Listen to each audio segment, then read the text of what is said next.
He brought her back to the Chinyan sect, teaching her spells and shielding her from the storms of life. He believed he maintained a commendable restraint, yet remained oblivious to the fact that each act of compromise and indulgence had gradually eroded the boundaries of his heart. This self-deceiving tranquility was utterly shattered on the day he emerged from seclusion. He witnessed the little girl, who had always depended on him, revealing her unreservedly radiant smile to another young man, and the warmth and composure he had always associated with her shattered into fragments. A strange, searing flame instantly consumed all his rationality. The shell of the senior brother fell away in the fire of jealousy, exposing the unyielding truth buried beneath. He finally saw himself for who he truly was. He no longer wished to be merely her senior brother. He desired her laughter to bloom solely for him, and he wanted her future to be undeniably intertwined with his own. Chapter 1. The First Encounter ***. In the depths of the mountains, a slender figure ran freely, her crystalline sweat glistening on her cheeks, cascading with the wind. A few snow-white spirit rabbits followed closely, their speeds creating fleeting shadows, stirring up the grass along their path. Arriving at the mouth of a cave, she halted, breathless, and with a joyful laugh, turned around, spreading her arms wide. Instantly, the rabbits collided into her embrace, their soft bodies tumbling down onto the leaf-strewn ground. "I concede. I truly cannot outplay you." She rubbed the rabbits' bellies, her voice still tinged with breathlessness. The rabbits immediately stood up, their front paws animatedly gesturing. "All right, here you go." She retrieved a few spirit fruits from her pocket. The rabbits clutched their spoils, affectionately nuzzling her palm before scurrying back into the depths of the forest. She brushed off the leaves entangled in her hair and approached the cave concealed by a curtain of vines. Her name was Ling Wenqing. Before the age of 8, she had no understanding of the significance of words like gold, wood, water, fire, and earth, but she could discern the gazes of the adults around her. When the crystal ball testing her spiritual roots emitted a dim and chaotic light, the hopeful glances of those around her turned cold in an instant. Later, she learned that she possessed the 5 spiritual roots, deemed a waste. She recalled how her great-grandfather, revered as the Golden Pill ancestor, commanded respect. Even her father, the clan leader, would bow deeply in his presence. The old ancestor's gaze had once casually swept over her, akin to glancing at a pebble by the roadside. Subsequently, she lost even the privilege to dine at the table. Her mother's cold eyes swept over her face, instructing the steward, from now on, let her eat in her room. "Just seeing her irritates me, that face. It increasingly resembles her father's, yet she has inherited none of his abilities." That statement felt like an invisible decree. From then on, even the lowest of servants dared to withhold her meals or accidentally splatter hot pot water on the hem of her skirt as she passed by. Thus, she learned to eat cold leftovers alone on the stone steps of the backyard, swallowing the silent humiliation. She only remembered that the few pieces of sweet cake were delicious. Her very existence felt like a mistake. She resembled an unwanted old garment, loathed by all. Hence, at the age of 8, she was abandoned by her closest kin. Memories resurfaced like an old wound, long scabbed over, devoid of pain, leaving only a slight chill. She curled up beneath a rock, her consciousness fading from hunger, until the spirit rabbit leader, Mao Mao, a somewhat older yet mischievous creature with cultivation at the mid-stage of the Golden Pill, rescued her and brought her to this cave. She had lived here for 10 years. By now, she should be 18, almost 19. Retrieving her thoughts, Ling Wenqing wiped her sweat and entered the cave. This was the home she had nurtured for a decade. Inside, a small hammock woven from rabbit fur lay in the back, with fresh spirit fruits on a stump to the left, and a vine shelf adorned with star-like purple flowers and fireflies on the right. Outside the cave, a hot spring, summoned by the rabbit's spiritual power, billowed with steam. In this merciless world of cultivation, she, a cultivation waste, had unexpectedly found the purest sanctuary. She shed her garments and stepped to the edge of the spring, immersing herself in the warm water. The gentle heat enveloped her limbs, eliciting a satisfied sigh. Perhaps it would be splendid to accompany them like this for a lifetime. At that moment, a gentle yet swift spiritual wind startled the birds in the mountains. When Xingji did not wield a sword, he even intentionally restrained the pressure typical of a nascent soul cultivator, so as not to disturb the creatures of the mountain. Ahead, he pursued a spirit rabbit carrying a shimmering spirit jade, its little behind bobbing as it dashed swiftly. Noticing the faint traces of blood on its snowy fur, a remnant of the sword energy he had failed to fully retract in his haste, a flicker of clear regret and concern crossed Wen Xingji's eyes. Do not run any further. Your wounds need immediate attention. He spoke gently, his voice as soothing as a spring breeze rustling through the trees.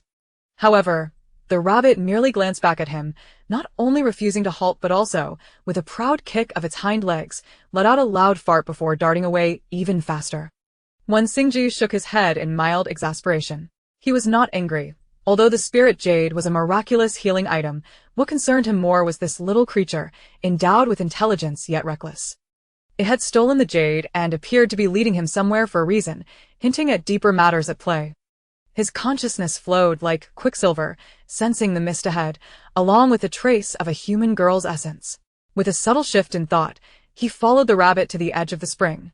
In the next moment, Mao Mao, exhausted, stumbled and fell into the water. Almost simultaneously, Wen Xingji's figure descended like a feather, effortlessly landing at the water's edge. His movements were fluid, leaving no room to focus on the scene within the spring. All his attention was on the injured little creature. With a gentle sweep of his sleeve, a soft spiritual force, like an invisible hand, caught the falling Mao Mao and cradled it tenderly in his arms. His other hand glowed with a healing green light, gently covering its bleeding wound. Do not fear, I am not a villain. He spoke softly to the rabbit in his embrace, his voice deep and gentle. This sudden turn of events rendered Ling Wenqing in the spring utterly frozen. Instinctively, she submerged herself, allowing the water to rise above her shoulders, revealing only her startled eyes, vigilantly watching this unexpected visitor on the shore. Her heart raced wildly in her chest, unsure whether it was from shock or the remarkable beauty and aura of the man before her.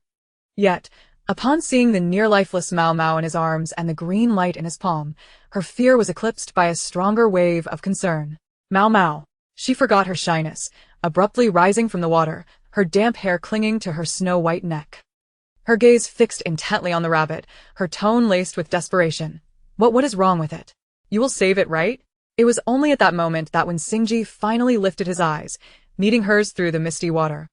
Her anxious face, etched with urgency and concern, reflected the light of the sky and his figure in her wide, clear eyes. When their gazes met, he respectfully and swiftly lowered his eyes, averting all inappropriate focus. There was no trace of offense on his face, only a hint of mild helplessness and apology. My apologies, fair maiden. His tone remained gentle, steadily channeling spiritual energy to heal the rabbit in his arms. I am Wen Xingji, and I inadvertently trespassed here in search of this mischievous little one and a lost item, disturbing your peace. I sincerely apologize. A flush of crimson crept over Ling Wenqing's cheeks as she hurriedly retreated back into the water, leaving ripples in her wake. Yet, driven by her concern for Mao Mao, she mustered her courage and whispered an additional plea, as if explaining or imploring, It is my only family left. Please do not harm it for her. The shame of being seen in the nude pales in comparison to the fear of losing her family. Upon hearing this, Wen Xingji's eyes briefly softened with understanding.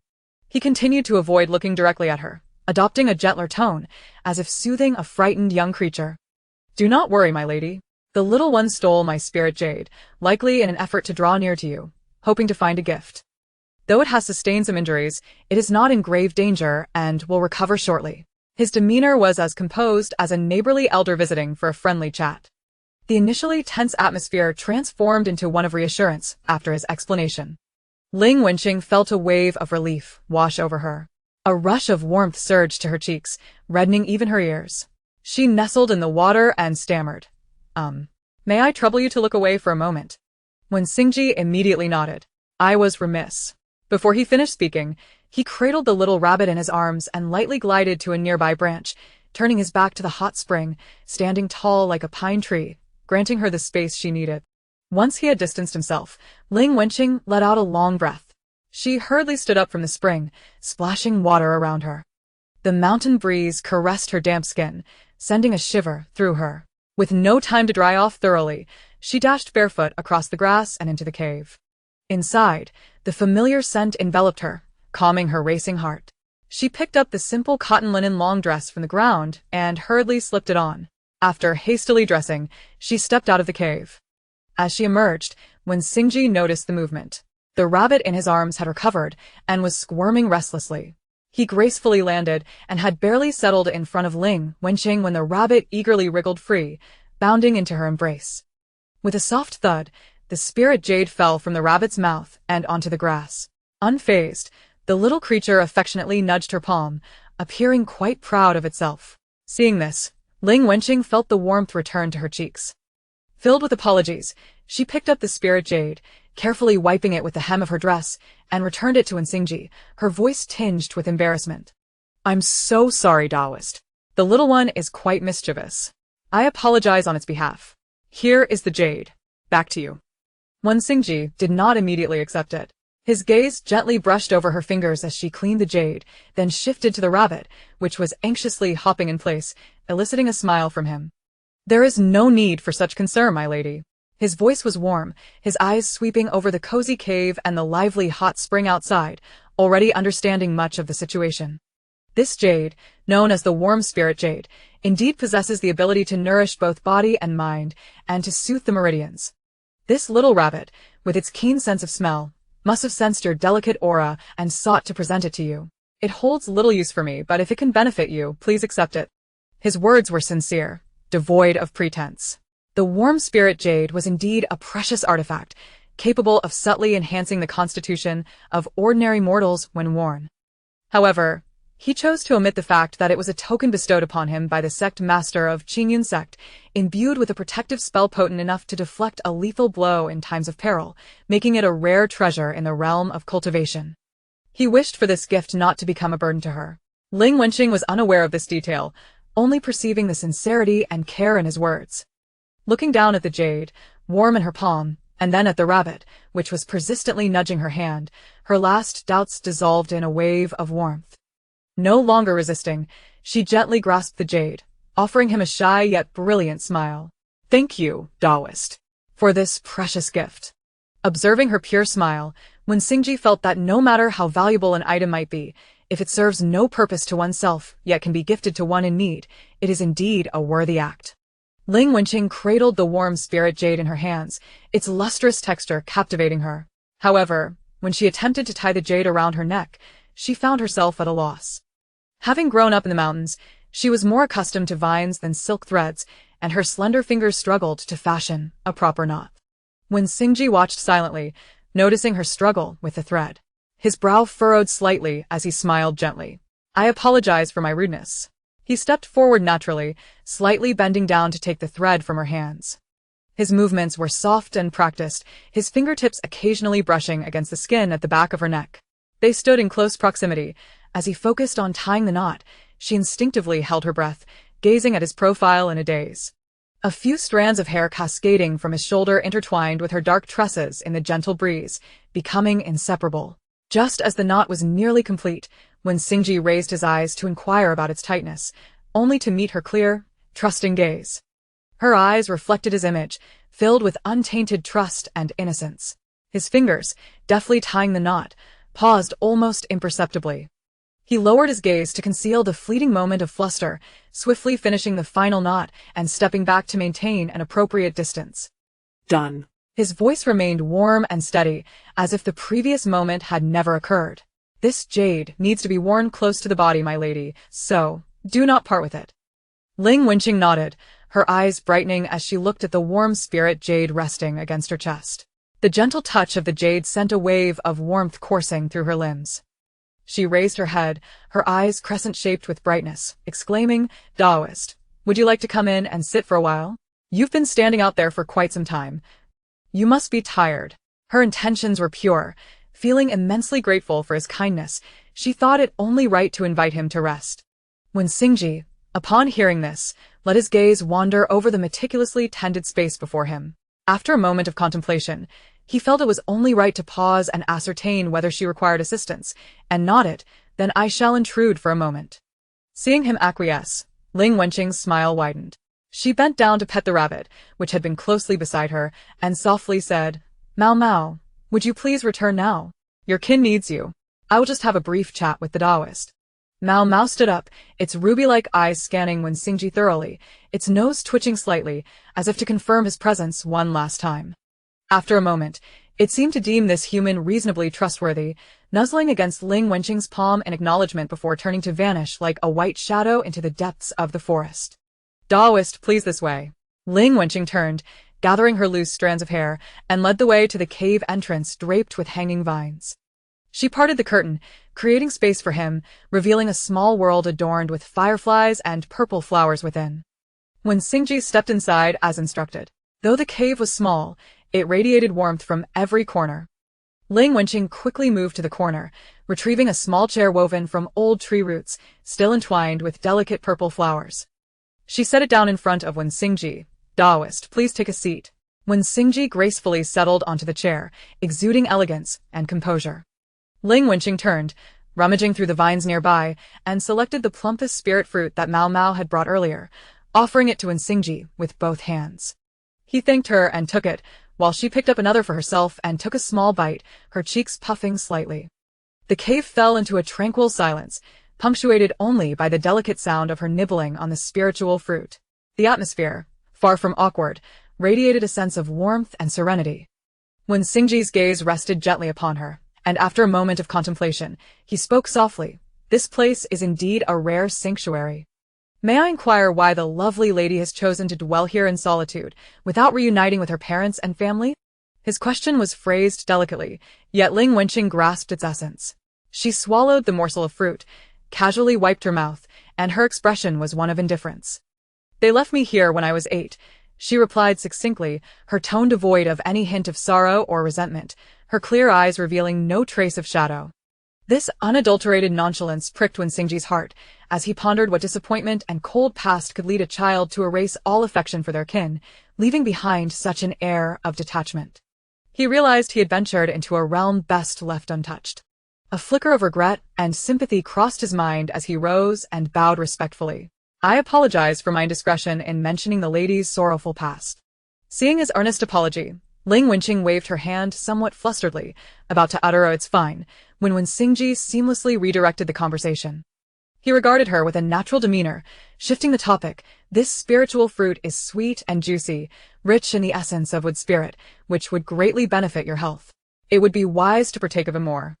Ling Wenqing glanced at the fruit in her hand, now pockmarked from her bites, then lifted her gaze and replied candidly, "The essence?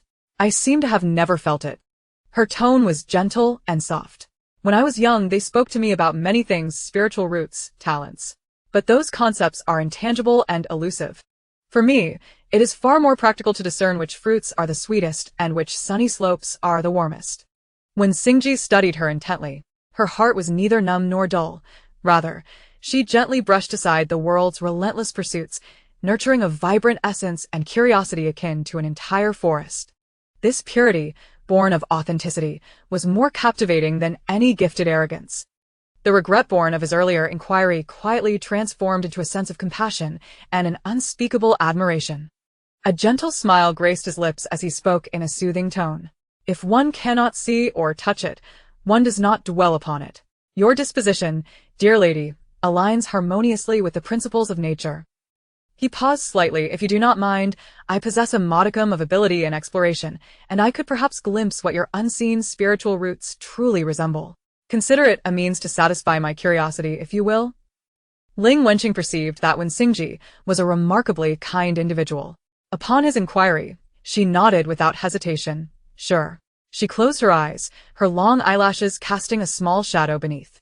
Wen Xingji extended his fingers, lightly touching her brow. A stream of pure, gentle spiritual energy, like a spring's flow in early spring, silently entered her meridians. Indeed, as she had described, her 5 elemental spiritual roots were disordered, and her meridians were more sluggish than others, marking her as what society deemed a waste of potential. Just as he prepared to withdraw, the spiritual energy reached the depths of her foundation, where it seemed to touch an exceedingly tranquil and profound lake. Beneath the surface lay an indescribable, dormant vitality, akin to the moonlight coalescing, hazy yet pure. This was no ordinary 5-elemental root. He attempted to sense it further. The feeling was too enigmatic, like viewing flowers through fog, allowing only a faint glimpse of a transformative awakening, yet obscuring its true form. When Xingji slowly withdrew his hand, suppressing the tumult of his emotions. Opening his eyes, he maintained that reassuring, gentle demeanor, meeting Ling Wenqing's curious gaze. I have discerned the condition of your spiritual roots. As you are aware, they are indeed five elemental. Such a quality presents considerable challenges in typical cultivation. He paused, observing her reaction, and noted that her expression bore no disappointment, only a sense of acceptance. This softened his heart even further. The latent talent she possessed was significant. Until he consulted his master and clarified the matter, it was prudent not to disclose it to her, to avoid instilling unnecessary hope or danger. Thus, he continued with a natural demeanor. However, the wonders of heaven and earth are profound, and every being possesses a thread of opportunity. Your situation holds certain peculiarities. Forgive my limited understanding, as it is challenging to fully comprehend. He sincerely proposed a reasonable suggestion. If you permit, I would like to document this matter and consult my master. His vast knowledge may provide insight. What are your thoughts on this? It's fine, Taoist. You decide. Ling Wenqing replied with a bright smile, her trust in him unwavering. When Xingji nodded, setting the matter aside for the moment, the cave fell silent again, illuminated only by the flickering fireflies on the trellis.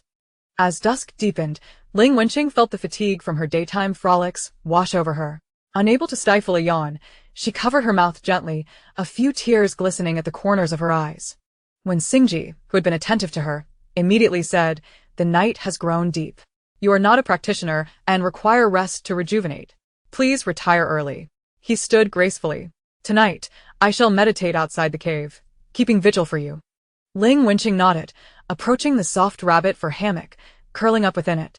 In no time, her breathing became steady and elongated, surrendering to the embrace of slumber. When Xingji gently adjusted the trailing vines, ensuring they did not completely close off the space, allowing the mountain air to circulate, he stepped outside the cave, finding a flat stone to sit cross-legged. He did not immediately enter meditation. Instead, he withdrew a translucent spirit dove from his sleeve, its wings shimmering with a faint silver light. He conjured a thread of soft light at his fingertips and quickly inscribed a message on a jade talisman. As he described Ling Wenqing's peculiar condition, which hinted at an unknown talent on the brink of awakening, his pen paused momentarily, his thoughts swirling. "Master, please discern. This girl indeed exhibits the five elemental disarray, her spiritual path sluggish, classified by the mundane as a waste of roots. Yet, within her depths lies a latent potential, reminiscent of the chaotic genesis, a sign of innate spiritual resonance, not merely tied to her roots, but akin to, a precursor to the awakening of talent." With this thought, even when Xingji felt a ripple in his heart, he understood that, in the realm of cultivation, while spiritual roots serve as a foundation, they are not the sole path to transcendence. There exists a transcendent essence beyond this talent. This phenomenon is deeply mysterious, not reliant on spiritual roots, but rather a reflection of fragments of laws within the soul, possibly stemming from ancient bloodlines or past karmic ties. Once awakened, such abilities can be capricious yet potent, enabling an ordinary mortal to stand alongside the proud heirs of celestial roots, truly a one-in-a-million occurrence. Alas, those who awaken talent are exceedingly rare, and their manifestations are manifold and unpredictable. Even with the depth of his sect's foundation, knowledge of this remains scant, gleaned only from vague records in ancient texts. He focused his mind, embedding this conjecture and gravity into the jade talisman. This disciple is dull, only able to glimpse a fraction of this profound power. Its form and origin remain obscured. Yet, this omen is undeniable and of great significance. I dare not act presumptuously and earnestly seek the Master's divine judgment. Having finished, he secured the talisman to the spirit dove's leg and whispered, "Deliver this to the esteemed Master." The dove tilted its head, nuzzled his fingers, and transformed into a streak of light, vanishing silently into the night sky, heading towards the Qingyun sect. Once all was accomplished, when Xingji slowly closed his eyes. His form was tranquil, and his consciousness spread like a gentle net, enveloping the cave, safeguarding the rhythmic breaths of the girl within and the whispers of the night in the forest. Morning light filtered through the gaps in the vines, casting mottled shadows upon Ling Wenqing's face. She stirred awake, stretching luxuriously. Rising barefoot, she stepped lightly out of the cave, the cool dew dampening her ankles, bringing a refreshing sensation.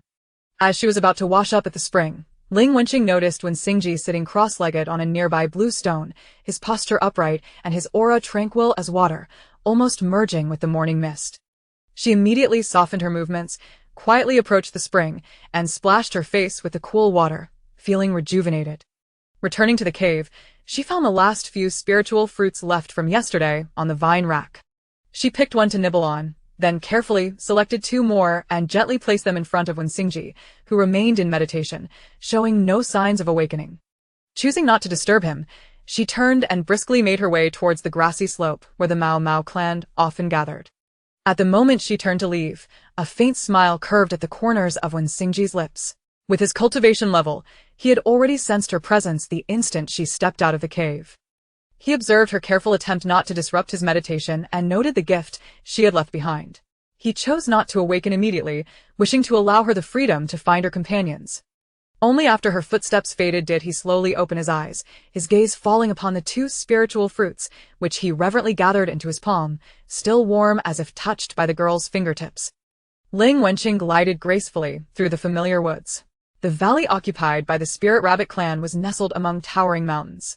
Her cave was located at the innermost part, while a massive nest against the mountain wall served as the stronghold of the Spirit Rabbits. Ahead lay the grassy slope where she often frolicked with them. The Spirit Rabbits, fond of flowers, adorned the entrance and interior of the cave with various wildflowers, resembling a grand floral basket. Several fluffy younglings tumbled and played in their nest, made soft with hay and rabbit fur. Ling Wenqing approached, bending down to scoop one up. The mother rabbits nearby merely looked on, accustomed to her presence, and continued their slumber.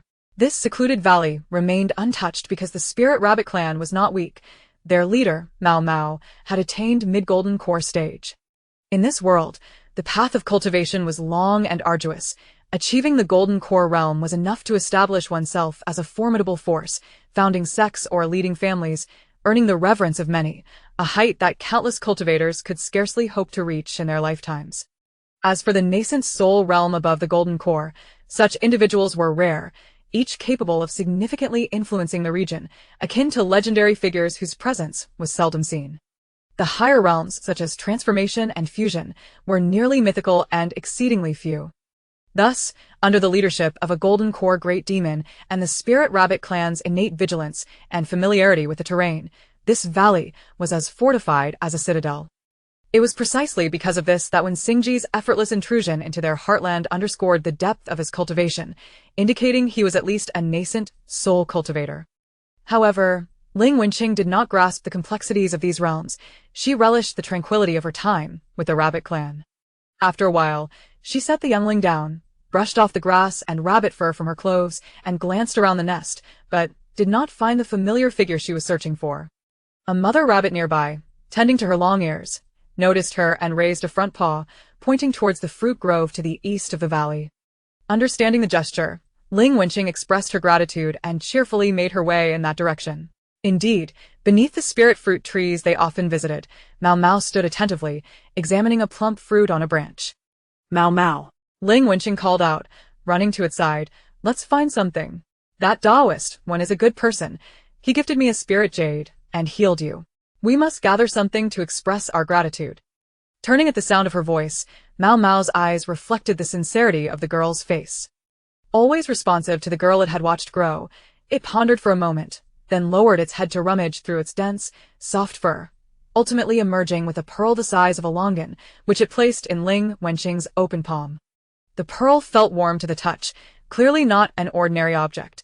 Ling Wenqing examined it closely under the sunlight, noticing a swirl of colorful mist within, shimmering and flowing with her movements. "It's beautiful," she whispered in awe, convinced that this treasure would be of great use to the Taoist. Carefully, she tucked the pearl into her pocket, embraced Mao Mao, and turned to dash back to the cave. Mao Mao scratched its head, watching the girl's retreating figure, contemplating whether to pick the fruit today or leave it for tomorrow. Once when Xingji had completed his meditation, his thoughts began to clear. He reflected on the cultivation realms of this world: chi refinement, foundation establishment, golden core, nascent soul, transformation, fusion, and the great ascension leading to tribulation. Numerous sects stood tall, primarily divided into 3 sects and 4 factions. His own sect, the Qingyan sect, was widely recognized as the foremost sect in the realm, led by Master Zhonglin, who had reached the late Great Ascension stage and was considered the greatest in the world. The Qingyun sect was also renowned for its abundance of talent. As the master's close disciple, he had formed his golden core by the age of 100 and was regarded as a prodigy by all within the sect. His aloof nature kept him from socializing much, thus he often traveled under his master's orders, slaying demons and ridding evil. His descent from the mountain this time was to eliminate a malevolent nascent soul serpent that had wreaked havoc in the area. After 7 days of arduous battle, he had slain the serpent, sustaining significant injuries himself, which led him to seek solace and recuperation in this tranquil mountain. He hadn't anticipated that while still recovering, a mischievous spirit rabbit would pilfer his healing spirit jade. This was the reason for his presence here.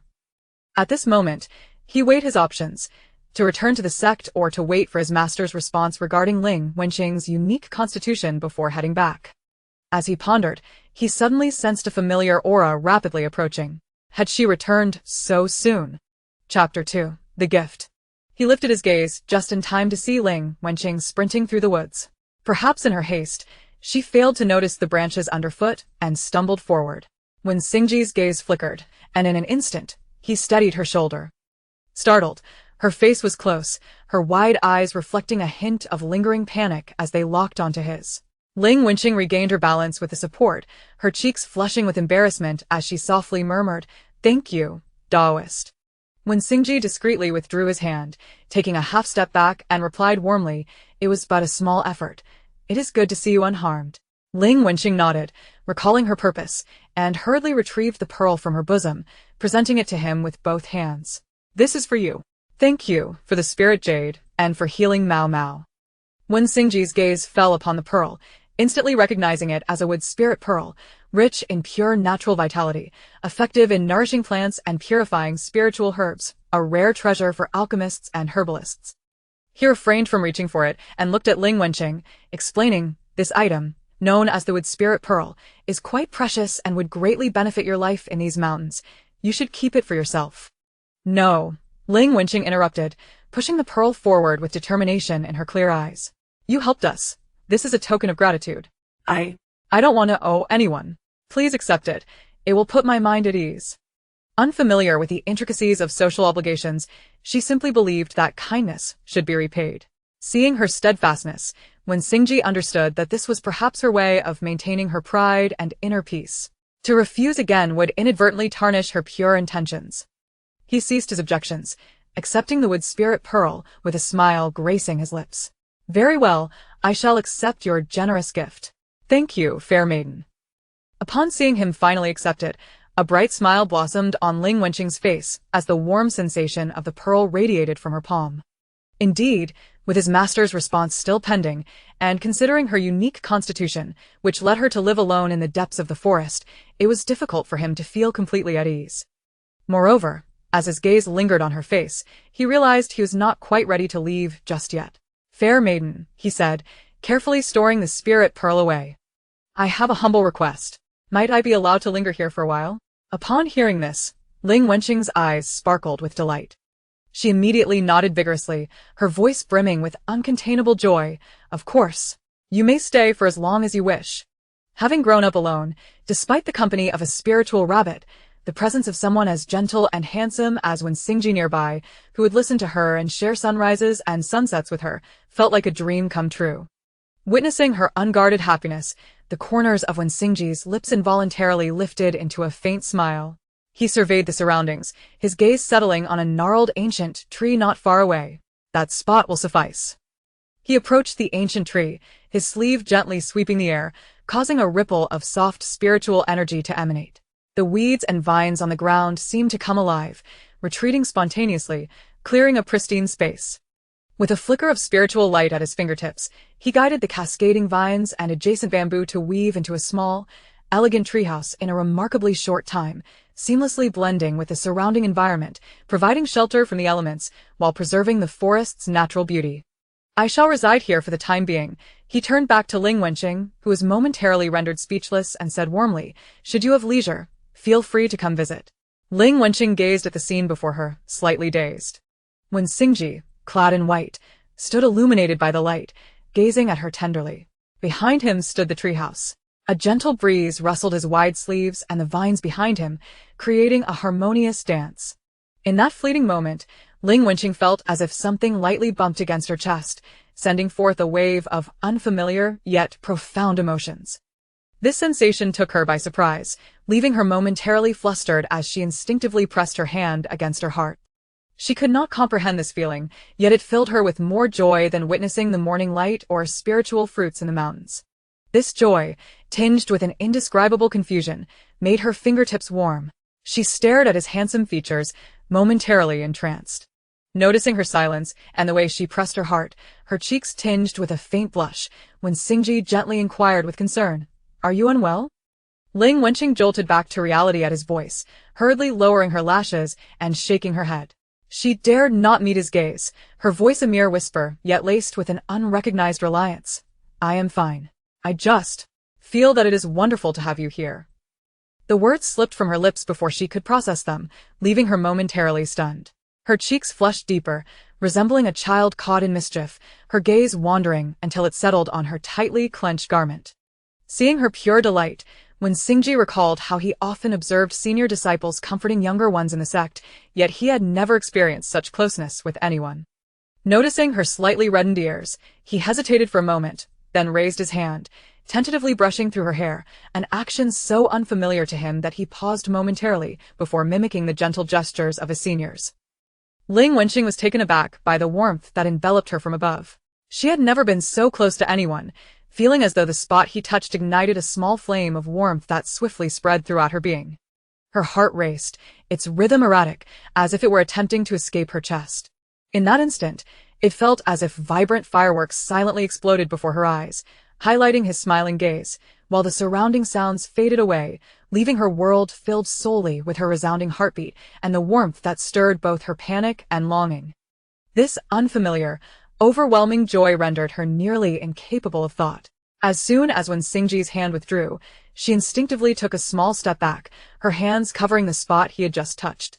She quickly glanced at him, her typically clear eyes now shimmering with confusion and delight. I shall return to rest." She turned and slipped into her cave, leaving the curtain of vines gently swaying. When Xingji observed her hasty retreat, making no attempt to stop her, slowly retracting his hand, as though the soft touch of her hair still lingered on his fingertips. Standing alone beneath the ancient tree, he chuckled softly and shook his head. He then entered the treehouse, closed his eyes, and focused, allowing his spiritual energy to flow gradually. Inside the cave, Ling Wenqing collapsed onto the soft hammock, burying her flushed cheeks in the soft rabbit fur. In the darkness, the previous scene, the warmth of his approach and the gentle smile, remained vividly etched in her mind. Unable to resist, she reached out, lightly touching the spot he had caressed, her fingertips trembling slightly as a smile crept onto her lips. Clutching her blanket, she turned over to gaze at the flickering fireflies on the cave ceiling, her eyes filled with starlight. In the following days, the two settled into a routine within the valley, when Xingji spent most of his time in quiet cultivation in the treehouse. Ling Wenqing continued to find joy in the forest, yet now her life included a most significant aspect, sharing with Wen Xingji all the beautiful discoveries she made. He was a natural water spirit root, his spiritual energy flowing like a rushing river.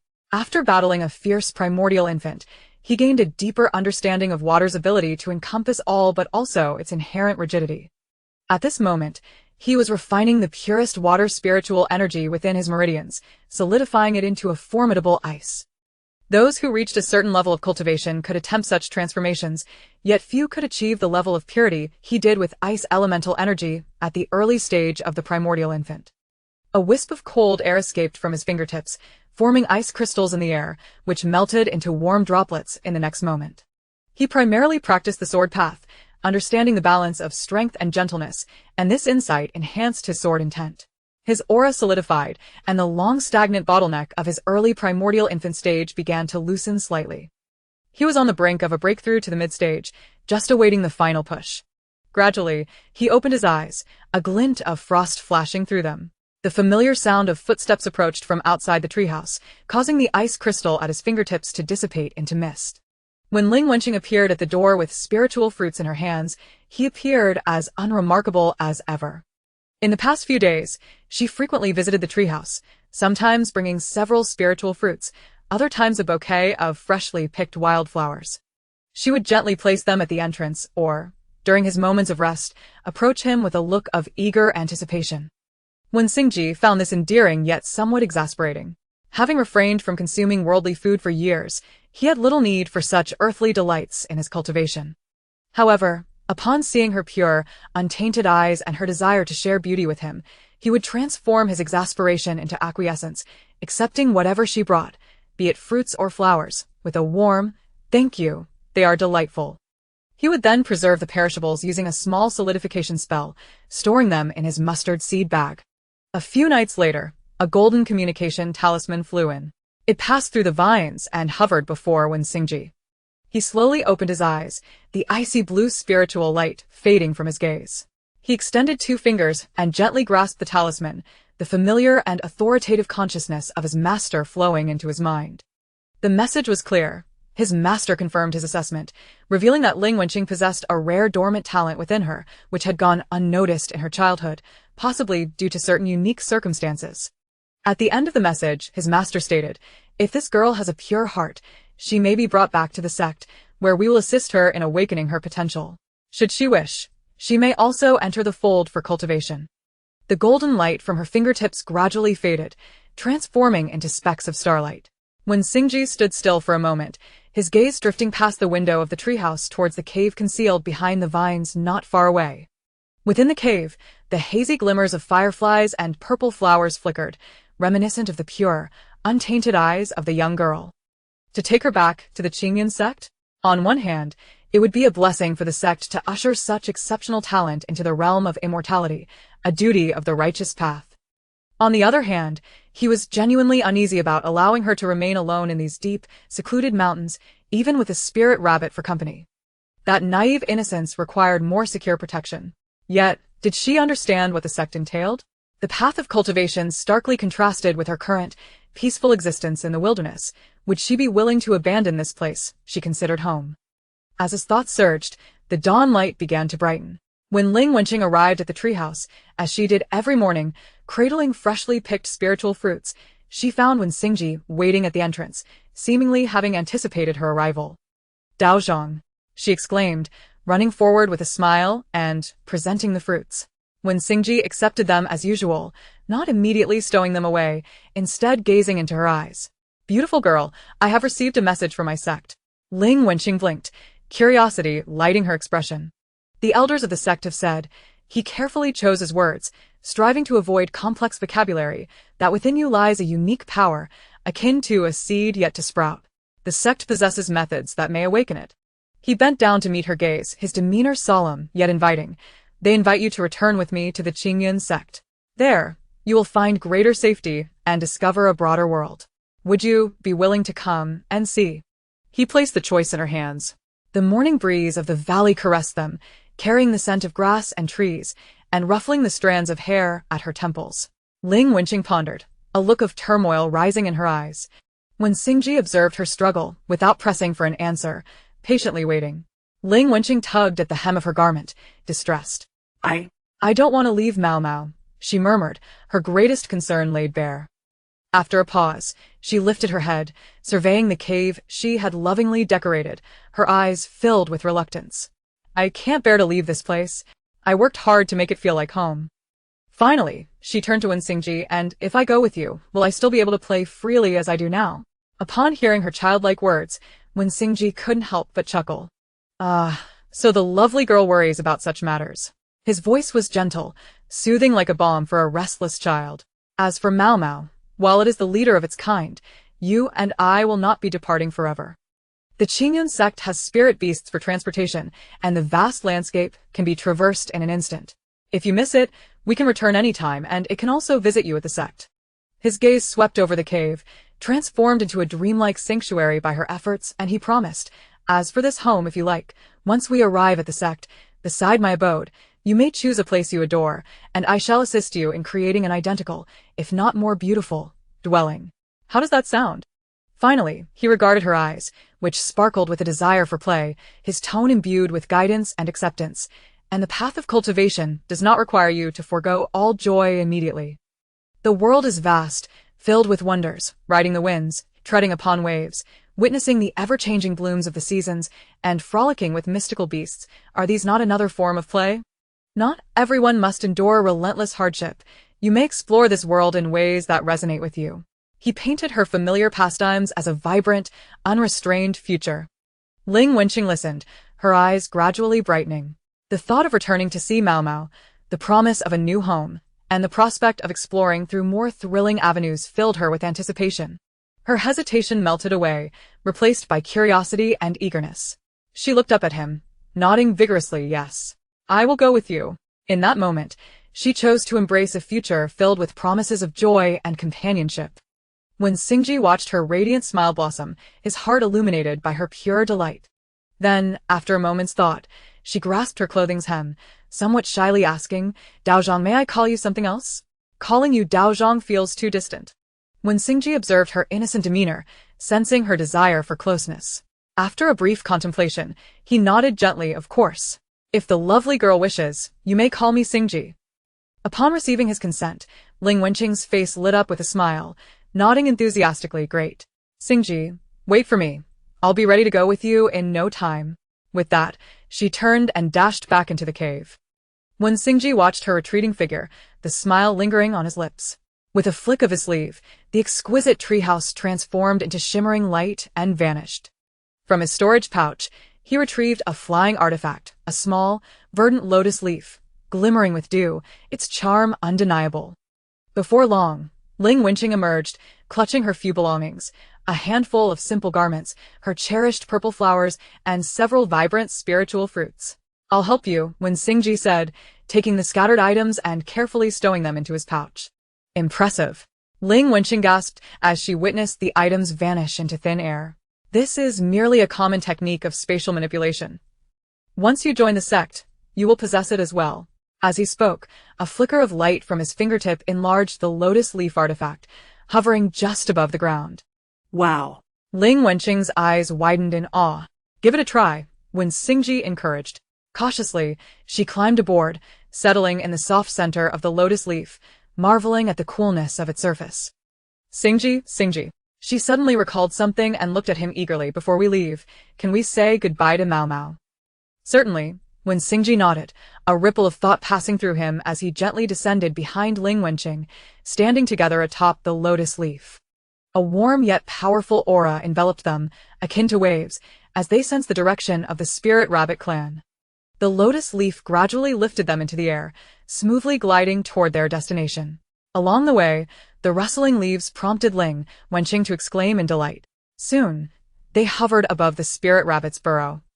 Sensing an overwhelming presence of powerful energy, Mao Mao's fur bristled, instinctively alert. However, upon discerning the familiar figures atop the verdant lotus leaf, the owner of that aura and the ever-familiar Ling Wenqing, its body relaxed, though confusion lingered in its eyes. The lotus leaf hovered at the entrance of the burrow. Ling Wenqing eagerly leaped down, rushing to Mao Mao, expressing her departure with animated gestures. As she spoke, her eyes glistened with unshed tears, her voice trembling with reluctance. Surprisingly, upon hearing her words, Mao Mao sighed in relief, happily nudging its head against her cheek. Having accompanied her for a decade, it understood her inner solitude. Now, with the promise of companionship and a broader world, it felt genuine joy for her. Of course, a hint of sadness lingered, but it was overshadowed by comfort. The other rabbits seemed to sense the moment, gathering around her in a furry embrace, emitting soft whimpers. Only when Mao Mao emitted a few low sounds did they slowly disperse, glancing back repeatedly. Mao Mao looked at the girl it had nurtured, as if recalling something. It lowered its head, skillfully searching through its dense fur, finally retrieving a gem radiating subtle brilliance, imbued with pure natural energy, and solemnly placed it in Ling Wenqing's palm. Ling Wenqing accepted the gem, clutching it tightly. She returned to the lotus leaf, waving back repeatedly, when Xingji stood quietly nearby, allowing her farewell to unfold undisturbed. With a gentle invocation of spiritual energy, the lotus leaf ascended slowly into the sky, bearing the two individuals towards the direction of the Qingyun sect. Behind them, Mao Mao stood at the entrance of their flower-filled nest, along with the entire clan, waving their forepaws until the verdant silhouette vanished into the depths of the cloud sea, transforming into a mere glimmering point of light. As they traveled, Ling Wenqing kept her gaze fixed on the gem in her palm, her fingertips lightly caressing its smooth surface, her eyes reflecting a hint of confusion. When Xingji, perceptive to her bewilderment, inquired softly, "May I take a look?" Without hesitation, Ling Wenqing handed the gem over. Upon receiving it, when Xingji's fingers glimmered momentarily with spiritual light. After a brief examination, a flicker of surprise crossed his eyes. He looked at her and said, "This is a token of the Spirit Rabbit clan, exceedingly precious. Should you face difficulties in the future, this item will summon their aid. It also harbors rich natural vitality, capable of encouraging the growth of flora." Ling Wenqing listened intently, recalling how Mao Mao always reserved the finest treasures for her. Now, even such a priceless artifact had been entrusted to her, causing her eyes to well up with tears. They have given me such an important gift." When Xingji gently patted her head and reassured her, "It is precisely because they hold you in such high regard that they entrust you with this clan treasure. Accepting this heartfelt gesture is the best form of gratitude." Gradually, under his comforting words, Ling Wenqing's tears subsided. "Would it be all right if I fashioned it into a necklace alongside the spirit jade?"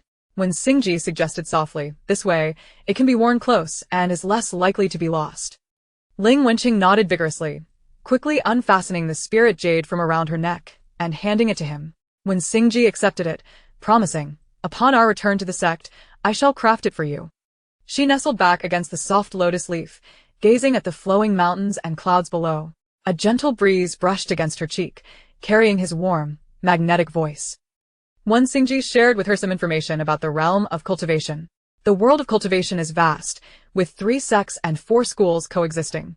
The finer details shall be revealed to you once you enter and familiarize yourself. Noticing her deep engagement yet perceiving a hint of weariness on her brow, he tactfully ceased the discussion. For now, this knowledge suffices. Ling Wenqing nodded, committing these unfamiliar terms to memory. After experiencing such emotional highs and lows, coupled with the tranquility of flight, drowsiness enveloped her. Listening to the whispering winds and gazing at the endless sea of clouds, her eyelids grew heavy, and she succumbed to a deep slumber. When Xingji continued to observe the distance with his spiritual sense, and when he returned to the present, he found her curled up in the center of the lotus leaf, her long lashes resting softly as she slept defenselessly.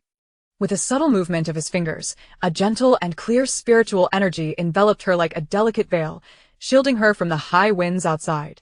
He reduced their flying speed, ensuring the lotus leaf glided steadily. In her dreams, Ling Wenqing unconsciously rubbed against the soft leaf surface, a slight smile gracing her lips as if immersed in a pleasant dream. One Xingji watched her for a moment before turning back to control the magical artifact. The enormous lotus leaf carried the sleeping girls smoothly through the clouds towards the Qingyun sect. In her slumber, Ling Wenqing felt a gentle tap. Groggily, she rubbed her eyes awake, discovering Wen Xingji leaning over her. "Awake now, we are nearly there," he said, pointing ahead. "Look." Following his gesture, Ling Wenqing's senses sharpened. Before her stood a magnificent mountain gate rising amidst the sea of clouds, with columns of jade and steps of white marble, the words Qingyun sect shimmering faintly in gold under the sunlight. The entire gate was enveloped in an ethereal aura, with celestial cranes occasionally soaring past, resembling a living painting. As the lotus leaf approached the mountain gate, 2 disciples guarding the mountain noticed them. Ruwa Xian spotted the lotus leaf from afar and, using her spiritual sense, excitedly nudged Xingyu, who was dozing beside her. "Wake up. Senior brother is back." Xingyu jolted awake, and as the lotus leaf settled, he hurried forward, chattering incessantly around Wen Xingji. "Was your trip down the mountain smooth? Did you bring back anything good?" Wen Xingji raised a hand to gently interrupt them, stepping aside to reveal Ling Wenqing, who had been shyly hiding behind him. "This is Ling Jing," he introduced warmly, then turned to her, saying, "They are the mountain guardians, Ruwa Xian and Xingyu." At this moment, the 2 finally noticed the girl who clutched tightly at Wen Xingji's robe. She timidly peeked out, softly saying hello. Ruwa Xian curiously examined the girl brought back by the senior brother, while Xingyu scratched his head, grinning foolishly. When Xingji affectionately ruffled Ling Wenqing's hair, gently assuring her, "Do not be afraid, this will be your home from now on." This casual gesture caused Ruwa Xian and Xingyu to widen their eyes in disbelief, exchanging glances, filled with astonishment. Their usually reserved senior brother, who maintained an appropriate distance from others, had never displayed such intimacy. "Who is this girl?" When Xingji raised his gaze, taking in their bewildered expressions, and calmly explained, Ling Jing possesses a unique constitution and is someone our master specifically requested to meet. His gaze returned to Ling Wenqing, who was still gripping the corner of his robe, and he continued, she is yet to cultivate. It would be too taxing for her to trek up the mountain. I shall keep this artifact out for now, and carry her directly to meet the master. Though Ruo Xian and Xingyu were even more curious, they dared not ask further questions and promptly acknowledged his decision with respect. When Xingji then slightly bent down to meet Ling Wenqing's anxious eyes, once again tenderly stroking her head. Feeling the reassuring warmth of his palm, her tense shoulders began to relax slightly. Let us depart, when Xingji straightened, guiding the lotus leaf steadily towards the mist-shrouded peak. Chapter 3. Meeting the sect leader. When Xingji paused at the foot of the steps, gathering the ethereal light at his fingertips, allowing the lotus leaf artifact to gracefully descend and revert to its ordinary size.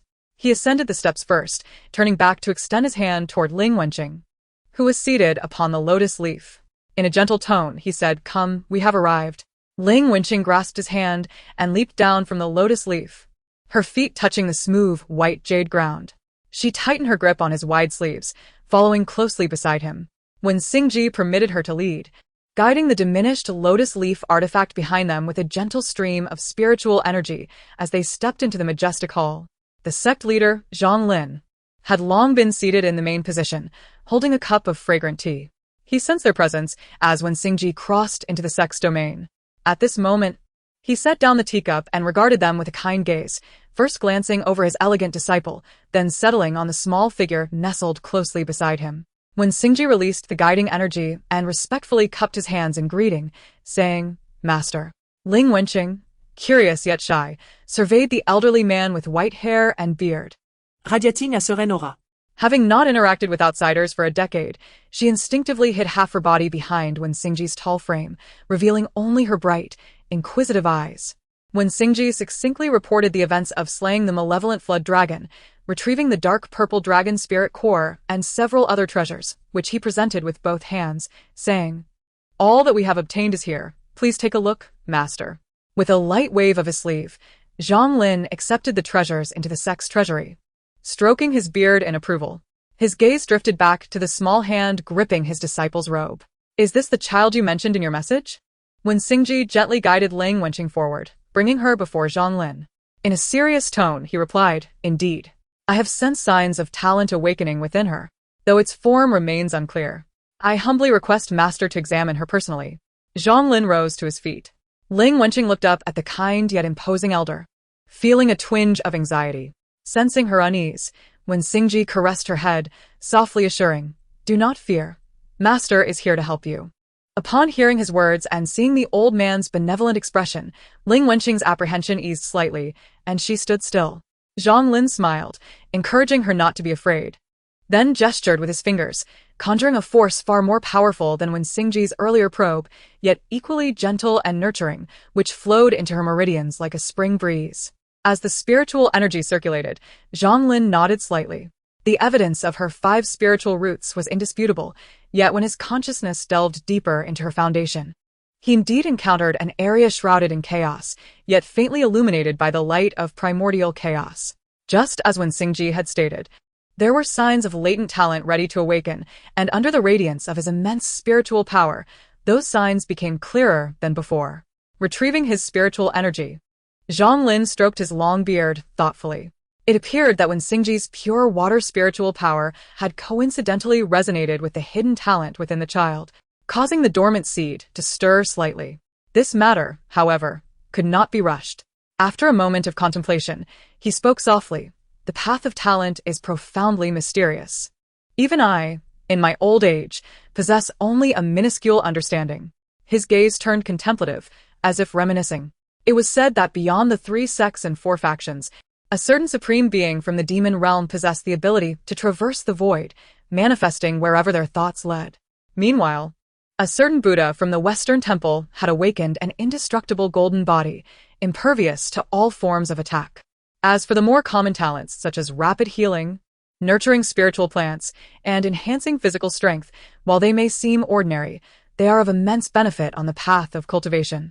His attention returned to Ling Wenqing, now laced with a subtle scrutiny and anticipation.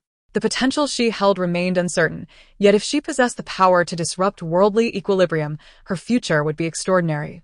Upon hearing this, when Xingji's expression grew serious, he glanced at the still somewhat bewildered girl beside him, who was gazing up at him with clear eyes, seemingly unaware of the weight of the sect leader's words. After a moment's consideration, when Xingji once more cupped his hands to Zhang Lin, asking, "Master, is there a reliable method for awakening her talent?" Zhang Lin stroked his beard, his gaze lingering on Ling Wenqing for a moment before he replied gently, "There are indeed methods. I observe the dormant energy within her, which seems to resonate with your water spiritual root. There have already been signs of stirring. You may first gently guide her with your own spiritual power several times, and when the time is ripe, I will personally intervene for the final push. Though this method may take some time, it poses no danger, so there is no need for concern." Hearing that the method was safe, when Xingji felt a measure of relief, Zhang Lin continued, "This girl is in a unique situation. It is not advisable to make her talent known before it awakens. However, regardless of the outcome, the sect will provide her with a place to settle." Turning to Ling Wenqing, he spoke in a kind tone, "Child, would you like to stay here on Purple Cloud Peak with me?" Upon hearing this, Ling Wenqing immediately tightened her grip on Wen Xingji's sleeve, shaking her head fervently. "I want to live with Xingji." At this moment, Zhang Lin noticed the overly affectionate interaction and terms of endearment between the two, indicating that the little girl was quite dependent on his eldest disciple. Indeed, having emerged from the mountains, she may have never encountered another living soul. A flicker of understanding passed through his eyes, and rather than being offended, he found it amusing, stroking his beard with a smile and playfully teasing her. "Xingji also resides on this Purple Cloud Peak." When Xingji felt a touch of exasperation at his master's teasing, yet seeing Ling Wenqing's trusting gaze softened his heart. He once again clasped his fists, saying, "Master, I have returned to request an independent mountain peak for myself." Oh. Zhang Lin raised an eyebrow, slightly surprised. When Xingji explained calmly, "First, I have refined my water spiritual root into an ice spiritual root, and my spiritual power requires stabilization, necessitating a secluded place for focused cultivation. Second," he glanced at the little girl beside him who was still tightly holding on to him, "I promised her that I would create a home reminiscent of her former one." Upon hearing this, Zhang Lin's eyes glimmered with appreciation. He sighed, "Your talent and progress have indeed surpassed your peers. Since this little girl shares a bond with you, you may arrange this matter as you see fit."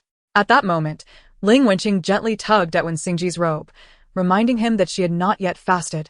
And having sat here for so long, she was now quite hungry. When Xingji understood, naturally retrieving a spiritual fruit from his sleeve and offering it to her, he then addressed Zhang Lin, "If master has no further instructions, I shall take my leave to settle her before returning to report in detail."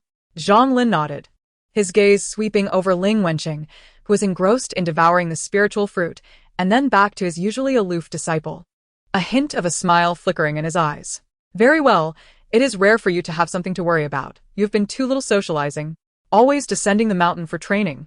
Before departing, Zhang Lin called out to Wen Xingji, his expression serious, "Since you have established your peak and are my closed-door disciple, excelling among your peers, from today onwards, you shall assume the position of chief disciple." When Xingji nodded solemnly, "Disciple accepts the command." He took to the wind with Ling Wenqing, gliding over the undulating peaks. Noticing her curious gaze as she looked around, he reflected that Ling Wenqing was now considered half a disciple of the sect, her status yet to be determined. He contemplated for a moment, remembering that other disciples often used pet names to foster closeness, and decided to call her Qingqing. When Xingji softly asked, "Shall I call you Qingqing?" The endearing name brightened Ling Wenqing's eyes, and she exclaimed, "Yes." "What mountain peak does Qingqing prefer? Do you wish for a name?" Nodding, she pointed to the deepest corner shrouded in mist. "That one. Let it be called Quiet Peak." When Xingji directed the lotus leaf toward the secluded mountain peak. After landing, he pondered for a moment, and Ling Wenqing tugged at his sleeve. "Xingji's treehouse should still be beside my cave as before." "All right." When Xingji nodded, his wide sleeves fluttering. With a surge of spiritual power akin to a brushstroke, the scene of the valley was swiftly restored at the peak, a cave entwined with vines, a hammock adorned with purple flowers, and the warm spring water relocated to the depths within the cave. The vine at the entrance has been replaced by a wooden door, with a small window on the left. Inside, the smooth wooden floor creates a warm and inviting retreat. Opposite, the treehouse has transformed into a bamboo cottage, still simple, furnished only with a bed, a table, and shelves filled with scriptures. With a wave of his hand, when Xingji summoned a lotus leaf closer to him, Ling Wenqing eagerly slid down, her eyes wide with wonder as she gazed upon the mountain peak crafted just for her. The summit, lush with greenery, cradled a cave adorned with vines and purple flowers on the cliff's edge.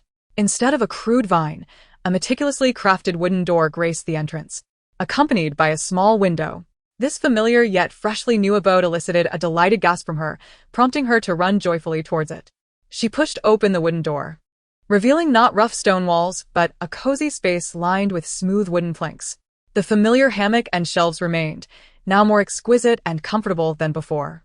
The most astonishing discovery was that the hot spring had been relocated to the cave's innermost depths, its ethereal steam weaving through the star-like purple flowers, more dreamlike than ever. She alternated between caressing the smooth wooden surface and rushing to the spring to scoop up warm water, then flopping onto the soft hammock, her face radiant with uncontainable joy. Every detail retained the essence of her cherished memories. When Xingji stood quietly to the side, watching her explore the cave as if it were a treasure trove, her eyes, always clear and bright, now gleamed with pure happiness, causing his lips to curve into an involuntary smile. After a moment, seeing her still curiously surveying her surroundings, unsure of where to look first, he retrieved the items he had kept safe in a mustard bag: spirit fruits, clothing, and a bunch of purple flowers. Sustained by spiritual energy, handing each to her. "You should hold on to these for now." Ling Wenqing quickly accepted them, cradling them tightly. Observing her demeanor, when Xingji's tone softened, akin to comforting a younger sister, "I need to return to the main peak to collect your disciples' robes and bring back some food. For now, please rest here and familiarize yourself with your surroundings, is that all right?" Ling Wenqing looked up at him, meeting his patient and gentle gaze, and nodded vigorously. Her voice bright, "Yes, I'll wait for you to come back." With a smile, when Xingji gently ruffled her hair before turning away, his innate sword, frosty whisper, silently appearing beneath him, he soared into the sky, transforming into a streak of light.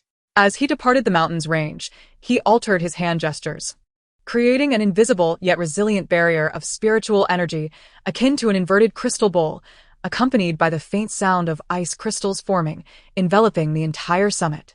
This shielded against external prying and disturbances, ensuring he would be immediately aware of any anomalies. Having completed this task, he glanced back at the cave, now seamlessly blended with the mountain's hues, becoming a hazy silhouette before transforming into a green rainbow and swiftly heading towards the main hall. Inside the cave, Ling Wenqing carefully placed her belongings on the newly crafted wooden rack. She approached the door, gazing at the sword light that had already vanished into the distance, then gently touched the seemingly empty air before her. A warm resistance and a hint of coolness met her fingertips, reminiscent of the sensation he imparted when Xingji arrived at the sect's grand hall, landing as lightly as a feather. The two disciples stationed outside immediately straightened and bowed respectfully. "Elder brother."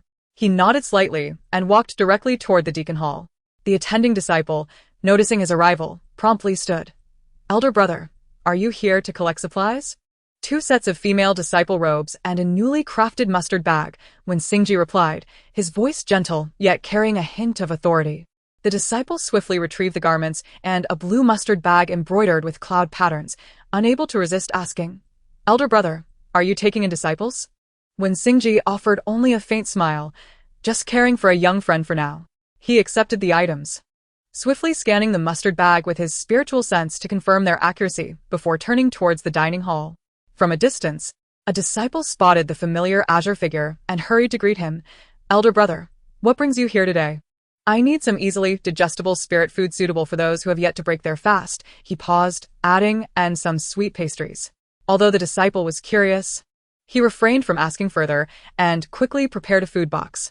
Upon opening it, when Xingji was pleased to find not only the usual spirit rice porridge and lightly stir-fried vegetables, but also a plate of glistening osmanthus cake. And he closed the box contentedly. Departing the dining hall, he sequentially visited the law hall and the document pavilion to report on the peak opening matters. Everywhere he went, disciples bowed respectfully, and he returned their gestures with warm gazes. Once all matters were settled, dusk approached. He grasped the food box, took to the skies on his sword, and soared towards the newly formed mountain peak. As he entered the barrier and approached the cave, he noticed the wooden door was slightly ajar. Through the crack, he saw Ling Wenqing perched on a small stool inside, her little head bobbing as she struggled to stay awake, cradling a spirit fruit. He treaded lightly, but the faint sound stirred her, and she awakened, her eyes lighting up as she spotted him, bouncing over like a cheerful little bird, her upturned face brimming with anticipation. "Have you been waiting long?" he asked gently, and in her sparkling gaze, he began to retrieve the items he had brought. 2 neatly folded moon-white disciple robes, embroidered with exquisite cloud patterns at the collar, followed by the blue mustard bag.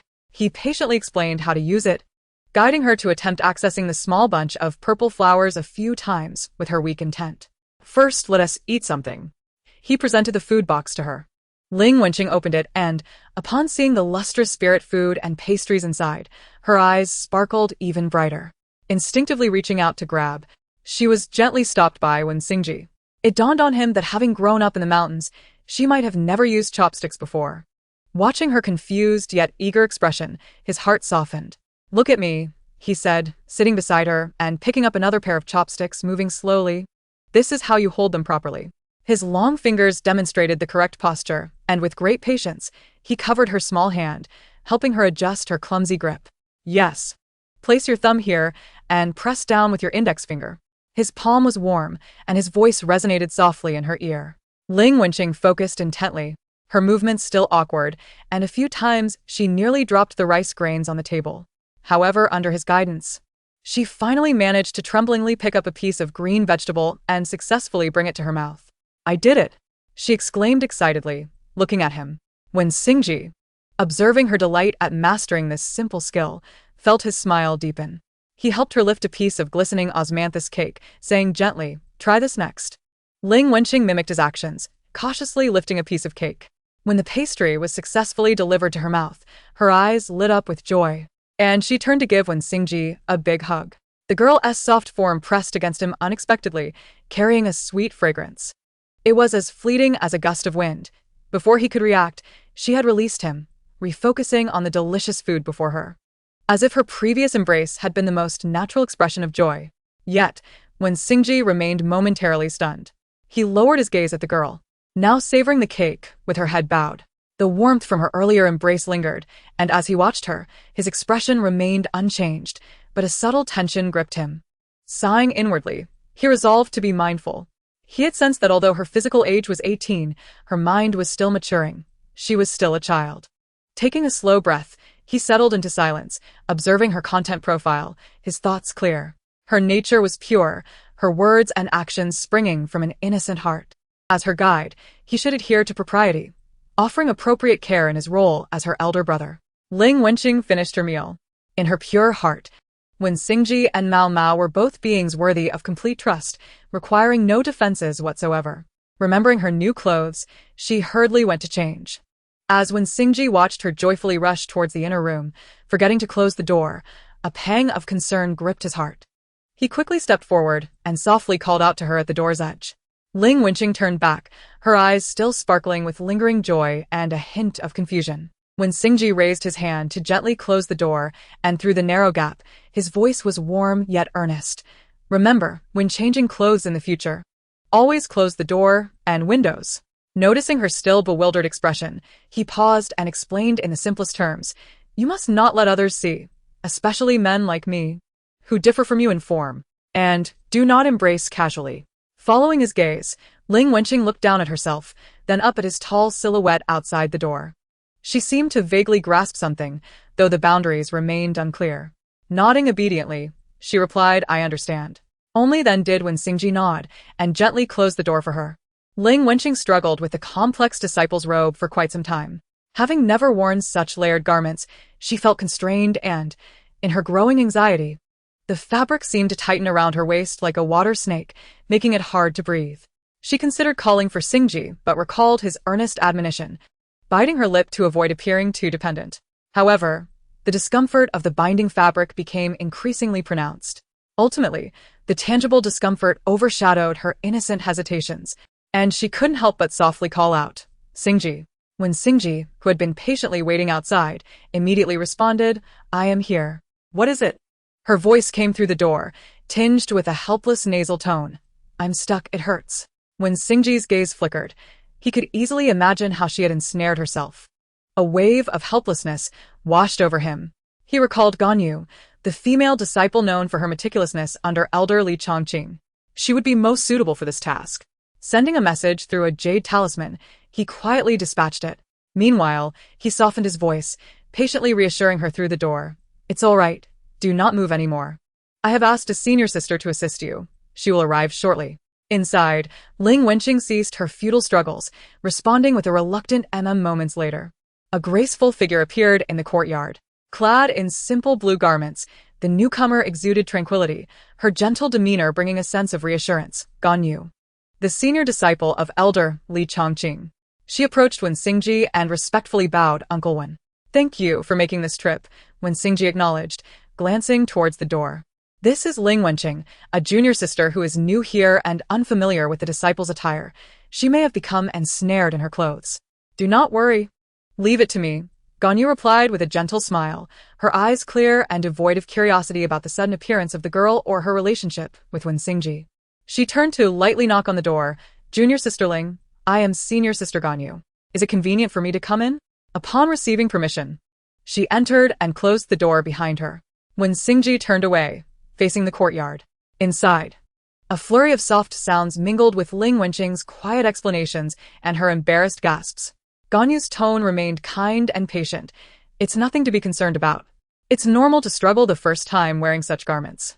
Do not rush. Look here, there's a hidden clasp that needs to be aligned first, and then it will loosen." Her words were considerate, and her movements efficient. In no time, the tangled knot was undone, and the layers of clothing were neatly arranged.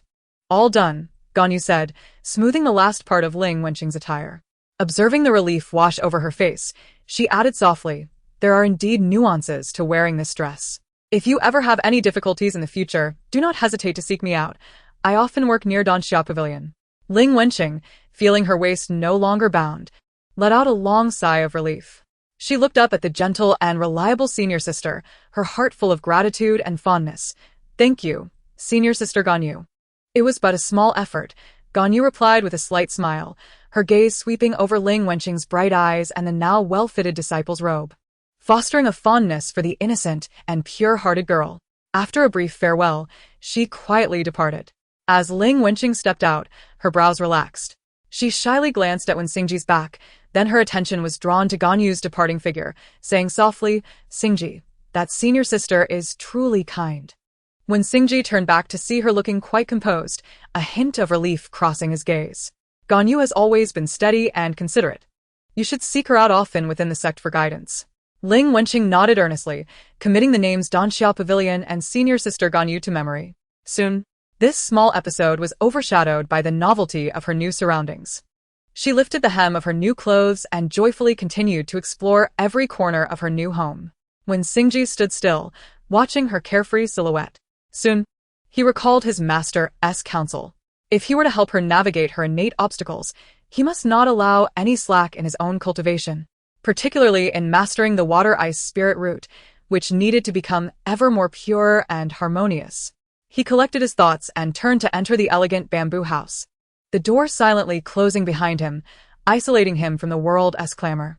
Sitting cross-legged on a mat, he quickly sank into a meditative state, allowing a cold and gentle spiritual energy to radiate from him, focusing on solidifying the recently transformed ice spirit root, preparing to assist her in unblocking her meridians. Outside the bamboo house, Ling Wenqing frolicked like a liberated creature in the wild, exploring her territory with abandon. She rolled on the grassy hillside, chased the butterflies shimmering with spiritual light, and touched the unfamiliar yet spiritually rich flora. As the sunset painted the horizon in hues of orange and red, she returned to her cave dwelling, fragrant with the scent of grass and leaves. Kicking off her shoes, she leapt into the soft rabbit fur hammock as she had countless times before. The violet flowers atop the cave glimmered softly alongside the fireflies in the deepening twilight, resembling a serene night sky. The familiar and comforting scent enveloped her, and in this new sanctuary that belonged to her, she sank into a peaceful slumber. As night deepened, The fluctuations of spiritual energy within the bamboo house remained steady and prolonged, while the rhythmic sound of breathing inside the cave was even and tranquil. The entire mountain peak was shrouded in a serene stillness, as if even the sound of the moonlight falling could be distinctly heard. Chapter 4. The beginning of cultivation. Her empty stomach grumbled, waking her from slumber. What troubled her further was that her long hair, cascading down past her waist, was in disarray, making movement cumbersome. She longed to tie it up. After a moment's hesitation, she slipped on her shoes and hurried to the bamboo house across the way, knocking on the door. When Singji, who had been in quiet meditation, heard the sound and withdrew the icy aura surrounding him, rising to open the door. Upon seeing her, a gentle warmth naturally lit up his eyes. "Ching-ching, what is it?" Ling Wenqing touched her messy hair, then pointed to her stomach. Her little face crinkled in discontent. "I can't manage my hair, and I'm hungry." When Singji instantly understood, observing the girl's unguarded reliance on him, his first thought was to seek Ganyu. He spoke softly, "Wait here, I will be right back." He moved slightly, and soon arrived at the Hall of Affairs, only to learn that Ganyu had gone down the mountain early that morning to attend to sect matters. Scanning his surroundings with his senses, he found that the familiar inner sect sisters, known for their dexterity, were all engaged in morning lessons and could not be disturbed. When Singji frowned slightly, thinking of Ling Wenqing waiting for him with an empty stomach, he decided to first head to the dining hall to fetch breakfast. After a moment's contemplation, he went directly to the library. Stopping at the miscellaneous art section, he quickly found a richly illustrated book titled Essentials of Elegance. Flipping to the chapter on hairstyles, he swiftly scanned through the intricate illustrations, ultimately selecting the simplest style for tying hair. Swiftly jot down the steps, techniques, and key points of force. Upon returning to the peak, he found Ling Wenqing seated obediently on the stone bench before the cave, her small hand propping up her chin, gazing eagerly in the direction of his return. The morning light gently outlined her slender silhouette and cascading dark hair. After a prolonged wait, he approached her from behind, delicately gathering her long hair. His fingers wove through the soft strands, following the patterns he had memorized to style and coil her hair. Initially, his movements felt somewhat awkward, but soon they flowed smoothly, his expression focused as though he were practicing an intricate sword technique, carefully avoiding any unnecessary contact. Before long, a simple yet refreshing hairstyle took shape in his hands. While not extravagant, it enlivened her appearance considerably. "All done," he said softly, placing a food box on the stone table before her. "Let us have breakfast first." Ling Wenqing, surprised, touched the secure bun at the back of her head, then turned her gaze to the steaming porridge on the table. Her eyes turned crescent-shaped as she smiled at him with a bright, unclouded, and trusting expression. "Singji, you're so kind." When Singji gazed at her pure smile, feeling the lingering subtle sensation of her hair entwined around his fingertips, he silently averted his gaze. Sitting down opposite her, inwardly sighing that such trivial intimacies were not a sustainable practice, he must quickly find a female companion to look after her. After she finished her meal, when Singji's fingertips flickered with a gentle light and a soothing cleansing technique swept over, removing the remnants of food from her lips and fingers. "I need to continue my cultivation to stabilize my spiritual root."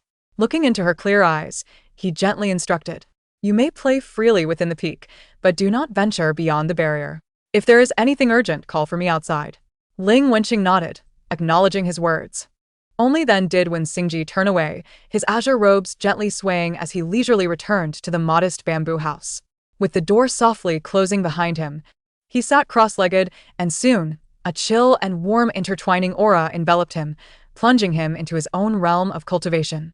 Having familiarized herself with her new home for a day, Ling Wenqing, after the initial excitement faded, found herself quietly grappling with boredom. Sitting on the wooden floor of the cave, she gazed dreamily at the clouds and hues outside. The derisive whispers about her 5 spiritual roots from her childhood suddenly echoed faintly in her mind. She had never thought much of it before, but now, whimsically, she pondered, since there is nothing else to do, why not give it a try? Following her memory, she crossed her legs and endeavored to empty her thoughts, attempting to sense the so-called spiritual energy around her. At first, there was nothing but silence. Undeterred, she patiently and naively waited. Time passed, and under her heightened concentration, the surrounding scenery seemed to gradually fade, replaced by countless tiny, colorful specks of light that slowly emerged before her. They danced like fireflies in a summer night, enchanting and mysterious. Is this spiritual energy? A wave of indescribable joy surged within her. She attempted to draw in the beautiful specks of light with her thoughts, as if breathing. However, the process proved far more challenging than she had imagined. The light points seemed to be separated by an invisible barrier, difficult to capture. Even when one or two occasionally merged with her body, it felt as if they sank into the ocean, bringing no change. The entire experience of perception and guidance was exceptionally arduous and sluggish. If it were an ordinary person facing such difficulties, they might have long since grown disheartened and given up. Yet Ling Wenqing was not fixated on achieving remarkable results instantly. For her, merely being able to see this spiritual energy and taking this first step was already an immensely joyful accomplishment. She remained immersed in that vibrant world of light, patiently and repeatedly attempting, her small face radiating a focused and tranquil glow. Ling Wenqing continued her enthusiastic exploration until evening. Although her progress was slow, the novelty of communicating with the spiritual energy of heaven and earth made her feel quite entertained. It was not until a familiar pang of hunger stirred in her belly that she emerged from that mystical state, reaching for the spiritual fruits stored in the cave to nibble on. After satisfying her hunger, she felt somewhat sticky from the day's practice and longed for a bath. However, gazing at the neatly folded disciple-s robes, she hesitated, struggling with how to don and doff such complicated attire. After much deliberation in front of the cave, she finally made her way to the bamboo house across the way. When Xingji, having retracted his icy aura, opened the door to find her standing in the dim night, nervously twisting the hem of her clothes, looking up at him with pure eyes. "Xingji, I want to bathe." Can you help me? The request caused Wen Xingji to momentarily catch his breath. She had reached the age of maturity, a true young woman. The boundaries of propriety between men and women were not to be crossed. To acquiesce to her would be to exploit her innocence, an act both inappropriate and guilt-inducing. He slightly shifted his gaze, his voice gentle yet firm. "Qingqing, I absolutely cannot grant this request. You have grown up. Bathing and changing are private matters that you must handle yourself." Ling Wenqing, unable to comprehend the complexities of his reasoning, only discerned his refusal. A sense of grievance welled up within her as she grasped his sleeve, her clear eyes quickly misting over, looking at him with a pitiful gaze. When Xingji's heart softened under her pleading look, the principles of propriety and restraint seemed so pale in the face of her pure reliance. He closed his eyes briefly, letting out a silent sigh. "Do not cry." His tone softened, carrying a hint of reluctant compromise. "I cannot assist you with bathing and changing, but I can teach you how to do it yourself." Taking her hand, he led her to the edge of the hot spring deep within the cave, maintaining a respectful distance. Patiently, he explained step by step how to untie the intricate belts, remove her outer robe, and manage her long hair. His voice was steady and clear, his gaze fixed on the stone wall beside them, avoiding any contact that might lead to misunderstandings. "Do you remember?" After concluding his instructions, he stepped back a few paces, creating a safer distance. "I will stand guard outside. If you have any questions or need anything, call for me at any time. However, changing and bathing must be done by you alone." His tone was gentle yet unmistakably resolute. Ling Wenqing watched as he retreated outside, feeling somewhat lost still. But his patient guidance and promise to remain nearby encouraged her to nod firmly and begin clumsily attempting to untie her belts. Outside, when Xingji stood in the moonlight, hearing the rustling sounds of her attempts within, occasionally, he could hear her soft murmurs of frustration when she could not undo a knot. He remained silent, not entering, but the icy aura emanating from him made the surrounding night even cooler. Only when she finally succeeded in entering the water did his taut heartstrings relax slightly. When she called out from within that she had finished washing, when Xingji used a gentle thread of spiritual energy to levitate the neatly arranged clothing, delivering it precisely to her side. "The clothes are here. Dress yourself." His voice came through the door, steady and calm. "If you encounter any difficulties, follow the instructions I just gave you, and try slowly." He listened to the sounds of her awkward yet earnest attempts at dressing until he was certain she had managed to wear most of it, leaving only her hair to be tied up before he opened his eyes and stepped inside. He remained focused solely on her dark hair, gently gathering and securing it. Throughout the process, his fingers never brushed against her skin, and his gaze lingered only among her strands. All done. After fixing the last stray hair, he immediately stepped back. "Rest early." With that, he turned to leave, his pace appearing calm, yet slightly quicker than usual. Ling Wenqing touched her attire, which was a bit askew but nonetheless the result of her own efforts, and then felt the neat bun at the back of her head. The joy of accomplishing something for herself gradually overshadowed her initial helplessness. In the days that followed, when Singji adhered to the principle of teaching rather than doing for her, each day he prepared meals for her, yet when it came to bathing and changing, he often stood outside the door, guiding her with clear words or gently nudging her with his spiritual energy, encouraging her to take action herself. Initially, the evening rituals of bathing and dressing proved to be quite a challenge. He would close his senses, relying solely on his spiritual awareness to assist her. Though his movements remained as gentle and steady as ever, there was a subtle urgency in his departure each time. Fortunately, she gradually transformed from a clumsy novice, often making mistakes, to being able to dress herself with some difficulty after a few days. Although she still required his assistance with her hair, the unnecessary intimacy between them had been minimized. Observing her progress, he felt a sense of relief and contentment.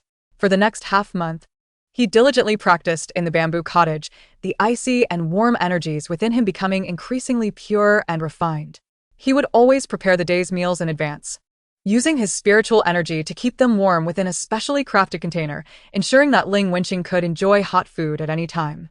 During breaks in his training, he did not neglect his main task. He took out the natural gemstone gifted by the Spirit Rabbit clan, along with the warming jade he had bestowed, and repeatedly tempered them with his own pure ice energy and the refining furnace on his body, purifying them to perfection. The two treasures were flawlessly merged into a resplendent bracelet, its chain translucent, subtly shimmering with the interplay of clouds and ice crystals. He personally brought the bracelet to her. Ling Wenqing was lost in thought when a shadow fell upon her. She looked up to find Wen Xingji standing before her, extending his hand. He spoke softly. Confused, she extended her left hand. In his palm lay a beautiful chain she had never seen before, as if the dawn's rosy glow and winter's ice crystals had been woven together, exuding a warmth that was also refreshing.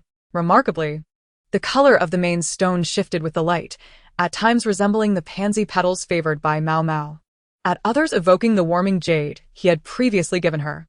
He leaned down, his cool fingertips gently encircling her wrist, fastening the chain carefully. It fit perfectly, the extraordinary gemstone resting against her skin, radiating a reassuring warmth. It is already tempered. You may wear it, he said. Ling Wenqing gazed down in awe at the sudden addition of vibrant light upon her wrist. Cautiously, she touched it with her right hand, and the gemstone flickered slightly, as if responding to her touch. A warm, indescribable joy bubbled up from within her. She looked up, her eyes sparkling as if filled with stars. It's beautiful. Thank you, Xingji. She shook her wrist, watching the light dance on the chain. This was a gift from Xingji, combining Mao Mao's gift and his own. This realization held more value for her than the bracelet's exquisite luster. She resolved to wear it diligently, even during baths and while sleeping. As the month drew to a close, when Xingji sensed that he had nearly broken through the bottleneck of his nascent soul stage, his aura becoming harmonious, and his spiritual energy surging, a breakthrough imminent. He also recognized that the refinement of his spiritual root had yielded significant results, his state at its peak. It was time to begin guiding Ling Wenqing's meridians and attempting to awaken her dormant talents. During this half-month, Ling Wenqing did not squander her time. She diligently practiced meditative sitting, striving to perceive the elusive and colorful points of spiritual energy. Aware of Wen Xingji's busy schedule, she seldom disturbed him, occasionally borrowing a basic text on cultivation from his small room to study. Fortunately, she had learned to read before the age of 8 while still with her family. Following the methods outlined in the book, she clumsily attempted to draw in a small amount of spiritual energy, managing to grasp a thread of understanding through sheer determination, albeit feebly. However, the constraints of her 5 spiritual roots were too great, and the energy she could draw in was scattered and fleeting, ultimately yielding minimal results. Yet, this meager progress still filled her with a sense of novelty and satisfaction. One day, as she furrowed her brow over a particularly obscure passage, when Xingji entered the room, he naturally sat beside her, glancing at the book resting on her lap. "Have you been practicing by yourself these days?" he inquired. Ling Wenqing nodded shyly, "Yes. But it seems ineffective. They won't listen." When Xingji did not dismiss her efforts, but nodded gently, his eyes reflecting a hint of approval. To be able to draw in energy and sense its presence is no small feat for a beginner. Your pure intentions and minimal distractions are advantages that many practitioners envy. He picked up the book, lightly tapping the perplexing passage with his fingertip. Your exploration is fundamentally on the right track, but... He hesitated, choosing his words carefully to avoid dampening her enthusiasm. The energy required by a five-rooted practitioner is more complex. Without a proper guiding method, it is like trying to carry water in a leaky pot. Efforts are wasted, and it may even lead to blockages in your meridians. He observed her expression of partial understanding, patiently explaining, the stagnation and difficulties you feel are not solely due to your innate talent. Improper methods also play a role. Do not lose heart. This is not your fault. Upon hearing this, Ling Wenqing felt the frustration born from her slow progress dissipate, replaced by his understanding and recognition. What should I do? She looked up at him, seeking guidance. When Xingji, seeing the spark return to her eyes, smiled gently. This is why I have come today. I will use my spiritual energy to guide you, helping to clear the blockages caused by improper methods, allowing you to experience firsthand the state of unimpeded energy flow.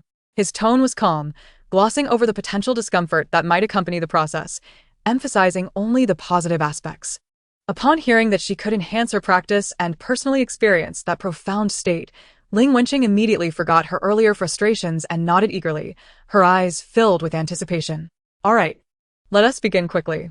Following his guidance, she settled into a meditative posture on the soft mat, her heart soaring with excitement from his encouragement. Close your eyes and relax.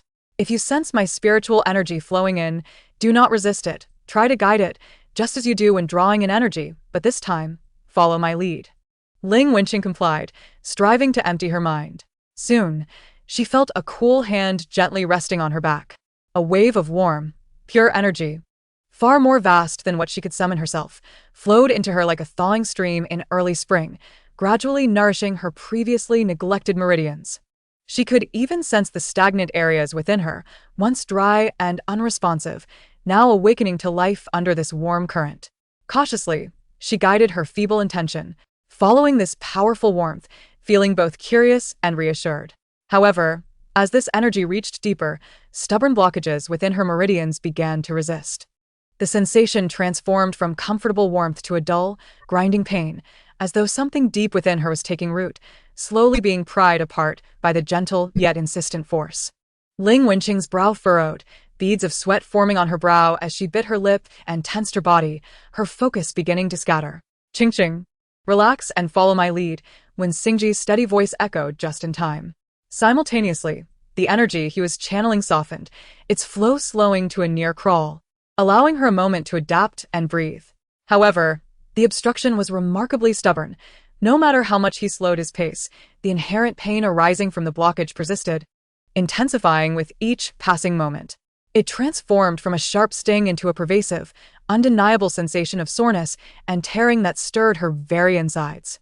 She felt as if her consciousness was being slowly roasted over a low flame, her vision blurring and a buzzing filling her ears.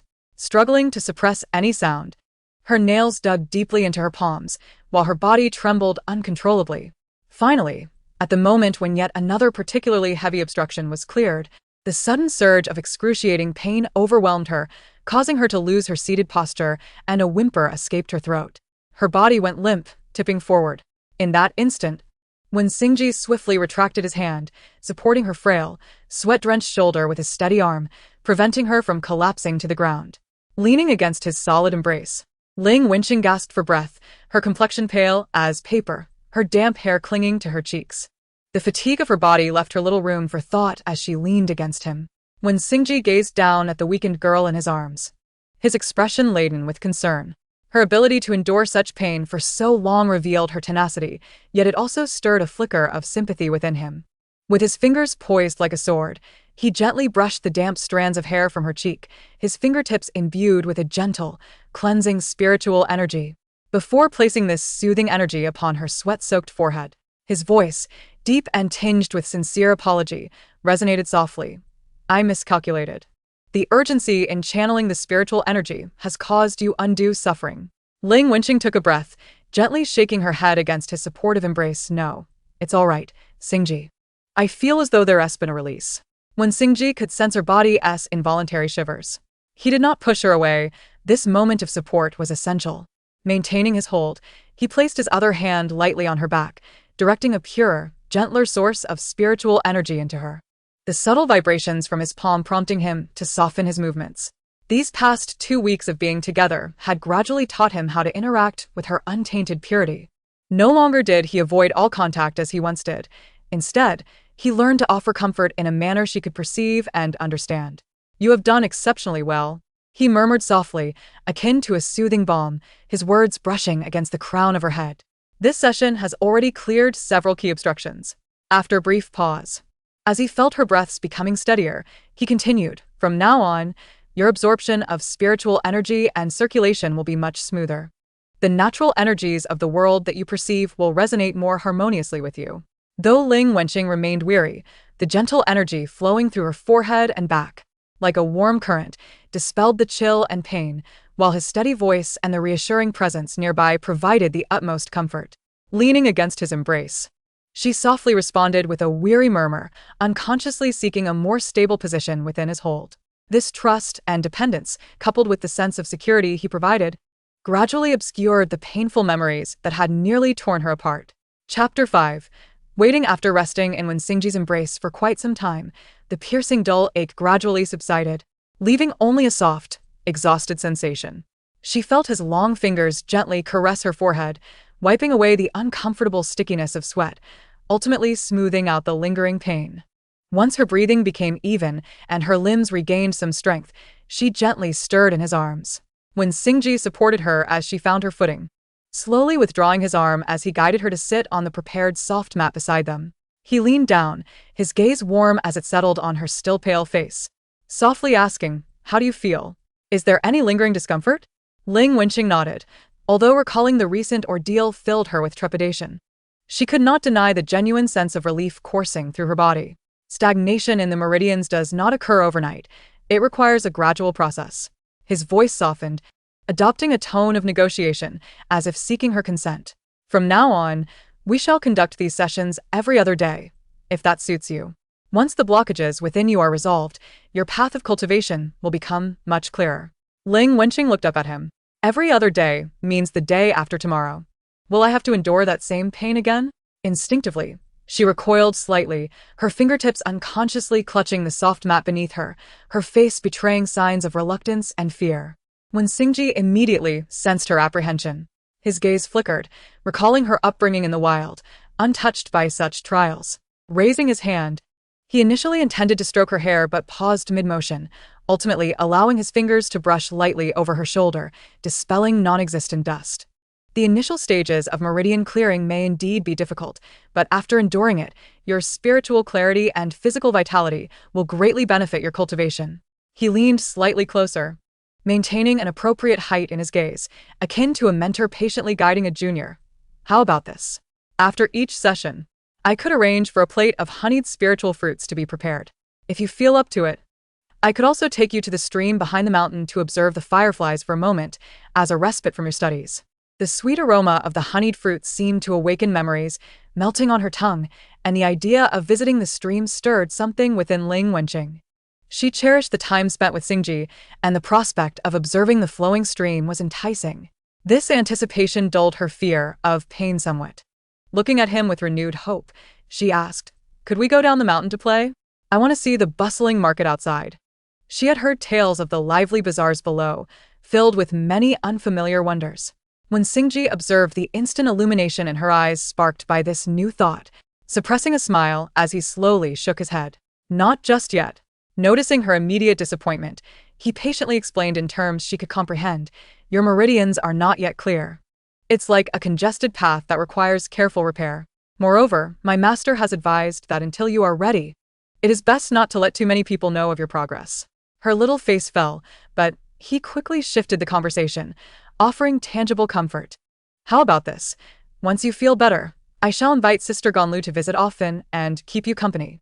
She is quite knowledgeable and will surely find common ground with you." The thought of meeting a new companion, especially the gentle Sister Ganlu, diminished Ling Wenqing's disappointment significantly. She gazed at Wenxingji and slowly nodded. "All right then. If there are spiritual fruits, you will accompany me for walks, and you must call Sister Ganlu to come play." She inhaled deeply, regaining her spirits, and we must go down the mountain in the future. When Xingji watched her transition from near tears to earnestly recalling all the terms, a gentle smile blooming in his eyes. Very well, I shall comply with all your requests. This promise set the rhythm for the following half-month, as regular as the rising and setting of the sun. Every other day, when Xingji would arrive at her cave to guide her in clearing her meridians.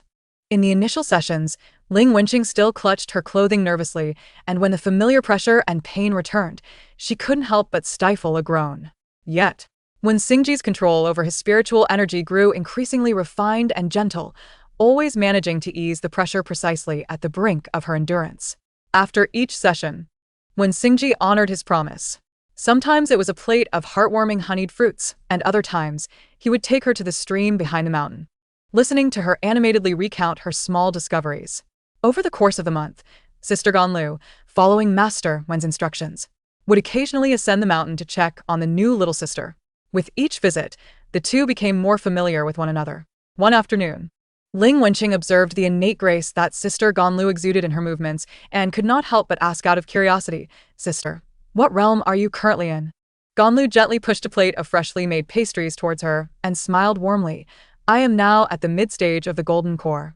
Ling Wenqing softly repeated mid-stage of the golden core, her eyes shining with unabashed admiration and longing. Seeing her reverent yet self-effacing demeanor, Ganlu smiled inwardly and softly reassured her. "With your innate talent, you will surely attain the golden core in due time." She paused, infusing her tone with a hint of reverence. In truth, this level of cultivation is nothing remarkable. Brother Wen, though young, has already reached the early stage of the nascent soul. Ling Wenqing listened, seemingly grasping the meaning but instinctively feeling proud of Wen Xingji. She could not help but inquire further, "What is Xingji like in the sect?" Ganlu pondered for a moment and replied candidly, "Uncle Wen spends most of his time patrolling the outer realms, executing the master's orders to slay demons and monsters. Whenever he returns to the sect, if he has the time, he will also provide guidance to the disciples. However, his comings and goings are elusive, and we common disciples rarely have the opportunity to see him." At this point in their conversation, Ganlu, being perceptive, thought that Uncle Wen, with his cool demeanor, might not elaborate on such common knowledge with the younger sister, so she took the initiative to say, "Sister Ling, Uncle Wen probably hasn't had the chance to explain the situation of our cultivation world to you, has he?" Ling Wenqing obediently shook her head.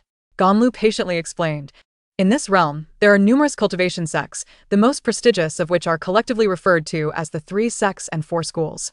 She extended her delicate finger, counting as she spoke. The 3 sects refer to our Qingyan sect, the Guanshan sect, and the Xiaorao sect. The 4 schools are the Hehuan school, the Beta school, the Baiyao Valley, and the Xuanji Pavilion. All cultivators recognize these 7 as the foremost. "Is our Qingyan sect the most formidable?" Ling Wenqing immediately asked, her eyes sparkling. "Yes, one could say that." Ganlu nodded. "Though the 3 sects and 4 schools are mentioned in the same breath, our Qingyan sect is indeed the leader. Our master, Zhang Lin, is the only cultivator in the late stage of the Great Ascension in the current cultivation world, recognized as the strongest." She paused briefly to gather her thoughts before continuing. "As for the ranking of the 3 sects, the Guanshan sect stands second. Their contemporary sect master is also a powerful figure in the late stage of the fusion, with a long-standing legacy known for their formations and weapon crafting. And as for the Xiaorao sect..." At this point, Ganlu smiled slightly, her tone tinged with amusement. "Their sect master is likewise in the late stage of fusion and possesses considerable combat prowess. However, true to their name, the sect's rules are lax, emphasizing freedom.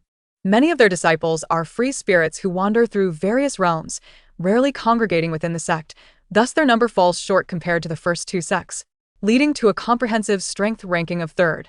Ling Wenqing listened intently, striving to memorize the unfamiliar sect names and their characteristics. After a brief chat, Ganlu looked into Ling Wenqing's eyes, her heart softening, and gently inquired, "Speaking of which, with such innate charm, may I ask where you come from and how you encountered Uncle Wen?" Ling Wenqing, holding a piece of sweet cake, paused at the question. "When I was 8, my parents abandoned me because I possessed the 5 spiritual roots, leaving me alone in the mountains where I was rescued by the Spirit Rabbit clan. I grew up there by myself." She then briefly recounted her encounter with Wen Xingji. Ganlu tightened her grip on her teacup, a wave of tender sorrow washing over her heart. She refrained from probing for more details and simply reached out to gently place her hand over Ling Wenqing's, conveying silent comfort, her voice becoming increasingly tender. It's all in the past. Now that you are at Qingyan sect, this is your home. Ling Wenqing felt the warmth of Ganlu's hand on her own and, seeing the genuine care in her sister's eyes, nodded and smiled. Yes.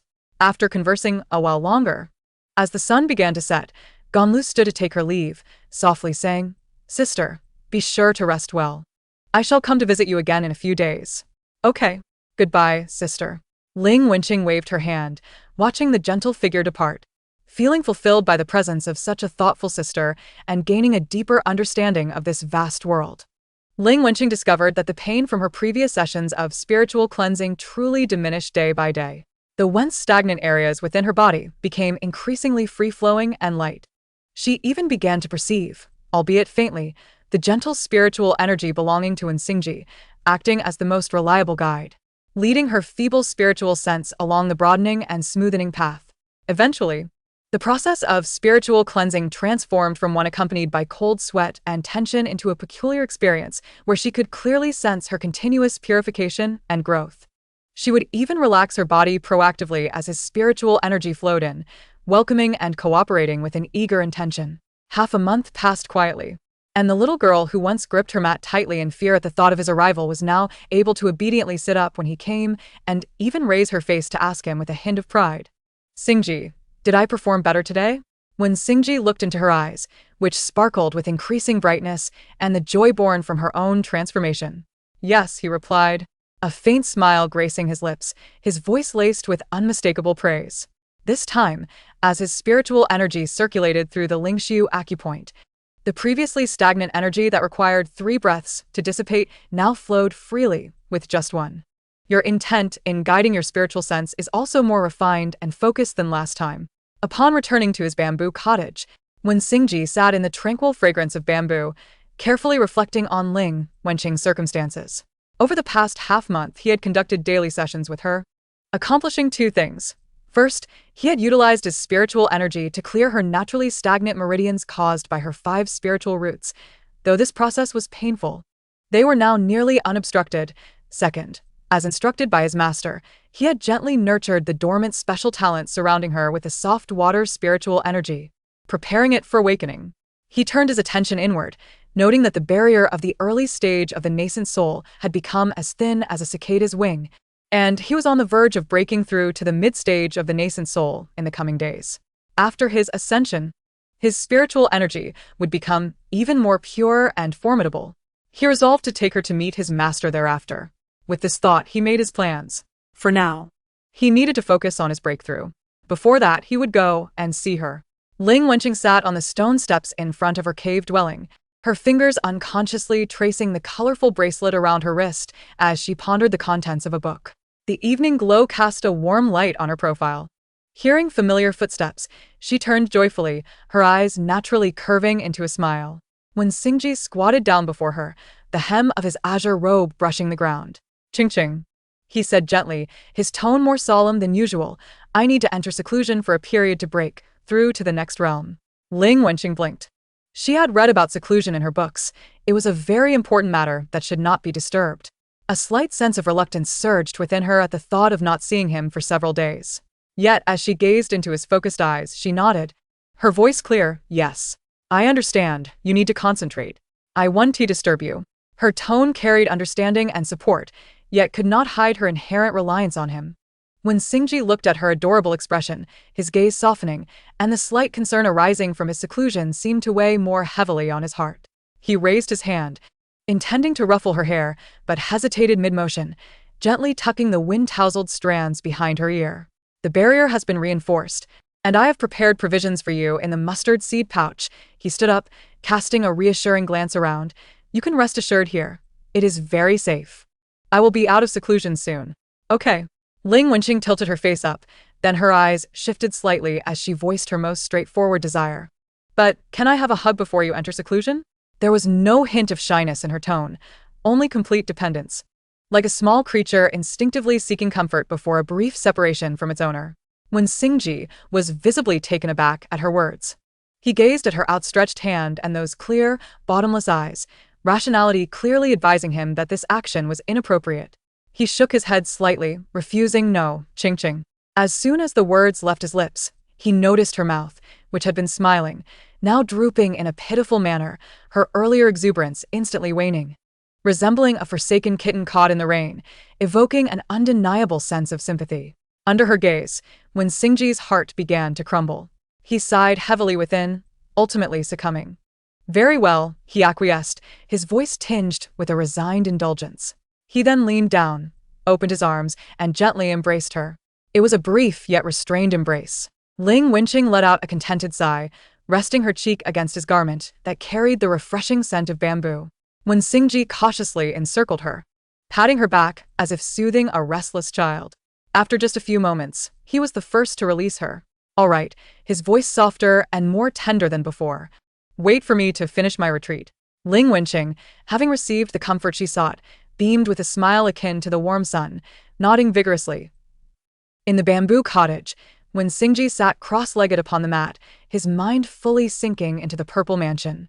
There, a nascent soul, identical in appearance to him and surrounded by a flowing azure light, floated serenely.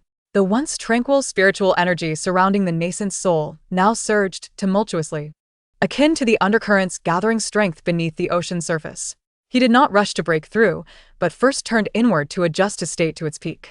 With a firm resolve, the breakthrough officially commenced.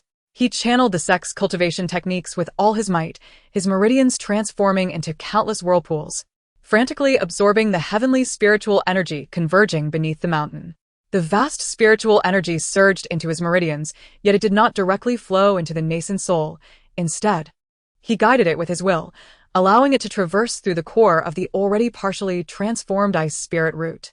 As the originally gentle azure spiritual energy passed through a certain point, its color deepened abruptly, the temperature plummeted sharply, and it swiftly solidified and refined into a more concentrated, bone-chilling azure stream. The entire process resembled rivers converging into the sea, then transforming the sea into glaciers, as the immense energy was compressed to an extreme, containing terrifying power. When the accumulated ice spiritual energy reached a critical point, when Singji's consciousness stirred. Within the purple mansion, the diminutive nascent soul suddenly opened its eyes.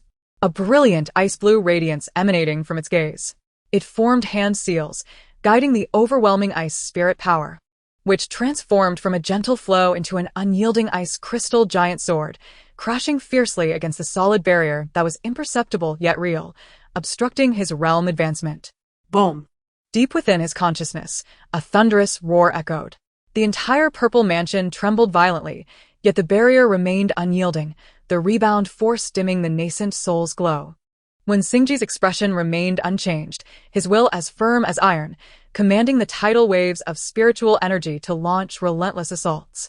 Each impact caused severe tremors at the soul level, but the energy he guided retained the unique sharpness of ice, accurately striking the barrier at its weakest point. After an unknown number of strikes, a faint cracking sound finally emerged from the tip of the ice crystal giant sword. A fissure appeared upon the seemingly indestructible barrier. In an instant, all the pent-up spiritual energy found its outlet, transforming into an exquisitely refined azure beam of light that penetrated the crack, utterly shattering it. As the barrier shattered, it felt as if a new realm had opened. An even more vast influx of heavenly spiritual energy surged in, causing the purple mansion to expand instantly. The tiny nascent soul floated amidst the shattered barrier's remnants, absorbing the pure energy, visibly solidifying and growing larger. The spiritual light surrounding it transforming from the previous azure to a deeper ice spirit hue. A sense of power, magnitudes greater than before, filled its limbs and bones. When Singji reigned in his consciousness, guiding the newly born ice spiritual energy to flow smoothly through the broadened and reshaped meridians, adapting to the new level of power and firmly establishing his realm at the mid-stage of the nascent soul. When he opened his eyes, a fleeting glimmer of ancient ice crystals passed through his gaze, concealing a more reserved and potent strength. He sensed that 7 days had passed since he entered seclusion.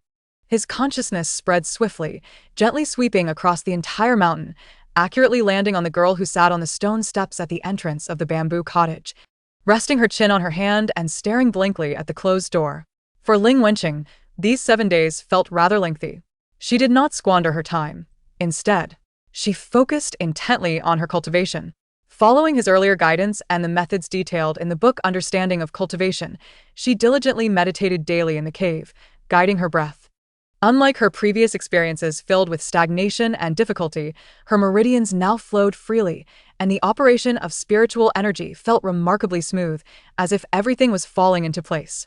She was astonished to discover that as she immersed herself in her surroundings, the once elusive and colorful points of spiritual energy now appeared exceptionally vibrant. They no longer drifted aimlessly. Instead, they seemed attracted by an invisible force, actively converging towards her. The red fire spirit points radiated warmth. The blue water spirit points were cool and gentle, and the green wood spirit points thrived with vitality, all appearing unusually affectionate towards her, nearly integrating into her meridians without her needing to exert much effort.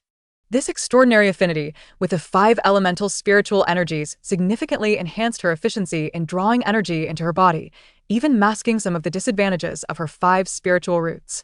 The pure 5 elemental spiritual energy continuously flowed in, cleansing her body and solidifying her foundation. Finally, at a moment when everything fell into place, she distinctly felt a barrier within her being gently breaking open under the vigorous spiritual energy, her dantian expanding and her spiritual light flickering. As her breath suddenly ascended to a new level, she successfully advanced to the second stage of qi refinement. For any cultivator, such speed is nothing short of miraculous. Even Ling Wenqing sensed that this was not solely the result of her efforts. There seemed to be something else at play that she did not yet comprehend. Occasionally, she would revisit the mountain stream where he once took her to see the flowers or sit in their usual spot gazing at the stars, striving to keep herself at ease as he wished. Yet, this was her first time being in a somewhat unfamiliar place for so long without seeing the one familiar face. Ganlu had recently gone out to train and had no time to visit her.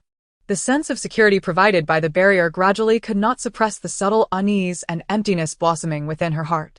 Why hadn't Xingji emerged yet? As she sat on the stone steps in front of the cave, hugging her knees and gazing at the tightly shut bamboo door, her heart tangled in this unfamiliar anxiety. A soft creaking sound broke the silence. The door of the bamboo cottage opened.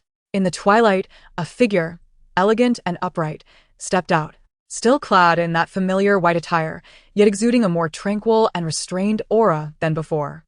He stood at the entrance, his gaze immediately landing on her, filled with a smile as he quietly observed her. In that moment, all her anxieties, emptiness, and confusion vanished into thin air. Instinctively, she leaped to her feet, driven by her most primal reaction, much like a fledgling bird returning to its nest, swiftly rushing towards him and throwing herself into his embrace, tightly wrapping her arms around his waist, burying her face in his garment, which carried the refreshing scent of bamboo and a hint of chill. Her muffled voice, laced with unreserved grievance and dependence, escaped her lips. "Xingji, I missed you so much." When Xingji was momentarily taken aback by her sudden embrace, he felt her slight tremor and the unguarded affection she displayed. Ultimately, all his contemplations transformed into a silent sigh within his heart. He realized he had been sighing often lately. With a gentle touch, he lifted his hand and embraced her reassuringly, while the other hand, as customary, tenderly caressed the top of her head. His voice, low and resonant, echoed softly amidst her hair, carrying a hint of raspy warmth that signified his return. Just a simple embrace and a few unadorned words were sufficient to quell all the unease within Ling Wenqing's heart. Yet, she clung to him tightly, her cheek pressed against the cool fabric of his robe, showing no intention of letting go. When Xingji couldn't help but feel a sense of helplessness, he gazed down at the fluffy head nestled against him, silently pondering. Perhaps she is still too naive and unaware of the world. Such boundaries and rules shall be gradually taught in due course. After a moment, he gently patted her shoulder, his voice softening. "All right, it's chilly outside. Let us head indoors." With that, he took her hand and led her to turn around, entering the elegant bamboo cottage together.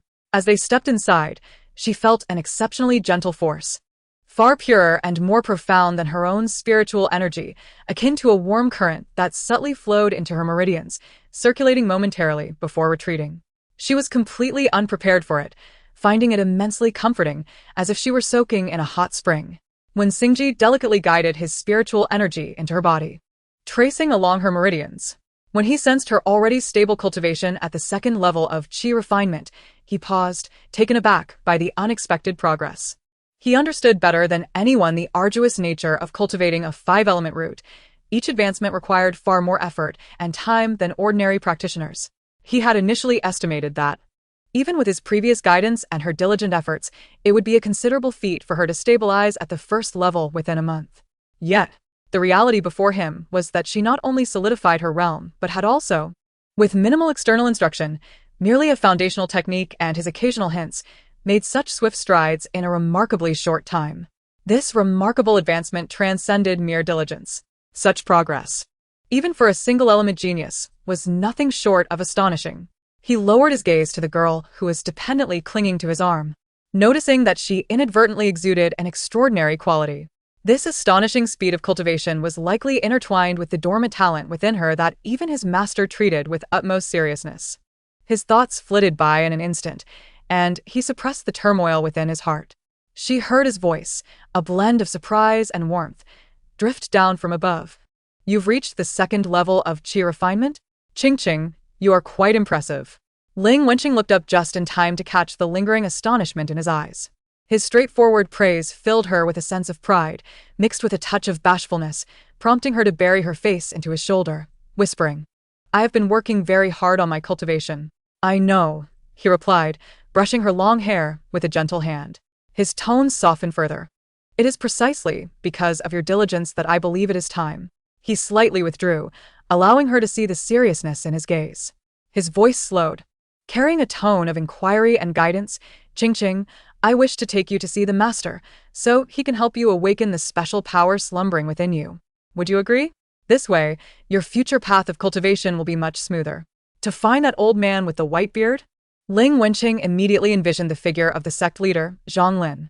Although she did not fully grasp the concept of talent awakening, she understood that cultivation would become more seamless, and this was a suggestion from Xingji.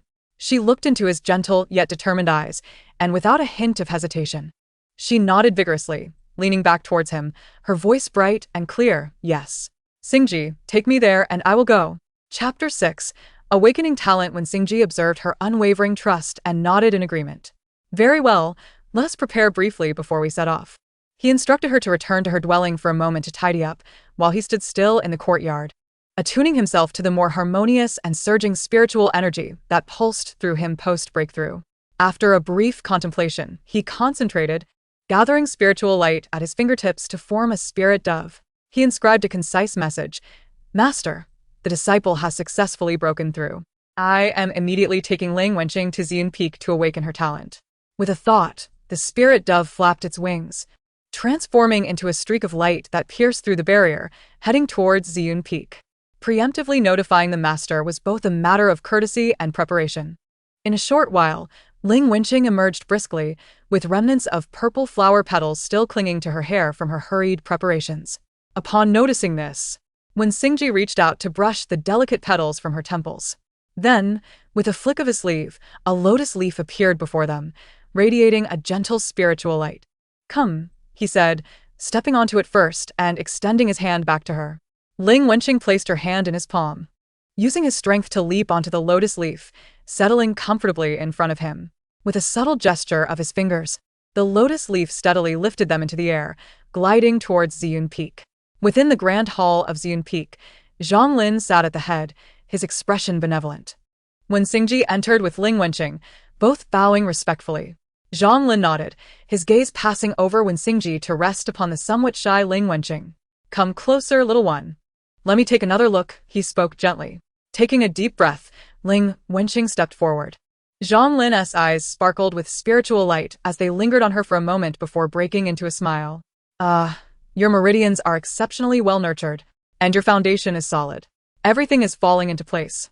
He stroked his beard in approval and then addressed Ling Wenqing warmly. "Child, for the final step, you must accompany me to the forbidden area on the back mountain, where we shall draw upon the power of the heavenly spiritual veins and laws to complete your awakening. Are you willing to follow me?" Ling Wenqing found the seemingly stern yet genuinely kind elder to be quite agreeable, especially with Wen Xingji beside her. So she felt no fear. Recalling her purpose for being there, she replied clearly, "I am willing, Master Zhang." Upon hearing her words, a deeper smile graced Zhang Lin's features. and he felt a surge of fondness for the pure-hearted girl. Very well, then follow me. Xingji, you may wait here. With that, he waved his sleeve, enveloping Ling Wenqing in a gentle force, and their figures instantly vanished from the hall. In the forbidden area of the back mountain, at the heart of the spiritual veins, there lay an open platform atop Ziyun Peak, shrouded in swirling clouds and mists. Beneath them was a naturally formed, colossal array pattern, converging the purest spiritual energy from the entire mountain range, with mysterious runes of laws subtly flowing in the air. Zhang Lin instructed Ling Wenqing to sit cross-legged at the center of the array, his expression solemn. Close your eyes and focus your mind. Embrace whatever you feel without resistance. Allow it to happen naturally, he advised. Zhang Lin formed hand seals, and an unimaginable, overwhelming aura erupted around him, the might of a cultivator at the late stage of the Great Ascension, commanding the power of heaven and earth. With his fingers poised like a sword, he pointed towards Ling Wenqing's forehead. Heaven as the guide, laws as the bridge, spirit as the contract, awaken your talent. Boom. In an instant, Ling Wenqing felt her consciousness being drawn from her body, plunging into an endless torrent of vibrant colors. Gold, green, blue, red, and yellow, the 5 elemental spiritual energies transformed from docile points of light into surging waves, flooding her body from all directions, cleansing every inch of her meridians. This process was an exquisite sensation of fullness and expansion, as if a deflated vessel was being rapidly filled and stretched. Under the influence of this vast power, her dantian began to operate autonomously, compressing and refining. Time lost all meaning as the colorful torrent gradually subsided, and a refreshing sensation spread from the depths of her spirit. She sensed her body resonating wondrously with the surrounding flora, flowing water, rocks, and even the gentle breeze. Upon introspection, she discovered that her previously simple meridian network, which merely circulated spiritual energy, had been imprinted with countless intricate and mysterious natural patterns, subtly echoing the world around her. A profound realization surfaced within her. She had awakened a rare talent, known as spirit call tides. This talent conferred the power of creation and communication. She possesses the unique ability to harness the elemental energies of the 5 elements based on her innate spiritual roots, crafting ethereal puppets imbued with a degree of sentience. Furthermore, she can intertwine her consciousness with the pure essence of the 5 elements, manifesting tiny beings resembling nature spirits, endowed with rudimentary intelligence. Remarkably, she is a wielder of 5 spiritual roots, signifying her capacity to channel the complete spectrum of elemental energy to express this extraordinary talent. She can create composite puppets that embody the characteristics of all 5 elements, exhibiting formidable stability and strength. She can even conjure 5 elemental spirits that possess full sentience and can autonomously manipulate corresponding elemental energies. This realization left her somewhat astounded. The 5 spiritual roots, once a source of derision and suffering, had now transformed into the perfect vessel for this astonishing gift. Ling Wenqing slowly opened her eyes, the radiant hues swirling within her gaze receding like the tide, yet her aura grew ever more vibrant and profound. She gazed at Zhang Lin, the elder who had been standing guard, and before she could speak, she noticed the astonishment flickering in his usually tranquil eyes. Zhang Lin did not immediately respond. His powerful consciousness had already perceived the unique resonance of her awakened talent the moment it emerged, recognizing it as the legendary spirit call tide. His heart trembled at this revelation, for he had only encountered fragments about it in an ancient tome, regarded as a near-mythical gift that touched upon the origins of creation, beyond the reach of ordinary powers. What astonished him further was that her 5 spiritual roots, which he once thought a burden, had become the ideal foundation for her to fully harness this gift, allowing her to balance the forces of the 5 elements with boundless potential. Should she flourish and adeptly wield this ability, she might carve an unprecedented path, one whose achievements even he would find difficult to fathom. As his thoughts raced, they subsided when his gaze fell upon Ling Wenqing's bright yet inquisitive eyes. He approached her calmly, his voice steady and imbued with the warmth typical of an elder. "Child, the gift you have awakened is called Spirit Call Tide." He paused to explain in a manner she could grasp. "It is a special ability that enables you to better utilize the elemental powers and even communicate with the vital energies of all beings in this world, granting them simple forms and consciousness." Though she could not yet fully comprehend the depth of the term Spirit Call Tide, the sensation coursing through her, A profound connection with the natural world provided her with a glimmer of understanding. Zhang Lin observed her subtle realization with a gentle smile, his demeanor serene as ever. This is a tremendous opportunity. In your future cultivation, you must be diligent and strive for clarity of mind, so as not to squander this gift. He regarded her with kindness, envisioning a distant future filled with promise, his voice steady and powerful. Your future will be very different. But there is no need for confusion or anxiety. Take one step at a time, grounded in reality. His words washed over her like a gentle spring breeze, instilling a sense of calm and assurance. Ling Wenqing looked into her master's kindly eyes and nodded earnestly. Then, turning to the elder, she asked, "Can I still play?" Zhang Lin paused, initially taken aback by her innocent question, before bursting into hearty laughter that echoed through the chamber. With a fond pat on her head, his eyes crinkled with mirth. Of course, cultivation is about understanding the universe, and play is equally a means to experience life. Why should they be separated? He patiently elaborated. Look at the deer frolicking in the mountains or the fish swimming in the stream. Are they not also engaging in a form of cultivation? Your spirit call tide gift will require you to connect closely with flowers, trees, and the changing seasons. In the future, when you mold clay into figures or awaken with spirits, that be an immensely enjoyable pursuit. Seeing her eyes light up, he straightened, his tone growing even gentler. Remember, the way of nature is the way of the Tao. Maintain this childlike heart, and it will greatly benefit your cultivation. When it is time to meditate, do so with focus. When it is time to play, immerse yourself in the mountains and waters. This is the true path. Ling Wenqing nodded, her face blossoming into a radiant smile, her last lingering doubts dissipating. With a flick of his sleeve, Zhang Lin summoned a flash of spiritual light and returned with her to the great hall. When Xingji, who had been patiently awaiting in meditation, sensed their return and withdrew his aura, rising respectfully, Zhang Lin, smiling, conjured 2 cushions, inviting them to sit. He turned to Wen Xingji, calmly summarizing the remarkable potential of Ling Wenqing's awakened spirit call tide. Upon hearing this, even Wen Xingji, known for his composed nature, could not suppress a flicker of astonishment in his eyes. He glanced at the girl beside him, her expression still one of naivety, and felt a surge of conflicting emotions. This gift, while delightful, resembled a double-edged sword. The greater the fortune, the heavier the burden of calamity. He foresaw the dangers she would face if this power were to be revealed to the outside world. Zhang Lin noted the change in Wen Xingji's expression and turned serious. Such a talent must not be divulged in the slightest until she is capable of safeguarding herself. He then addressed Ling Wenqing, "Child, I have previously stated that Wen Xingji is my last disciple. However, our meeting is a matter of fate, and I genuinely admire your character. Today, I am willing to make an exception and open the door for you. Do you wish to become my disciple?" Ling Wenqing blinked, not fully grasping the significance of the exception but instinctively sensing the crux of the question. She looked up, a hint of nervousness in her voice as she inquired, "If I become your disciple, does that mean I can't be with Xingji anymore?" Zhang Lin laughed heartily, shaking his head. "Naturally not. Once you join my fold, Wen Xingji will rightfully be your senior brother. He will not only guide you but also be responsible for your protection. I am elderly and will mostly focus on quiet contemplation, only occasionally offering you guidance on essential matters.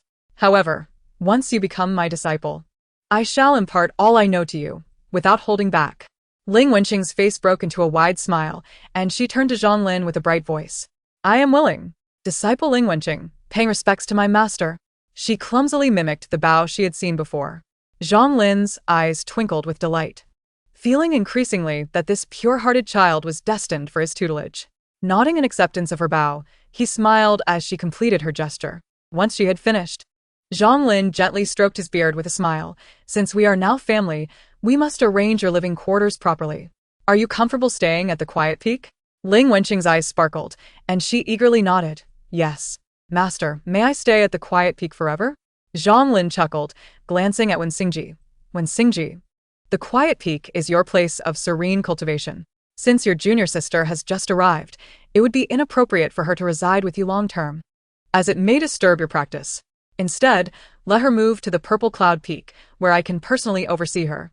Ling Wenqing's face fell at this suggestion, and she looked to Wen Xingji with a pleading expression. He met her innocent, pitiful gaze, unable to voice the agreement he had intended. He recalled how well she had behaved at the quiet peak, never disturbing his training. Moreover, with their master aging, it was indeed wise not to burden him further. As her senior brother, guiding a gifted yet innocent junior sister would require immense dedication, implying that he would have to envelop her under his protective wing. Bearing the consequences of her cultivation journey, he remembered her initial anxiety upon joining the sect, her resilience during the opening of her meridians, and the promise he made when he brought her back from the mountains. When Xingji sighed softly within. Very well, since the seeds of fate had already been sown. How could he remain detached at this moment? Protecting the younger generation of the sect was his duty.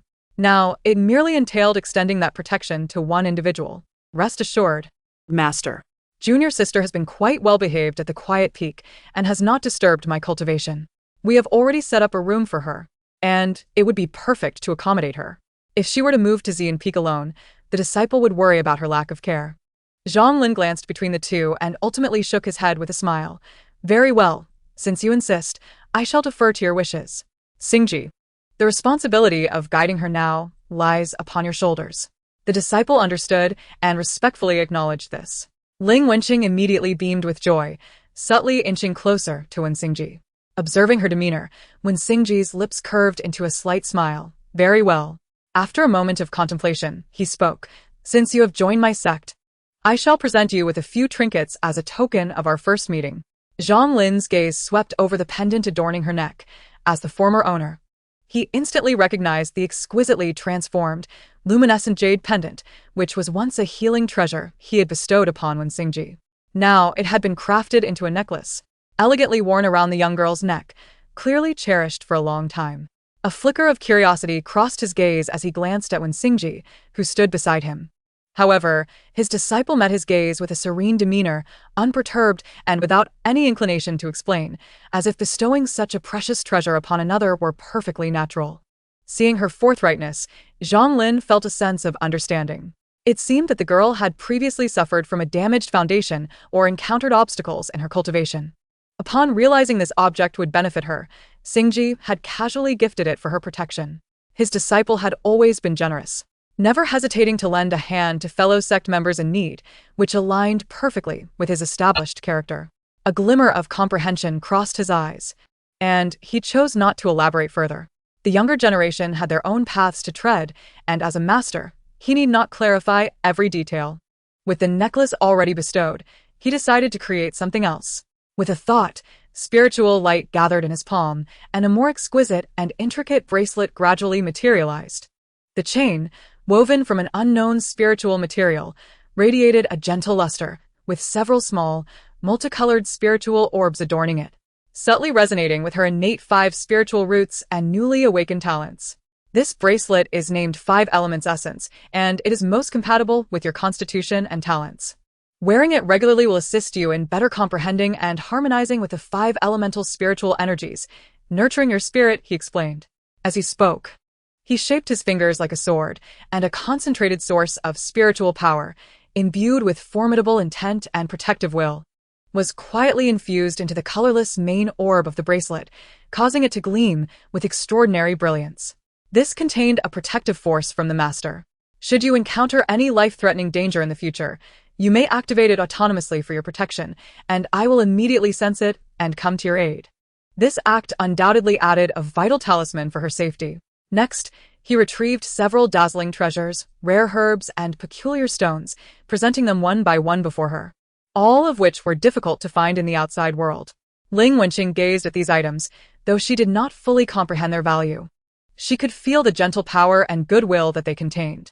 Accepting them graciously, just as she had with the gemstones from Miao Miao and the jade from Xingji, she cradled them in her arms, lifting her face to express her gratitude sweetly. Thank you, Master. Zhang Lin, seeing her untainted joy and lack of greed, felt a surge of satisfaction and affectionately ruffled her hair. Good child, go now, and settle in well with your senior brother. If you encounter any uncertainties in your cultivation, feel free to ask me or consult your senior brother. His gaze shifted between Wen Xingji and Ling Wenqing, finally resting on Wen Xingji. With a calm tone of instruction, Xingji, take good care of your junior sister. I shall comply with the Master's orders, Wen Xingji replied, cupping his hands respectfully, his tone steady. Zhang Lin spoke no further, waved his hand, and gradually faded away, merging into the mist of the hall, evidently returning to his meditation. Understanding the cue, Wen Xingji looked down at Ling Wenqing, who was gazing up at him with an eager expression. His eyes softened naturally. He raised his hand and habitually tousled her hair. Speaking gently, "Let us go back." "Yes." Ling Wenqing nodded vigorously, taking the initiative to grasp his sleeve. The two stepped out of the grand hall, where lotus leaves awaited them outside the door. When Xingji took her hand and stepped onto the leaves, which promptly ascended steadily, carrying them through the clouds toward the secluded peak where they would reside together. The sea of clouds churned beneath them, and Ling Wenqing leaned against Wen Xingji, playing with the newly gifted 5 Elements essence bracelet while touching the jade pendant at her neck, feeling a profound sense of fullness and immense peace within her heart. After ensuring Ling Wenqing was safely settled in at the peak, Wen Xingji proceeded directly to the sect's administrative hall to register this newly admitted junior sister. When he calmly informed the attending disciple that the master had taken in a new disciple, Ling Wenqing, the disciple was taken aback, abruptly standing from behind the desk and nearly toppling the chair behind him. His voice trembled. "Dabu, the master has made an exception to take in a disciple? And it's a female disciple."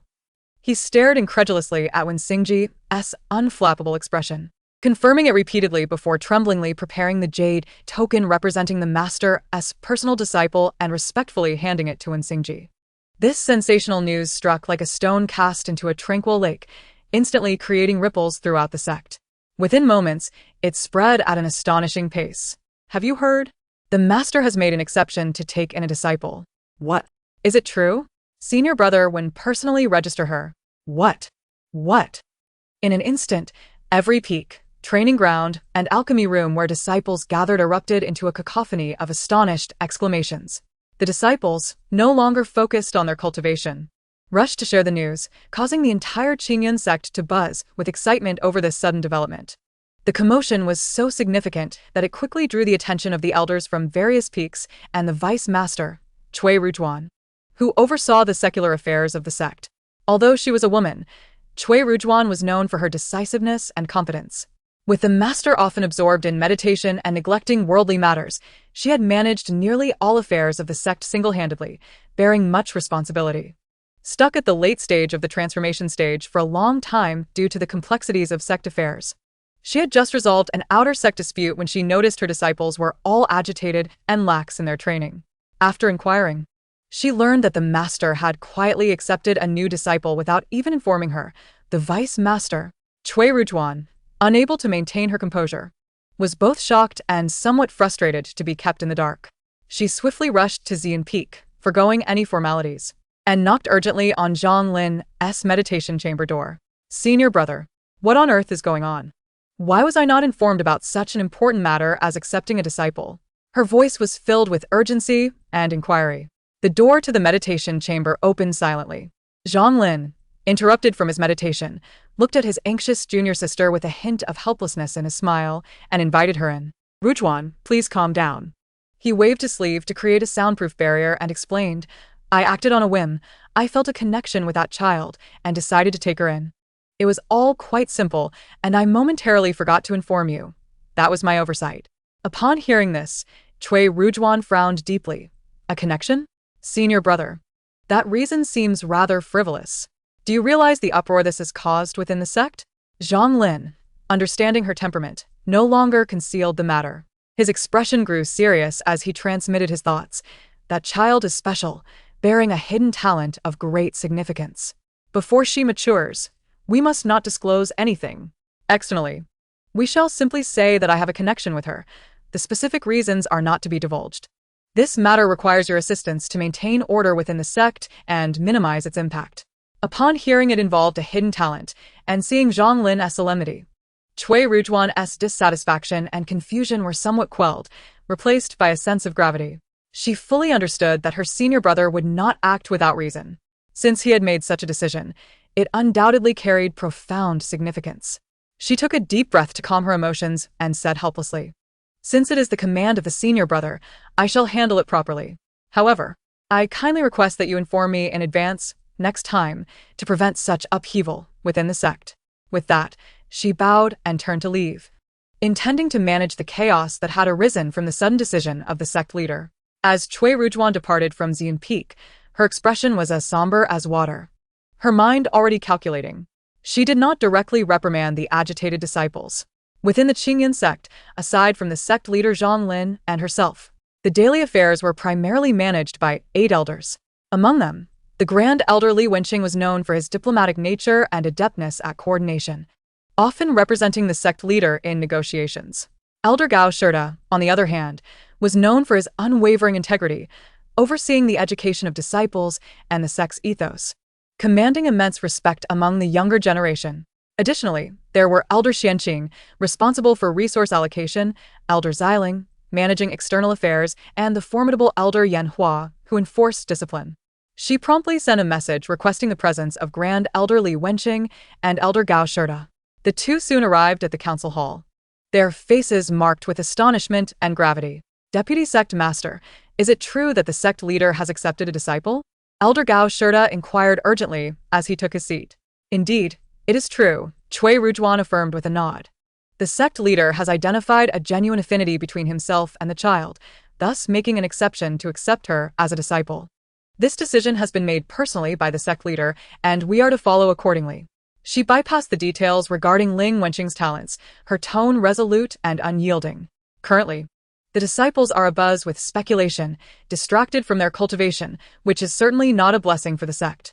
I must trouble the 2 elders to immediately inform each peak to restore order, instructing the disciples to focus on their positions and refrain from unwarranted conjectures and discussions.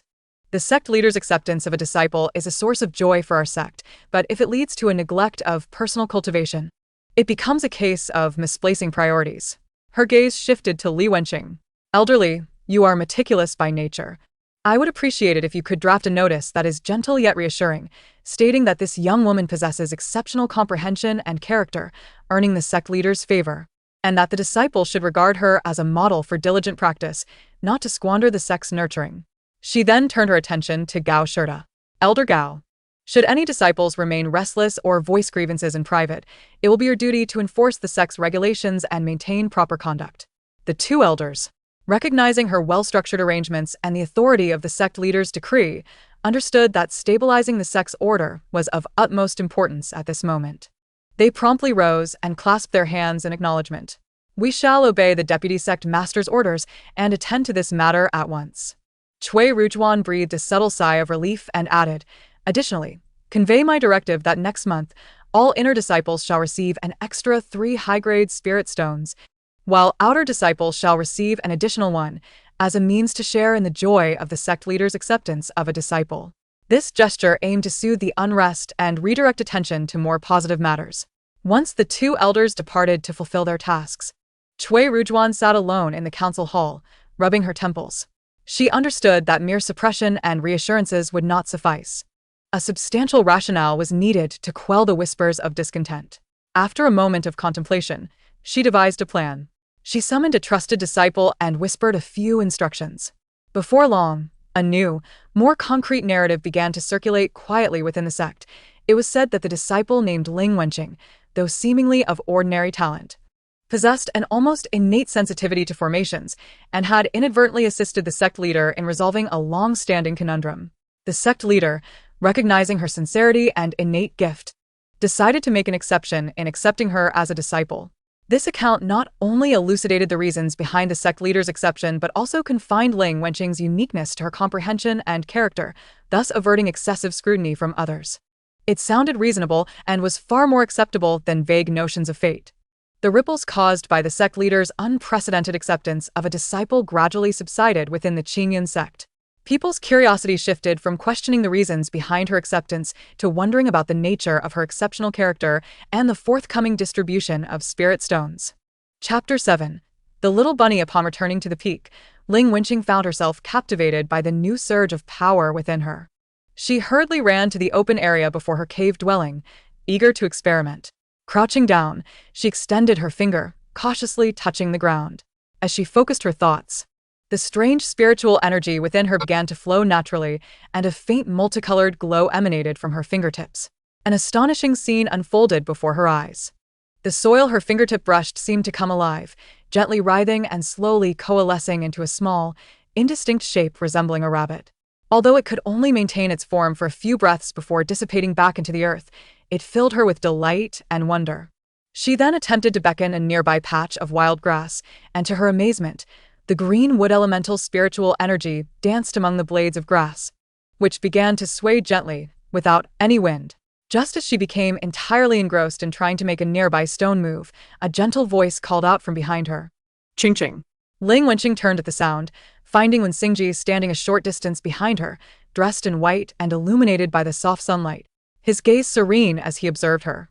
She, still marked with traces of soil, beamed at him with bright eyes, pointing at the small mound of earth that had just scattered, her voice bubbling with excitement. "Xingji, look.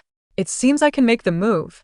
When Xingji approached her, glancing over the remnants of spiritual energy that lingered in the air, as well as her flushed cheeks from excitement, he distinctly sensed the pure, vibrant surge of spiritual energy from earlier, leading him to a deeper understanding of her innate talent. "Your sensitivity is remarkable, and your control of spiritual energy appears quite natural.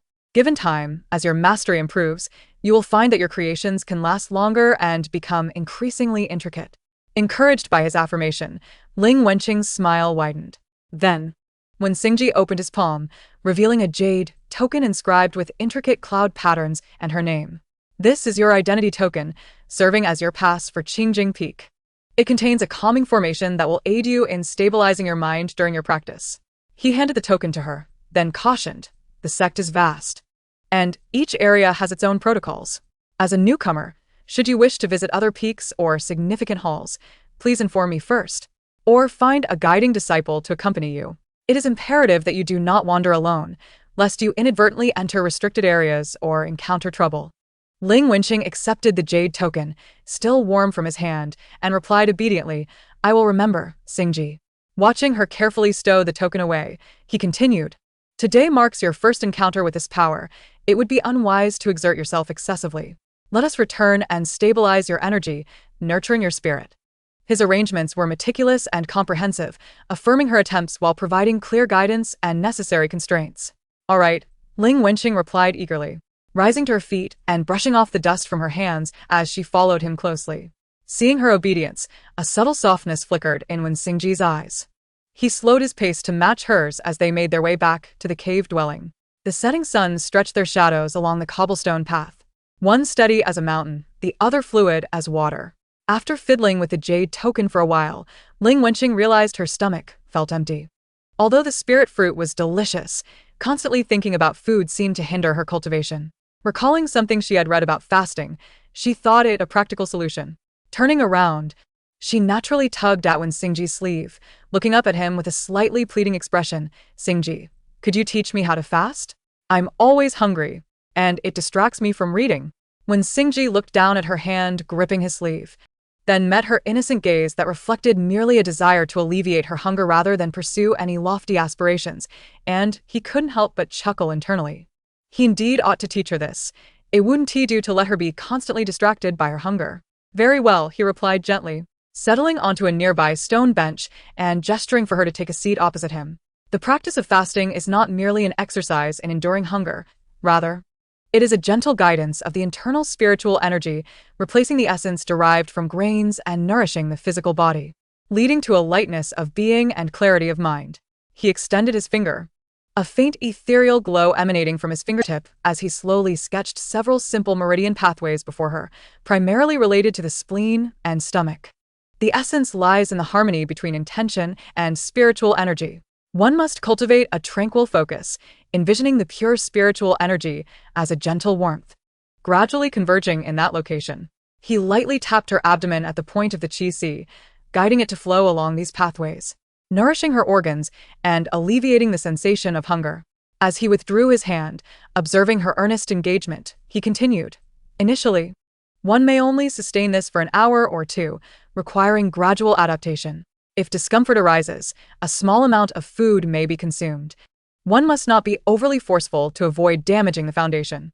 Ling Wenqing listened, her understanding somewhat elusive, yet the terms of guiding spiritual energy and nourishing the organs, along with the pathways he had just illustrated, led her to conclude that cultivation could replace the need for food. "I shall give it a try," she exclaimed, eagerly settling into a cross-legged position, closing her eyes and striving to summon the colorful points of spiritual energy within her, directing them toward her belly. When Xingji stood nearby, quietly watching her furrowed brow and earnest attempts, reminiscent of a fledgling awkwardly flapping its wings for the first time, he refrained from interrupting, only subtly guiding her back on track with a gentle force when her breath began to falter. After a considerable time, Ling Wenqing exhaled deeply, opening her eyes and touching her belly, marveling, "It seems I am not so hungry anymore, though my head feels a bit dizzy." This initial attempt is normal. The consumption of spiritual awareness is considerable, when Xingji clarified, promptly offering her a light spiritual fruit that would nurture the mind, advising her to proceed gradually. Ling Wenqing accepted the fruit and nibbled at it, her heart brimming with joy. It appeared she might no longer need to constantly seek food. She looked at Wen Xingji with bright eyes, declaring, "Xingji, I shall practice this every day." Observing her satisfaction from this small advancement, he nodded gently, "Very well. I shall accompany you in your practice." This period was serene and fulfilling. Under Wen Xingji's meticulous and patient guidance, Ling Wenqing not only mastered the art of fasting but also acquired a fundamental understanding of cultivation, no longer the naive girl from the wilderness. More astonishingly, with her already awakened talents, her progress in cultivation was remarkable, akin to a rapid ascent. The elemental energies of heaven and earth seemed to possess a natural affinity with her, gathering spontaneously without forceful effort, seamlessly merging into her meridians and transforming into pure spiritual power. In a brief span, her cultivation level surged to the 8th stage of qi training, a rate that would leave any so-called genius astounded. When Xingji had grown accustomed to this companionship, observing her incremental progress, he habitually rewarded her with a gentle ruffle of her hair upon her breakthroughs. When she grew weary from her practice, he would take her to the mountain stream to watch the fireflies or to the peak to admire the sea of clouds.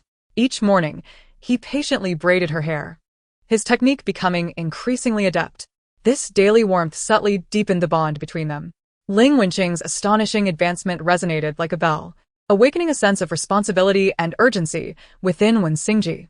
He recalled the expectations of his master, Zhang Lin, and gazed at the limitless future before the young girl. Feeling the weight of a strong man's duty, he was still only in the mid-stage of the nascent soul. This realization sharpened his awareness. Within the Qiyun sect, the deputy sect leader, Cui Rujuan, had reached the late stages of the transformation stage, while the elders were predominantly in the mid or early stages. The sect's ability to stand firm and command respect stemmed from its rich reservoir of talent. In contrast, other sects and schools often had elders who were merely at the nascent soul or golden core stages, with few attaining the transformation stage. He was far from strong enough. He must accelerate his progress. The transformation stage represents a significant watershed. The difficulty of breaking through is incomparable to the preceding minor realms.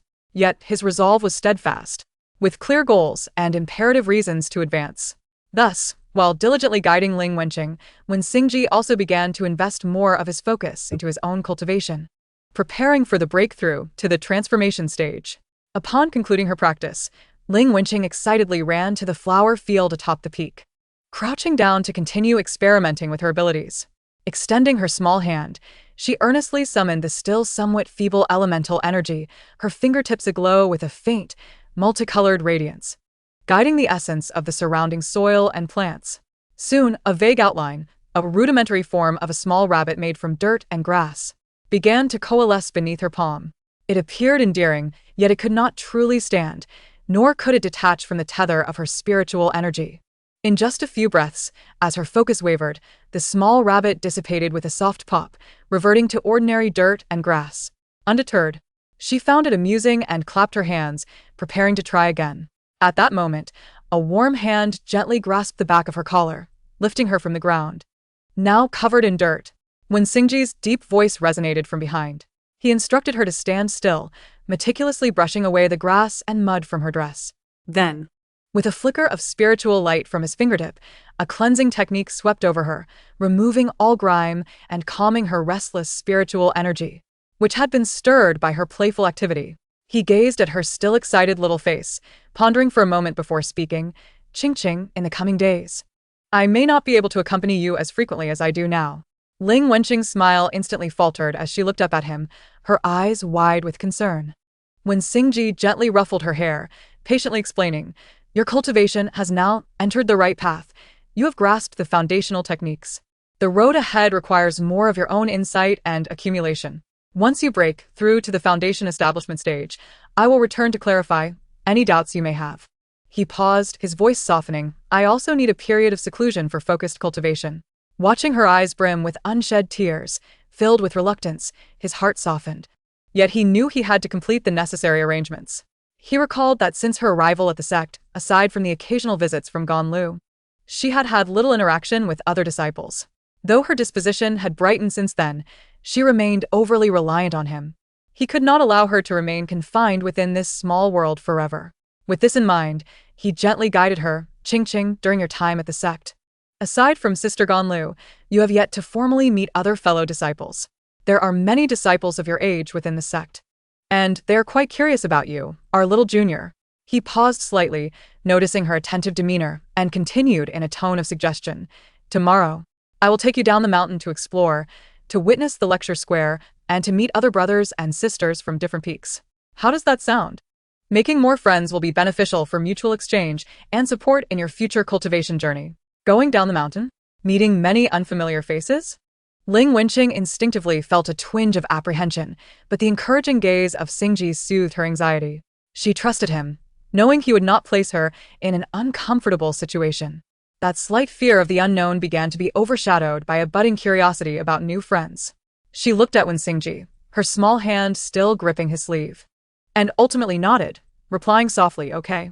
In the following days, when Xingji indeed slowed his own cultivation, leading Ling Wenqing down from the Qingjing Peak, the disciples within the sect were already filled with curiosity about the mysterious little junior disciple, who had been exceptionally accepted by the sect leader and had drawn the attention of the deputy sect leader to reassure everyone. On this day, the elusive senior brother, Wen Xingji, unexpectedly graced the square where disciples regularly attended lectures, making his way directly toward elderly Wenqing, who was conducting a class. Instantly, all disciples halted their activities, their gazes converging upon him. To their further excitement, a young girl clad in moon-white disciple robes trailed closely behind him. With an expression of calm, Wen Xingji respectfully cupped his hands in greeting to elderly Li Shishu. Following his lead, Ling Wenqing awkwardly mirrored his gesture, softly echoing Li Shishu. Elderly Nuda. Her eyes appraising Ling Wenqing. The girl possessed a striking beauty, her eyes clear and pure. Although slightly nervous, her demeanor displayed no signs of timidity. The aura surrounding her was pristine, and her foundation solid, prompting a flicker of approval within elderly. Quite well," she remarked, nodding slightly to Wen Xingji. "Since you have brought her, let her become acquainted with everyone." Wen Xingji acknowledged with a soft reply and stepped aside, fully exposing Ling Wenqing to the curious gazes of her fellow disciples. A mix of curiosity and shyness enveloped her as she observed the group of similarly garbed individuals, instinctively inching closer to Wen Xingji. At that moment, a gentle and familiar voice, laced with warmth, called out, "Junior Sister Wenqing." The crowd turned to see Ganlu, dressed in elegant azure robes, approaching with measured steps. She first offered a respectful bow to Wen Xingji, Wen Shishu, before turning her soft gaze toward the still somewhat awkward Ling Wenqing, a smile gracing her lips. "Gan Shiji!" exclaimed Ling Wenqing, her eyes brightening as if she had spotted a savior, the surprise dispelling her tension. "You're back from your training, Ganlu?" Noticing the unmasked reliance in Ling Wenqing's demeanor, smiled deeper, stepping forward to gently grasp her hand. "Yes, I just returned not long ago. I heard that you were making your formal debut today, so I came to see." With a playful wink, she lowered her voice teasingly. In the blink of an eye, Junior Sister Wenqing has become someone we must respect as a little Shishu. Feeling slightly embarrassed by her words, Ling Wenqing's cheeks flushed as she quickly shook her head, responding in a hushed tone, "No way. Here, I will always be your junior sister. Just call me junior sister." Her earnestness softened Ganlu's heart, who nodded with a smile, "All right, as you wish, junior sister Wenqing." With the comforting presence of her senior sister by her side, Ling Wenqing's previously tense heartstrings relaxed entirely. Once elderly announced a break in today's training, signaling that they could engage in free activities. The already restless disciples rushed forward in a flurry, with Ganlu gently guiding and introducing her. Ling Wenqing's initial awkwardness dissipated amidst the kind smiles and greetings from everyone. She raised her head, beaming a radiant smile like blooming mountain flowers at the curious and benevolent eyes surrounding her. This smile felt like the warm sun, instantly touching the hearts of all disciples. Little Shirshu, you look so beautiful when you smile. Come, let us take you to taste the new spirit cakes from the dining hall. The enthusiastic invitations enveloped Ling Wenqing as she was surrounded by them. She glanced back at Wen Xingji, who gave her a reassuring nod, allowing her to follow Ganlu and the others without worry. Standing in place, Wen Xingji watched her retreating figure, filled with a hint of excitement, accompanied by the steady and considerate Ganlu. In this moment, he felt a measure of relief. As evening fell, Ling Wenqing bid farewell to her newly found friends. "Thank you, Ganshiji," she whispered, her eyes brimming with gratitude. Without her sister's constant support, she would have surely felt lost today. Ganlu tenderly adjusted the stray strands of hair blown by the wind. "No need to be so polite, junior sister. Just come to play with us often in the future." Ling Wenqing nodded vigorously, and after parting ways, she took out the jade lotus leaf Wen Xingji had given her and flew back to the serene peak, riding the evening breeze. Before the bamboo cottage, Wen Xingji was already seated at the entrance, engrossed in a book while waiting. "Did you have a good time?" he inquired softly, his hand gently resting on her head. Ling Wenqing nodded eagerly, animatedly recounting the day's events, especially highlighting Ganlu's attentive care and the warmth of her new friends. Wen Xingji listened with a smile, accompanying her to the door. He gently said, "That's wonderful. In the future, maintain close relations with Ganlu and the others. It will set my mind at ease." After ensuring she returned, he turned and re-entered his dwelling. His bamboo cottage was just a short distance across, only a few dozen steps away. The night breeze rustled through the bamboo forest, creating a gentle sound.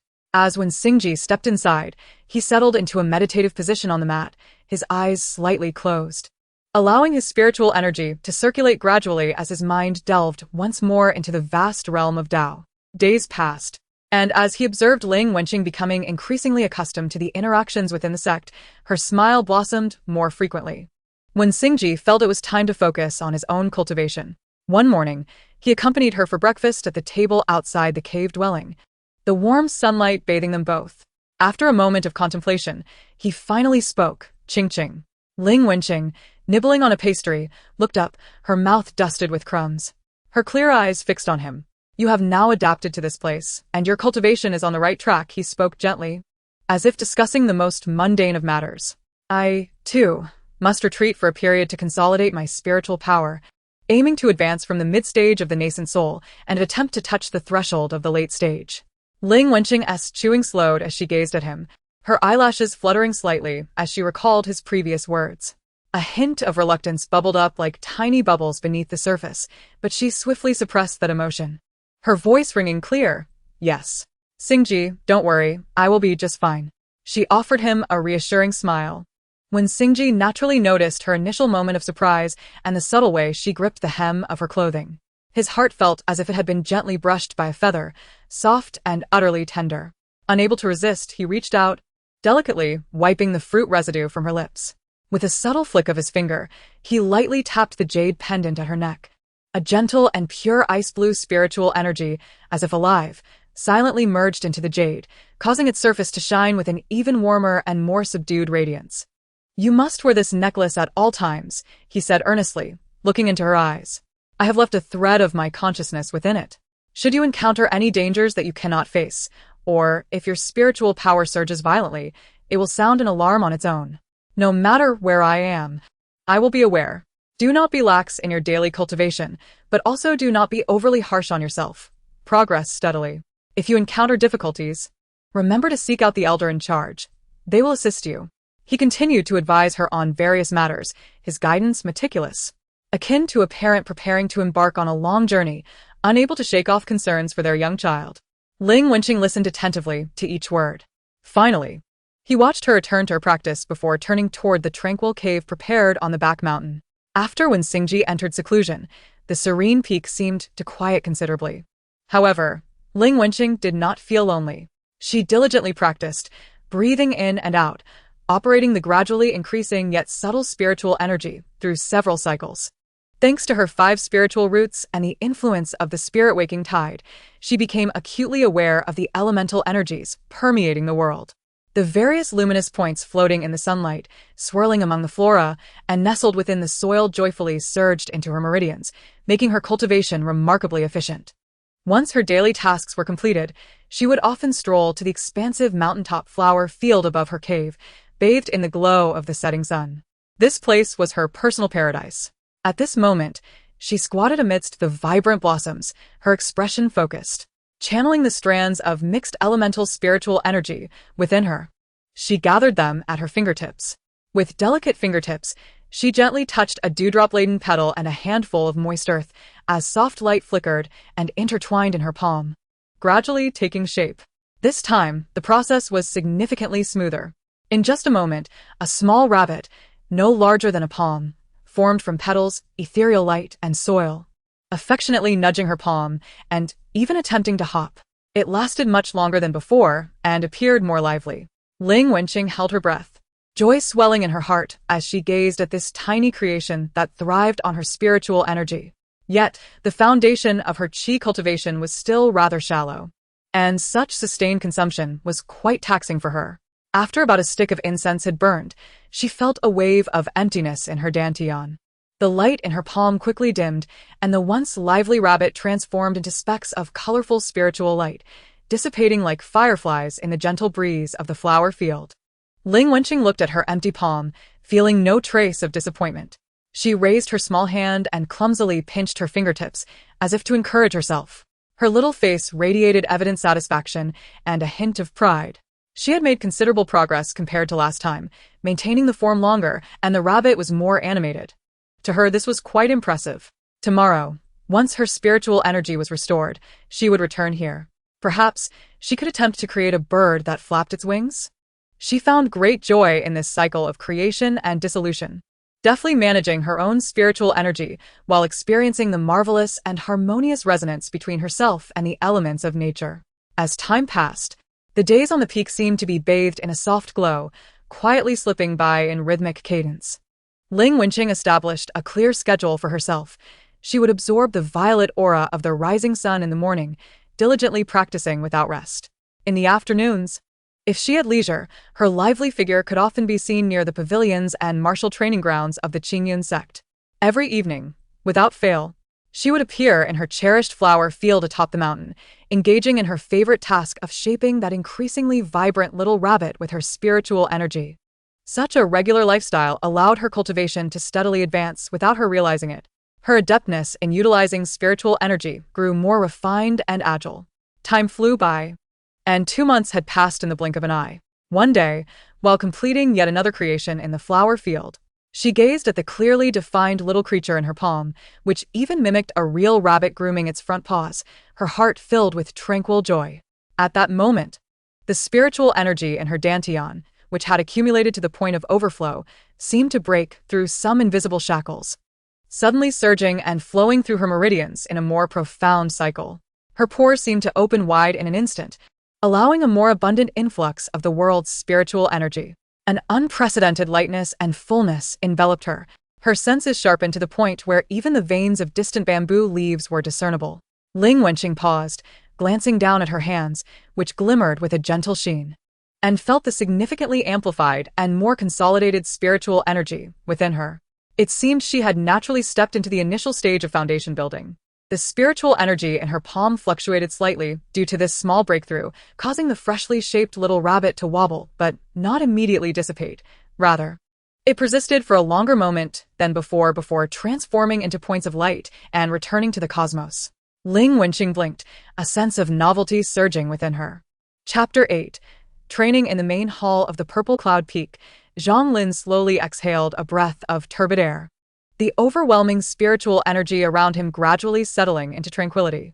He opened his eyes, a glimmer of spiritual light flashing within. During this period of introspection, the long stagnant late stage of the Great Ascension realm had shown signs of loosening, and the threshold to the tribulation stage seemed almost within reach, waiting for the right opportunity. In his elation, he couldn't help but think of his 2 direct disciples.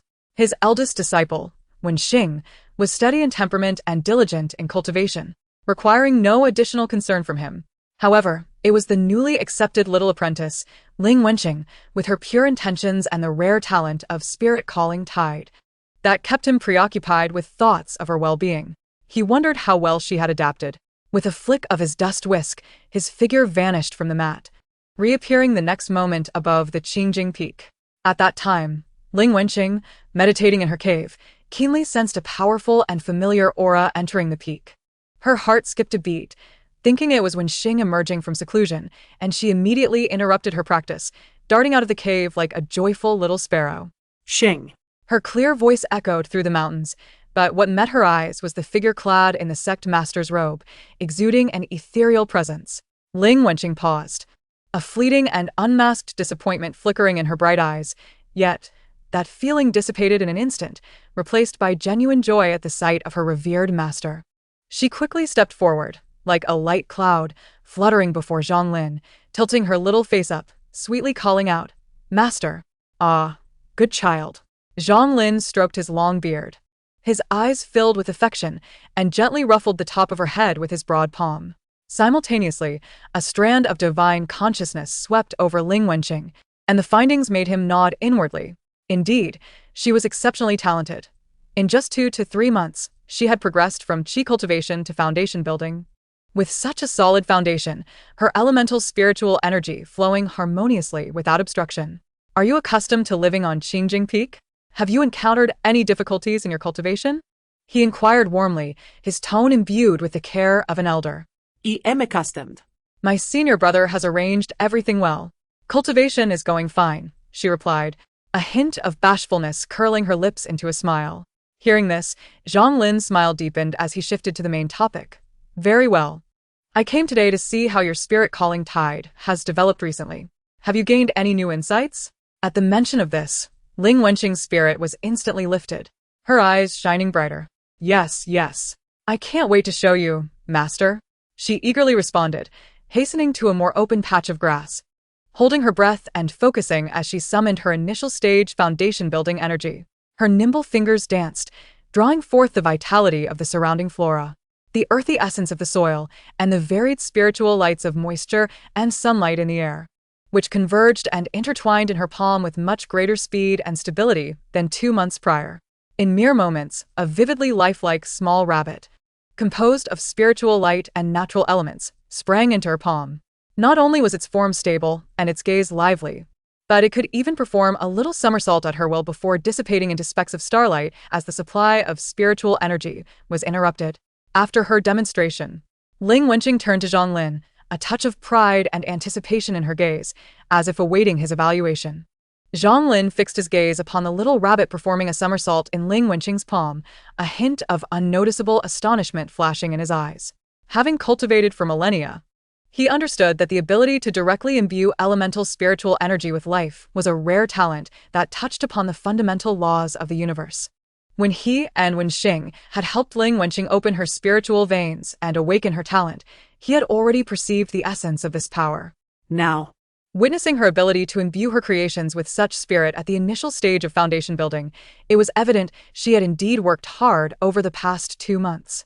Well done, he nodded, his eyes brimming with approval. Your progress in such a short time is not only due to your talent but also your dedication and diligence. He could see that this little girl genuinely loved this innate ability and had poured all her enthusiasm into it. Although her creations could not yet endure due to her limited cultivation, their lively forms and exquisite details already hinted at a certain charm. However, he gently shifted his tone, guiding her with the wisdom of an elder. Talent is a vessel, cultivation is the ocean. Only with a vast ocean can the vessel sail steadily and far.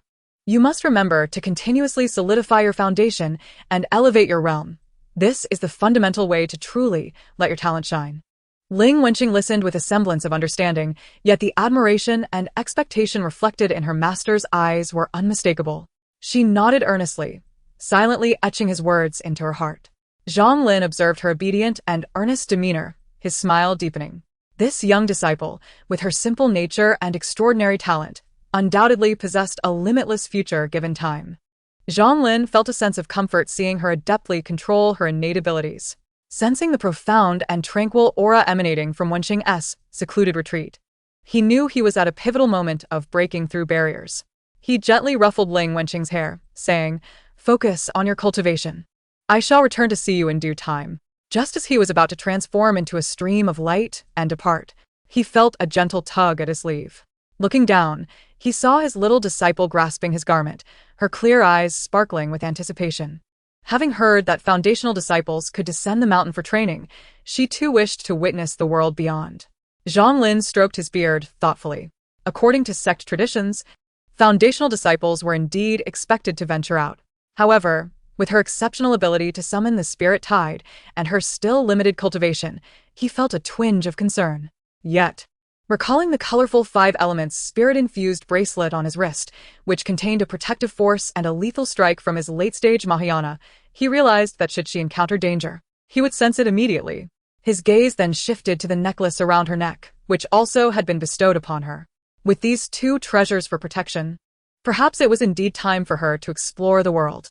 Very well, Zhang Lin finally nodded, his expression solemn. But remember, you must never reveal your ability to summon the spirit tide to anyone. Until you grow strong enough, this power may bring you trouble, he emphasized.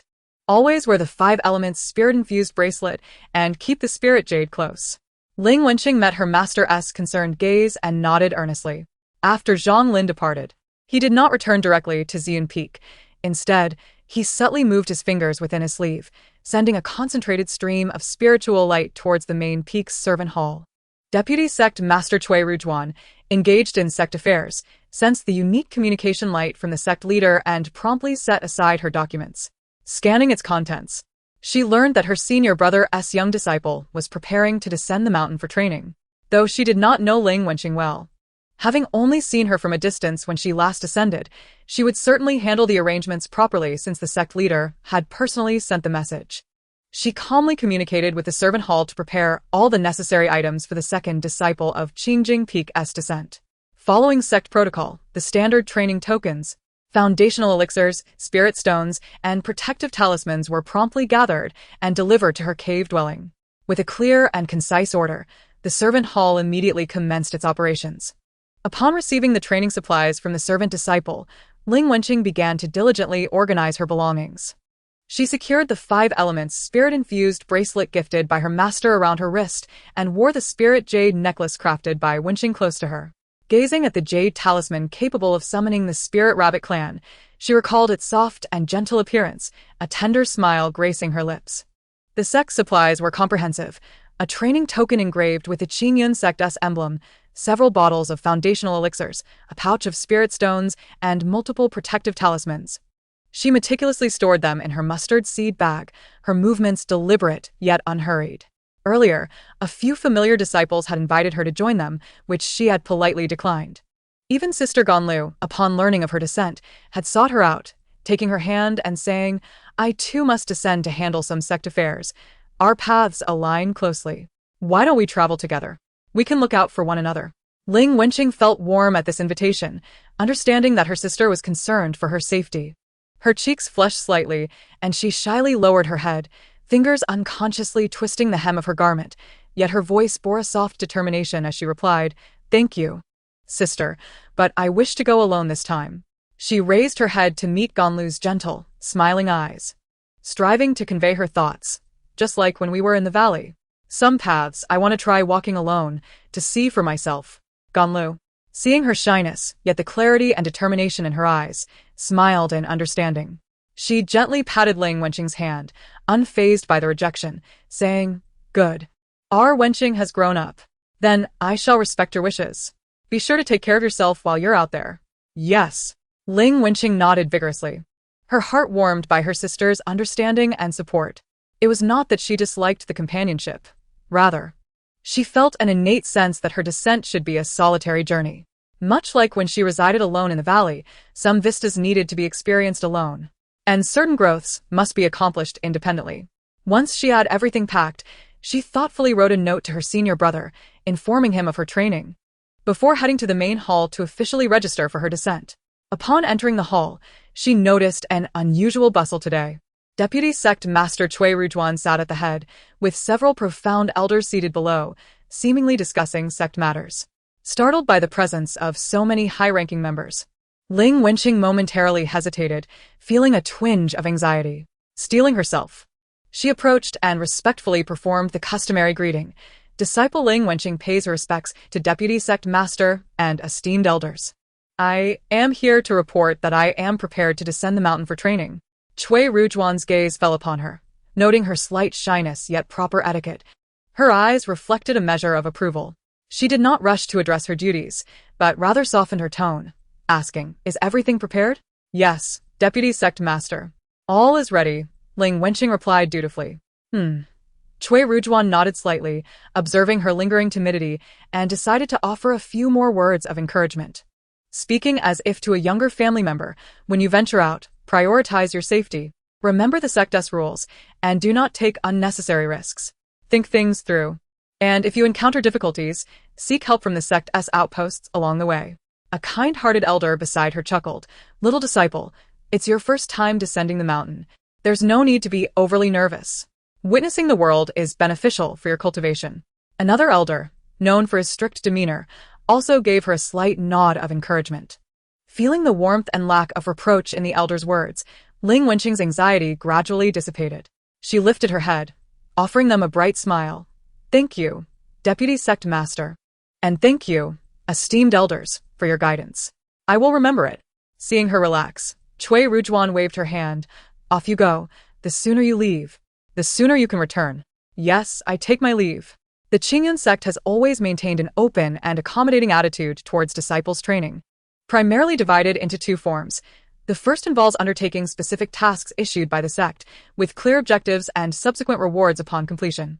The second, more liberating option allows disciples to explore freely, where all reasonable gains, be it rare materials or spoils from vanquishing demons, belong solely to the disciple, serving as resources and experience for their cultivation. Ling Wenqing did not hesitate much before choosing the latter. Her nature resisted being constrained by rigid frameworks, yearning instead for the freedom to explore the vast world. This second option of free exploration undoubtedly resonated with her spirit. With her mind made up, she proceeded to the servant hall, entering her name under the free exploration section of the training roster. After exiting the grand hall, she did not leave immediately, but first ventured to the back mountain. Through the barrier, she sensed the steady flow of spiritual energy from Wenqing's closed cultivation, which finally put her at ease. Afterward, she gazed toward the direction of Ziyun Peak, bowing respectfully towards her master's place of meditation. As she walked on, Ling Wenqing reflected on the texts she had perused, gaining a clearer understanding of the contours of this world. This realm is vast and boundless. The immortal cultivation world she inhabited revered the 3 sects and 4 schools, with many regions besieged by formidable evil demons, fraught with peril.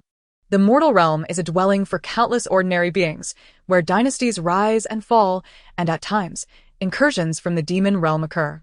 As for the enigmatic demon realm, it is the very cradle of the demon race. The intricate tapestry of realms includes the self-contained demon world and the distant Buddhist palace, resonating with sacred sounds, collectively crafting a complex landscape. Her gaze lingered for a moment on the few characters representing the human kingdom, and suddenly she recalled a conversation with Sister Ganlu, who had mentioned, interestingly, Brother Wen did not grow up in the sect. He was originally a prince of a small human nation, but that dynasty faced its demise and encountered great calamity. In those days, our master happened to wander by and saw the palace in ruins, smoke rising everywhere. And there he found a solitary, youthful figure amidst the sea of blood and mountains of corpses, yet his aura was unusually tranquil. Sister Ganlu had spoken with a hint of lamentation. Our master, recognizing his extraordinary roots and temperament, paused amidst the crumbling walls and simply stated to the bloodthirsty soldiers nearby, "This child is destined to be my disciple." Naturally, they dared not voice any dissent in the presence of our master's formidable aura. Thus, he was brought back to Qingyun sect, where he was meticulously guided, resulting in the Brother Wen we know today. Ling Wenqing's mind involuntarily conjured the image of that entirely different, youthful and lonely figure. It was challenging for her to connect the gentle, composed, and seemingly omnipotent Brother Wen of the present with the child described by Sister Ganlu sitting amidst the bloodied chaos.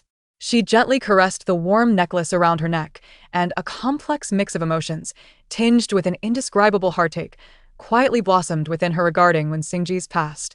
She contemplated the path ahead. Despite the bustling vibrancy of the human realm, she had already embarked on the path of immortality and would ultimately need to engage with this world of cultivation. Thus, it seemed prudent to delve deeper into it. Chapter 9.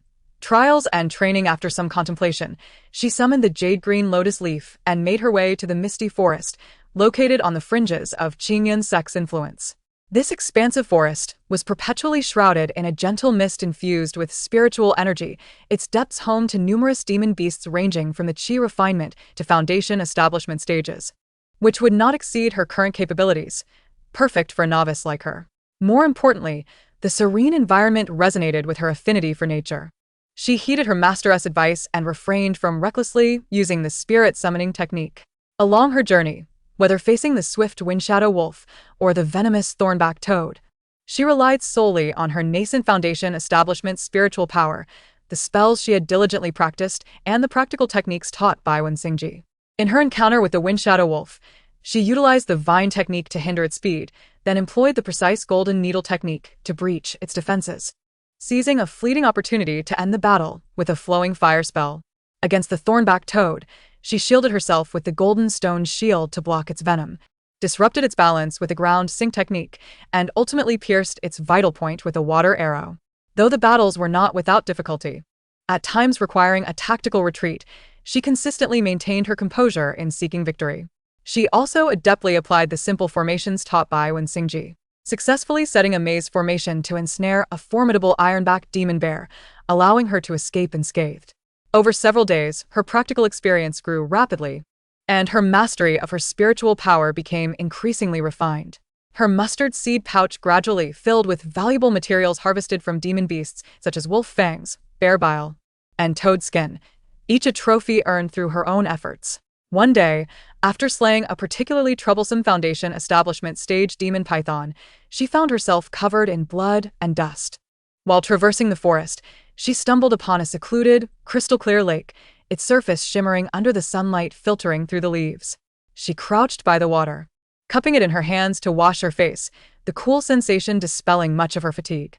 She casually placed the heavy mustard seed pouch on the grass beside her and, relishing a rare moment of relaxation, dipped her feet into the cool waters, gently swaying them back and forth, savoring the tranquility.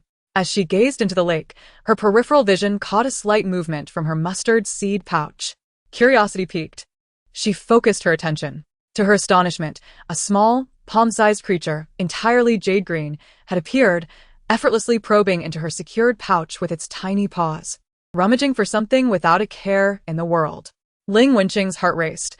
Although her pouch was not a top-tier treasure, it possessed basic protective wards. How could this little creature breach them so easily? Suppressing her surprise, she cautiously approached. The emerald creature seemed utterly engrossed in its treasure hunt, its small head nearly buried in the pouch, oblivious to her presence. Seizing the moment, Ling Wenqing acted swiftly, scooping the soft, cool little being into her hands. Oh. Bringing her captive closer, she scrutinized its delicate, exquisite features, her eyes wide with wonder and curiosity. Was it a small toad? This little toad was surprisingly beautiful. Unlike the common toad's unattractive visage, it appeared as though sculpted from the finest jade, its skin smooth and luminous, subtly radiating spiritual light. Its large, round eyes, with their golden pupils, widened in shock, exuding a comical yet endearing expression of having been caught. Amusingly, its cheeks were puffing rapidly as it clutched a piece of the freshly acquired demon python meat, rich in spiritual energy. Observing the little creature's guilty demeanor, Ling Wenqing couldn't help but poke its cool, smooth forehead with her fingertip, half amused, half exasperated. "Hey, you little thief, quite the peculiar appearance, yet bold enough to pilfer my spoils."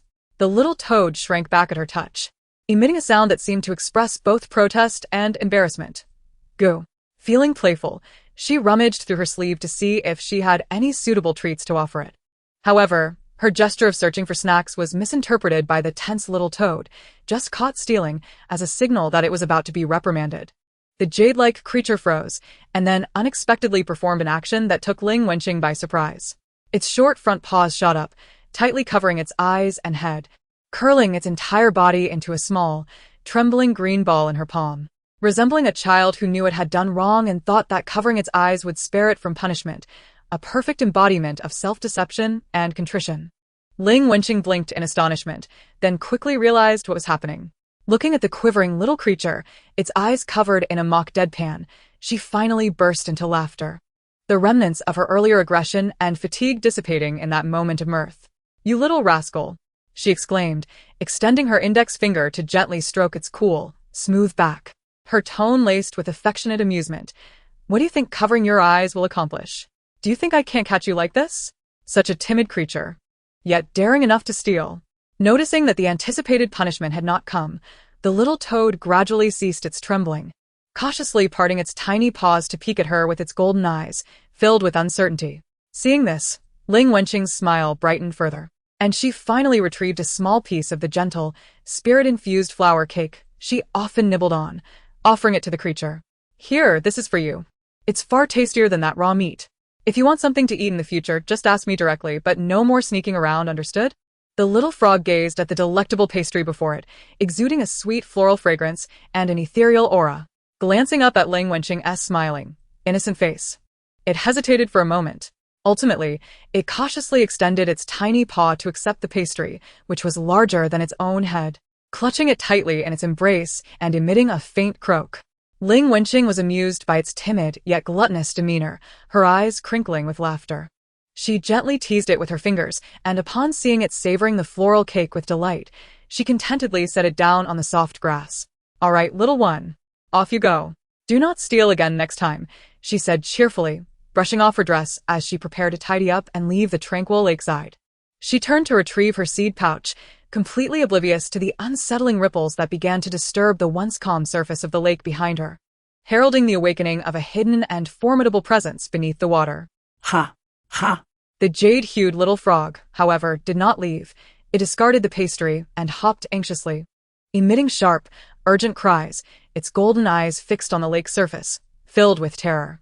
Ling Wenqing, hearing its unusual calls, paused, her heart racing with alarm.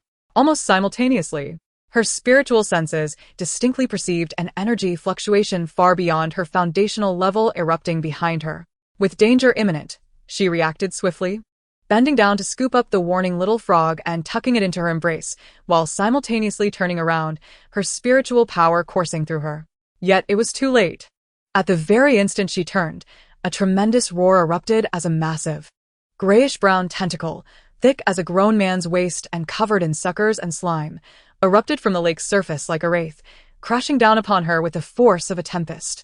Ling Wenqing's pupils constricted as she shouted sharply, her hands swiftly forming seals, conjuring a solid barrier of golden stone that materialized before her. Bang! The tentacle struck the barrier with a resounding thud. The force exceeded her expectations, shattering the golden stone barrier into scintillating motes of light. The tremendous impact sent her reeling, her blood surging chaotically.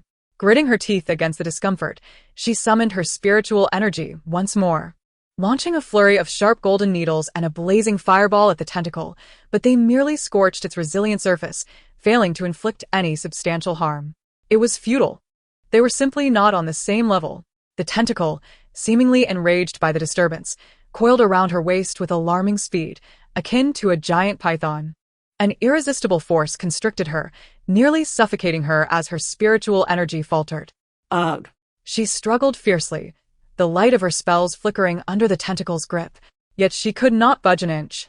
Amidst the frantic croaks of the jade frog, she was abruptly yanked from the ground, pulled into the now dark and perilous waters of the lake, vanishing without a trace, leaving only expanding ripples on the surface that soon returned to calmness. Chapter 10.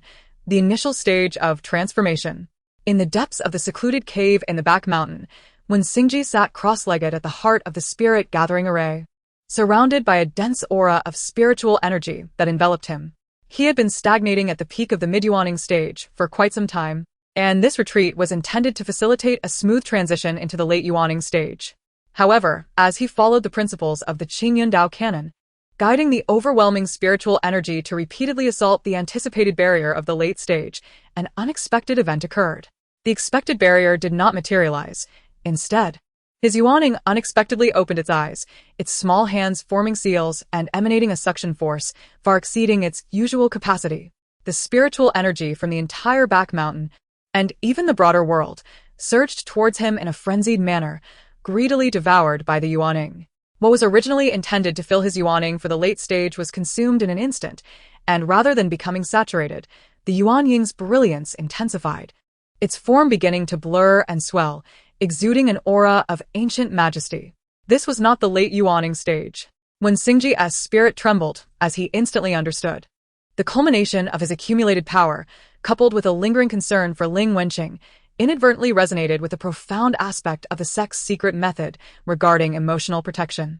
This caused a qualitative transformation in his foundational essence, unlocking the gates to a deeper level of realization. It was the transformation stage. He had no time for further contemplation. He steadied his mind, casting aside all distractions, and channeled his energy to guide this overwhelming spiritual force toward the elusive and perilous realm of transformation. A rumble. An indescribable and immense pressure radiated from him, bursting forth and shattering the seals of the retreat cave, soaring into the sky. Almost simultaneously, the once clear skies above Qingyun's sect darkened ominously. Heavy, ink-like tribulation clouds materialized, swirling into a gigantic vortex. At the center of the vortex, purple-white lightning snakes writhed violently, a destructive aura enveloping the entire sect, causing all disciples to tremble, with those of lower cultivation collapsing to the ground. Transformation tribulation. On Xian Peak, the sect leader Zhang Lin suddenly opened his eyes, filled with shock and disbelief. He had no time to ponder why his disciple was breaking through to the transformation stage rather than the late Yuaning stage. His body transformed into a streak of light, appearing above the back mountain, his expression grave as he gazed at the foreboding tribulation clouds. Soon after, the figure of the deputy sect leader Cui Rujuan appeared beside him, her usually calm face now etched with astonishment. Sect leader, this swish. Swish. Swish. Several figures radiating powerful auras emerged, the elders of the sect. They looked at the tribulation clouds swirling with terrifying energy above, sensing the pure might of the transformation tribulation. Their faces solemn. It is undoubtedly the transformation tribulation, Yanhua spoke gravely, casting a complex glance toward the cave below. This child possesses such fortune and courage. Zhang Lin's hand tightened slightly within his sleeve, feeling both pride for his disciple and deep concern. The transformation tribulation was no trifling matter, the 9 layers of heavenly thunder, each more ferocious than the last, had claimed the lives of countless brilliant talents.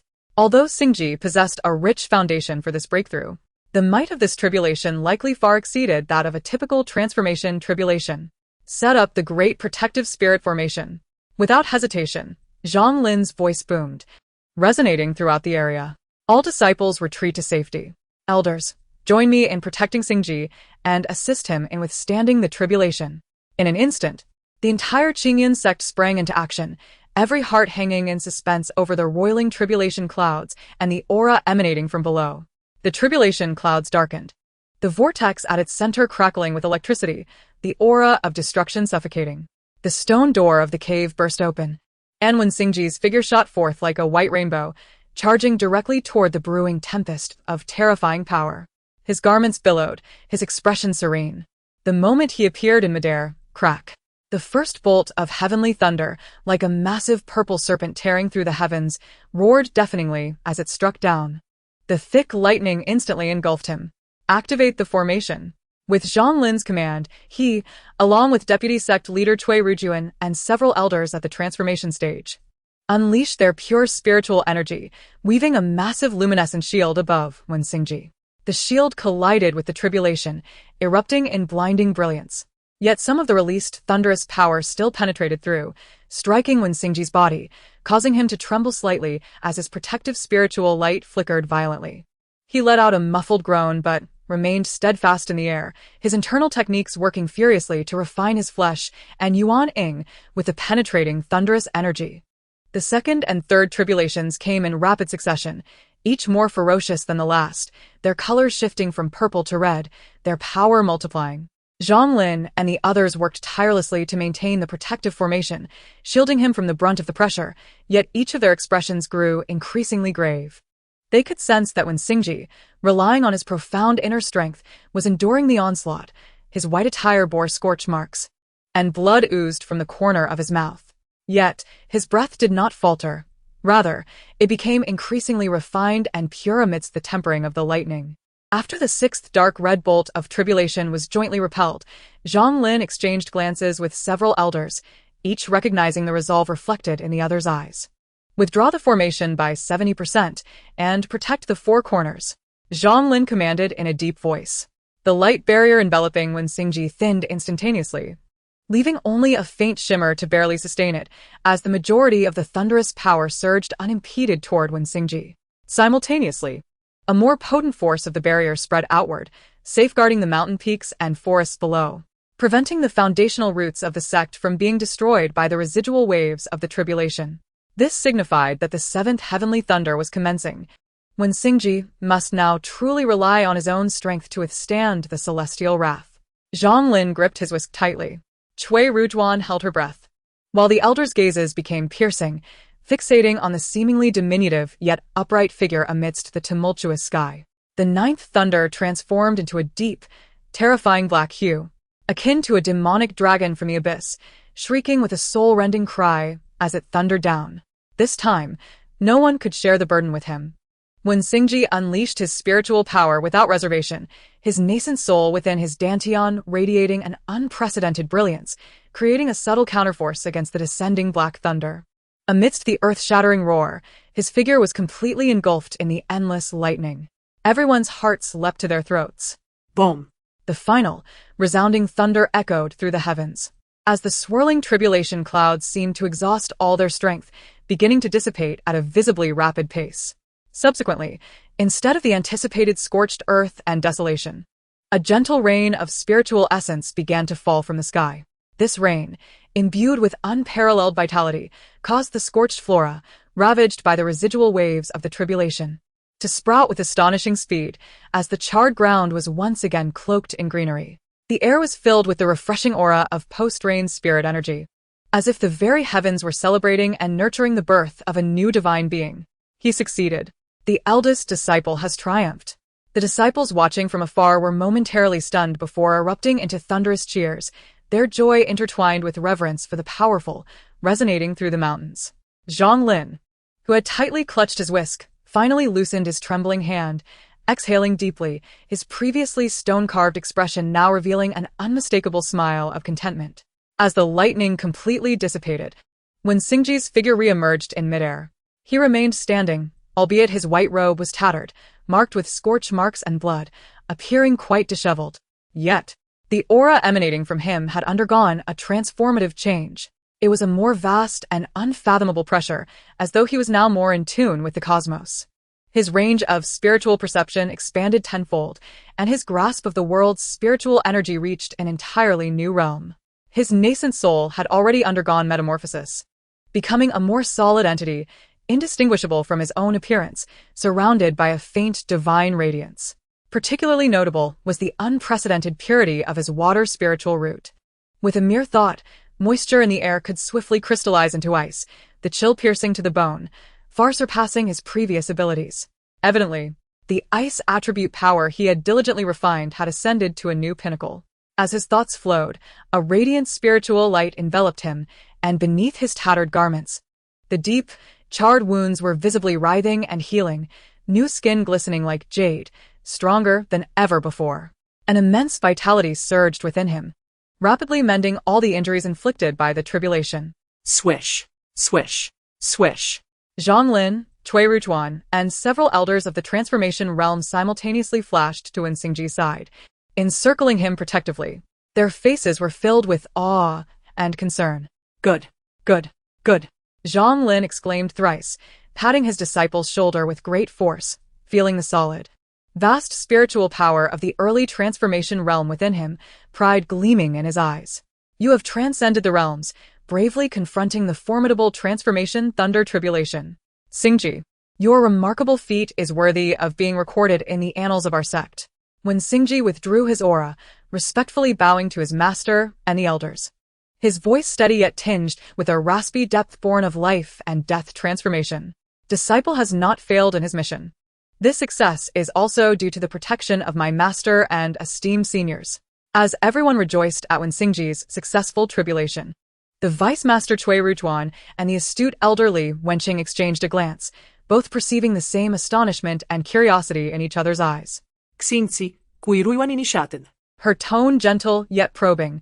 Given your accumulation prior to your seclusion, you should have smoothly progressed to the late nascent soul stage. This unexpected leap straight into transformation realm is truly surprising. Was there a particular fortuitous opportunity? Elderly Wenqing, stroking his beard in agreement, added, "Indeed. The transformation realm is no trivial matter. It cannot be achieved solely through the accumulation of spiritual power, but requires an understanding of the laws of heaven and earth." What was the key to your breakthrough? In an instant, the elders' gazes were riveted upon Wenqingji, even Zhang Lin displaying a demeanor of attentive listening.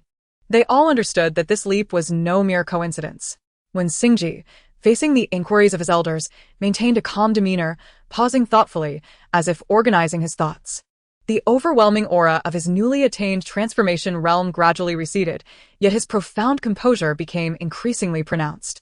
In response to my master, the vice master, and esteemed uncles, the reason I was able to glimpse the path to transformation is certainly not by design.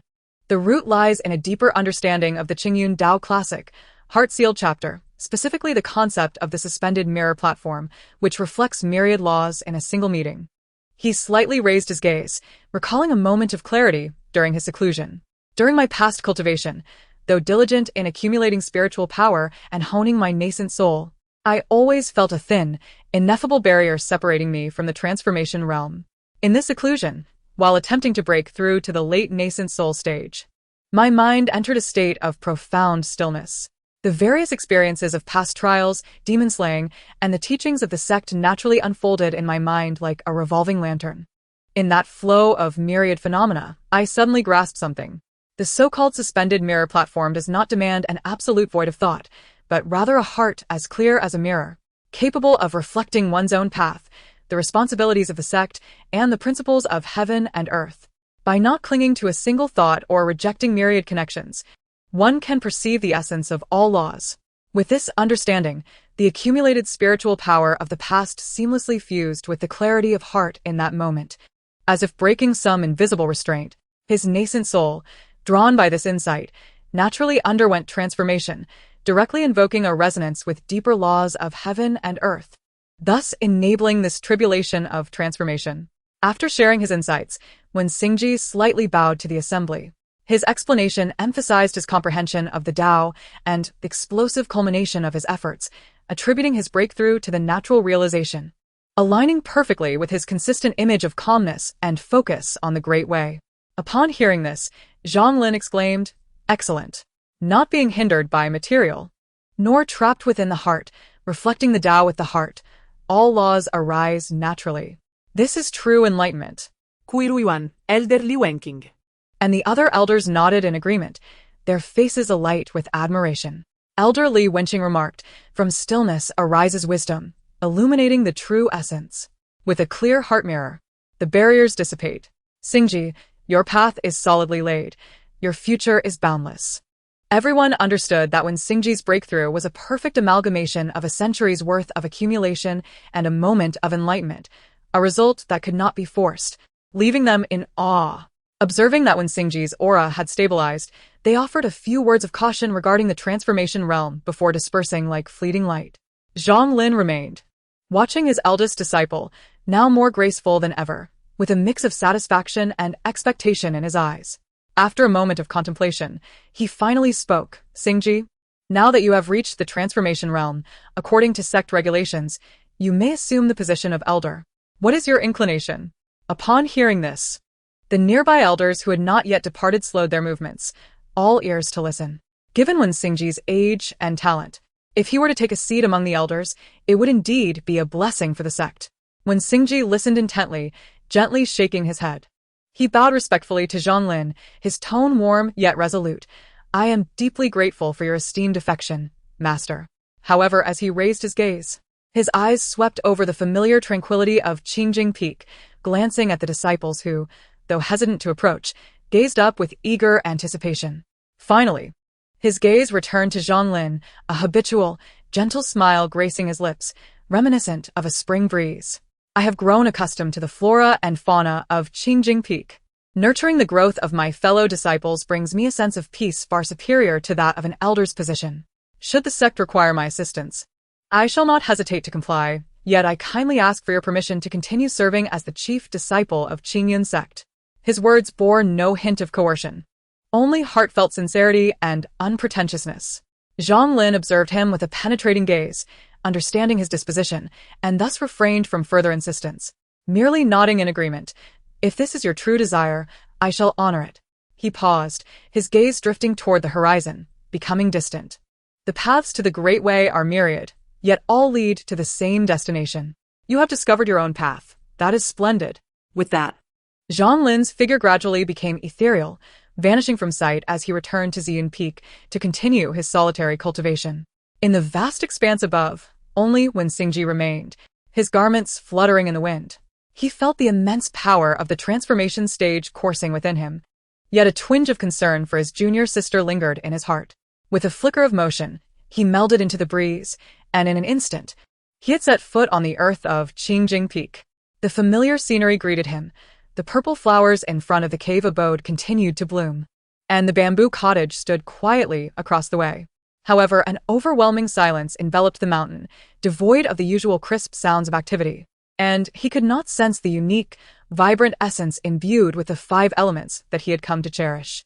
His brow furrowed slightly as his vast consciousness, akin to Mercury, silently spread out, enveloping the entirety of Qingjing Peak. There was no trace of her presence, nowhere to be found. The cave abode was empty, the flower fields desolate, and even the spring she frequented was merely a trickle of water. He swiftly made his way to several of her familiar disciples. His appearance stirred little commotion. However, the profound aura emanating from him, markedly different from before his seclusion, was immediately sensed by the nearby female disciples, who ceased their conversations and turned to him. Uncle Wen, they greeted, hastily bowing, their eyes reflecting genuine respect as they felt the deep, inscrutable pressure that accompanied him. When Xingji nodded slightly, his gaze sweeping over them, but upon not seeing the familiar figure, he gently inquired, "Dear sisters, do you know the whereabouts of Junior Sister Ling?" One disciple quickly responded, reporting to Uncle Wen, Junior Sister Ling departed the mountain for training nearly 2 months ago. When Xingji's eyes flickered. He had been in seclusion for over 3 months, and she had already been on her own for nearly 2 months. A fleeting instinctive worry crossed his mind, but was quickly suppressed. He recalled that before his seclusion, she had been able to interact naturally with the other disciples. Her cultivation well on track. The journey down the mountain was a necessary rite of passage. She would have to face the storms alone and learn to grow. Thus, he said nothing further, his figure shifting like a gentle breeze as he returned to the cave abode of Qingjing Peak, preparing to continue his meditation to stabilize his transformation stage. It was then he noticed a piece of paper on the table in his bamboo cottage, inscribed with a note about her training, adorned with 2 rather clumsy drawings of rabbit heads. When Xingji couldn't help but chuckle and shake his head. However, within half a day, a message of spiritual light flew into his cave, summoning him from his master, Zhang Lin. When Xingji collected himself and made his way to the grand hall of Xian Peak, Zhang Lin spoke solemnly. Xingji, having ascended to the transformation stage, there is a pressing matter within the sect that requires your attention. Master, please instruct me. It has come to our attention, via a report from our affiliated sects, that deep within the Wanzhou region, a 1,000-year-old venomous fire serpent has been lurking, frequently appearing and exhibiting a fierce temperament. It has already devastated several mortal villages and devoured numerous lower-tier cultivators. This beast has reached the pinnacle of the nascent soul stage and enjoys a geographical advantage, making it difficult for ordinary elders to contend with. As you have just ascended to the transformation stage, this presents an excellent opportunity for you to hone your skills in a real battle and solidify your realm. You must go forth and eliminate this threat to restore peace to the area. As Zhang Lin spoke, he handed over a jade slip containing detailed information. Understood, Master. When Xingji accepted the jade slip, his expression calm. Be cautious. The Wanzhou region is fraught with dangers, filled with toxic miasma. Even for you, it is not to be taken lightly. Yes, I understand. When Xingji clasped his hands in farewell, as his consciousness swept over the jade slip, he meticulously committed the geographical information of the Wanzhou region and the characteristics of the venomous fire serpent to memory. With a flash, he transformed into an invisible streak of light, heading toward the perilous Wanzhou region beyond the sect. Chapter 11. Life and Death Crisis. Ling Wenqing felt a splitting headache. Her ears filled with the persistent croaking of a jade-green toad, its anxious croaks disturbing her peace of mind. Stop making noise, she groaned, propping herself up and rubbing her throbbing temples. realizing she was in an entirely unfamiliar environment. The massive tentacle that had dragged her down was nowhere in sight. She looked around, finding herself on a vast platform made of dark, bluish-black stones. Above, instead of the anticipated lake water, there was a dome that seemed to ripple with dark currents, blocking the water, yet filtering in a dim, murky light that prevented the space from being completely dark. The air was damp and chilly, filled with a rich scent of water and the ancient aroma of time. "Where is this place?" she muttered to herself, standing cautiously as she cradled the still-croaking toad in her arms, gently stroking its cold back until it quieted somewhat, its large golden eyes still scanning the surroundings anxiously. She began to explore carefully. This seemed like a massive underwater palace or the ruins of a grand structure. The ground beneath her was paved with smooth stones, extending into the deep, dark void. Towering stone pillars surrounded her, adorned with faintly discernible, distorted patterns, some of which resembled totems related to water and some kind of tentacled creatures. Recalling the records she had perused in the sect's scriptures, she remembered that some powerful beings could create independent realms known as secret realms. Yet this place felt far older, more primitive, and even slightly ominous, more like a forgotten, submerged ancient forbidden zone than a typical secret realm. Could this be a submerged secret palace?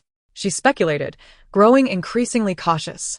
As she ventured deeper, she indeed encountered creatures that resided here. An ice-armored crocodile, its body covered in hard scales and exhaling a chilling breath, charged from the shadows, while several whirlpool water mothers floated silently, capable of manipulating water currents into razor-sharp blades. There were even shadowy water snakes lurking in the crevices, ready to launch surprise attacks. All these beasts exuded potent water elemental energy, with their attack methods primarily revolving around water and ice. Ling Wenqing remained on high alert, employing her skills to the fullest: golden needle technique to pierce armor, flowing fire spell to dispel the cold, vines technique for restraint, and earth wall technique for defense. Though the battles were not easy, she managed to fend off these waves of attacks without serious danger. These beasts were all water-based, she thought, wiping the perspiration from her brow as she gazed at the dissipating remains of the creatures on the ground.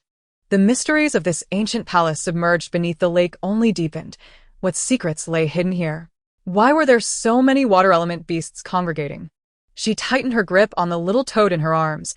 Perhaps it could sense something beyond her perception. She tried softly asking, "Little one, can you feel anything particularly special? Or perhaps, is there a safer place?"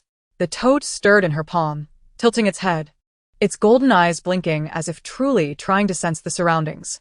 After a brief moment, it raised a small paw, pointing towards a darker section of the passage where a faint sound of flowing water seemed to emanate. Ling Wenqing took a deep breath, gathering her composure. With no retreat possible, she had no choice but to advance.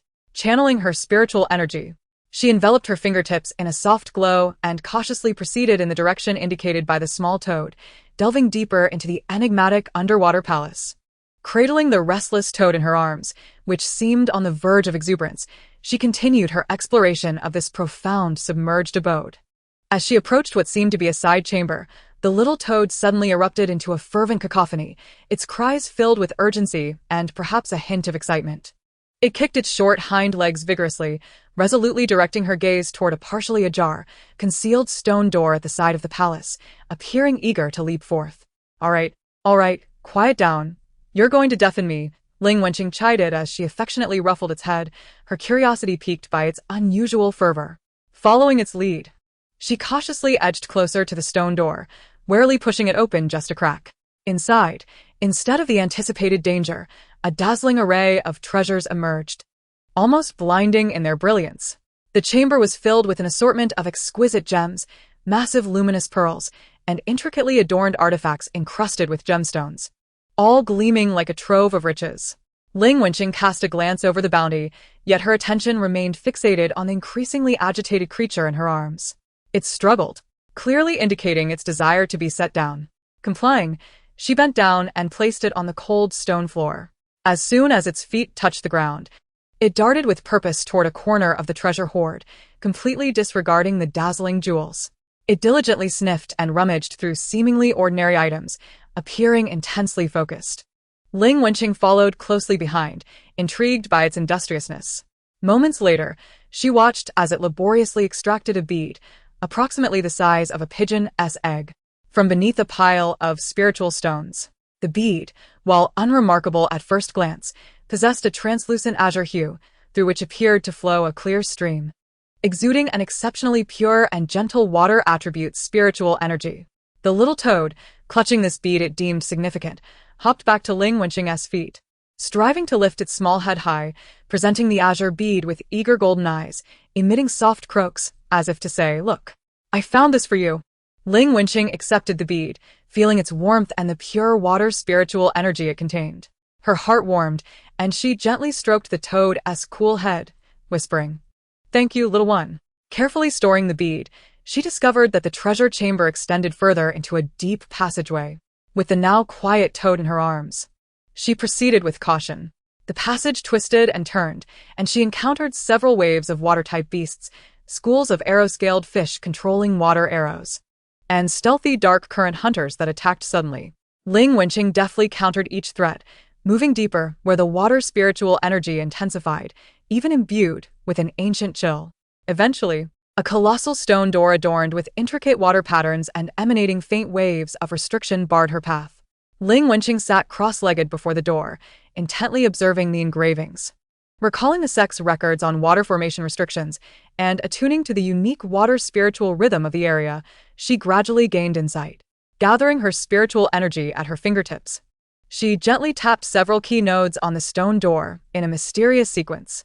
With a low hum, the engravings on the door illuminated one by one, slowly parting inward to reveal a vast expanse beyond. Behind the door lay a magnificent oceanic hall. The towering ceiling resembled an inverted deep sea, with colossal columns seemingly formed from ice and coral standing sentinel around the room, the air thick with pure water spiritual energy and chilling icy power. At the center of the hall stood a tall merman wielding an azure trident, exuding formidable pressure.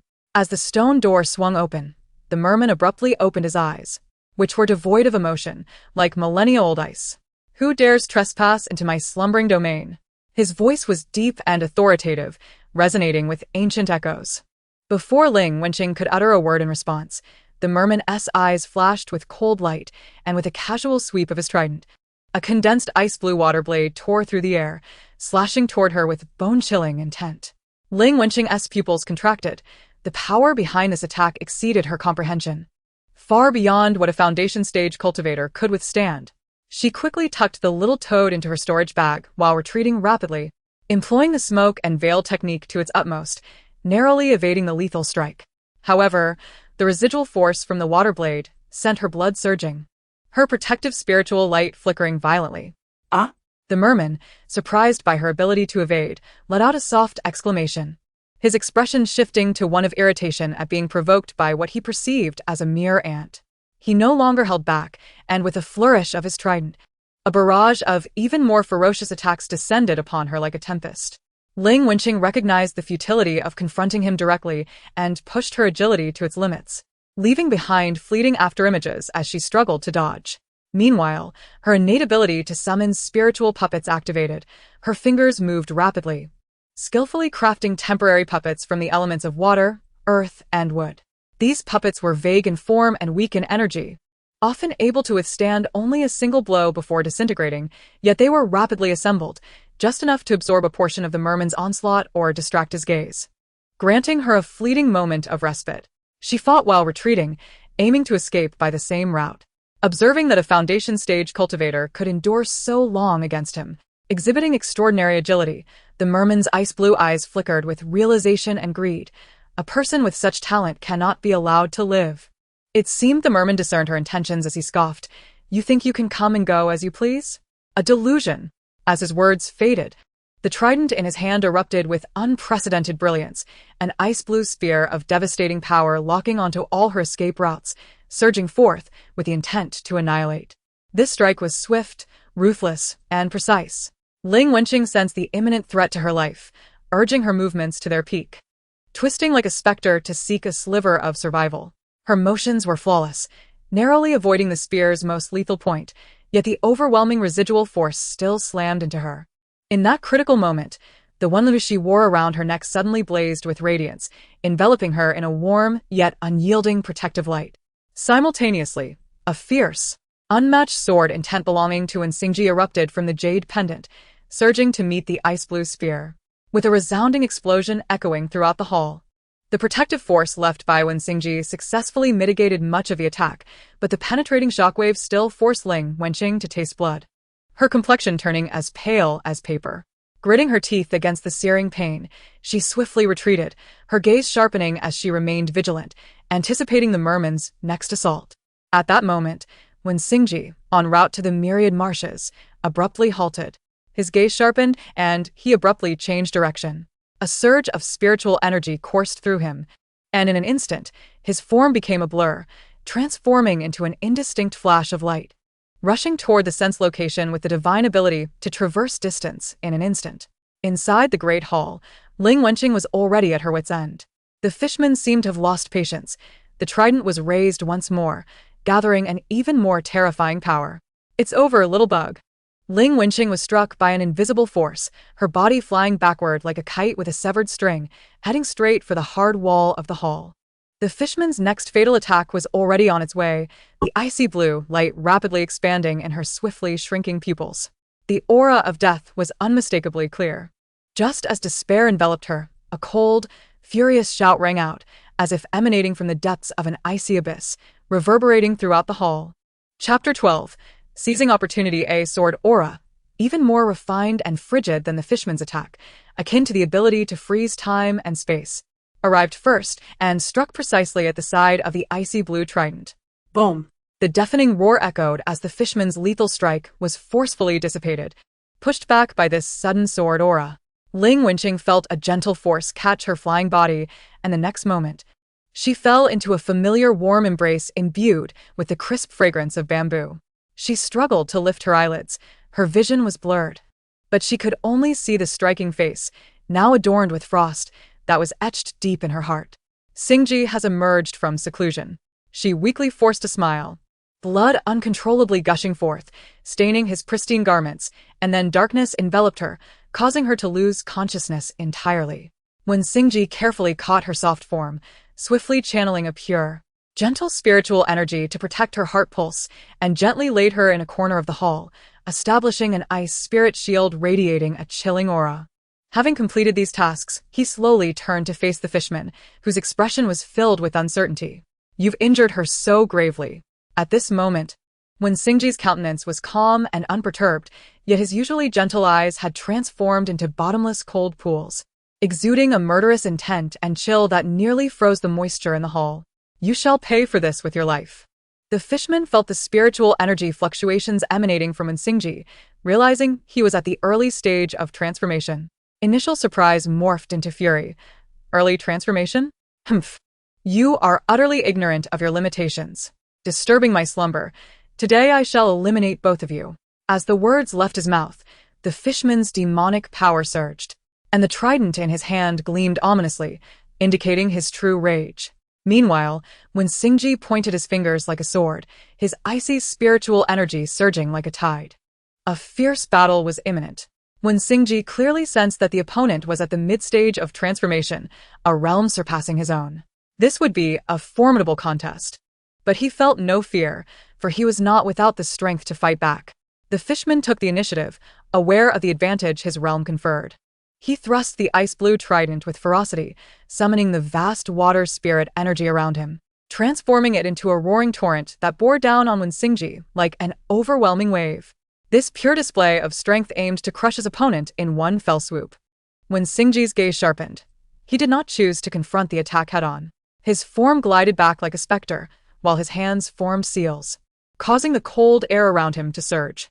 In an instant, numerous thick, rune-etched ice walls appeared before him, stacked one upon the other. The giant wave crashed against the ice walls, producing a deafening roar, ice shards flying everywhere, the outermost layer of the ice wall shattered. But the subsequent walls stubbornly withstood the fierce onslaught. Childish tricks. The fishman snorted coldly, shifting his form to merge with the trident, transforming into a concentrated blue brilliance, cutting through the water with a speed that tore the currents, aiming straight for Nsingji's heart. This time, he focused his power into a single point, making the strike even more potent than before. This blow was nearly impossible to evade completely. when Xingji's fingertips shimmered with spiritual light, and before him, countless fine, resilient ice crystal threads coalesced into a web, not to block outright, but to entangle and delay the blue brilliance. As the blue light surged into the ice web, its speed indeed slowed, emitting a sound that grated on the teeth. Seizing this moment, when Xingji pointed his fingers like a sword, unleashing a refined ice-blue sword chi that seemed capable of freezing the very void, striking precisely at the tip of the trident. Clang. A crisp yet terrifying sound erupted, resonating with immense power. When Xingji's form trembled violently as he slid back several steps, his sword hand slightly trembling, his palm numb, blood surging within him. The fishman was also affected by this strike, which contained extreme cold and skillful force, causing his momentum to dissipate completely, his figure solidifying once more. His gaze toward Wen Xingji, now filled with grave seriousness. What exquisite control of ice! What sharp sword intent! The fishman had to admit that this human's mastery of power far exceeded his realm, yet the disparity in cultivation could not be entirely compensated for by skill. He roared in fury, his demonic energy boiling, the water pressure in the hall suddenly multiplying, as if the weight of the entire lake was crashing down. He swung the trident, sending forth streams of corrosive and freezing power, akin to countless venomous snakes, silently attacking Wen Xingji from all sides. Wen Xingji's expression remained calm as he channeled his ice-based divine power to its utmost. A massive phantom lotus, formed entirely of pure cold ice energy, enveloped him. The lotus slowly rotated, its petals opening and closing, freezing and shattering the incoming streams of poisonous energy. Seeing this, the fishman became even more frenzied. Every swing of the trident resonated throughout the hall, unleashing ice spikes, water whirlpools, and streams of corrosive darkness in relentless succession, like an unending storm, completely submerging Wen Xingji's figure. Yet, Wen Xingji always managed to avert fatal crises at the most critical moments, utilizing his exquisite control of ice or a piercing sword chi to defuse danger. He expended every ounce of strength at the crucial moment, constantly evading, blocking, counterattacking, seeking any opportunity for survival. His body began to bear wounds, his garments torn, and blood trickled from the corner of his mouth. The mid-stage transformation of demonic power was indeed vast. Each clash rattled his insides. However, the light in his eyes grew sharper, as if tempered steel. Though his opponent was powerful, their techniques were grand and unrefined, lacking in versatility and overly reliant on their realm advantage. Meanwhile, his century-long foundation was remarkably solid, and the potential brought by his recent transformation had yet to be fully tapped. His comprehension of ice laws was rapidly ascending in this high-pressure battle. With a flicker of thought, Wen Xingji intentionally exposed a flaw, momentarily halting his form, as if he were struggling. The fishman, true to form, fell for the ruse, a glimmer of wild joy flashing in his eyes. He concentrated all his demonic energy into the trident, transforming it into a blue beam of light that pierced through heaven and earth, striking for Wen Xingji's exposed chest with thunderous might. It's over. Just at this life-or-death moment, Wen Xingji moved. He channeled all his spiritual energy, along with the vigorous momentum from his transformation, fully into his fingertips. His fingers pointed like a sword, a point of deep, ethereal blue cold light coalescing at the tip, so profound it seemed capable of freezing even light, consuming all. All power converged into a single point, striking at the fishman's brow, where his demonic soul and power resided, the very core of his being. With a pinpoint strike against a broad area, attacking where he was most vulnerable.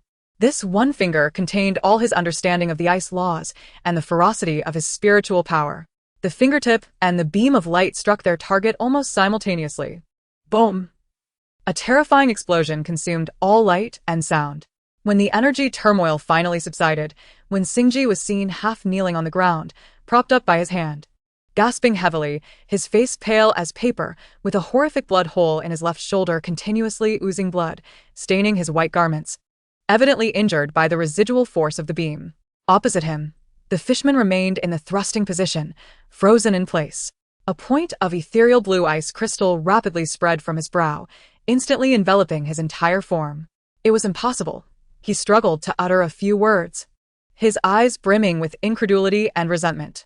In the next moment, his massive frame, along with the azure trident, shattered explosively, transforming into countless fragments of crystalline ice.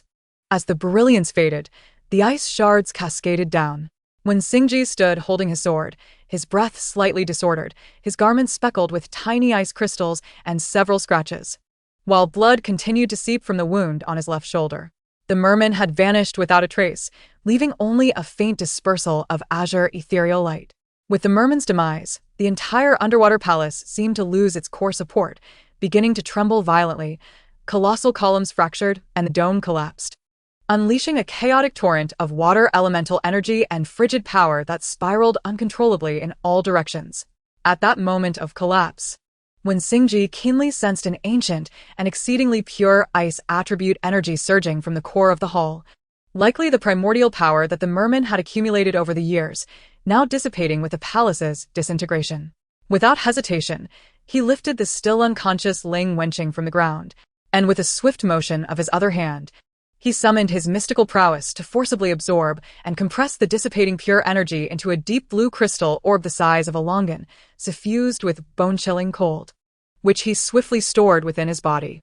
In an instant, he transformed into a streak of light, breaking through the falling boulders and the surging undercurrents, and emerged steadily from the lake's depths, landing gracefully on the grassy bank. Carefully, he laid Ling Wenqing upon the soft grass and immediately began to channel his spiritual energy to heal her internal injuries and stabilize her chaotic breath. Only when her complexion regained a hint of rosy warmth and her breathing became steady and prolonged did he finally exhale in relief, ensuring her condition was not dire. When Singji then settled down into a meditative position to tend to his own wounds, he guided his spiritual energy to nurture the injury on his left shoulder, dispelling the foreign cold that had invaded his body, allowing his damaged flesh to gradually heal. Simultaneously, he divided a portion of his focus to begin guiding and restraining the immense ice attribute energy within him that stirred restlessly after consuming the merman's essence, initially confining it within his meridians to prevent any backlash. Just as he concentrated on healing and suppressing the energy, a soft thud caught his attention. A small, verdant toad tumbled from the mustard seed pouch at Ling Wenqing's waist, rolling onto the grass.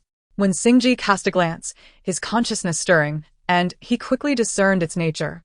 This little creature exuded weak spiritual energy and posed no threat. It seemed to harbor no malice, appearing more as a companion to her.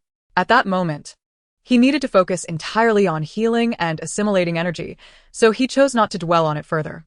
When Singji withdrew his mind, submerging all his awareness into his own body, thanks to his inherently pure water spiritual root and years of extreme refinement towards ice attributes, the vast ice energy derived from the merman's essence, though initially unruly, smoothly integrated into his meridians under his meticulous guidance. As the energy flowed, he did not perceive any significant change in his cultivation. Rather, a more profound transformation was unfolding. The energy seemed not merely a supplement to his spiritual power, but rather a key, an ancient legacy imprint resonating deeply with his own ice essence. At the moment the energy was completely refined, his consciousness jolted within his sea of knowledge. It felt as if the first cold wind swept across a desolate expanse frozen for eons, an immense and chilling realm unfurling in his mind. He beheld an infinite domain, where the sky was eternally twilight, the earth blanketed by ancient, unmelting ice. Time itself seemed to stagnate, and all life was extinguished, leaving only absolute coldness and silence. The ancient ice heart domain, a name naturally surfaced in his mind, signifying an extraordinarily rare and powerful domain-type talent. If fully realized, within this realm, he would be the absolute sovereign, capable of freezing spiritual power, immobilizing souls, and wielding a chilling control over time and space. However, as he endeavored to harness this newfound power, a profound sense of helplessness engulfed him. The vast imagery of the domain appeared like a fleeting illusion. He could distinctly perceive its existence and the terrifying might it contained, yet there seemed to be an insurmountable, indestructible barrier between himself and it. The talent had indeed awakened. He sensed the seed of power, transcending the level of spiritual roots, had taken root in his soul. Yet, it remained incomplete, akin to possessing the hilt of a divine sword but lacking the crucial blade. He grasped the concept and name of the domain, yet could not summon even a fragment of its might, nor could he manifest even the slightest hint of the ancient ice heart domain in the tangible world. When Singji slowly opened his eyes, a flicker of faint confusion passing through his deep gaze, he pondered the rarity of such a situation. realizing that the legacy contained within the primordial energy was flawed. He glanced down at his slender fingers and with a subtle thought, attempted to coalesce a fragment of the domain's power, yet still found it futile. The chilling aura that naturally radiated from him, however, seemed to have become even more subdued and refined due to the assimilation of the shared essence. It appeared that the opportunity had yet to arrive. Or perhaps he was still lacking a catalyst. He did not allow himself to feel disheartened. At present, there were more pressing matters demanding his attention. His gaze returned to Ling Wenqing, still asleep beside him, and to the small jade-green toad, which had quietly hopped back to her side, now watching him with a wary expression. Chapter 13. Wailing and weeping before long, Ling Wenqing's consciousness returned. Enveloped in the comforting flow of gentle spiritual energy circulating through her limbs, replacing the piercing cold and excruciating pain. She gradually opened her eyes, greeted by the warm, dappled sunlight filtering through the lush foliage and the gentle rustling of leaves swayed by the breeze above her. A familiar, slightly anxious croak emerged nearby, turning her head. She spotted the jade-green toad gently nudging her arm with its cool little head, its golden eyes filled with concern. She extended a finger, softly tapping its smooth forehead, a faint, weary smile unconsciously gracing her lips. At that moment, a silhouette silently appeared beside her. Ling Wenqing lifted her gaze, and against the light, when Xingji's clear and refined countenance came into view, he naturally leaned down, one hand gently supporting her shoulder to help her sit more comfortably, while the other pressed gently on her wrist, pure and tranquil spiritual energy flowing like a stream, carefully sensing her internal condition. The feedback from the energy at his fingertips gradually eased the last remnants of tension from his brow. Though her injuries were not fully healed, her foundation remained intact, and her chaotic breath had been redirected. All that remained was for her to recuperate properly. He withdrew his hand, his gaze falling upon her still pale face. His tone laced with reproach yet softer than the spring breeze. Knowing this place is perilous, why not avoid the danger? Had it not been for my timely perception, his words faltered. For Ling Wenqing was staring at him, her usually clear and lively eyes now brimming with tears. She did not rush to defend herself as she typically would, but simply gazed at him quietly, as if confirming his existence. Then, without warning, a tear rolled down her cheek. Following that, a second, and a third tear cascaded silently down her pallid face, as if the grievances she had long suppressed had finally found their release. Her shoulders began to tremble softly, her lips parted slightly, resembling a child who, after losing their way, finally sees a familiar face, afraid to cry too loudly. When Xingji felt a pang in his heart, a suppressed sob escaped her lips. She suddenly threw herself into his embrace, clutching his clothing tightly. "It hurts. I buried my face in your chest. It's so dark. I couldn't," he called out. "I thought I would never see you again." Her cries grew louder, no longer the muffled sobs, but a full release, laden with fear and panic, the dark waters of despair, the inescapable tendrils, the brink of death. When Xingji froze momentarily, he had witnessed her in numerous states of joy, innocence, and earnestness during her training. Yet he had never before seen her in such utter despair. All the comforting words he had prepared caught in his throat, and he suddenly realized how utterly inappropriate rational admonishments were at this moment. He slowly raised his hand, delicately placing it on her trembling back. The gesture was both unfamiliar and gentle, imbued with solemnity. "It won't happen," he said, his voice deep and resolute, each word crystal clear. "As long as I am here, nothing will befall you." He held her securely, allowing her tears to soak his garment. With his other hand, he continued to channel gentle spiritual energy into her, soothing her turbulent emotions. The little jade toad, having quieted at some point, lay by watching silently. After a long while, Ling Wenqing's cries gradually subsided into soft sobs. She leaned completely against Xingji, his palm resting gently on her back, the warm flow of spiritual energy gradually coursing through her, as he softly urged, "Sleep for a while." His voice possessed a calming enchantment. Ling Wenqing, already dazed from her weeping, felt the last vestiges of her strained consciousness dissolve within this familiar warmth. Tears still clung to her lashes, but her heavy eyelids fluttered shut involuntarily, without even a nod of acknowledgement, and she succumbed once more to the depths of darkness. He gazed down at her tear-streaked nose and damp eyelashes, letting out a gentle sigh. This sigh carried no reproach, only profound self-reflection. He had arrived too late. He carefully adjusted his hold on her, making her more comfortable, refraining from rising immediately. Sunlight filtered through the gaps in the leaves, casting dappled shadows on the grass beneath them. He sat quietly, guarding her slumber. Once he was assured that Ling Wenqing's breathing was steady and she had sunk into deep sleep, when Xingji intended to take this tranquil moment to regulate his own energy. But he felt something nudging at the hem of his garment. He glanced down, his gaze finally landing on the little jade toad that had been following Ling Wenqing. In his earlier haste, he had only noticed its harmlessness, but now upon closer inspection, he saw that its entire body shimmered like jade, glistening with an unusual delicacy. However, its large, bulging eyes and slightly exaggerated mouth did not combine to create a particularly handsome visage. In fact, he found it rather unattractive. At this moment, the little creature seemed to have confirmed that he posed no threat, as it persistently pointed at its own emaciated belly with one front paw, appearing to have endured hunger for quite some time, while the other paw anxiously tapped the ground, looking up at him with its golden eyes filled with hunger. When Xingji pondered for a moment and retrieved a low-tier, gently infused spiritual fruit from his mustard seed space, presenting it before the toad, the little creature sniffed at it, then disdainfully pushed it away with its paw, shaking its head like a rattledrum.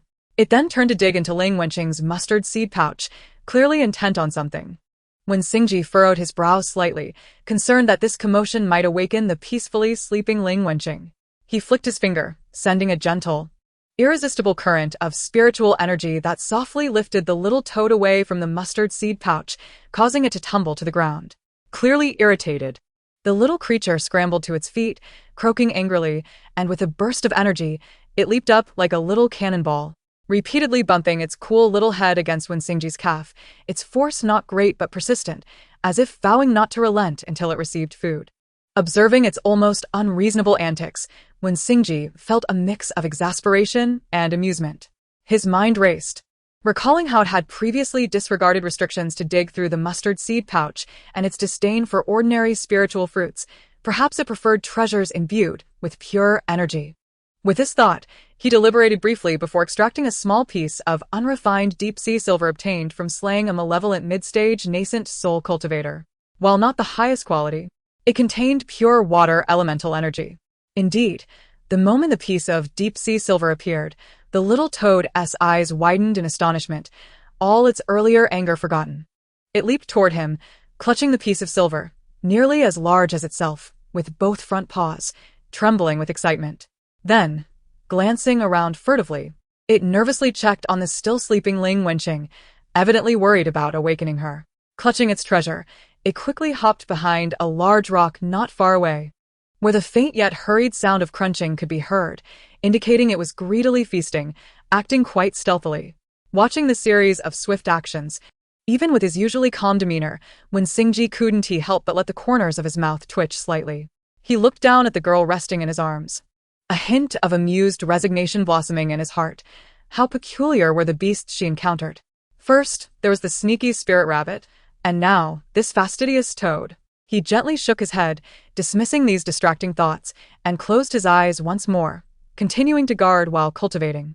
Yet, the faint crunching sounds from behind the rock occasionally drifted to his ears, reminding him that this little creature's presence was indeed far from inconspicuous. Ling Wenqing slept deeply and peacefully, as if all her exhaustion and fears had been tenderly soothed. Slowly opening her eyes, the first sight that greeted her was the dappled light filtering through the leaves and the ethereal profile of Xingji, so close at hand. She suddenly realized that she had been sleeping nestled in his embrace. This realization rendered her momentarily frozen as memories of the previous night surged forth, overwhelming terror, unbearable pain, and the mortifying scene of her unreservedly throwing herself into his arms and weeping. In an instant, her cheeks and ears flamed with an intense heat. She wished she could find a crack in the ground to burrow into, her embarrassment causing her toes to curl. Almost the moment she awakened, Xingji had sensed her. He clearly perceived that her breath had fully stabilized, her internal injuries healed, and, surprisingly, she seemed to have made some progress in her spiritual energy.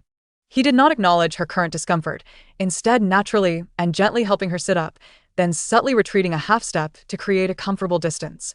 As expected, Ling Wenqing lowered her head, nervously twisting the hem of her garment, her cheeks flushed like ripe fruit, stammering as she attempted to speak, but too shy to utter a word. "Are you feeling better?" when Xingji's voice remained as gentle as ever, as if the previous night's breakdown had never transpired. Noticing her continued unease, he softly added, "I apologize for your distress yesterday. I arrived too late." This statement flowed like a warm current, quietly dissolving much of her embarrassment, leaving only a sense of comfort in being understood. She dared to glance up, seeing his expression gentle, devoid of any mockery, and she breathed a sigh of relief, whispering, "No, it was my carelessness." Once her emotions had visibly calmed, when Xingji subtly shifted the conversation, his tone still placid but imbued with a guiding quality. "In future training, you must exercise greater caution. In places where the unknown lurks and energies far exceed your own, prioritizing self-preservation and retreating to investigate is paramount." He was not scolding but clearly articulating the reasoning. At this, Ling Wenqing raised her head, hurriedly explaining, "I didn't mean to intrude. I was resting by the lake when a very large tentacle suddenly dragged me down. It was so strong, I couldn't break free." She recounted how she was pulled into the depths of the lake, the exploration of the palace, and how she was attacked by the merman without warning, her narrative simple yet clear. When Xingji listened in silence, pondering for a moment, he recalled the ancient patterns in that palace, the pure water spirits and icy energies, and the merman's mid-stage transformation cultivation, as well as the seeming guardianship it displayed, gradually forming a hypothesis in his mind. "As you have described, that underwater palace is likely neither a natural formation nor a modern monk's dwelling," he analyzed slowly, noting that its architectural style is ancient, with restrictions that differ greatly from contemporary practices. It resembles a sacrificial site left behind by an ancient aquatic civilization, or perhaps a resting palace of some formidable ancient being. The fish-like creature may serve as its guardian or could be a powerful demon cultivator that has taken residence in this unique environment. He looked at Ling Wenqing, his gaze imbued with reassurance and affirmation. "It is commendable that you managed to escape. This incident is not your fault. The guardian was excessively domineering, without regard for the circumstances. However, after this experience, you should understand that the vastness of the world harbors countless mysteries, and many hidden places often accompany unknown risks." His analysis was coherent, addressing her doubts while illuminating the fact that the peril she faced was not solely due to her recklessness. It transformed this harrowing experience into a valuable lesson. Ling Wenqing nodded earnestly, committing his words to memory. The sunlight filtered through the leaves, casting a warm and tranquil glow upon them. Noticing that Ling Wenqing's breath had stabilized and her complexion had returned to its usual rosy hue, when Xingji gently broached the subject of their next steps, "Although your injuries have healed, it may be prudent to postpone further training. I shall escort you back to the sect for a period of rest, and we can discuss your progress once you are fully recovered. I, too, must attend to the task entrusted to me by our master." He had presumed that after such a perilous ordeal, she would yearn to return to the safety of their sect. To his surprise, Ling Wenqing immediately shook her head vigorously, her eyes resolute. "I want to go back. I'm fine now, truly. I believe I can continue my training." Her words conveyed not bravado, but rather a newfound eagerness to explore the world after a period of rest and adjustment. When Xingji observed her expression closely, confirming that she appeared revitalized, her gaze bright, and not driven by impulsiveness, recalling that she possessed the 5 elements spirit chain gifted by their master as a final safeguard, his worries were somewhat alleviated. He respected her desire for growth, and seeing her determination, he refrained from further insistence. "Very well, then, if that is your wish." However, having just experienced such a thrilling ordeal, he could not entirely dispel his concerns. After a brief contemplation, he retrieved an item from his storage treasure. It was a delicate little jade bell, pure white in hue, its surface intricately etched with fine cloud patterns, exuding an aura of charm. "Take this." He handed the jade bell to her, explaining, "This is called the Heart Union Bell. It possesses no offensive or defensive capabilities, but if you encounter an insurmountable danger, or if your spirit is struck with intense turmoil, regardless of the distance, the corresponding mother bell on my end will sense it and alert me." He gazed at her with calm and gentle eyes. "Carrying it does not bind you. It merely allows me to feel a measure of peace, knowing your safety. Will you accept this?" Ling Wenqing, curious, accepted the warm jade bell, her heart brimming with joy upon hearing its purpose. She carefully tied the bell to her waist, lifted her face, and displayed a bright and grateful smile, nodding vigorously. "Yes, I promise I will be more cautious." Thank you, Singji. Witnessing her eager acceptance, a flicker of relief crossed when Singji's eyes. Thus, he could approach the tasks entrusted to him by their master with a lighter heart. Take care, he advised as he watched her figure disappear gracefully into the woods, accompanied by the slightly awkward green frog that stealthily followed her. He then turned and transformed into a streak of light, heading towards the Wanzhou domain. Chapter 14. Sister Ganlu. The gentle breeze stirred Ling Wenqing's garments as she stood at the edge of the misty forest, contemplating the paths ahead that led in various directions. The dense forest surrounding the sect appeared fraught with danger. Perhaps it would be wiser to venture to a more populated area? Recalling the records in ancient texts, she remembered that many remote towns and even small villages often face disturbances from low-tier demon beasts or spirits. Given my current level of cultivation, I might be able to offer some assistance. This thought filled her with a sense of purpose. Not only would it provide practical experience and allow her to accumulate knowledge, but it would also enable her to aid mortals, which is indeed a noble pursuit for a cultivator. With her mind made up, she took out the jade lotus leaf, infused it with spiritual energy, and watched as it expanded in the wind, transforming into a flying artifact capable of supporting her weight. Lightly, she leaped onto its surface and prepared to soar through the air when suddenly, she felt something tugging at the hem of her pants.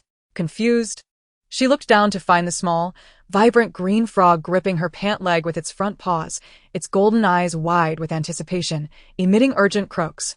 Oh? Ling Wenqing was somewhat surprised and knelt down, gently touching its cool back with her fingertip. You're still here? I thought you had left. Observing its anxious demeanor, she ventured a question. Do you wish to come with me? The little frog immediately released her pants and nodded vigorously, its tiny head bobbing with enthusiasm, producing affirmative croaks. Ling Wenqing couldn't help but smile at the sight. Though this little creature was of uncertain origin and somewhat mischievous, it had accompanied her along the way, especially warning her during her time in the secret palace beneath the lake. She had already come to regard it as a companion. Very well then, let us journey together. She smiled and opened the pouch at her waist. The frog promptly scrambled up, nimbly diving into the pouch, leaving only its small head visible at the opening, seemingly confirming their direction. Ling Wenqing gently patted the pouch and said softly, Hold on tight. Steering the lotus leaf artifact, she followed the clues she had heard along the way, heading towards a place called Qingfeng Village. As she drew nearer, she sensed a faint, almost imperceptible aura of demonic energy in the air, which seemed at odds with the surrounding serene scenery, corroborating the villagers' claims. She lowered her altitude, preparing to land at the village entrance when her gaze was drawn to a graceful figure not far away. Clad in plain azure robes, the person was conversing with an elder from the village, none other than Sister Ganlu. Sister Ganlu. A wave of immense joy surged within Ling Wenqing at the sight of a familiar face in a distant land, and without a thought for her volume, she vigorously waved from her perch on the lotus leaf, her voice filled with exuberance. Ganlu turned at the sound, her eyes widening with unrestrained surprise and delight upon seeing the familiar jade lotus leaf carrying the spirited young girl approaching. She hurried forward, and as Ling Wenqing landed lightly, she affectionately grasped her hand, her tone warm and tinged with knowing humor. Wenqing, my junior sister? What a surprise to encounter you here. See. I told you that our descent from the mountain would likely lead us along the same route. It seems I was right. Ling Wenqing nodded vigorously, unable to conceal her happiness. Yes, sister. What brings you here? Have you also heard about the monsters in the village? Indeed, Ganlu replied with a smile, her keen eyes detecting the harmonious flow of spiritual energy surrounding Ling Wenqing, indicating that she had made significant progress since their last meeting. Moreover, there was a hint of a sense of having emerged from battle. Concerned, she asked, It seems you have gained quite a bit during your recent solitary training. Was your journey smooth? Ling Wenqing thought of her experiences in the misty forest and beneath the lake, instinctively touching the warm spirit jade around her neck, which still radiated a reassuring warmth. She replied vaguely, It was all right. I encountered a bit of trouble, but it has all been resolved. She had no intention of elaborating on the heart-stopping details for fear of worrying her sister. Ganlu, ever perceptive, noticed her reticence, but, seeing that she was safe and her aura stable, refrained from pressing further. Instead, she gently patted the back of Ling Wenqing's hand. As long as you are well. Since we have crossed paths here, shall we handle the matters of Qingfeng Village together? It would be beneficial for us to look out for each other. That sounds wonderful. Ling Wenqing immediately nodded, feeling a surge of confidence with her reliable and gentle senior sister by her side. The two exchanged a smile. Gan Lu turned to the elder waiting nearby and spoke softly, "Elder, this is my junior sister, whose remarkable cultivation will surely aid us in resolving the village's demonic plight." Upon hearing this, the elder's worries visibly eased, and he expressed his gratitude profusely. Standing side by side, Ling Wenqing and Gan Lu cast their gazes toward the depths of the village, where an ominous aura lingered. They briefly exchanged information regarding the demonic disturbances in Qingfeng village, contemplating the best approach for their investigation, when Ling Wenqing's waist pouch stirred. With a sudden leap, a jade-green little toad hopped out and landed on the grass. It first glanced around cautiously, then its golden eyes fixed intently on a particularly dense and somewhat eerie bamboo grove to the west of the village. Eagerly pointing in that direction, it turned back to the two, croaking insistently, and then happily bounded towards the bamboo forest. Gan Lu observed this peculiar little toad with surprise in her beautiful eyes. Ling Wenqing quickly explained, "Senior sister, this is my little companion I met along the way.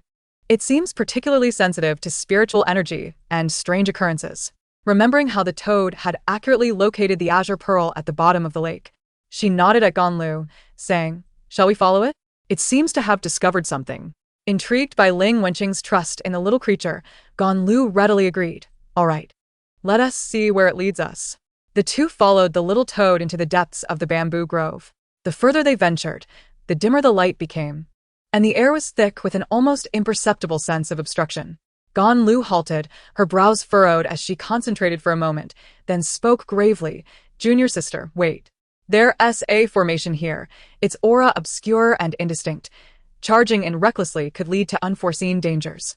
I am not adept in this area, and it may be difficult to navigate safely."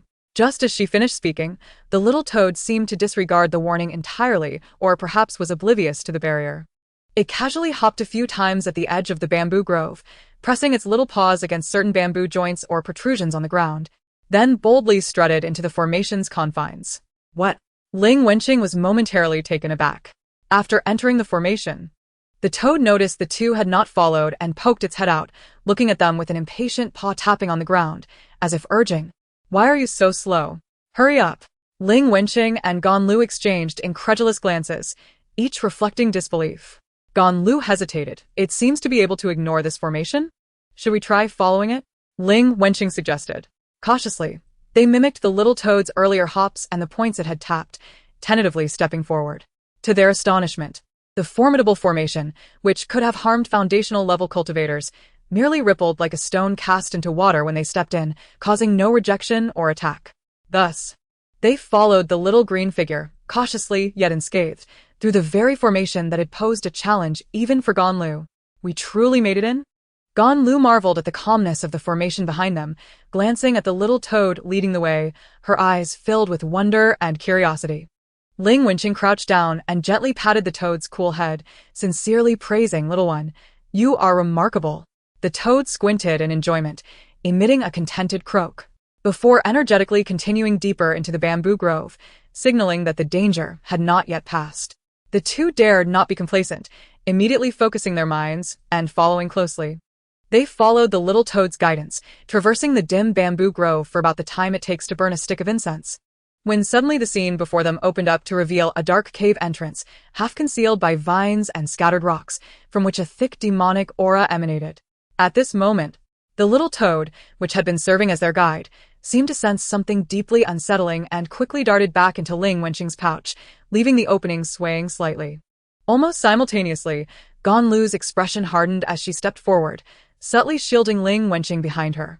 Her spiritual energy was concealed, yet her consciousness spread out like quicksilver, probing ahead. "Junior sister, be cautious," she whispered, her tone heavy with an unprecedented seriousness. "The demon within the cave is powerful, its aura likely on par with mine." As a mid-stage golden core cultivator, Gan Lu's words implied that the creature inside was at least of the same caliber. Ling Wenqing felt her heart tighten at this revelation, immediately tempering her presence, silently circulating her energy, fully alert. She understood that her foundational level cultivation would be of little use in such a confrontation, and that she must not become a burden to her senior sister.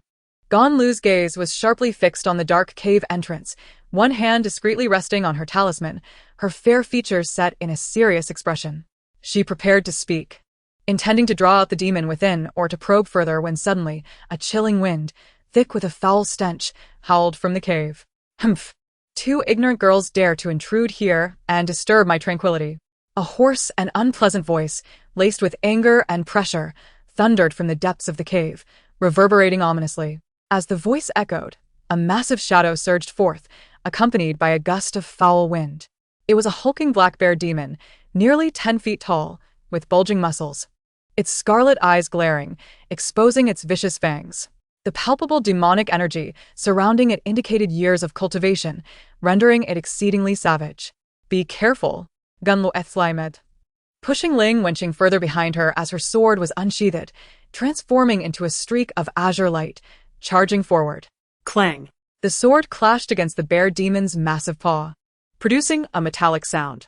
Ganlu utilized the momentum to retreat, her sword technique drawing forth sharp azure sword chi that rained down upon the bear demon's vital points. Ling Wenqing, recognizing her own limitations and strength, swiftly formed hand seals, channeling her foundational level spiritual energy. Instantly, numerous resilient vines erupted from the ground, coiling around the bear demon's legs like ethereal serpents, attempting to hinder its movement. A solid earthen barrier appeared just in time before Ganlu, narrowly blocking a ferocious strike from the bear demon. The barrier trembled violently, but it granted Ganlu a moment to evade. However, the bear demon was not only tough-skinned and powerful, but also possessed extensive combat experience.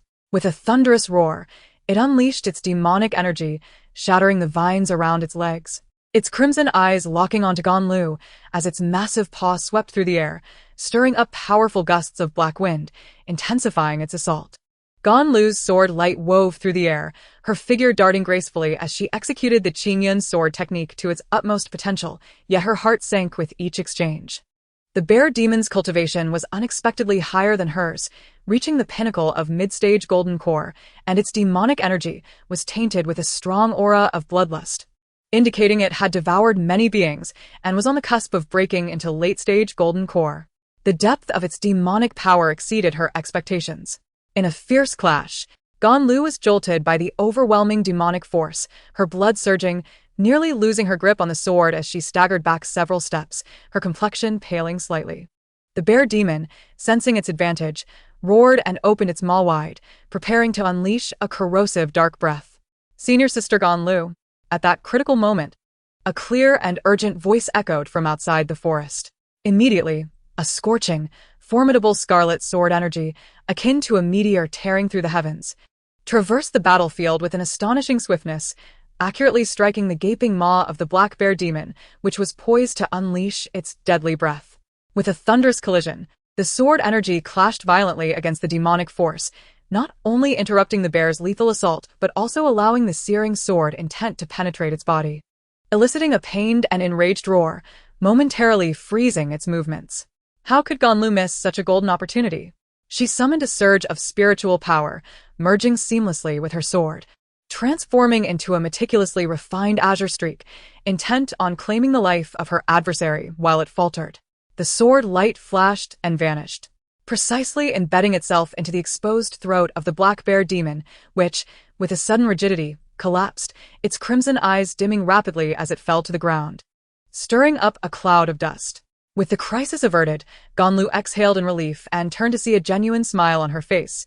Junior brother Meng, a tall, handsome youth clad in the attire of a core disciple of the Qingyun sect approached, sheathing his sword and striding over with a bright yet concerned smile.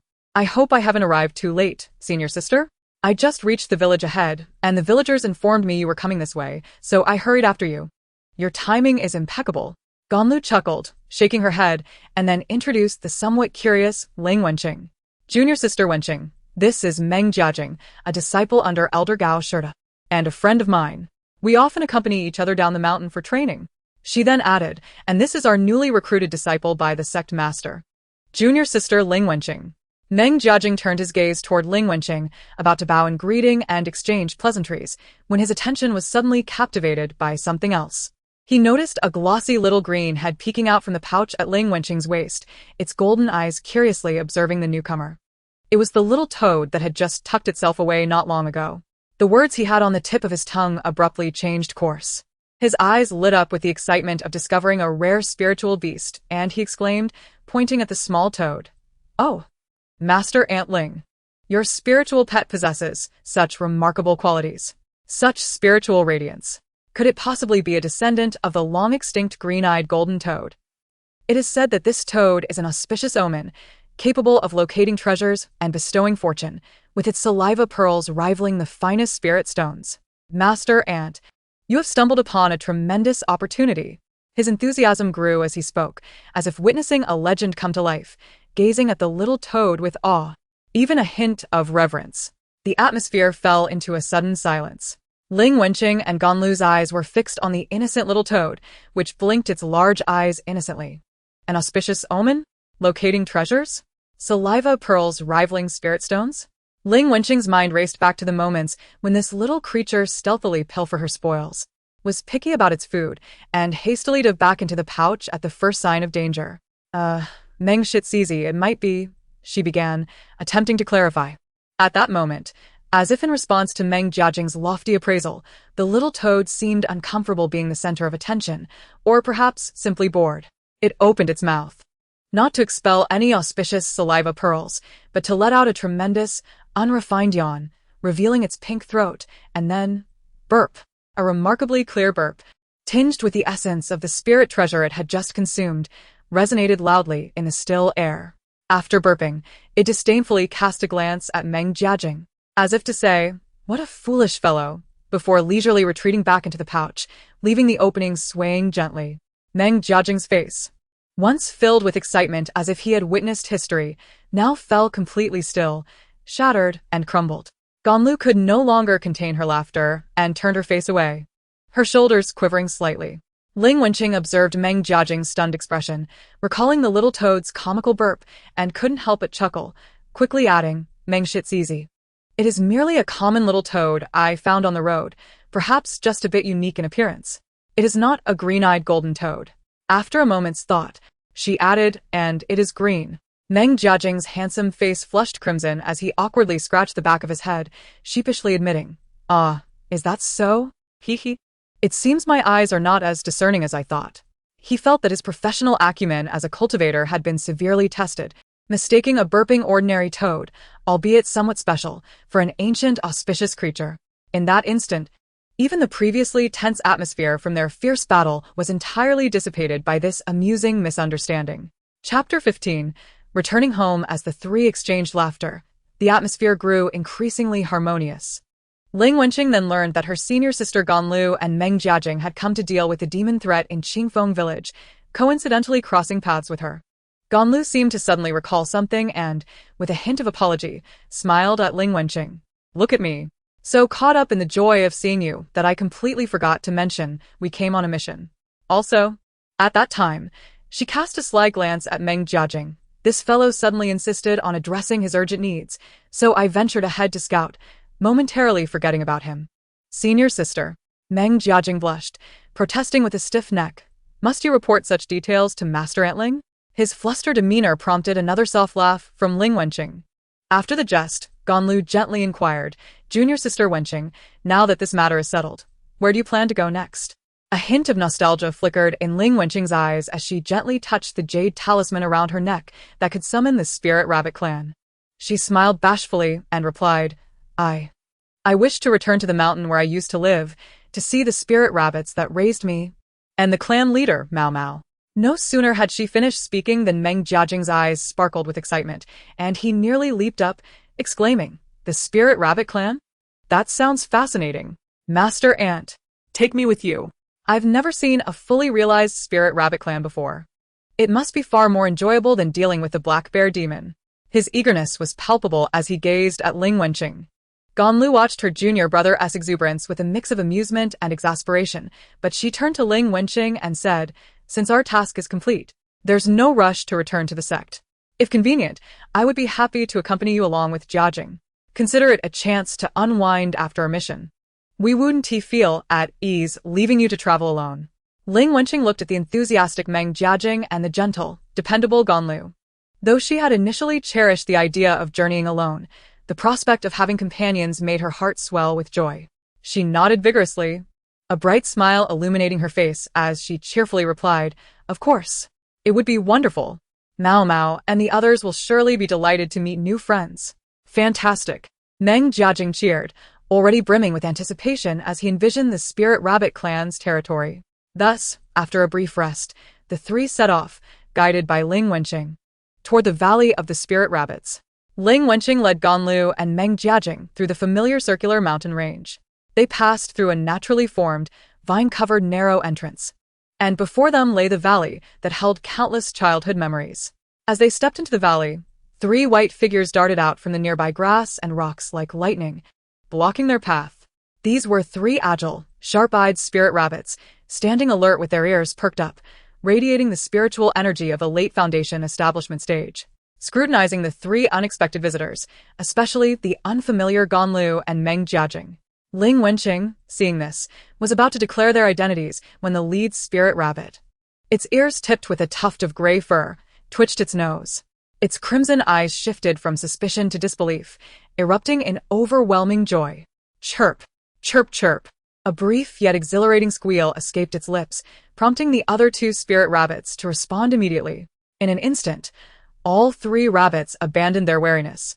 Bounding to Ling Wenqing's side, circling around her in an ecstatic dance, their noses fervently sniffing at her skirt and palms, confirming the familiar scent. Once they verified that she bore no traces of injury or unsettling foreign energies, their joy erupted into jubilant leaps, their short tails wagging vigorously, producing a cheerful, rhythmic sound, brimming with unadulterated delight, as if to exclaim, "It is you! You have truly returned! You are unharmed! How wonderful!" Ling Wenqing was warmed by their enthusiastic reception. She knelt down, gently stroking their soft, warm fur, her voice imbued with relaxation and joy. "It is I. I have come back to see you. I am well. Do not worry." She gestured towards Ganlu and Meng Jiajing behind her, introducing them. "These two are my fellow disciples. They are good people, my companions. There is no need to be afraid."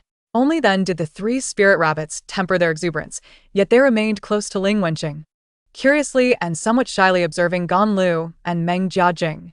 The one with gray fur on its ears took the initiative, gently rubbing its head against the palm of Ling Wenqing's hand, before turning to emit a series of crisp calls of varying lengths and specific rhythms, conveying news to their kin. Meng Jiajing watched these lively, anthropomorphic, and fluffy spirit rabbits, his eyes sparkling with wonder, and whispered to Ganlu, "Senior sister, look, they are so intelligent. They are undoubtedly 1,000 times cuter than the black bear spirit." Ganlu nodded with a smile. Before long, more rustling sounds echoed from the depths of the valley, indicating that more spirit rabbits were hastening towards them. Ling Wenqing rose to greet the familiar figures, especially Mao Mao. Her gaze swept past the jubilant throng of rabbits to the deeper recesses of the valley.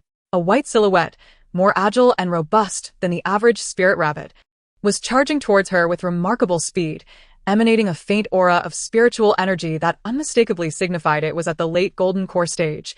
Indeed, it was Mao Mao. In just a few bounds, Mao Mao stood before Ling Wenqing, rising to its full height, eye level with her, its eyes shimmering with uncontainable excitement and affection, as it meticulously examined her from head to toe.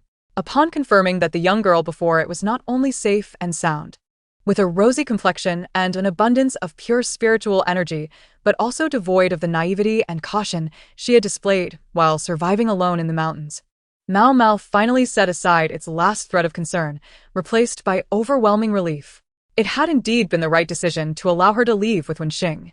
What delighted it even more was the fact that she had returned with two companions, rather than alone. Mao Mao. Ling Wenqing joyfully called out its name, opening her arms to embrace its fluffy, warm neck, burying her face in its soft fur, savoring the long-awaited warmth and reassurance.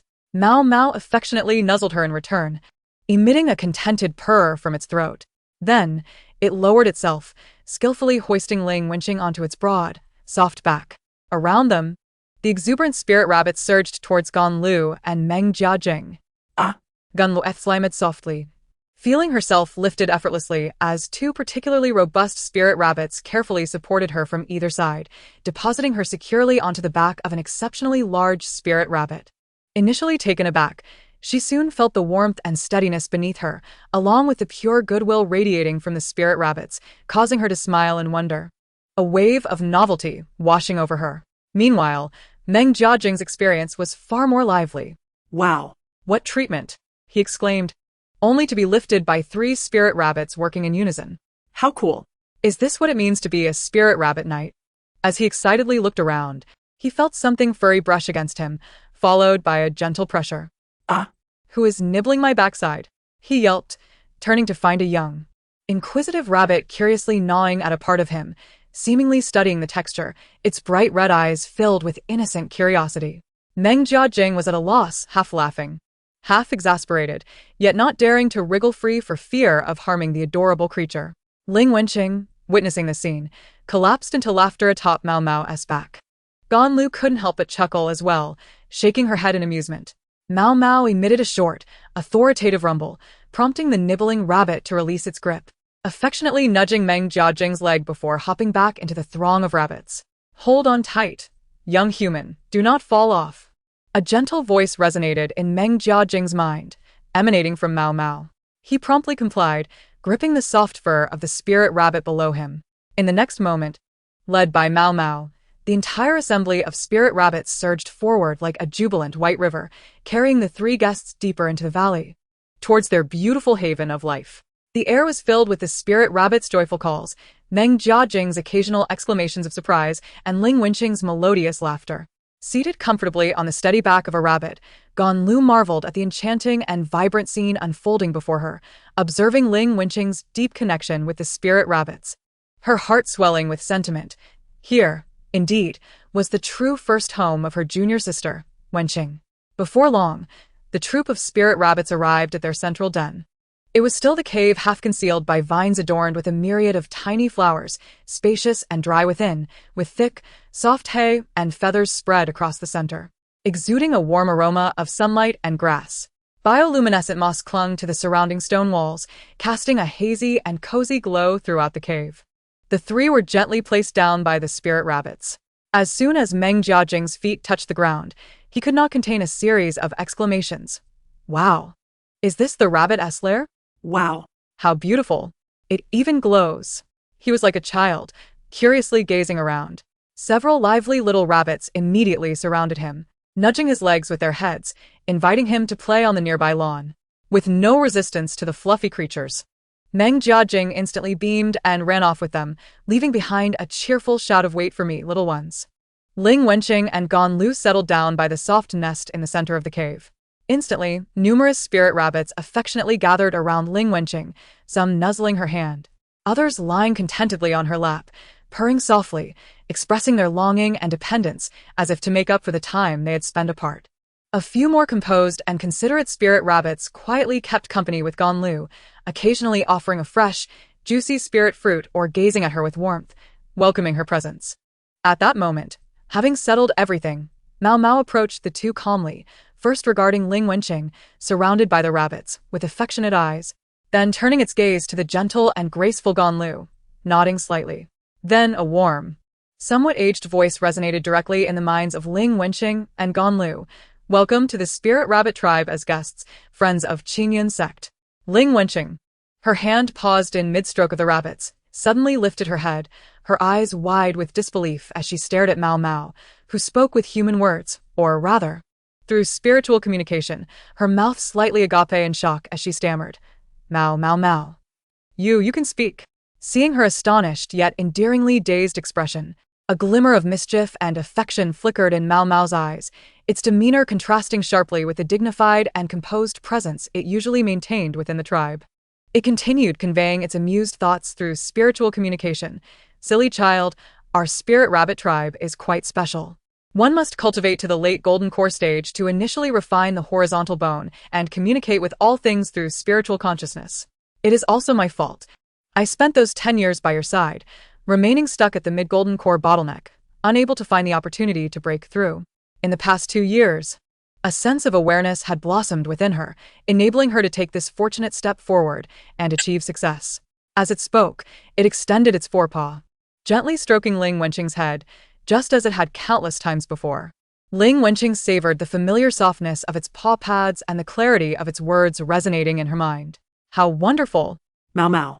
You have become even more formidable. She felt an authentic joy for it. Although Ganlu, standing nearby, appeared somewhat surprised, she quickly regained her composure. Rising gracefully, she performed a respectful bow. Addressing Mao Mao with deference, I am Ganlu, a disciple of Qingyun sect, and I pay my respects to you, esteemed Mao Mao. I sincerely thank you for the nurturing and protection you and the Spirit Rabbit clan provided to my junior sister, Wenqing. Her thoughtful nature prompted her to express her gratitude immediately. Mao Mao regarded Ganlu with newfound appreciation and solemnity, communicating telepathically, there is no need for such formalities. My young friend, Wenqing is like our child. Caring for her is our obligation. Knowing she is well taken care of within your esteemed sect, alongside companions like you, brings us great comfort. Its gaze shifted gently between Ling Wenqing and Ganlu, embodying the warmth of an elder and a hint of unspoken significance. Within the cave, the soft glow of moss illuminated the surroundings, while the rabbit community nestled together, the young ones frolicking outside and the elders conversing gently within, creating an incredibly harmonious and warm tableau. Mao Mao thought to itself that it was time to reveal certain matters to the child it had watched grow. It surveyed the cave before its gaze settled back on Ling Wenqing's clear, bottomless eyes. Raising its forepaw gently, it silently pressed it against the straw-covered ground. A wave of gentle spiritual energy rippled outward from its center, forming an almost imperceptible transparent barrier at the cave entrance, delicately isolating the sounds and prying eyes from within. Qingqing, its telepathic voice became slower and more solemn. I am truly glad to see you in this state. There are matters I could not explain when you were younger. But now that you have matured and embarked upon the path of immortality, it is time to share some of our later observations and speculations. Ling Wenqing, upon hearing these words, instinctively sat up straighter, while Ganlu cast a concerned glance. Mao Mao continued, when you were 8 years old, you were abandoned and left in the mountains, and we soon discovered you. Do you recall how you appeared at that time? I remember my childhood. My parents were always arguing. Because I possessed 5 spiritual roots, they deemed me worthless, often leaving me hungry and unsatisfied. The feeling of being denied and neglected during those formative years surged back within me. However, Mao Mao gently shook its head, its telepathic voice clear in its discernment. When we found you, you were indeed in rags, gaunt and pitiable. Yet, Qingqing, if you reflect carefully, you might sense that we spirit beasts are acutely aware of the essence of living beings. At that time, while you appeared weak, your bones were solid, and your vitality was far more vigorous than many seemingly robust mortal children. This was not the condition of a child who had endured prolonged hunger. Ling Wenqing abruptly lifted her head, confusion filling her eyes. But I clearly... Mao Mao interrupted her, its tone filled with compassion and guidance. The discord, disdain, and even hunger you experienced were stark contrasts to the well-cared-for state of your body. We pondered this discrepancy repeatedly, and only one explanation makes sense. It paused, articulating each word carefully. Your parents' harshness and coldness towards you may not have been entirely intentional. It seems more like a facade for others. They might have used this approach to protect you, making you appear useless and unimportant, thereby allowing you to evade a disaster or scrutiny that we cannot comprehend. Ultimately, abandoning you in this relatively safe mountainous area where our Spirit Rabbit clan resides was perhaps the last refuge they could conceive under such dire circumstances.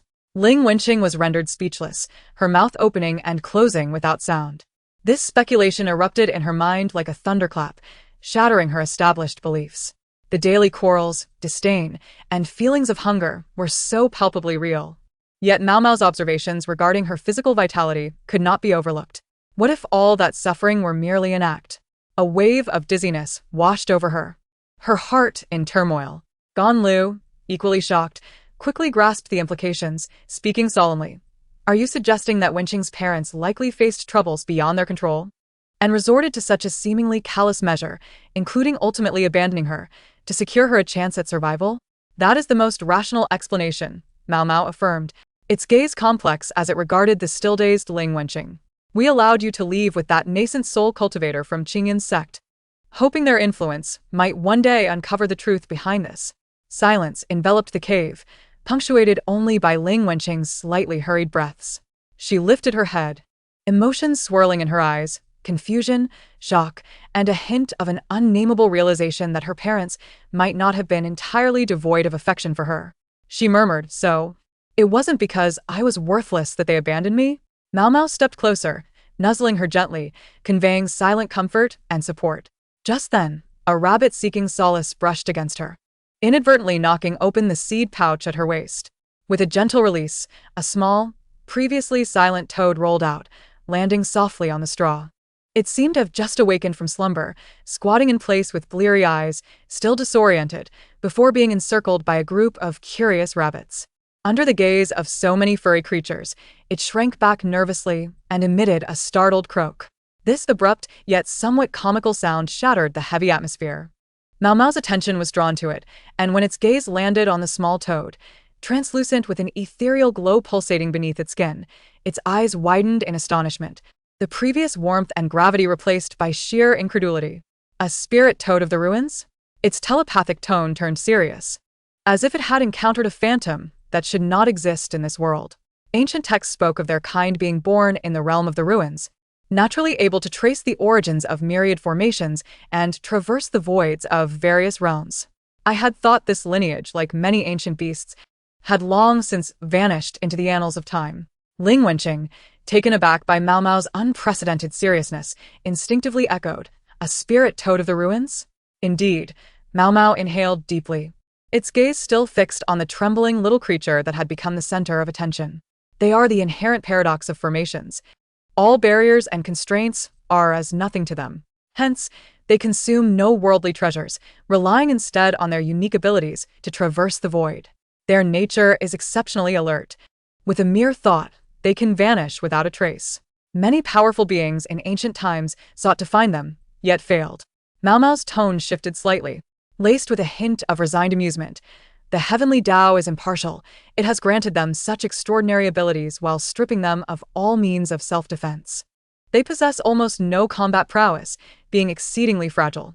Consequently, they are acutely sensitive to any potential danger. Not only human cultivators, but even our harmless beastkin can drive them to retreat into the void before we can even perceive their presence.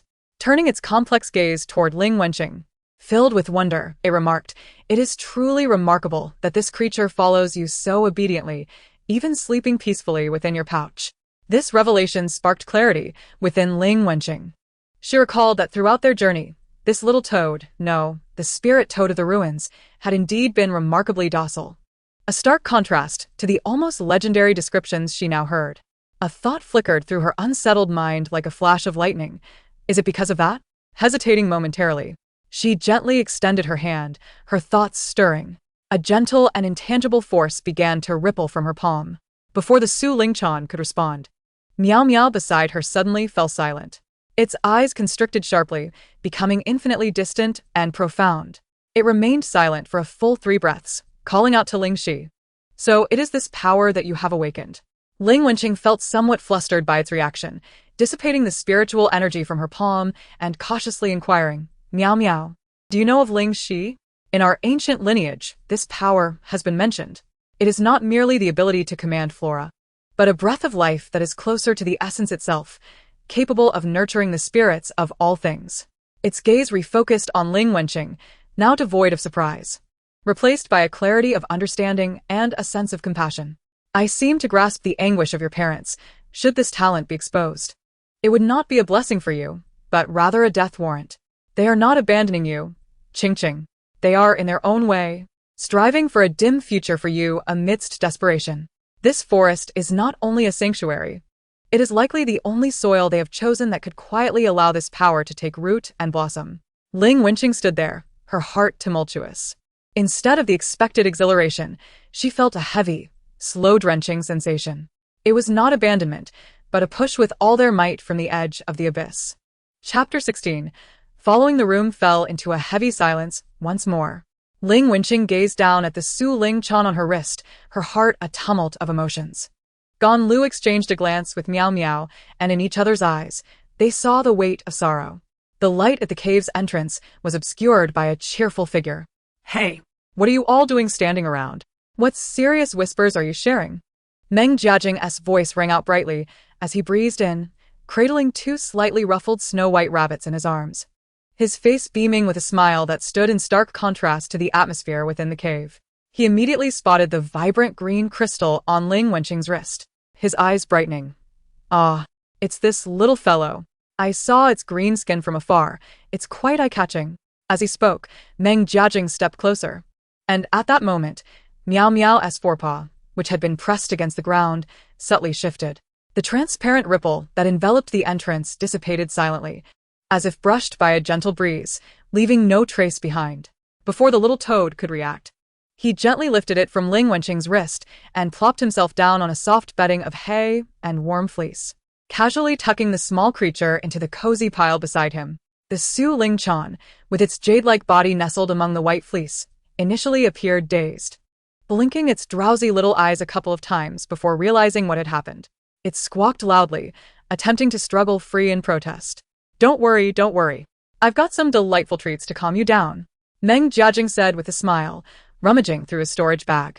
He quickly produced several fragrant blades of spirit grass and a bright red berry, freshly found while wandering outside with the rabbits. Wanna try?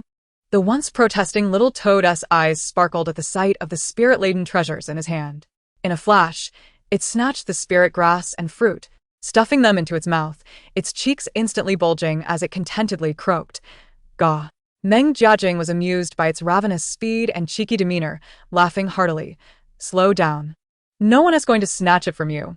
His carefree laughter, accompanied by the two curious rabbits peeking from his arms, shattered the previously heavy atmosphere into fragments. Miao Miao shook its head helplessly, yet its ruby-like eyes warmed quietly as it watched the little creature blissfully indulge in its feast. Ling Wenqing observed this lively scene before her, and the clouds of gloom in her heart dispersed somewhat, suddenly recalling something important. Her eyes brightened as she turned to grasp Ganlu's sleeve, her tone brimming with eager excitement. Oh right, senior sister Ganlu. I got so caught up in conversation that I forgot to take you to see my real home. She pointed toward a direction outside the cave, saying, follow me. Ganlu was momentarily touched by her sudden burst of childlike enthusiasm, pulled from her earlier, heavy thoughts. She looked in the direction Ling Wenqing pointed and smiled gently. Sure. A place that nurtures someone as gifted, as you must be extraordinary. As the two girls prepared to set off, Meng Jiajing scratched the chin of the rabbit in his arms and quickly called out, Hey, senior sister Wenqing, wait for me. I want to see too. As he spoke, he carefully lifted the now sated Su Ling Chan, which had begun to doze off, from the fleece and placed it back onto Ling Wenqing's shoulder. Miao Miao looked at them, eyes filled with tenderness, and softly said, Go, and let your friends see it well. It has remained unchanged. With the sleepy little toad resting on her shoulder and her companions by her side, the trio laughed and chatted as they walked along the narrow path on the left side of the Spirit Rabbit clan's dwelling, venturing deeper into the woods. The path wound gracefully, with shadows of trees dancing.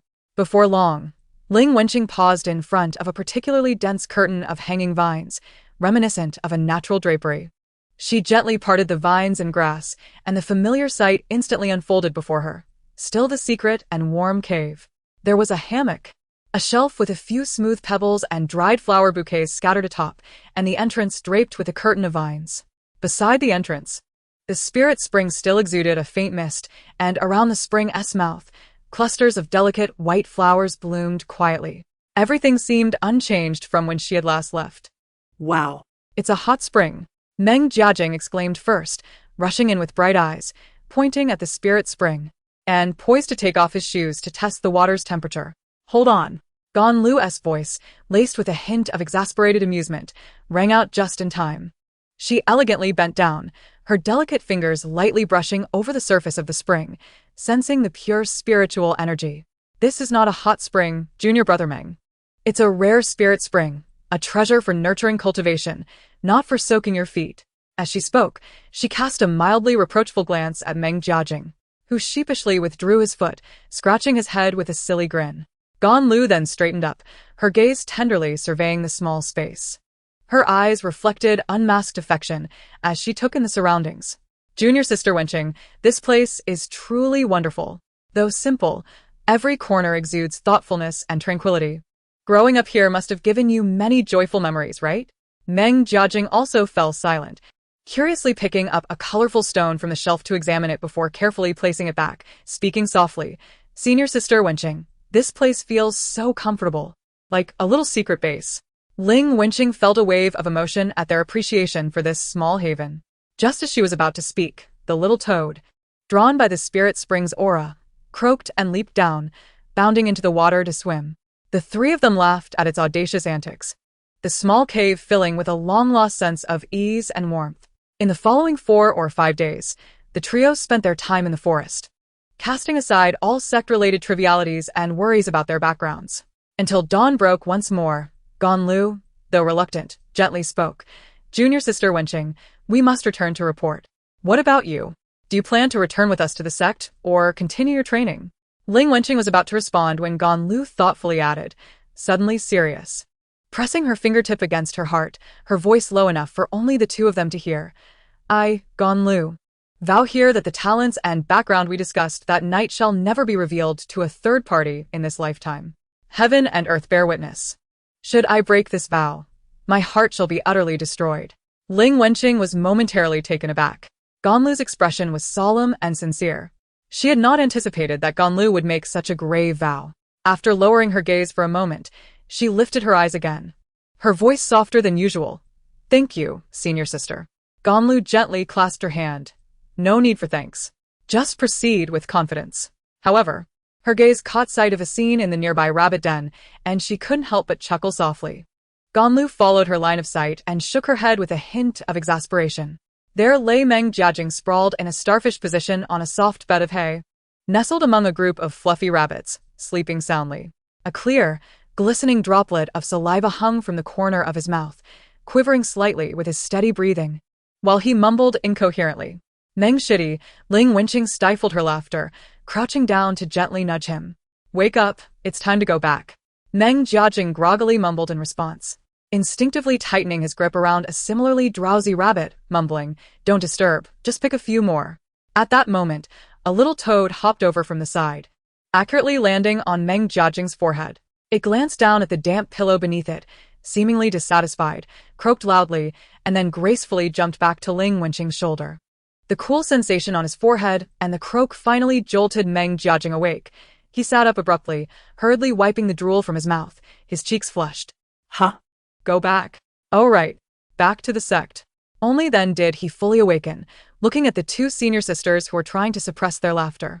Feeling a bit embarrassed as he scratched his head and grinned foolishly. Once he had tidied his clothes, Ganlu turned to Ling Wenqing, speaking gently. So, Junior Sister Wenqing, what is your decision? She turned back, her face blossoming with a clear smile. Thank you both for accompanying me back. I think I won't return just yet. Since I have come out, I would like to explore more and see more.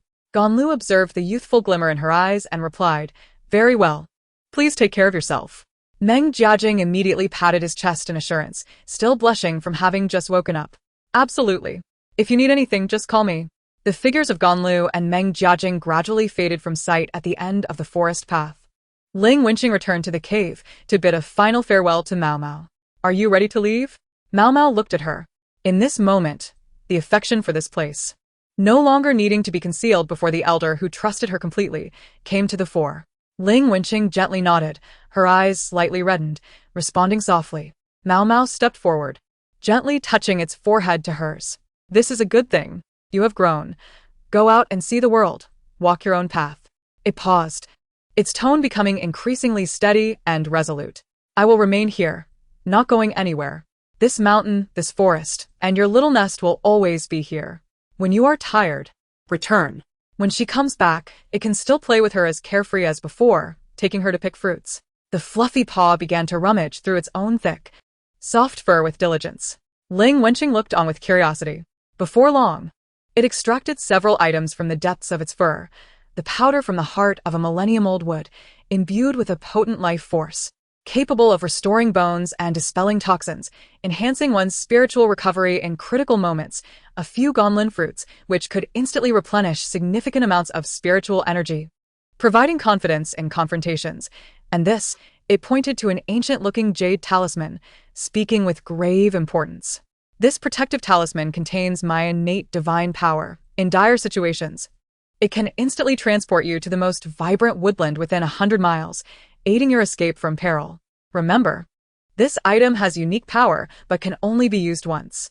Take this, Mao Mao insisted, pressing the treasures into Ling Wenqing's hands, its consciousness conveying an undeniable affection. The outside world is not like home. It is wise to carry these items with you, just in case. Cradling these treasures, still warm with Mao Mao's essence and concern, Ling Wenqing felt a lump in her throat and could only nod vigorously, stowing them deep within her bag. All right, go now. Remember the way back home. Ling Wenqing nodded earnestly once more, turning and setting her feet in motion.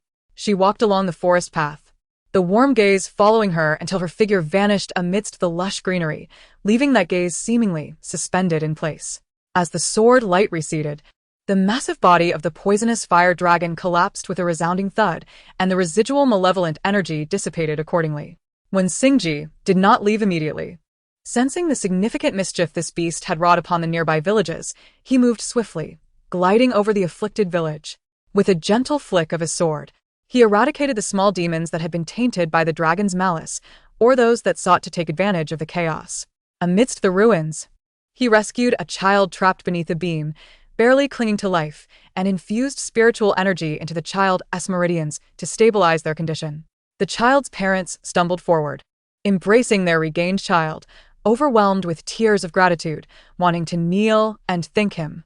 When Xingji waved his sleeve, an invisible force preventing them from bowing. There's no need for such formality. Without further ado, he left behind some foundational elixirs for recovery and transformed into a beam of light, returning directly to Qingyun sect. Atop the cloud sea, within Xian Peak, when Xingji respectfully reported to his master, Zhang Lin. Master Zhang stroked his beard, nodding with approval in his eyes. Well done. Your actions were thorough. After a brief contemplation, he spoke again. Disciple, there is one more matter I must inform you of. He briefly recounted the circumstances of saving his junior sister and his subsequent fortuitous encounter. Upon hearing that Ling Wenqing was unharmed, the sharpness in Zhang Lin's gaze softened, his tone returning to its usual gentleness. It is well that she is safe. He then shifted his attention to Wen Xingji, inquiring, You mentioned that there seems to be another opportunity? Only then did Wen Xingji elaborate on the talent he had unexpectedly awakened, known as the Eternal Ice Heart Domain, which he found he could not activate. Zhang Lin's expression turned serious upon hearing this. Relax your mind and do not resist. After a thorough examination, awe and admiration spread across his face. This is one of the highest talents that touches the fundamental laws of the universe. He shifted his focus, pointing out the crux of the matter. Wen Xingji, what you possess at this moment is not its complete form, hence your inability to activate it. You will need to await future opportunities to recover the other half before this domain can be utilized. The disciple understood and expressed his gratitude for the clarification. Zhang Lin nodded slightly, noticing his calm demeanor, a glimmer of satisfaction passing through his eyes. The path of the Tao is profound and cannot be rushed. His tone was as gentle as the spring breeze caressing a tranquil lake. Knowing its origin, you should meditate upon it with a calm heart. The Ice Heart Domain, even in its incomplete state, contains the essence of tranquility and silence, which will refine your mindset. Upon your return, you may quietly observe this domain in a peaceful chamber. Do not force its activation, but rather, immerse yourself in its true meaning, which will benefit your cultivation. When Xingji bowed once more, I will diligently heed your teachings. Go now. Zhang Lin waved his sleeve, turning to engage in his own cultivation. When Xingji said no more, stepping steadily out of the hall. Standing atop the cloud sea, he pondered briefly, recalling Ling Wenqing was out practicing alone. Her nature was pure, and she was still in the foundation-building stage, yet it left him feeling uneasy. With a thought, he retrieved the heartfelt bell. Gently shaking the bell, a faint, tranquil aura unique to Ling Wenqing emanated from the southwest direction, not too far away. Confirming that she was in no danger, when Xingji's surroundings shimmered slightly, and he seamlessly melded into the shadows.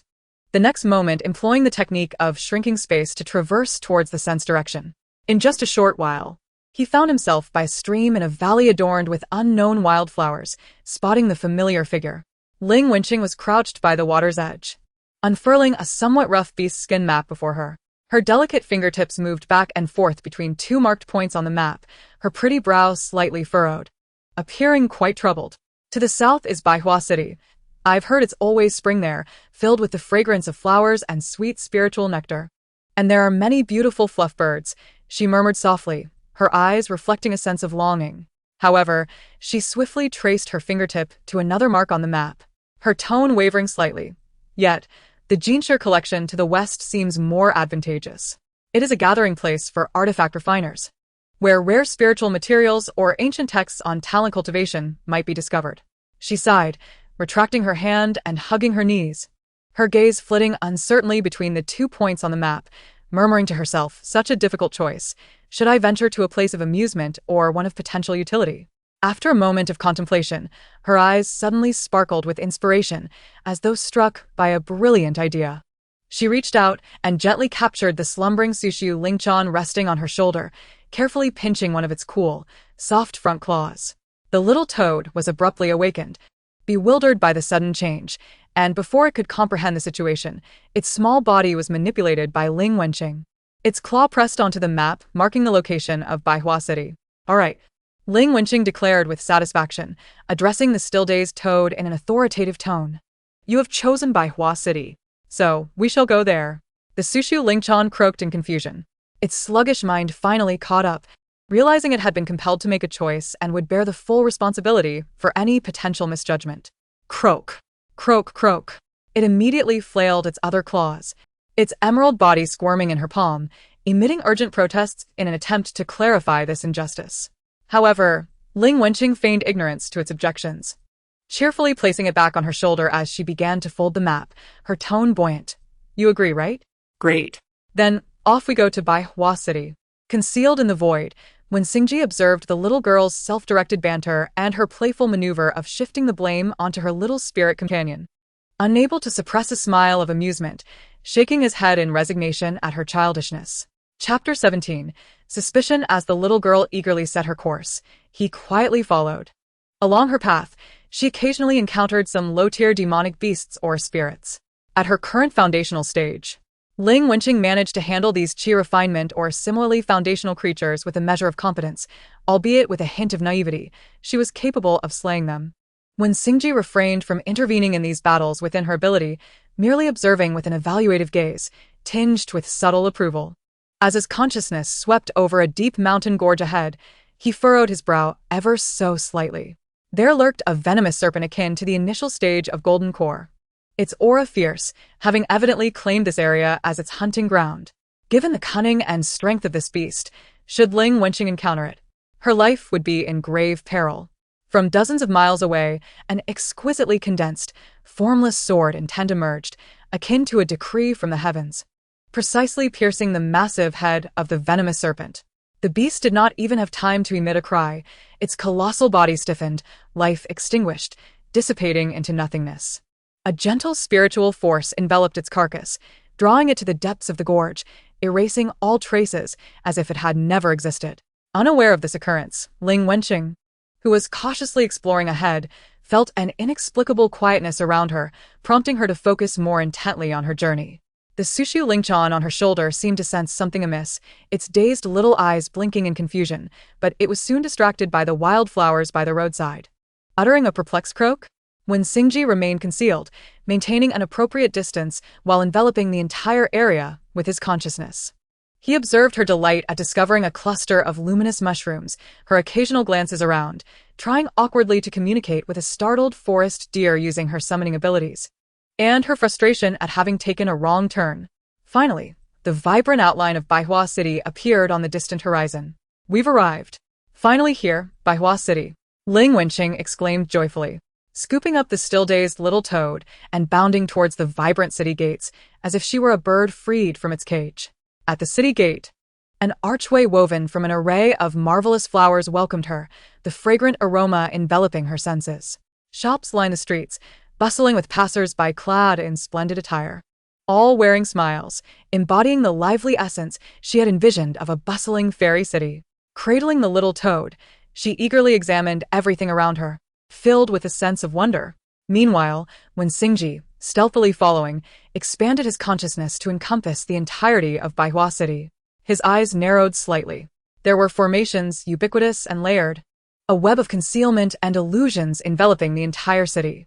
The floral scent wafting through the air, sweet yet oddly unsettling, was a carefully concocted fragrance capable of subtly influencing the mind. The seemingly lively pedestrians and merchants, under his perceptive gaze, exhibited a lack of the vitality and spiritual fluctuations one would expect from the living.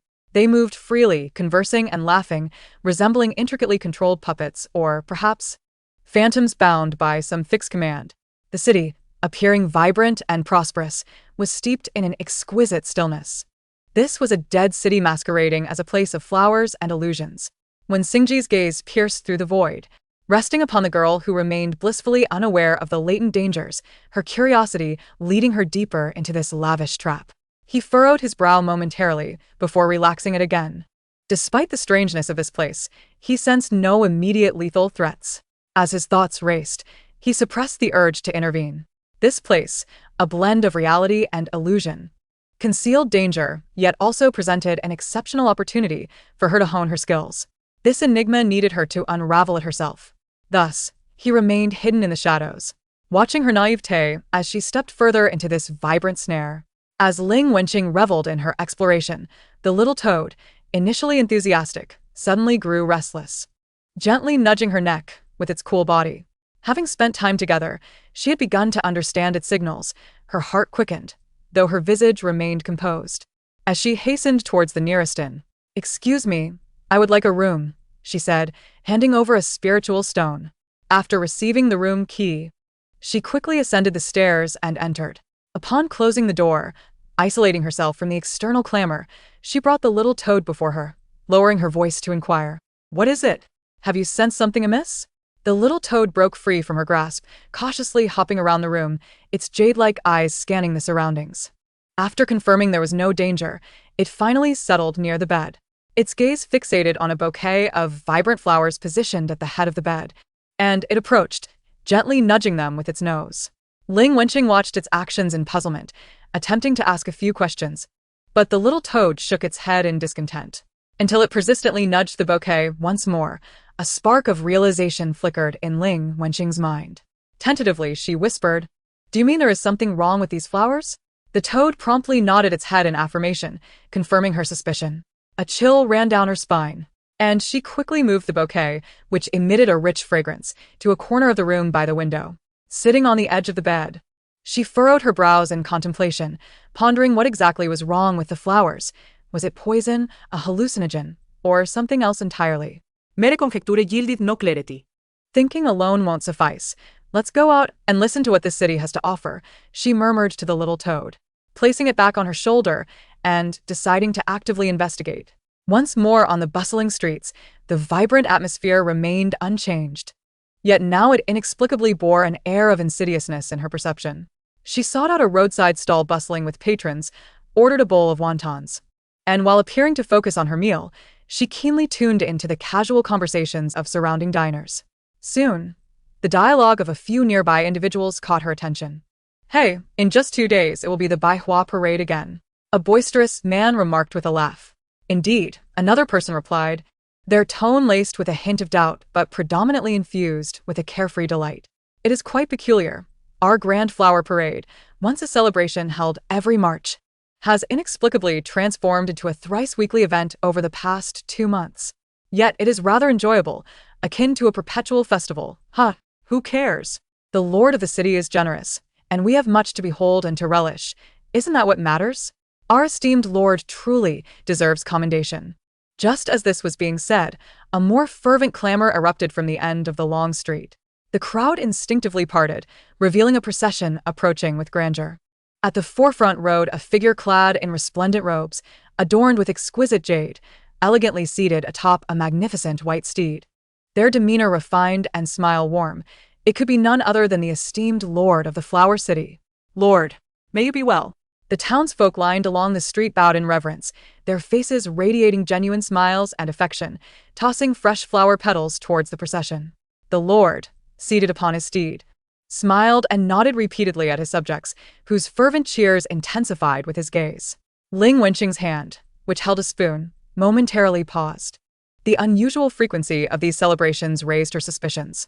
The citizens, though puzzled, remained blissfully oblivious, showering praises upon their lord, creating an unnaturally harmonious atmosphere, as if an invisible hand meticulously crafted and sustained this jubilant ambience. She hastily finished her remaining wontons, her mind swirling with uncertainties as she returned to her own room. Securing the door, she gazed at the vibrant bouquet resting on the windowsill, recalling the unsettling news she had heard, her brow furrowing in concern. The flower city was far from the simplicity it appeared to convey. The peculiar blossoms, the incessant parades, and the seemingly flawless citizens all hinted at an ominous secret lurking beneath the surface. After a moment's thought, she firmly secured the bolt on the door and meticulously checked the windows to ensure their tight closure. Her unique talents must never be revealed in unfamiliar surroundings. Once satisfied with her temporary safety, her gaze returned to the bouquet on the windowsill. The vivid petals, illuminated by the dim light seeping through the paper, exuded vitality. Yet there was an inexplicable eeriness in their perfection. Drawing a deep breath, she settled cross-legged on her bed, placing the flower pot before her. Calming her mind, she hovered her hands over the bouquet, allowing her thoughts to flow. A thread of power gradually emanated from her palms, gently enveloping the flowers. She closed her eyes, concentrating deeply. Even the most ordinary flora harbors within it a unique essence of life, be it faint or vibrant, the very root of vitality and spirit. However, as she meticulously probed with her ethereal sensing ability, her brow furrowed deeper. There was nothing. The bouquet, though splendid and fragrant, revealed no trace of the natural life force inherent to plants. It was not a genuine flower, but rather an artfully crafted shell. It seemed as if something concealed its true core, or perhaps this bouquet was merely a pure vessel. Abruptly withdrawing her power, she opened her eyes, filled with bewilderment. Her fingertips brushed against the soft petals. The texture was real, yet within was an emptiness that echoed silence. An empty shell, she murmured softly, as the small toad on her shoulder seemed to sense her gravity, resting quietly without a sound. This bizarre hollow flower, the unusually frequent flower parades, the flower city was brewing a vast and perilous secret, and she and the little toad were already ensnared in this haze. Having discerned the flower's peculiarities, she stifled the impulse to act immediately, deciding to adhere to her plan and investigate further the following day. The next day, she followed the direction within the city to locate the Lord's mansion. Surrounded by high walls and deep courtyards, the array of formations shimmered with subtle light, while formidable guards stood watch at the main entrance. As a stranger, she found herself unable to enter. Ling Wenqing circled the perimeter of the Lord's estate, her delicate brows furrowing. Just as she was at a loss, her gaze fell upon a lush cluster of decorative spirit plants at the corner. A thought flickered in her mind. Though she may not gain entry, perhaps smaller beings could. She quietly retreated to a secluded corner, her fingers subtly moving as a thread of delicate intent, akin to invisible tendrils, gently brushed against the cluster of spirit plants.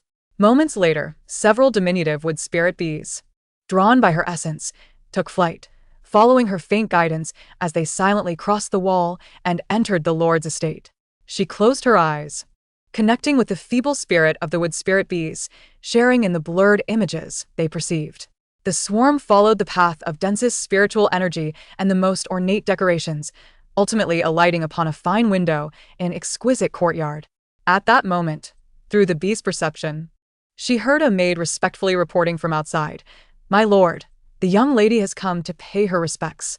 Following this, she sensed a presence, catching sight of the familiar figure from the street, now appearing somewhat hurried as they exited the chamber, accompanied by the maid. An opportunity. Ling Wenqing felt a surge of determination as she swiftly followed the path indicated by the wood spirit bees, moving like a feather in the wind, silently vaulting over the high wall, evading both visible guards and hidden sentries, infiltrating the very courtyard from which the Lord had just departed. Cautiously approaching the window of the main house, she confirmed the absence of any occupants before skillfully slipping inside. However, the sight that greeted her instantly sent chills down her spine. Upon the lavish bed lay a middle-aged man, pallid and eyes closed, resembling the Lord she had glimpsed upon her entry into the city, basking in the adulation of his subjects. But if the Lord lay here gravely ill, who was the one that had just left? A shiver coursed through her spine.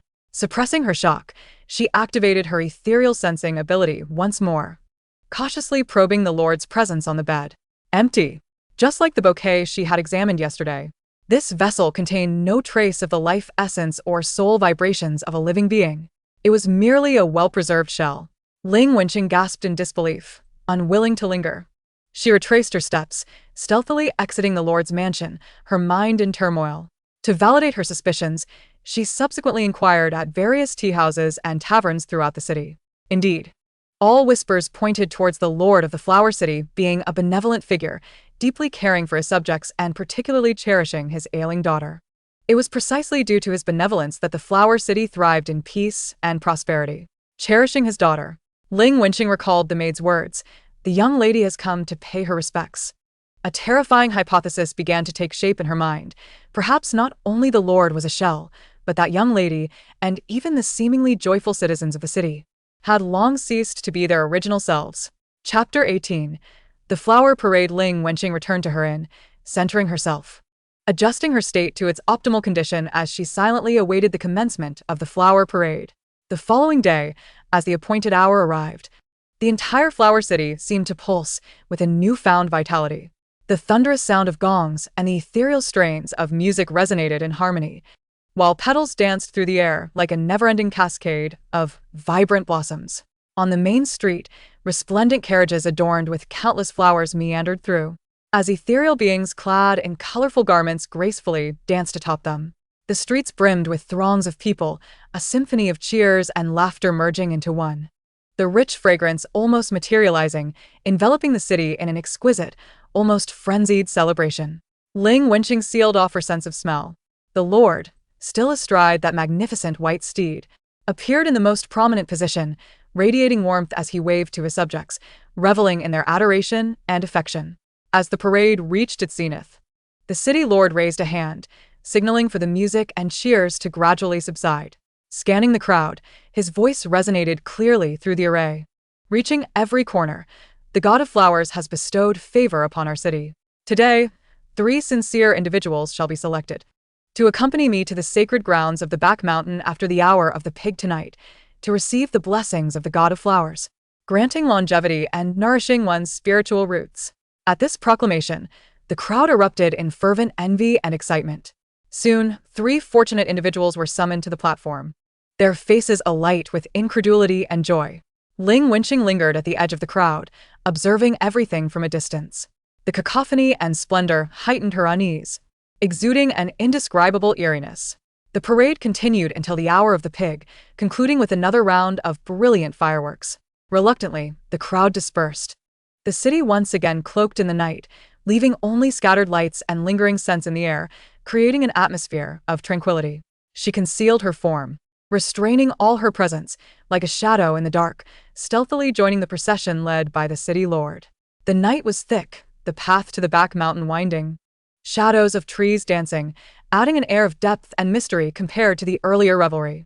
Ling Wenqing cautiously maintained her distance, her heartbeat quickening involuntarily.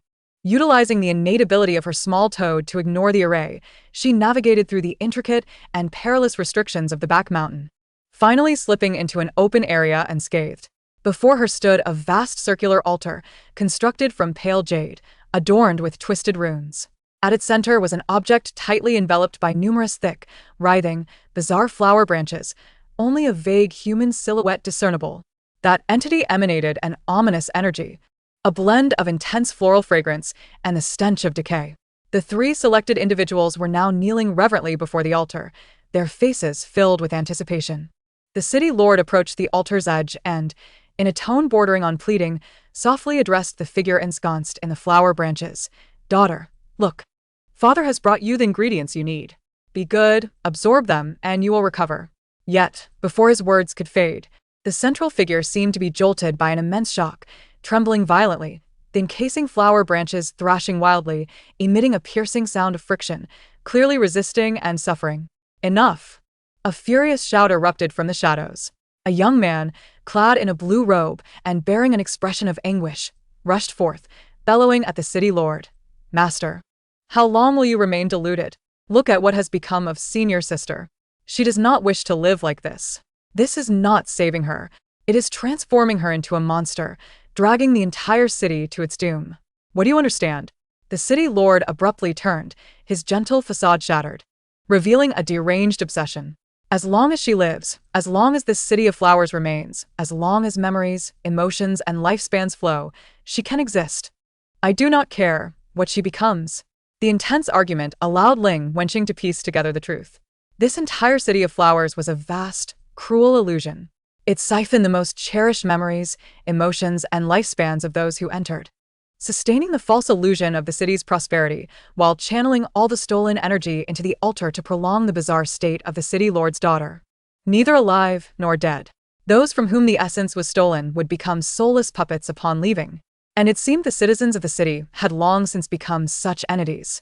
The three kneeling individuals finally comprehended the impending disaster, their faces stricken with terror as they attempted to flee, only to be firmly restrained by the silent guards that appeared around them. Humph! The city lord, seeing he could not sway the young man, revealed a glimmer of ruthlessness. He abruptly raised his hand, executing a strange incantation, pressing it upon a rune on the altar. Ah! The central figure emitted a shrill, inhuman scream, filled with pain and struggle. Under the forceful compulsion of the city lord's incantation, despite its continuous violent trembling and evident resistance, several tentacles, shimmering with devouring light, began to extend uncontrollably, akin to venomous serpents targeting the three offerings. Ling Wenqing, hidden in the shadows, felt a chill run through her. She had to stop this. As those monstrous tentacles approached the trio, Ling Wenqing hesitated no longer. In a flash, she darted to the altar, conjuring a solid earthen wall that sprang up just in time to block the tentacles. Who dares? The city lord roared in fury, astonished that someone had infiltrated this place and dared to intervene. The young man, seeing this, felt a flicker of hope and implored once more, "Master, please stop now. We cannot make another mistake." Silence. The city lord, driven to madness, disregarded all counsel, his bloodshot eyes fixated on Ling Wenqing, the disruptor, as he altered his hand seals, willing to exhaust his own lifeblood to frantically activate the core of the array. Kill her. The tortured, struggling figure at the center of the altar let out a deafening, heart-wrenching wail, and the vines enveloping it, like countless gigantic pythons, surged forth, wielding immense power, intent on overwhelming Ling Wenqing. Ling Wenqing's heart tightened, the pressure mounting. She was merely at the initial stage of foundation establishment, vastly outmatched by the mid-golden core level. She dared not hold back, channeling her spirit energy to its fullest. Fire Rain Meteor. With a fierce shout, numerous fist-sized fireballs coalesced from thin air, hurtling toward the encroaching vines, igniting them with a sizzling sound, momentarily halting their advance. In the next instant, she clasped her hands together, causing the ground to tremble as several sharp earth spikes erupted, piercing and tearing at the approaching vines. Simultaneously, she nimbly maneuvered, utilizing the wind-walking technique to swiftly evade within the limited space, leaving behind fleeting afterimages, narrowly avoiding the deadly entanglements time and again. She wielded the 5 elemental powers with utmost finesse, fire countering wood, earth providing defense, metal sharpness, water fluidity, and wood entanglement, masterfully combining various low to mid-tier spells, momentarily holding her ground against the frenzied vine creature. However, the chasm of disparity in cultivation was insurmountable. The vine creature's strength seemed inexhaustible. The burned and torn vines regenerated in an instant, and their power maintained a steady suppression. In mere moments, Ling Wenqing's defensive spells were breached layer by layer, her spirit energy rapidly depleting, breath becoming hurried, beads of sweat forming on her brow. A robust vine seized the opportunity of her weakened state, like a venomous dragon emerging from its lair, shattering her final golden spirit shield, its momentum unabated, piercing straight for her heart. Ling Wenqing's pupils constricted, realizing she could not withstand this. Gritting her silver teeth, she prepared to employ her master's life-preserving talisman.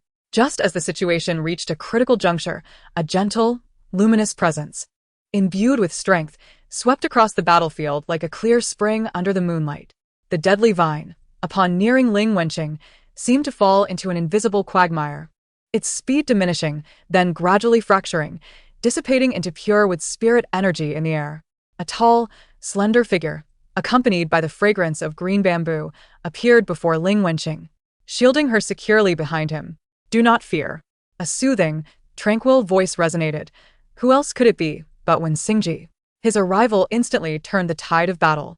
With a casual wave, his energy flowed like water, unrestrained yet powerful, binding the frenzied vine creature with invisible shackles, rendering it immobile. The city lord, witnessing this unfathomable white-robed cultivator, understood the tide had turned against him.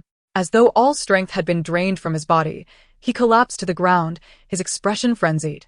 Now only a shadow of despair remained. He struggled to perform an incantation, no longer forcing action, but instead with a tone of some soothing intent. The subdued vine creature gradually ceased its struggles, quieting down, though the multitude of vines continued to tremble slightly, revealing their internal torment. Senior brother. Ling Wenqing let out a sigh of relief and joyfully exclaimed.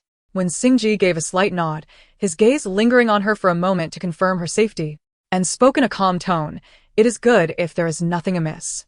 Only then did Ling Wenqing turn her attention to the slump city lord. Her voice tinged with confusion and inquiry.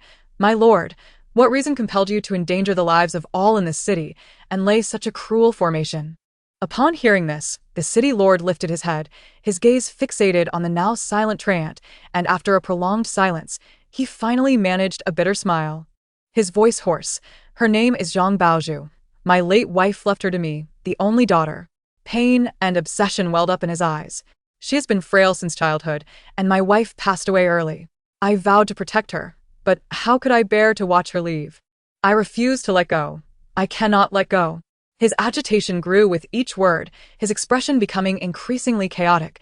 This 100 flowers illusion array can absorb vitality and memory. As long as the energy continues, she can live on. What fault is mine in wanting her to live? Yet now she is but a puppet. Wang Yi could no longer contain himself, his voice choked yet cutting. "Master, see clearly. Senior sister has long lost her consciousness and memory. She is merely a walking corpse controlled by the formation, and not the Baozhu senior sister you remember." Zhang Cheng could no longer evade the truth. This time, he was not viewing through a lens of obsession, but truly seeing the hollow existence wrapped in vines before him, devoid of spirit. Starkly different from the daughter, he remembered who would laugh and play. The self-deception he had maintained for so long crumbled in the face of this harsh reality. He opened his mouth, as if to say something, but only a broken sob escaped.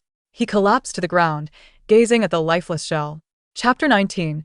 Regret. When Xingji and Ling Wenqing stood silently by, they beheld this once proud lord of the city, now reduced to a pitiful figure on the ground, suffering the consequences of his own obsessions.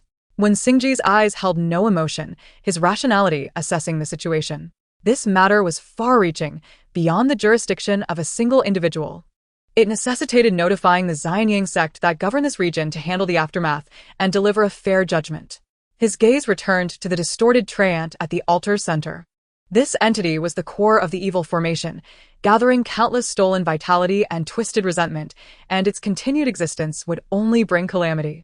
He raised his hand, cool spiritual light gathering at his fingertips, imbued with pure purifying power, prepared to end this painful creation once and for all. Ling Wenqing noticed his movement and urgently interjected. "Senior brother, do not." Without hesitation, she positioned herself between him and the Treant. When Xingji paused, the gathered spiritual light slightly dissipating as he lowered his gaze to Ling Wenqing, who looked up at him, her clear eyes filled with pleading. "Senior brother," she began again. "Allow me to try. Perhaps there is another way." A barely perceptible frown creased when Xingji's brow, rationality urging him that this was the quickest and safest course of action. Yet seeing the unwavering light in her eyes, he ultimately refrained from reprimanding or pushing her aside, instead softly reminding her, "This entity's intelligence has faded. Its essence thoroughly corroded by evil forces, posing extreme danger. To force its preservation may lead to unforeseen consequences." "I understand," Ling Wenqing replied, her gaze resolute as she met his. "But I wish to try it my way." With that, she approached the massive and twisted Treant. Under the watchful eyes of all, she did not strike. Instead, she cautiously opened her arms as if to embrace a fragile dream, gently encircling the core of the writhing vines, adorned with strange patterns yet still trembling. The warm power of life surged forth unreservedly from within her, akin to a comforting tide flowing toward the numb and suffering spirit. She tenderly connected her consciousness, as if conversing with a lost soul, softly whispering, "Retrieve what you have lost. Return it to yourself, will you?" She was guiding her own soul as a beacon, delving into the depths of the spirit filled with darkness, striving to awaken the last remnants of Zhang Baoju's true essence, while simultaneously coaxing all stolen memories, emotions, and life force to transform into countless tiny points of light, flowing against the current like a river of stars, gently escaping the formation to return to its rightful owner. This action surpassed her foundational limits. Pain shot through her meridians like a tearing agony, her complexion paled instantly, blood oozing from the corners of her lips, her form swaying unsteadily. Without hesitation, she consumed all the sweet dew fruits, the overwhelming spiritual energy sustaining her perilous endeavor. When Xingji, who was preparing to forcibly take her away, halted upon seeing the gentleness in her eyes, his hand suspended in midair. He was accustomed to resolving problems, contemplating the most efficient means to rectify chaos, while she sought to heal the root cause. What she perceived was not merely a mistake, but the pain and helplessness behind it. What she desired was the salvation of all, including the citizens, the city lord, and even this twisted foe. His gaze, for the first time, scrutinized her with such attentiveness, focusing on her side profile taut with intense concentration as she regarded the treant, devoid of any impurities, purely resolute. This fragile figure, striving to illuminate the abyss with her own meager light, showed no fear in burning herself for the cause. A long-buried memory surged forth, one of a night of palace upheaval, flames lighting the sky, and rebels flooding into the palace. At that time, the young prince sat alone in the central hall, surrounded by the fallen, clad in the garb of the crown prince.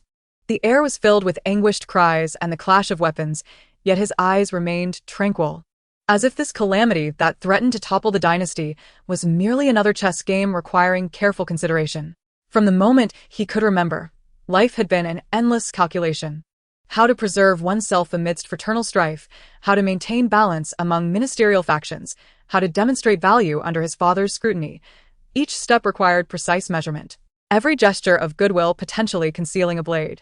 Until the moment a rebel soldier's cold blade truly breached the palace doors, a chilling aura enveloping him. Just as the blade was about to strike, a green figure appeared overhead. It was Zhang Lin. The Taoist's gaze swept over the chaos, finally resting upon him, accompanied by a soft sigh. This child is fated to be with me. He ought to join my ranks. Before this seemingly ordinary Taoist, none of the bloodthirsty rebels dared approach. Their advance halted. Thus, he became Wen Xingji of the Qingyun sect. Zhang Lin taught him the arts of the Tao, bestowed upon him rituals, and instilled the principles of safeguarding order and maintaining fairness deep within his heart. Over the years, he faithfully adhered to his master's teachings, educating disciples with gentleness and courtesy, and handling sect affairs with impartiality. When faced with matters requiring resolution, he could always set aside personal feelings to make choices that aligned with morality and rules. He believed he had perfectly melded the icy rationality cultivated in the palace with the gentle exterior of a disciple of the Tao. Until this moment, when he witnessed Ling Wenqing's selfless determination. At that instant, when Xingji's previously calm heart was struck by an unprecedented wave of fervent emotion, he finally glimpsed the strength of her soul. It was a form of compassion and courage that transcended calculations of strength and weakness, disregarding gains and losses. This power was more precious and moving than his rational handling and sense of responsibility. A strange ripple, accompanied by shock and pity, reverberated deep within his heart for the Tao. In an instant, he appeared behind her, no longer obstructing her but continuously infusing her with pure, gentle spiritual power. His deep voice resonating in her ear. "Do not fear. Senior brother supports you." Under the combined strength of the two, the tumultuous treant gradually calmed.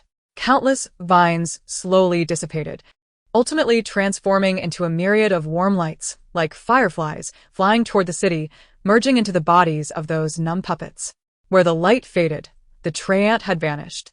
A transparent little girl with twin ponytails now floated quietly in midair. The lord of the city gazed at the scene before him, trembling as he crawled forward a half-step. His voice choked and nearly out of tune, cautiously extending his hand. "Pearl, my pearl." The young girl lowered her head to look at him. "Father." Her voice was ethereal and gentle, resonating within the hearts of all present. "I have never blamed you. After mother departed, I became your obsession, the sole buoy in your life. You have tethered all your love, all your affection, and all your reluctance to me. This is why it is so difficult for you to let go." Her gaze slowly swept over the land she cherished, her voice tinged with sorrow. But father, you are not only my father, you are also the lord of the city, deeply loving every citizen here, just as you love me. Am I not correct? Because of me, you have failed so many who trusted and cherished you. Her voice quivered slightly. You must have suffered greatly during these days. Perhaps 1,000 times more than my departure. She turned her gaze to Wang Yi, who was already in tears, gently nodding at him. Finally, she looked back at her father, the light of tears shimmering in her ethereal form, yet blooming into the most radiant smile. Father, you must take care of yourself. I love you two forever. After saying this, she gently embraced the figure of Ling Wenqing before her. No. No. The lord cried hoarsely, reaching out as if to grasp something. However, her figure had begun to transform into specks of fireflies, like dandelions caressed by the evening breeze, gently and reluctantly dissipating into the night. Pearl. The lord watched helplessly as the last glimmer of his daughter faded into the air, finally unable to withstand it any longer, collapsing to the ground with a heart-wrenching wail. That cry was laden with the profound pain of losing his beloved daughter, an unfathomable regret, and a deep hatred for his own actions. Like a child stripped of everything, he wept uncontrollably on the silent altar, as if he would cry out his very innards. Only silence remained, pierced only by the Lord's heartrending cries that lingered long in the air. As the light faded, memories and the essence of life cascaded through the city of 100 flowers, pouring into every corner. Before long, the previously hollow-eyed puppet citizens gradually regained their spark, as if awakening from a deep slumber, exchanging glances and instinctively converging towards the altar on the back mountain. The crowd silently gathered, their complex gazes falling upon the Lord, who sat collapsed on the ground. Zhang Cheng, the Lord, raised his tear-filled eyes, staring at those citizens whose memories he had stolen, nearly reducing them to mere sustenance. Overwhelming shame and regret almost drowned him. Struggling, he bowed his head to the ground, his voice hoarse and fragmented. I'm sorry, I have wronged you all. Zhang Cheng deserved to die 1,000 deaths. From among the crowd, an elderly man with white hair and beard trembled as he stepped forward. He looked at Zhang Cheng and approached to help him up. In his eyes, there was no hatred, only compassion and a long sigh. My lord. The old man's voice was frail yet clear. We have known, in one way or another, of your deeds. Upon hearing this, Zhang Cheng abruptly lifted his head, disbelief filling his eyes. The old man continued, and the crowd echoed in low voices. Indeed, my lord, we all know. You have treated us with utmost kindness. A middle-aged man spoke passionately, pointing towards the direction outside the city. During the beast tide that besieged the city that year, it was you who held the rear, fighting for 3 days, sustaining injuries to protect our women and children. A woman added through her tears, my husband encountered danger while gathering herbs in the abyss. And it was you who sacrificed your own essence, employing forbidden techniques to rescue him from the brink of death, while you recuperated for an entire year. During the famine that year, another elderly voice chimed in, you opened your private treasury, exhausting your savings, even selling the dowry artifacts left by your wife to exchange for spirit rice, ensuring no one in the city starved. You have given us peace and protection. This 100-flower city is our home. Observing your pain for the young lady breaks our hearts too. If our trivial lives could ease your sorrow, allowing you to keep her by your side a little longer, what is life worth to us? Nearby, someone sighed heavily. The children may not understand, but we old folks do. We remember the blood you shed for us, the spirit you expended. It is etched in our hearts. Now that your heart bleeds, How can we simply stand by? Zhang Cheng was utterly stunned, staring blankly at the faces of his simple yet sincere citizens, listening as they recounted his past sacrifices. Their words were like the warmest sunlight, yet also like the sharpest knife, stripping away his last justifications. He had thought he bore his sins in solitude within the darkness, unknowing that this burden was shared by the entire city, borne silently by those who returned his past kindness with silent sacrifice. They were not blinded by ignorance. They were aware, even willing sacrificers. This overwhelming understanding and compassion, too heavy for him to bear, caused the tears he had just managed to hold back to flow once more. This time, it was not a desperate wail, but a complex lament mingled with endless regret, gratitude, deep shame, and profound sorrow. He collapsed to the ground, his shoulders shaking violently, unable to speak. His madness, which he believed was hidden, had long been seen through by the citizens who cherished him, who silently bore the wounds he inflicted in their own way. This realization pierced him deeper than any judgment, compelling him to truly confront his sins. Chapter 20. The sect. Ling Wenqing stood to the side, watching this scene unfold, her heart a whirlwind of emotions. When Xingji remained still for a moment, allowing the crowd's emotions to settle before stepping forward. He first stabilized the Lord Zhongcheng's agitated aura with pure spiritual energy, preventing any damage to his heart pulse. Then, he flicked his fingers, casting several calming talismans into the bodies of the recently revived, assisting them in regaining their composure. His gaze swept across the gathered crowd, carrying a convincing authority. The matters at hand are far-reaching and cannot be resolved as mere personal grievances. I will immediately contact the Xiaoyao sect, requesting them to send specialized personnel to verify the situation, properly accommodate all of you, and assist Hundred Flower City in returning to normalcy. Having said this, he produced a specially crafted communication jade slip, infused it with his consciousness, succinctly imprinting the events that had transpired, and then shattered the slip. A beam of spiritual light shot through the air, heading straight towards the Xiaoyao sect. After addressing this urgent matter, he approached Ling Wenqing. Noticing her still pale complexion, her gaze still lost in the complexity of emotions, he softened his expression and gently spoke. The Xiaoyao sect will take over this place. There is no need for further worry. You have exhausted yourself and must rest promptly. He did not elaborate in front of the sentimental crowd, lightly supporting her arm as they quietly departed the back mountain, returning to the inn within the city. After settling Ling Wenqing in her room to meditate and recover, when Xingji did not pause. He personally confirmed that the foundation of the city's large formations had been secretly undermined by him before, preventing any further mishaps. He also checked on several elderly individuals in particularly fragile health, leaving behind some gentle medicinal pills. Only when he sensed the approach of the Xiaorao sect members, their aura unmistakably bright, did he finally feel at ease. When Xingji returned to the inn room after handling all matters, Ling Wenqing was grooming the jade-like back of the little toad, her complexion much improved. Upon seeing him enter, her eyes instantly lit up with unmasked joy and dependence, exclaiming, "Xingji, what are you doing here?" In the urgency of the moment, I completely forgot to ask. When Xingji walked over calmly and took a seat on the chair before her, he did not mention the various ways he had secretly protected her along the way, clearing her path of obstacles. Instead, he simply explained, "Neither Master nor I felt at ease with you venturing out alone for the first time. Therefore, after I finished my affairs at the sect, I decided to come and see how your training was progressing." He paused, recalling her decisive actions in saving those 3 individuals and her reckless yet commendable attempt to redeem the source of trouble. "You have done remarkably well on this journey," he praised. Flattered by his words, Ling Wenqing felt a slight flush on her cheeks, her gaze shyly dropping as her fingers fidgeted with the hem of her garment. When Xingji noticed her subtle embarrassment and gently suggested, however, training is not achieved overnight. After this ordeal, you must take the time to consolidate your foundation.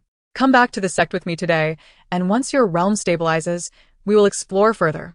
Upon hearing this, Ling Wenqing raised her eyes to her senior brother and introspected her own not-so-deep spiritual power, contemplating seriously. Indeed, had it not been for her senior brother's timely arrival, the consequences could have been dire.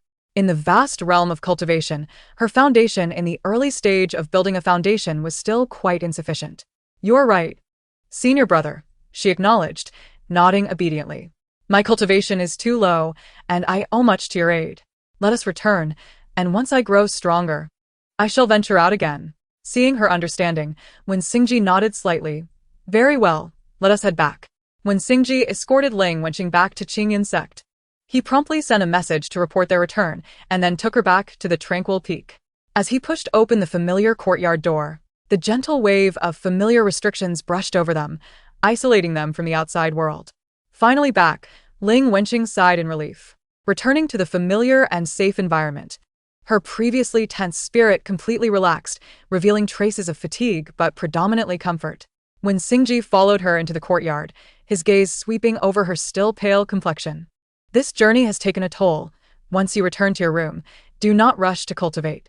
Rest well first to stabilize your mind." His advice came naturally, akin to that of a family member.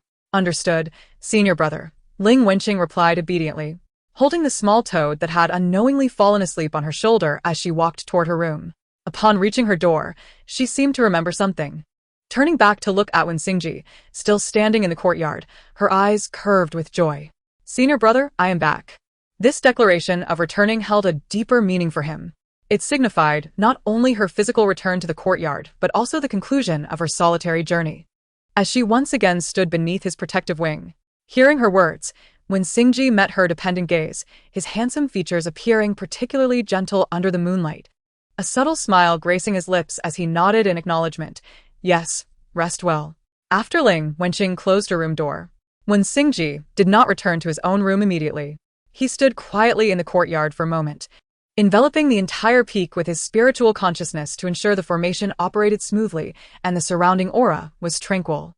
Soon, a steady and rhythmic sound of breathing emanated from her room, indicating she had succumbed to deep slumber after her exhaustion. Only then did he slowly make his way to his own quarters.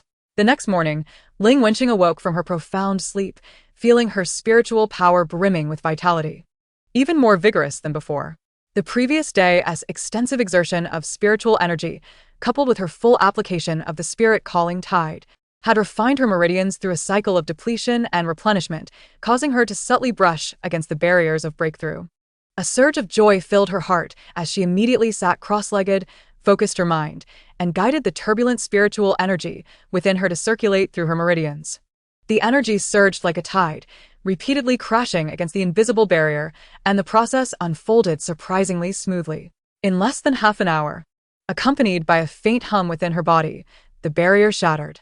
An influx of heavenly and earthly spiritual energy flooded into her, solidifying and enriching her power as she officially entered the mid-stage of foundational building. She opened her eyes, a radiant gleam illuminating her gaze.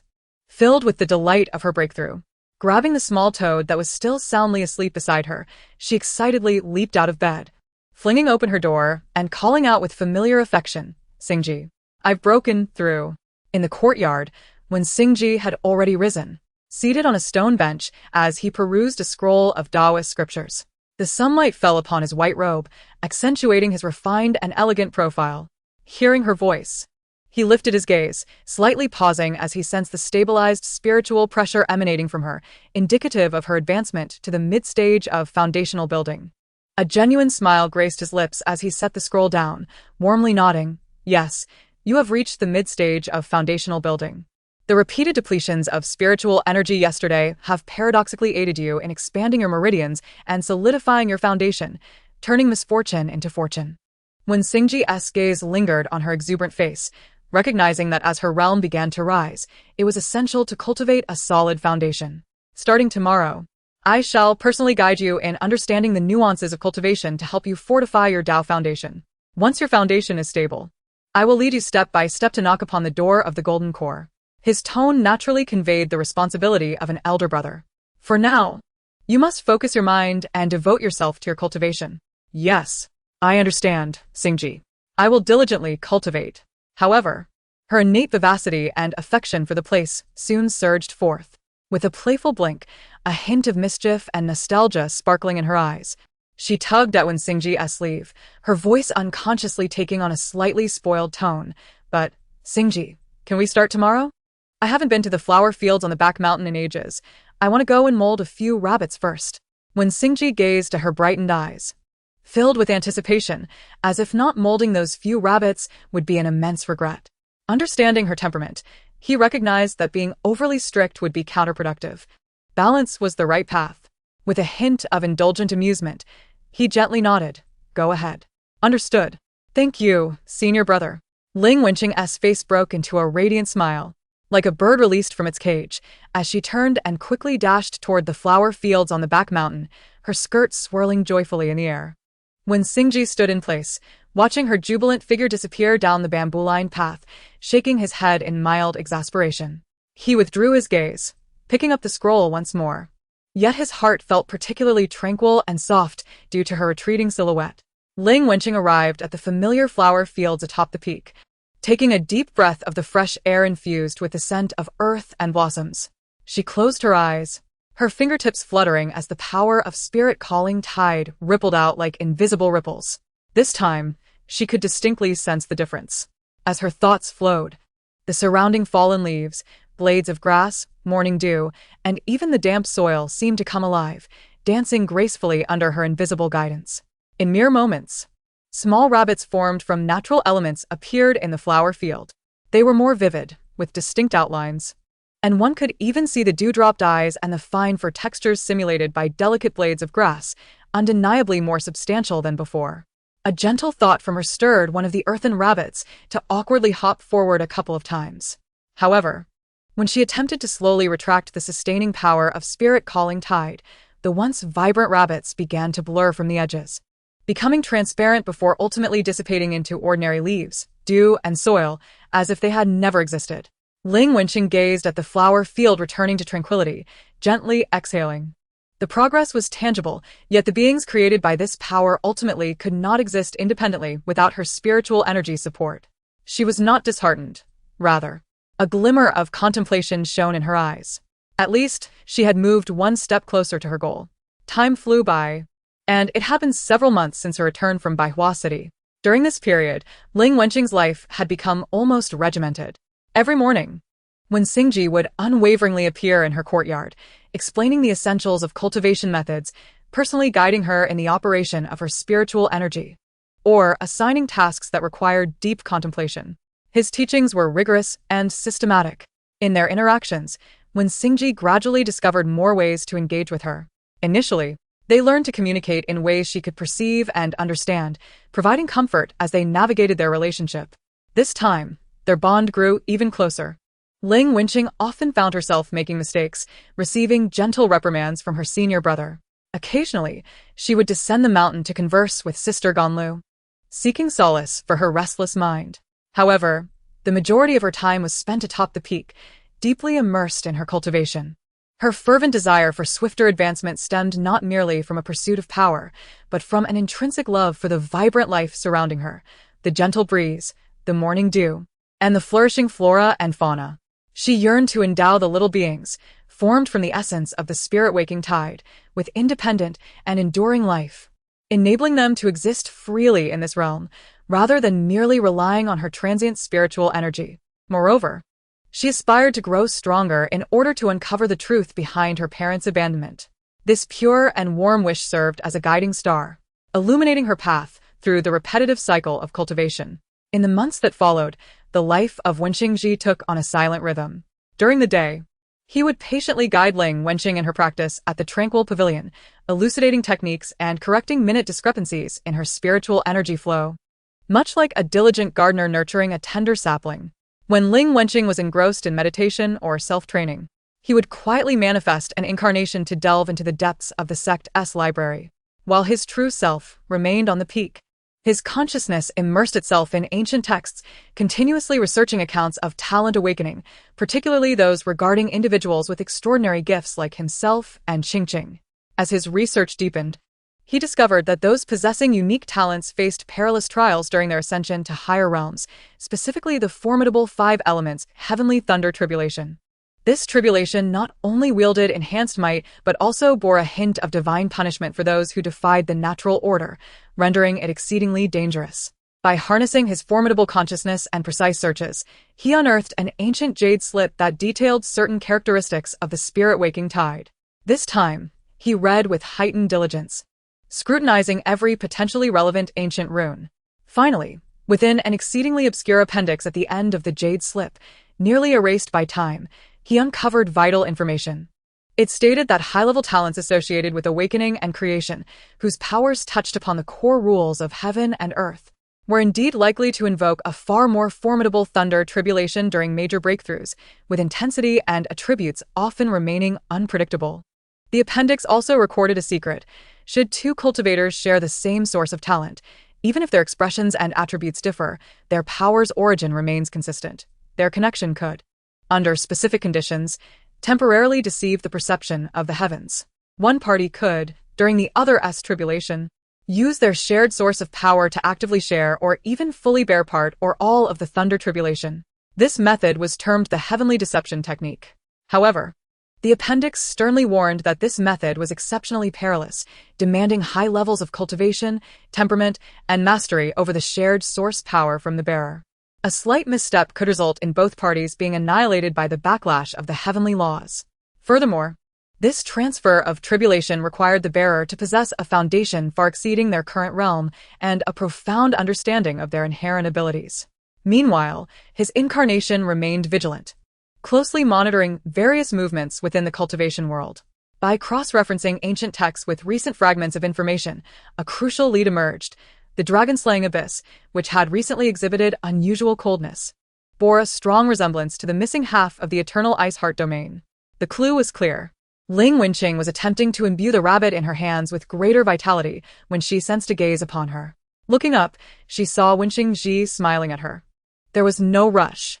He resumed his reading of the text beside him, his expression regaining its usual warmth and tranquility. He decided that once Qingqing successfully ascended to the golden core stage, he would investigate further. For now, ensuring her steady progress was of utmost importance. Chapter 21. Golden Core. Ling Wenqing studied the golden characters flowing on the jade slip, the gentle tones of Wenqing Ji's explanations still echoing in her ears. As she concentrated, a thought gradually crystallized. If she could break through to the Golden Core stage, the beings created by her talent might be able to exist independently, no longer dependent on her spiritual energy for sustenance. This possibility stirred her heart, yet she swiftly tempered her yearning, rationally acknowledging that to reach the Golden Core, she must first solidify her foundation in the late stage of qi refinement. At this moment, the most pressing task was to solidly take each step before her. She gently closed the jade slip, lifting her gaze to meet Wenqing Ji's, who was quietly watching her with a smile, her resolve solidifying. "Xingji," she declared, her voice clear and determined, "I wish to enter seclusion." Wenqing Ji, not surprised, simply inquired, "Have you thought it through?" "Yes." Ling Wenqing nodded vigorously. "I want to cultivate to the late stage of qi refinement as soon as possible, and then break through to the Golden Core." Her eyes sparkled with the eagerness for higher realms. Seeing he did not offer further admonition or excessive caution, she felt reassured. With a gentle pat on her head, he replied, "Very well.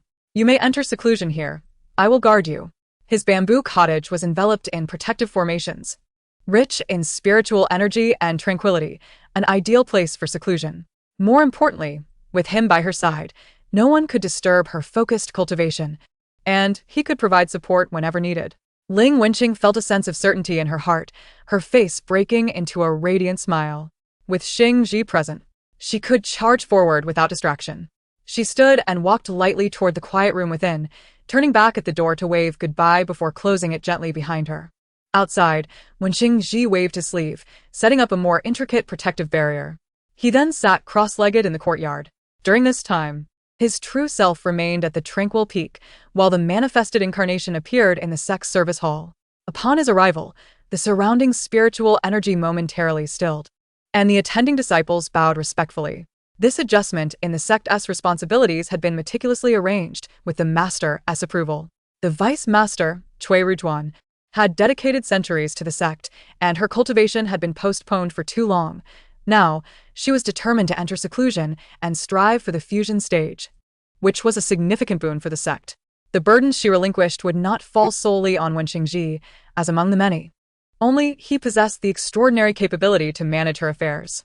Furthermore, as he had already reached the divine transformation stage, he would lead the efforts alongside several seasoned elders of the same realm. Within the hall, several elder incarnations had also gathered.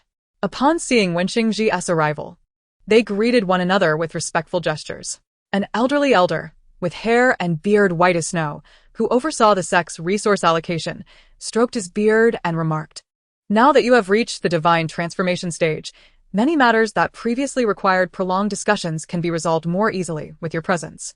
Wenqing nodded slightly. "Thank you, esteemed uncles. Your experience will be invaluable in the future." Just as they were deliberating, a communication jade talisman flew in from outside the hall. The elder responsible for external affairs, Elder Xiling, took it and smiled. "The Guanshan sect has sent another message, again regarding exploration rights in the Yunmeng Marsh. Since their sect master ascended to the fusion stage, they have become quite proactive." Another elder, responsible for discipline, snorted. "What does it matter if they're in the fusion stage? Our sect master is the only one in the late stage of great ascension.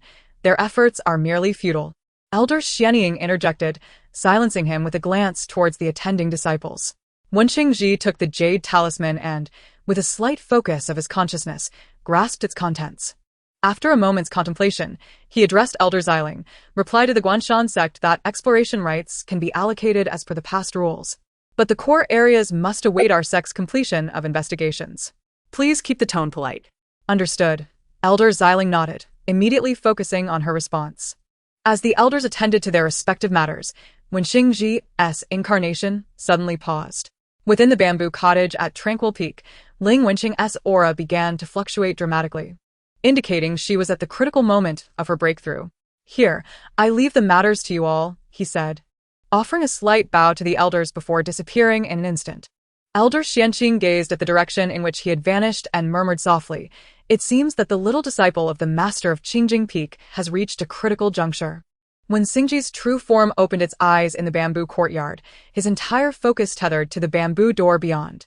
Ling Wenqing sat cross-legged in the center of the tranquil room, discarding all extraneous thoughts, diligently operating the techniques outlined in the jade slip. Unexpectedly, this session of cultivation was markedly different from any prior experience, perhaps due to the myriad of challenges faced during her descent from the mountain. Having witnessed a broader world and engaged in life and death struggles with formidable beasts, her state of mind had unwittingly expanded and settled. As she entered a meditative state, the elemental energies of the universe around her became extraordinarily vibrant and harmonious, no longer requiring her to exert effort to guide them. Instead, they surged towards her as if having found their rightful home, joyfully rushing into her body. Those vibrant, multicolored energy particles transformed into lively sprites, frolicking and crowding as they flowed through her meridians and coalesced in her dantian. The speed of absorption far exceeded her expectations, even outpacing her most vigorous attempts to draw energy in multiple times over. Within just a few cycles of her breath, she felt a swelling sensation in her dantian, where the originally gaseous, mist-like spiritual energy was being compressed and condensed at an astonishing rate, subtly shifting towards a more viscous liquid state. This was unmistakably a sign of advancing towards the later stage of foundation establishment. However, the influx of energy surged ever more violently. Ling Wenqing felt as though she was a vessel being incessantly filled, and the rapidity of this filling was somewhat alarming. The barrier between the mid and late stages of foundation establishment crumbled upon contact with a torrent of spiritual energy, its momentum unabated, as it veered towards the higher and more profound realm of golden core cultivation. She was overwhelmed by this colossal energy, which made her feel slightly dizzy, and her meridians throbbed with a mild ache. Confusion and fear gripped her heart. Was she on the verge of transcending directly from mid-foundation to golden core? Such an unprecedented leap not only brought the joy of an explosive increase in power but also an underlying anxiety over the instability of her foundation and the uncertainty of the unknown. Instinctively sensing a threat of unease, she attempted to rein in the excessive speed, only to discover that the surging energy had somewhat eluded her control, continuing to charge ahead of its own accord. Inside the tranquil room, the spiritual energy had thickened into a tangible five-colored mist, completely engulfing Ling Wenqing's figure. The overwhelming energy surged within her, almost violently washing through her meridians. Her brow furrowed, fine beads of sweat appearing at her temples, clearly bearing the weight of immense pressure. Her ability to manage her own condition waning. When Xingji, who had been closely monitoring every change within the room with his divine sense, felt a sudden tightening in his heart as he perceived her aura abruptly becoming wild and unstable. Without a moment's hesitation, disregarding any prohibitions against interruption during meditation, he flashed into the tranquil room. The scene before him caused his gaze to sharpen. Ling Wenqing's surrounding spiritual light was chaotic, with five-colored energies colliding, and her forcibly ascending realm resembled a tower built on quicksand, teetering on the brink of collapse. He acted decisively, instead of forcibly suppressing the surging spiritual energy, which would only exacerbate the situation. When Xingji extended his fingers like a sword, releasing a purer and more tranquil divine power than that within the room, precisely penetrating the turbulent energy currents. His spiritual force bore an irresistible guiding power, smoothing the tumultuous five elemental energies, calming their agitation, and realigning their trajectories, guiding them back to their rightful path under Ling Wenqing's control. At the same time, his deep and clear voice resonated within the depths of Ling Wenqing's consciousness. Imbued with a reassuring strength, focus and calm your spirit, guard your dantian. Do not be greedy, do not rush, follow the prescribed methods and progress steadily. Guide them. Do not let them drive you. With his intervention, the spiritual energy gradually subsided. Though still vast, it became much more docile, beginning to circulate in an orderly fashion according to Ling Wenqing's will, compressing further. When Xingji did not relent, his fingertips still lightly pressing on the vital point on her back, continuously channeling gentle spiritual energy to protect her, his gaze fixed on every subtle change in her breath, ensuring she would not err again. Had it not been for his timely intervention, the consequences would have been unimaginable. The temptation of a cross-stage ascent was great, but the dangers it entailed were more severe than thunder. Her tightly furrowed brow slowly relaxed, her spirit sinking completely within, following when Xingji's guidance imprinted in her consciousness.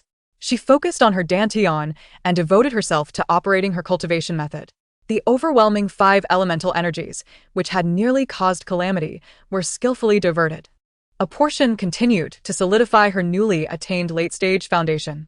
Another, more refined spiritual energy was guided to nourish, expand her meridians, and strengthen her foundation.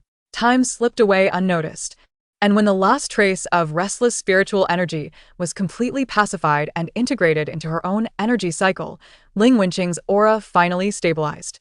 She slowly opened her eyes, her gaze clear yet imbued with newfound tranquility and refinement. Upon sensing the vast and solidified spiritual energy within her, far exceeding her previous levels, and recognizing her late-stage foundation, a joyful smile blossomed on her face. Raising her head, she met Wen Xingji's concerned and serious gaze. "Xingji," she called, her voice light with the triumph of having broken through. "I did it. I have reached the late stage of foundation establishment." When Xingji meticulously assessed her aura, confirming her stability, her foundation was not only intact but had become more robust due to the energy baptism, and he finally exhaled in relief. He reached out, gently brushing away the perspiration from her forehead, his tone laced with admonition and lingering fear. "You must never act so recklessly again. The path of cultivation values foundation far more than speed. Had I not noticed and intervened in time, the consequences would have been dire." Ling Wenqing recalled the peril of her uncontrollable spiritual energy, nearly resulting in explosive disaster, and felt a lingering trepidation, promptly nodding in agreement. "I understand. I will take it step by step from now on." As she spoke, she instinctively grasped his sleeve, seeking reassurance. "Thank goodness you are here." Observing her demeanor, the faint reproach born of concern within when Xingji dissipated, his tone softened. "Just remember this lesson. Reaching the late stage of foundation establishment is a significant achievement. Take a few days to solidify it." Ling Wenqing nodded vigorously. Following his advice, she calmed her mind and deliberately slowed her absorption of spiritual energy. The surrounding 5-colored light particles seemed to sense their earlier recklessness that nearly resulted in disaster, and now they became cautious, like children acknowledging their mistakes, hesitantly and tentatively merging into her meridians. Yet, her innate affinity for the elemental energies of the universe was astonishingly profound. Even with her conscious control, the total amount of spiritual energy converging still far surpassed that of ordinary cultivators, continuously flooding into her dantian, solidifying her late-stage foundation at an efficiency unfathomably quicker than normal cultivation. Even more astonishing was the palpable momentum propelling her towards advancement, which seemed undiminished. That force, arising from the interplay of her innate gifts and the resonance with the world, appeared to decree that she must form her golden core at this moment, imbued with an undeniable resolve. The moment this feeling surfaced, the previously tempered spiritual energy around her surged once more. It became even more tumultuous and grand, like a river bursting its banks, transforming from mere twinkling starlight into a crashing tide, wildly rushing into her body. When Xingji, sensing something amiss, immediately attempted to intervene once more through his own spiritual energy to guide and smooth the chaos. However, he quickly realized that the situation was entirely different. The torrent of spiritual energy was propelled by a higher, more primal force, driven by a clear objective, to coalesce into a golden core. Upon contact, he sensed a formidable and unyielding will of heaven and earth contained within, and any forceful obstruction would not only be futile but could also provoke a terrifying backlash. In that instant he understood. This was an irreversible breakthrough, woven from the threads of innate talent and fortuitous opportunity. As Lin Wenqing's face contorted with visible anguish, her body trembled under the immense energy she was forced to endure. In a moment of decisive clarity, when Xingji altered his strategy. Unable to prevent the onslaught, he resolved to assist her through this ordeal, ensuring her comfort as much as possible. He ceased his attempts to suppress the torrent of spiritual energy and transformed his vast divine power into a gentle barrier of protection, enveloping her meridians and dantian. Akin to erecting a sturdy yet supple greenhouse for a sapling poised to face a tempest. He guided his spiritual energy to flow in harmony with the chaotic elemental forces, alleviating the impact and soothing the tearing sensation within her channels caused by excessive expansion. Qingqing, maintain clarity in your spirit. Embrace it. Guide it to form the golden core. His voice resonated steadily within her consciousness. Under his protection, the suffocating pressure she felt began to dissipate. She focused her mind, acutely aware of the liquid spiritual energy within her dantian that was being frantically compressed and condensed, forming an invisible vortex. At its center, a remarkably brilliant and solid golden light was slowly emerging. The realm of the golden core was within reach. Outside the quiet chamber, the skies above Qingjing Peak, once clear, were suddenly engulfed by tumultuous clouds. Heavy dark clouds gathered at an astonishing speed, rolling and surging, swiftly enveloping the entire mountain. Within the clouds, intertwining flashes of blue, red, yellow, white, and black lightning emitted a heart-stopping aura of destruction, its oppressive force far exceeding what an ordinary golden core cultivator could summon. When Xingji raised his head and sensed the impending calamity, the five-elemental heavenly tribulation, instinctively placing himself behind Lin Wenqing, he contemplated with lightning speed, intending to withstand the divine wrath on her behalf. A more profound and overwhelming presence abruptly descended. From the direction of Ziyun Peak, the figure of the sect leader, Zhang Lin, appeared as if teleporting above Qingjing Peak. He had no time to inquire further. With a wave of his sleeve, an invisible yet immensely resilient barrier swiftly unfurled, encompassing the entire Qingjing Peak and isolating the ominous storm clouds brewing overhead. As the barrier took form, several powerful auras pierced through the air. Zhang Lin gazed at the astonishingly vast and intertwined multicolored storm clouds, feeling a sense of dread that was hard to conceal even on his typically gentle face. This was not merely a golden core thunder tribulation. His voice grew grave, reminiscent of distant thunder, for this was the five-elemental transformation tribulation. His gaze sharpened, instantly penetrating the roof, and he beheld Lin Wenqing, who had just condensed her golden core within the chamber. Even he could scarcely believe that a Foundation establishment cultivator's attempt to form a golden core would provoke a tribulation meant for those at the peak of the nascent soul stage.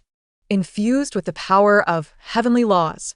Master, how could such a heavenly tribulation be triggered by a golden core disciple? Li Wenqing could no longer restrain his astonishment and spoke first. Zhang Lin replied solemnly, "This girl possesses remarkable talent, touching upon the essence of the source. Hence the heavens unleash an extraordinary tribulation upon her. Fellow disciples, the situation is dire. Please assist me in setting up the 9 transformations cleansing array to protect my disciple, diminish the thunder tribulation's ferocity, and help her through this trial." The 5 elders, though shaken, did not hesitate and responded in unison. "We shall comply with the sect leader's command." In an instant, 6 streams of vibrant spiritual energy surged into the sky above the quiet chamber, intertwining to form an even more resplendent and resilient 7-colored light curtain. The curtain flowed and subtly took shape as a profound array, radiating a soothing resonance that calmed the tumultuous energies of the world. At this moment, when Xingji leaned down to whisper in her ear, "Qingqing, do not fear. Though the thunder tribulation is a test, it is also an exceptional opportunity to refine your golden core and solidify your foundation. Focus your mind, secure your golden core. I shall remain by your side." Hearing his reassuring words, Lin Wenqing felt her initial anxiety regarding the thunder tribulation begin to dissipate, allowing her to resume her breathing exercises and stabilize her spirit. When Xingji then ascended to the sky, standing before Zhang Lin, "Master, esteemed uncles." When Xingji succinctly explained the information he had gathered. This 5-elemental transformation tribulation consists of 9 layers, with the latter 5 exponentially more powerful, embodying complete laws that far exceed what our junior sister can currently withstand. Originally, intervening forcefully could provoke the wrath of the heavens. However, as I share a similar innate talent with her, having studied relevant texts, I can substitute for her and endure the 5 thunders. Zhang Lin swiftly turned to him. instantly grasping the essence of his words. After a moment of silence, feeling the increasingly violent tribulation clouds above, he finally nodded solemnly, agreed. But one must act within one's means, and not be reckless. Understood. When Singji replied without hesitation. At that moment, a thunderous roar erupted. The first bolt of intertwining crimson and gold, infused with fierce fire energy and sharp metallic force, tore through the sky, accompanied by a chilling howl that sent shivers down the spine, crashing down upon the barrier established by the sect leader and the 5 elders along with Singji. The curtain quaked violently, its 7 colors swirling, dissipating much of the most violent destructive force. The remaining pure thunder energy penetrated downwards, though still formidable. It was no longer capable of instantly obliterating Lin Wenqing. The lightning struck her directly, enveloping her in a blinding flash. The second and third bolts followed, each more ferocious than the last, their tributes diverse, some heavy as mountains, earth, others wild as raging flames, fire. With the solid foundation laid by Singji and her unique affinity for and ability to neutralize the elemental energies, Lin Wenqing repeatedly clung to her resolve at the precipice of collapse. Her golden core, refined repeatedly by the lightning, grew ever more radiant and solid. Yet her body was left battered and breathless.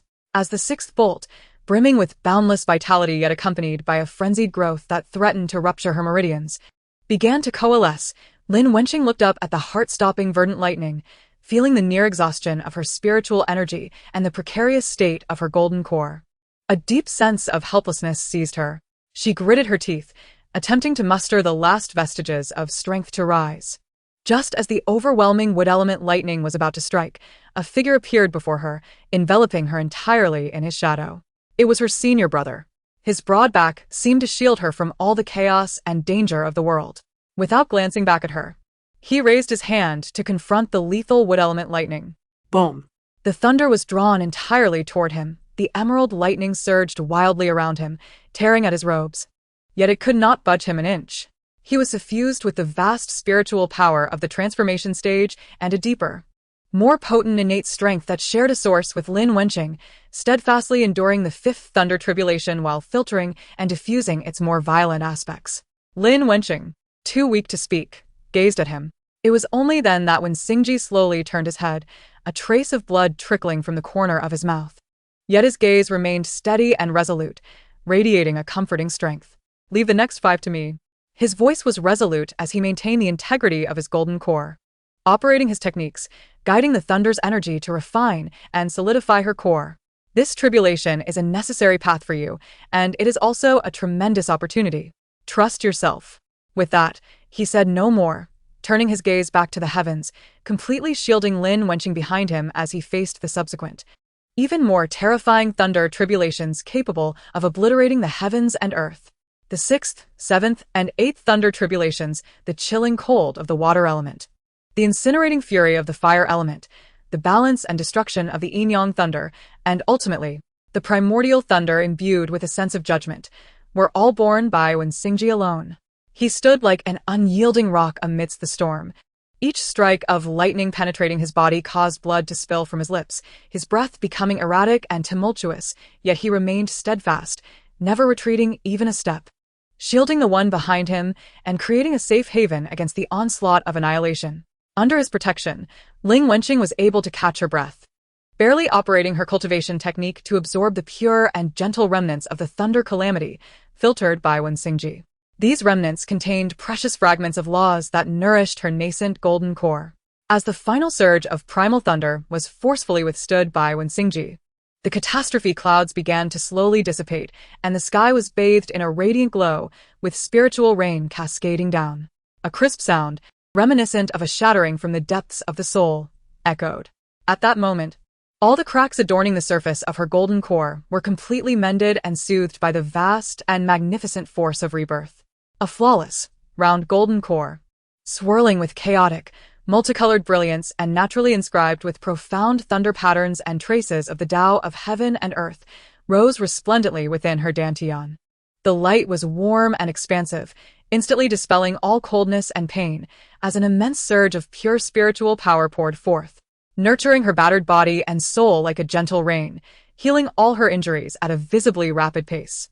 In the air, The catastrophe clouds gradually faded, the sky illuminated with a radiant glow as the nourishing spiritual rain fell upon the ravaged Qingjing Peak. Ling Wenqing slowly opened her eyes, their clarity undiminished, but now imbued with a serene calm forged through trials of life and death. She felt within her a golden core, remarkably stable and imbued with a power far surpassing that of ordinary golden core practitioners. When Xingji stood with his back to her, his aura fluctuating, clearly indicating that withstanding 5 strikes of the transformation thunder calamity was no easy feat for him either. He turned at once to face her. "How do you feel? Is your golden core stable? Are your meridians free of tearing pain?" He inquired repeatedly, his voice tinged with a barely perceptible tension. His typically tranquil gaze now filled with lingering anxiety and evident concern as he scrutinized her pale, yet bright eyes. Ling Wenqing allowed him to support her, feeling the carefully probing spiritual energy flow through her meridians like a warm current, bringing her some comfort. The haze of surviving the calamity intertwined with the sight of him braving the thunder for her, and she could not help but feel a surge of indescribable impulse within her heart.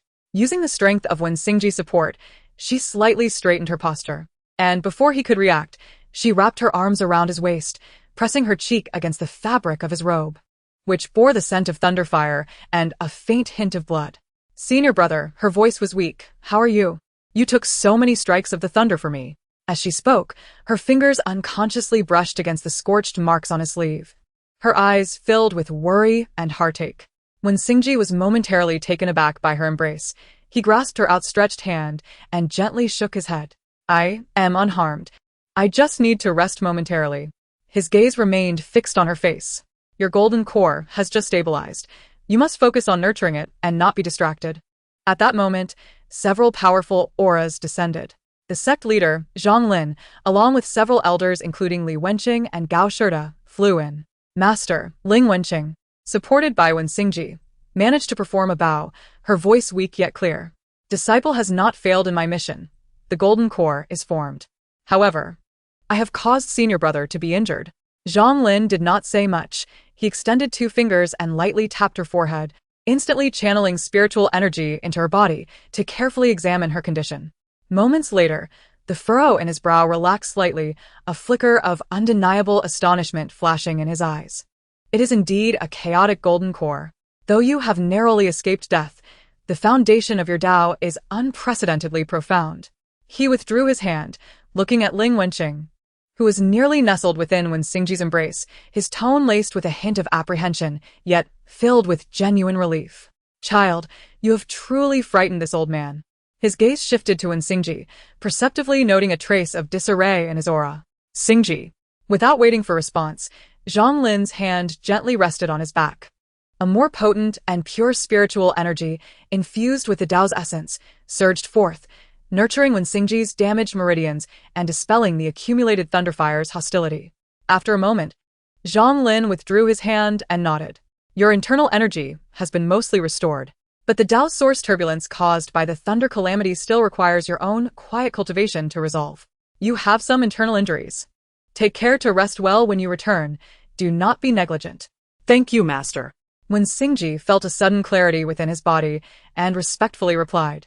At this point, several elders also gathered around. Yan Hua spoke first, his tone still sharp but unable to conceal his concern. "These 2 young ones have proven quite resilient, particularly you, Wenqing. This experience will undoubtedly benefit your future cultivation." Gao Shida stroked his beard and nodded, speaking calmly. "It is fortunate that your foundation remains intact. If Qingjing Peak requires materials to stabilize the formation, feel free to come to my Ho-Tu Peak for assistance." Other elders also offered their words of encouragement. Once Zhang Lin saw that the others had expressed their sentiments, he waved his sleeve at Wen Xingji. "Take your junior sister back to rest properly. We can discuss other matters later." The elders, recognizing that their presence was no longer needed, transformed into streaks of light and dispersed. Chapter 24. A stirring emotion. The bamboo door gently closed behind them, thoroughly isolating the noise and scrutiny of the outside world.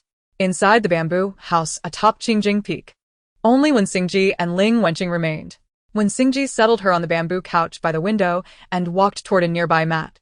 Ling Wenqing observed the dark stains of blood on his robe as he turned away, as well as his slightly sluggish footsteps, causing her heart to tighten. She slid off the couch and hurried to stand before him, tilting her head to gaze at his somewhat pale lips. Xingji, her voice trembled, unbeknownst to her. Is your injury still severe? Guilt coiled around her like a vine, constricting her breath. It's all my fault for being so useless. If I were stronger, you wouldn't have to. She looked at him, her throat tightening. Those 5 devastating strikes of thunder calamity were borne by him for her sake. She could vividly imagine the scene of thunder exploding upon him. It was her weakness that had become his burden. Do not speak such nonsense, he countered. That was no ordinary golden core thunder calamity, but rather the 5 elements transformation calamity. Not even an ordinary Yuanian practitioner could safely pass through it. He gazed at her, his tone softening slightly. As for shielding you, those with innate talents often share a similar source of power. Your spirit calling tide, and my innate talent are inherently close. And your affinity for my water spiritual root's power is particularly strong. Perhaps it is the result of your natural talent. As your senior brother, it is my duty to protect you. This decision was made after careful consideration, not out of bravado. Ling Wenqing understood the reasoning, yet the bitterness and worry in her heart lingered. Especially when he suggested she return to stabilize her golden core, an inexplicable stubbornness surged within her. Return? I refuse to face the empty cave alone, anxiously speculating about your injuries. I won't. She reached out to grasp the blood-stained sleeve of his robe, looking up at him. I want to stay here and watch you recover. If you are not well, I won't go anywhere and my golden core won't stabilize. She declared resolutely. Though her heart raced, her gaze fixed on his, fearing even the slightest hint of rejection. When Xingji regarded her, noticing the redness in her eyes, filled with self-reproach and unease, her fingers clutched his sleeve, trembling ever so slightly. Hearing her firm "I won't," he found himself unable to utter the words he had prepared, advising her to focus on her cultivation. She rarely defied his wishes so clearly, and never before had she displayed such a stubborn reliance. Very well, he thought. Feeling her turmoil, forcing her to leave would not aid in stabilizing her golden core. He silently sighed, and the words of refusal that lingered on his lips transformed into compromise. All right. Watching her eyes brighten at once, he added, Then you shall remain by my side, diligently stabilizing your golden core and not be distracted. Ling Wenqing immediately nodded vigorously, as if she had received permission. Swiftly sitting on the mat beside him and obediently closing her eyes. Only her slightly trembling eyelashes and the occasional furtive glance through a barely opened eye betrayed the fact that she had not fully immersed herself in her cultivation. When Xingji observed her subtle movements with keen attention, choosing not to speak further, he closed his own eyes, channeling the spiritual energy meticulously arranged by his master within him, beginning the process of mending the disturbance in his Tao source. Ling Wenqing stood quietly beside him, watching for a considerable time. When she saw the last trace of tension in his brow dissipate and the flow of spiritual energy around him return to its usual harmonious tranquility, her taut heartstrings finally relaxed. Knowing he was no longer in grave danger and merely needed to recuperate, she too closed her eyes, guiding her own spiritual energy to gently nurture the newly formed chaos golden elixir within her. Time passed, and Ling Wenqing awoke from her meditative state. Feeling her spiritual energy abundant and her golden elixir stable, her mind clearer than ever before. She looked up to see when Xingji still seated with closed eyes, his breath deep and tranquil, evidently still engaged in profound recuperation. She pressed her lips together, ultimately refraining from disturbing him, and quietly rose to her feet, slipping out of the bamboo house as silently as she had entered, securing the door behind her, returning to her own smaller, simpler dwelling. She immediately spotted the little toad sprawled across the hammock she had woven from vines, its belly rising and falling rhythmically with its breaths, deeply asleep, seemingly undisturbed by the tumultuous events she had just experienced. Ling Wenqing couldn't help but smile wryly, opting not to wake it, and instead her gaze fell upon the mustard seed bag on her table. She picked it up, her consciousness probing inside to rummage through its contents. Various trinkets, spirit stones, and medicinal pills were sifted through until her attention was captured by a smooth orb emanating a gentle blue light. This was the very orb the little toad had unearthed from somewhere in the palace beneath the misty hidden lake, giving it to her without explanation. At the time, she sensed its extraordinary quality, but was unaware of its specific purpose, so she had kept it. Now, observing the water-blue glow within, reminiscent of flowing water, and feeling the pure water spirit energy it contained, an idea suddenly struck her. Her senior brother possessed a water spiritual root. This orb, infused with such pure water elemental power, would surely aid in his healing. She cradled the orb in her palm and turned back to the bamboo house to present it to Singji, gently pushing open the bamboo door.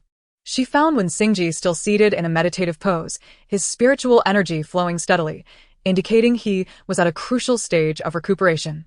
She moved carefully, returning to her previous spot on the mat, resting her hands on her cheeks, quietly keeping vigil beside him, not wanting to disturb him. She took this rare opportunity to gaze at him intently. Sunlight filtered through the bamboo window, casting a soft glow upon his serene profile. His eyes, Usually warm with a gentle smile, were now closed, revealing a clarity of features that rendered him even more striking, his high nose and defined lips accentuated in repose. As she watched, an involuntary smile curved her lips, and she thought to herself, he truly looks quite handsome like this.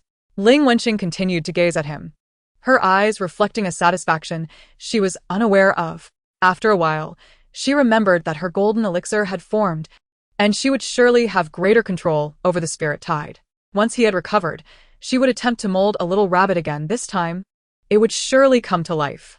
With these small hopes for the future and the presence of someone so important to her, a wave of drowsiness washed over her. She closed her eyes, intending to take a brief rest while still keeping her awareness on Wen Singji.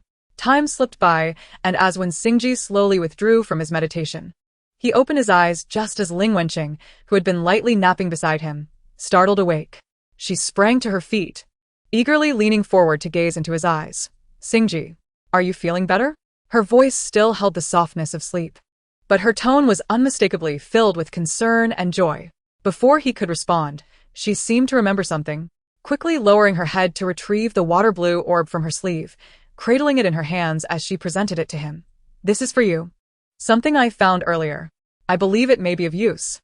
When Singji's gaze met hers just as she leaned forward, the young woman inclined slightly, her pale cheeks shimmering delicately in the dappled light, her always clear eyes astonishingly bright, fixated on him with unwavering intensity. Sunlight danced through the window, casting flecks of gold upon her lashes, amplifying the image of him reflected in her pupils, making it seem as though all other worldly distractions faded away, leaving only him in focus. She held the orb before him, her lips, usually smiling, now pressed together in a barely perceptible tension. In that moment, she offered him what she believed to be her most precious possession, her gaze filled solely with sincerity and concern for him. When Singji's breath hitched slightly, in that instant, memories of that fateful night in Watching arose, her selfless, gentle treatment of the vine spirit, now mirrored in her clear, earnest eyes. His usually placid heart felt as if a heated stone had been cast into its depths. The shock of her pure intention mingling with the flutter of emotions stirred by her unwavering gaze, creating ripples of warmth that startled him. The calculations and considerations ingrained in him since childhood, as well as the rational restraint expected of a senior brother, crumbled completely under this dual impact. He stared at her, momentarily forgetting to take the vibrant orb from her hand. Instinctively, he attributed this unfamiliar sensation to his past habits of caring for her since she first entered the mountain gate, her innocence like blank parchment, unaware of the world. Naturally, he had felt compelled to look after her, viewing that indulgence and closeness as mere responsibility, a senior brother's duty to a naive junior sister, mingled with a sense of protectiveness for her pure heart. Yet recently it seemed different. The emotional fluctuations within him were no longer solely derived from responsibility and sympathy.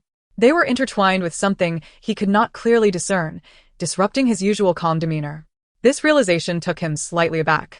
He scrutinized the unusual emotions stirring within him, attempting to dissect them with his customary rationality, yet they remained elusive, like flowers obscured by fog.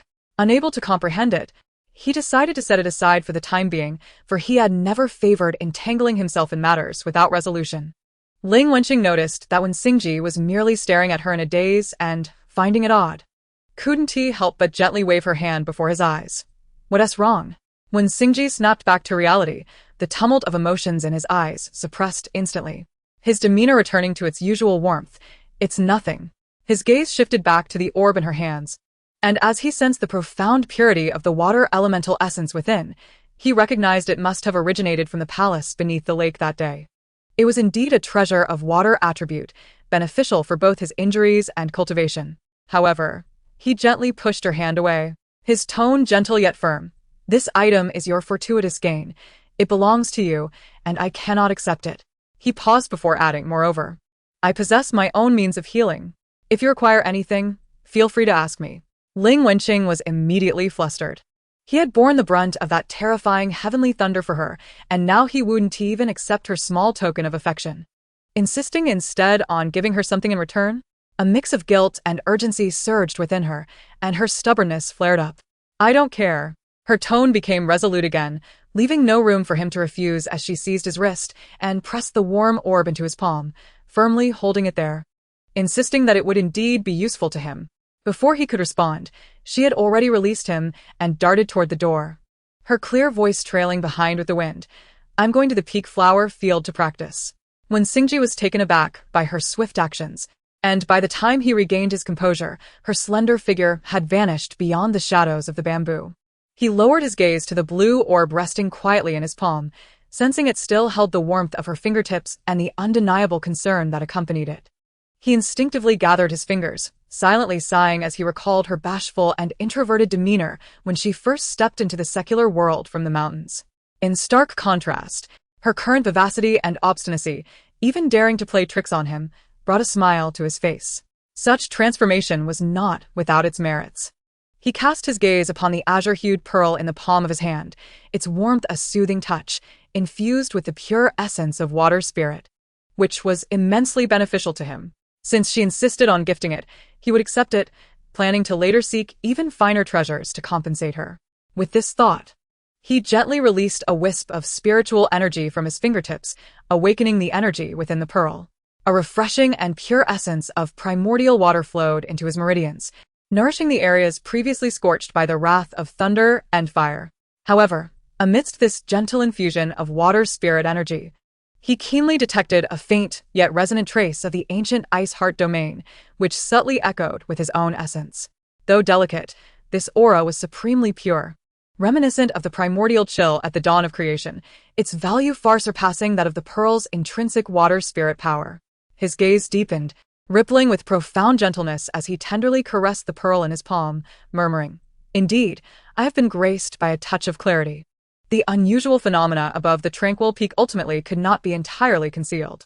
The multicolored divine tribulation of transformation, enveloping a radius of 100 miles, along with the primordial thunderous aura reminiscent of the dawn of chaos, was far more grandiose than the breakthrough he achieved 3 months prior. Not only were the elders and disciples of the Qingyun sect stirred, but even powerful figures from other sects, located thousands of miles away, sensed the disturbance and cast bewildered glances in the direction of Qingyun sect. In an instant, communication talismans flew towards Qingyun sect like snowflakes, with inquiries, concerns, and probing messages pouring in incessantly. Having only recently entered seclusion to fully focus on her breakthrough to the integration stage, Cui Rujuan was abruptly disturbed by this overwhelming commotion, forcing her to exit early and handle the influx of external affairs. She rubbed her temples, weariness and helplessness etched on her face, and made her way directly to Xian Peak, where she found Zhang Lin observing the clouds at the cliff's edge. Senior brother, Cui Rujuan stated directly, her tone tinged with complaint and a strong sense of curiosity. You were so mysterious when you took in that little girl, refusing to elaborate. Now, Amidst such a tumultuous uproar, surely you must tell me what has transpired? Not only were those outside curious, but even the elders and disciples within the sect were equally intrigued. Zhang Lin gazed at the sea of clouds, letting out a gentle sigh at her words. After a moment of contemplation, recalling that his little disciple had now successfully formed a chaotic golden core, granting her some measure of self-defense, and considering his reputation as the foremost figure of this era still held sway over the petty and unscrupulous, he saw no harm in divulging the truth. He turned to Cui Rujuan, his expression calm but his tone carrying a note of solemnity. What she possesses is a nearly extinct innate talent known as the spirit-summoning tide. Spirit-summoning tide. Cui Ruanese pupils constricted in shock. Even after years of leading the sect and tempering her composure, she could not help but gasp, her face reflecting disbelief. In an instant, she grasped the implications behind this revelation and understood why the Foundation establishment and Golden Core formation would invoke the divine tribulation of transformation. No wonder, she murmured, her heart racing with an overwhelming sense of astonishment. Zhang Lin paused before revealing an even more astonishing piece of news. Moreover, the tribulation she faced did not culminate in an ordinary golden core, but rather a chaotic golden core. Cui Rujuan was momentarily speechless. A chaotic golden core. A phenomenon only found in ancient legends, symbolizing the root of the great Tao. She looked at Zhang Lin, recognizing the unwavering sincerity in his calm gaze. In that moment, all her doubts were dispelled. Taking a deep breath, her expression regained its usual decisiveness and composure. I understand now. Senior brother, rest assured. I will manage matters both within and outside the sect. However, such news may be difficult to keep from those old-timers for long. Zhang Lin nodded slightly. His gaze once more directed towards the tranquil peak, his tone tranquil, yet imbued with absolute confidence. No matter. The fledgling eagle has spread its wings. The storms it must face will be its own to navigate. As for others, with me here, there is no need for them to interfere. Cui Rujuan observed her senior brother's steadfast figure, a sense of assurance filling her heart. Indeed, with him around, Qingyun's sect was the most formidable support for Ling Wenqing. At this moment, her task was to keep the tumultuous waves at bay, at least for the time being, outside the sect. Cui Rujuan was known for her decisive actions. Now that she had learned the truth from her sect leader, she formulated a plan. Rather than allowing the outside world to speculate wildly and breed unnecessary troubles and enmities, it was better for her to control the narrative, releasing partial truths. Without delving into details, she conveyed a brief yet solemn message in the official tone of the Qingyun sect to various major sects and influential forces within the cultivation community, stating, "A core disciple of our sect, endowed with a rare innate talent, encountered a divine tribulation during her successful foundation establishment, triggered by her talent's interaction with the fundamental laws of the universe. Fortunately, with the sect's protection, she has successfully transcended the tribulation, resulting in the formation of a once-in-a-millennium chaotic golden core, with her Tao base unscathed, even enhanced." This concise message fell like a meteor imbued with thunder upon the surface of the cultivation world. Foundation establishment triggering divine tribulation? How is that possible? A chaotic golden core? Is that not the foundation that only those with immense fortune and exceptional roots could hope to achieve in ancient legends? Could it be that someone in this world has truly accomplished this? When did Qingyun sect produce such a defiant figure with a talent touching upon the fundamental laws of the universe? It must be that little disciple whom sect leader Zhang Lin personally took in months ago. At that time, it was surprising, but now it all made sense. In an instant, gasps of astonishment, voices of skepticism, and exclamations of disbelief echoed within the secret chambers of various sections. Communication, flying swords, and luminous talismans traversed more frequently among the powers, all centered around the terms Qingyun sect, rare innate talent, divine tribulation, and chaotic golden core. Compared to the shock brought by Wenqing's ascension to the transformation stage, this latest upheaval was undoubtedly even more exaggerated and incredible. While Wenqing's talent was indeed astonishing, it remained within the realm of recognition. Yet Ling Wenqing's emergence shattered the existing knowledge and boundaries of the cultivation world. The chasm between foundation establishment and transformation stage loomed like an insurmountable divide. Yet she had invoked and traversed the divine punishment of transformation with her foundation establishment physique. This was beyond mere genius, verging on legend and anomaly. Within the Guanshan sect, an elder who had been in seclusion for many years slowly opened his eyes, murmuring, "The fortune of Qingyun sect is truly magnificent. First there was Wenqing, and now this girl." Deep within the Bai Bo Pond, powerful demon cultivators exchanged mental messages. A person with a chaotic golden core has emerged among humanity. Inform everyone not to provoke disciples of Qingyun sect in the near future. Meanwhile, some forces allied with or subservient to Qingyun sect, in the wake of their astonishment, began preparing lavish gifts to congratulate them and sought to uncover more information. Internally, despite Cui Rujuan's efforts to control the spread of information, the astonishing fact that their masterling had triggered the divine tribulation of transformation and achieved a chaotic golden core swept through all peaks like a tempest. Disciples buzzed with excitement, their faces a tapestry of prideful joy, bewilderment, and unprecedented curiosity and admiration for their enigmatic junior master. Seated at the service hall, Cui Rujuan gazed at the mountain of invitations and messages piled before her, rubbing her throbbing temples. She glanced towards the direction of Tranquil Peak, inwardly sighing, "Little girl, with your golden core formation, you have become a renowned figure in the cultivation world. The road ahead will surely be fraught with waves." Chapter 25. Fame Ganlu was perusing ancient texts in her quiet chamber when she suddenly heard the chirping of spirit birds outside, conveying messages about the celestial phenomena triggered by Ling Wenqing's golden core formation and her rare innate talent, which had spread like wildfire throughout the sect. Her hand paused momentarily on the scroll, her delicate brows furrowing as a mix of astonishment and unspoken concern surged within her, quickly replaced by a wave of joy. She had always known that the seemingly fragile Ling sister was far from an ordinary being. As her emotions surged, a penetrating voice echoed from outside the courtyard. Growing nearer, senior sister. Have you heard?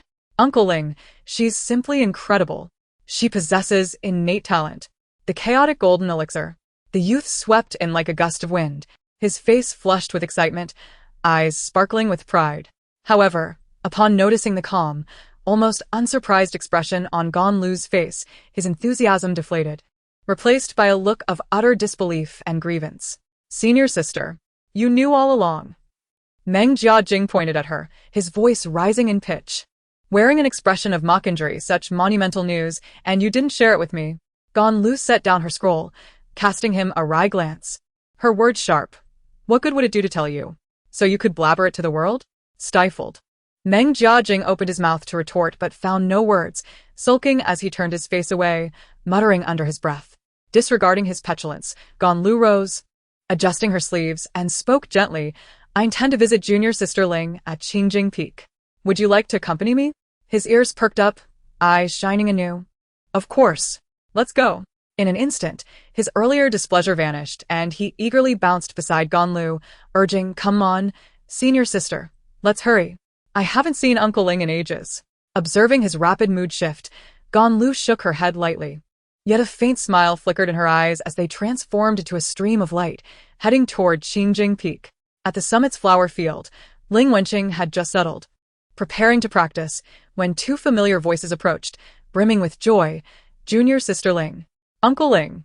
She turned, spotting Ganlu and Meng Jiajing striding toward her. A radiant smile blossomed on her face as she waved energetically. Senior sister Gan. Junior brother Meng. As Ganlu reached her, her gaze softened, and she said warmly, I went searching for you at your residence, and upon finding you absent, I surmised you must be here in the flower field, so I brought him along. Yes, yes. Meng Jiajing eagerly nodded, taking the cue, his voice barely containing his excitement. Uncle Ling, news of your golden elixir's manifestation has spread throughout the sect. As soon as we heard, we rushed over to see you. Their reunion was filled with joy. Amidst the vibrant blossoms atop the peak, they exchanged pleasantries and updates, their conversation imbued with the warmth of long-lost camaraderie. After a moment, Ling Wenqing recalled her earlier intention to practice and addressed the two. Speaking of which, my awakened talent allows me to imbue the 5 elements with form and movement, though for now, I can only create simple, lifelike puppets. As she spoke, her fingertips brushed a dense cluster of vines, and gentle spiritual light flowed along them. Although the puppets lacked true sentience, their forms were remarkably vivid. Turning to her companions, her eyes sparkled with the joy of sharing. Would you like to see? Ganlu's interest peaked, while Meng Jiajing leaned closer, brimming with anticipation. Yes, yes. Uncle Ling, let us witness your creation. Ling Wenqing nodded with a smile. She settled into a cross-legged position, closed her eyes, and took a deep breath, immersing her consciousness into her dantian. The chaotic golden elixir began to rotate slowly, emanating a soft power imbued with the essence of creation. Extending her finger, she envisioned a lively, snow-white rabbit, one that depended on her yet was not entirely bound to her. The surrounding petals, dewdrops on the grass, the vitality of the soil, the morning light, and even the elemental spiritual energy in the air seemed to respond to her unspoken will, joyfully converging toward the space before her fingertip. Twinkling lights danced like fireflies on a summer night, intertwining, merging, and coalescing. They no longer required Ling Wenqing to continuously channel spiritual energy to maintain their form. Instead, they drew faint energy from the environment, autonomously constructing themselves according to the vision in her mind. In mere moments, a rabbit, larger and more vibrant than before, sprang to life amidst the flowers. Its entire body was as pure as freshly fallen snow. Upon closer inspection, it was composed of condensed spiritual light and the delicate veins of petals, its eyes 2 droplets of the clearest dew, shimmering in the light. no longer stiff and stationary. It curiously twitched its nose, tentatively pawing at the grass beside it, then bounded joyously through the flower field. Its movements were fluid and natural, circling around Ling Wenqing with glee, even pausing to mimic a real rabbit by grooming its ears with its paws. Ling Wenqing's eyes curved into crescents, watching the spirited rabbit frolic among the blooms, her heart swelling with a sense of achievement. Wow. Meng Jiajing was the first to exclaim, his eyes wide with wonder. Instinctively reaching out to touch the lively creature before hesitating mid-motion, fearing to disturb this exquisite creation. Uncle Ling, this is simply astonishing. It looks just like a real rabbit. Look, it's even scratching its ears.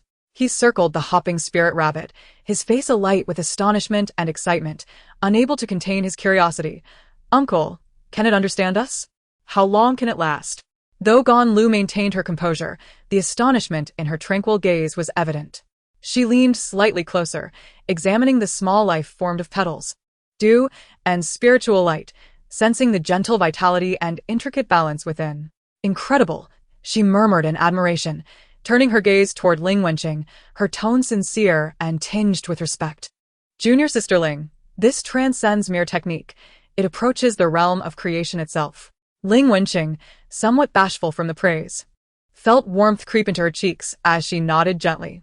Meng Jiajing, captivated by the lively rabbit, suddenly remembered something, his eyes sparkling with curiosity. By the way, Uncle Ling, where's that little green toad that loves to perch on your shoulder? That little one, Ling Wenqing chuckled, her voice laced with affectionate exasperation, since returning. It has been sleeping soundly, waking only to eat, and then dozing off again. It lives a life of leisure, likely still lounging in my room and refusing to move. With their curiosity satisfied, the three continued to laugh and play with the newly formed plant puppets atop the peak. What began as practice felt more like a leisurely game. Ling Wenqing occasionally focused her energy, summoning nearby flowers and, due to shape, adorable little creatures, while Meng Jiajing enthusiastically directed and suggested ideas, sometimes clumsily attempting to mimic her, which only led to bursts of laughter as the spiritual light scattered. Gan Lu observed with a smile, occasionally offering gentle critiques. They spent a delightful while in the flower field, exchanging laughter and crafting new plant puppets until the sun began to dip lower in the sky, elongating their shadows among the blossoms. Seeing Ling Wenqing's clear demeanor and the joy radiating from her, Gan Lu felt reassured and said softly, Junior sister Ling, knowing you are well brings us peace. We shall not disturb your rest any longer. Though Meng Jiajing was still reluctant to leave, he obediently nodded. Smiling as he waved at Ling Wenqing, Uncle Ling, we'll take our leave. We'll return to see your new puppets. Ling Wenqing stood, smiling as she bid them farewell. Thank you both for visiting me. Senior sister Gan, junior brother Meng, take care. She remained in place, watching as Gan Lu and Meng Jiajing descended the mountain path, their figures illuminated by the setting sun, engaged in cheerful conversation until they vanished into the lush embrace of the forest. The flower field fell silent, leaving only the gentle rustle of the breeze through the blossoms and the soft sounds of the spirited rabbit hopping in the grass. Ling Wenqing gazed at the spirit rabbit in a trance when a gentle voice resonated from behind her. Quite successful.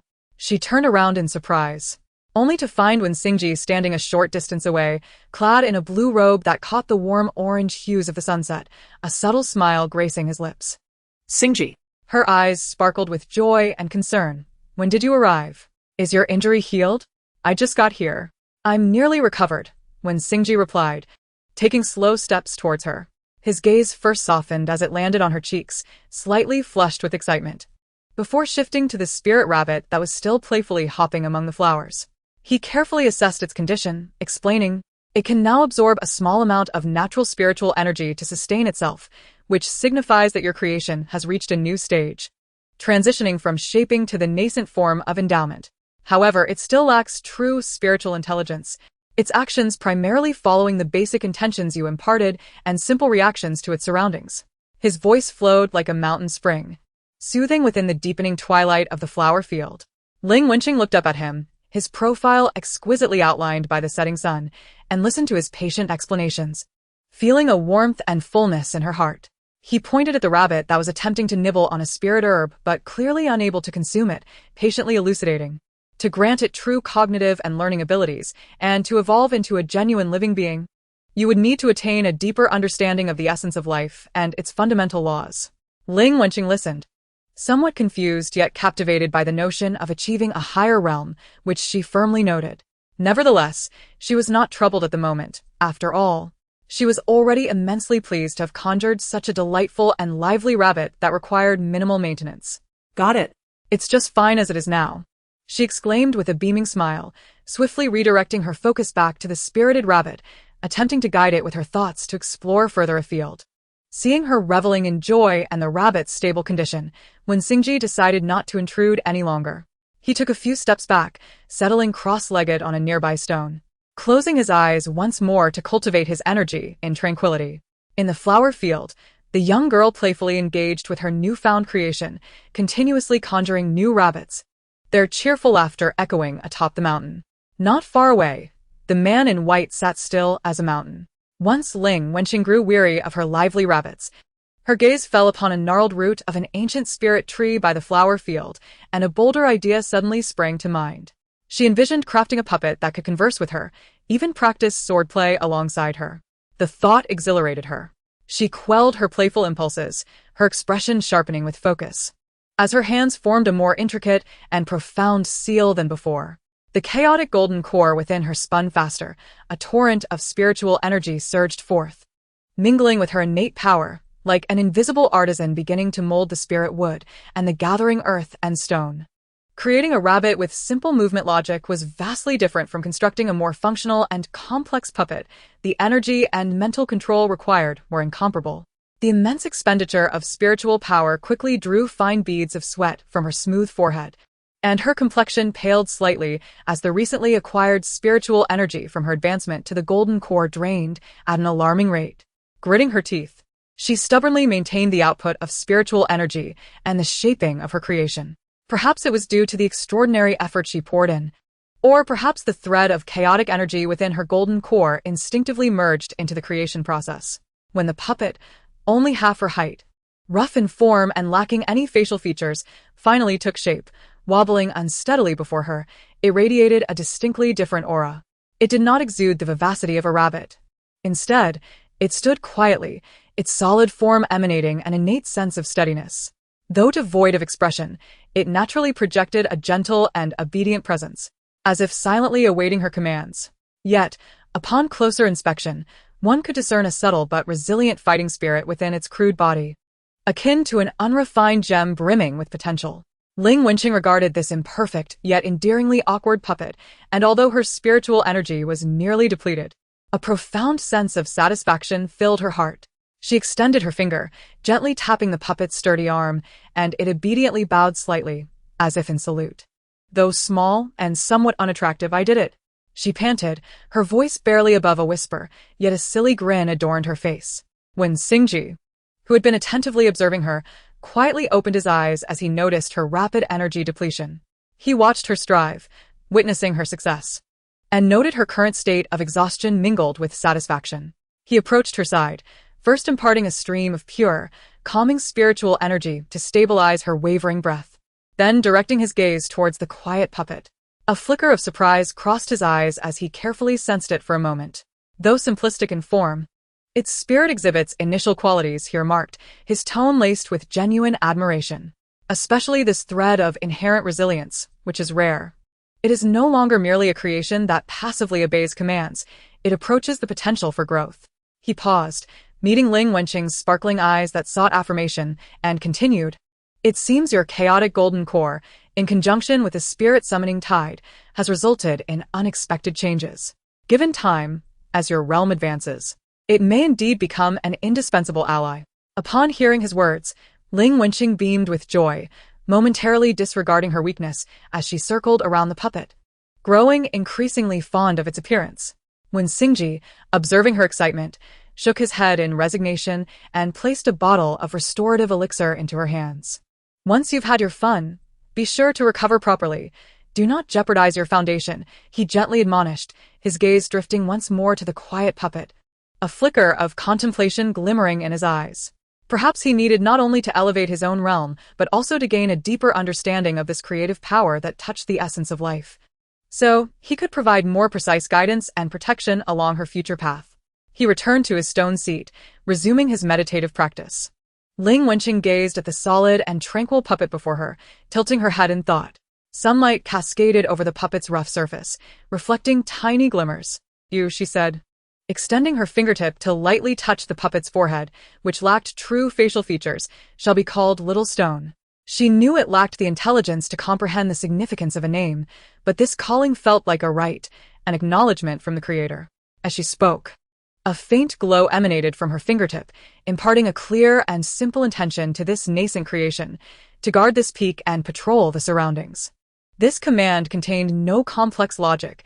It was merely an instinctive directive, akin to a predetermined trajectory, deeply imprinted within the core of the puppet, forged from chaotic energy and the spirit-summoning tide's power.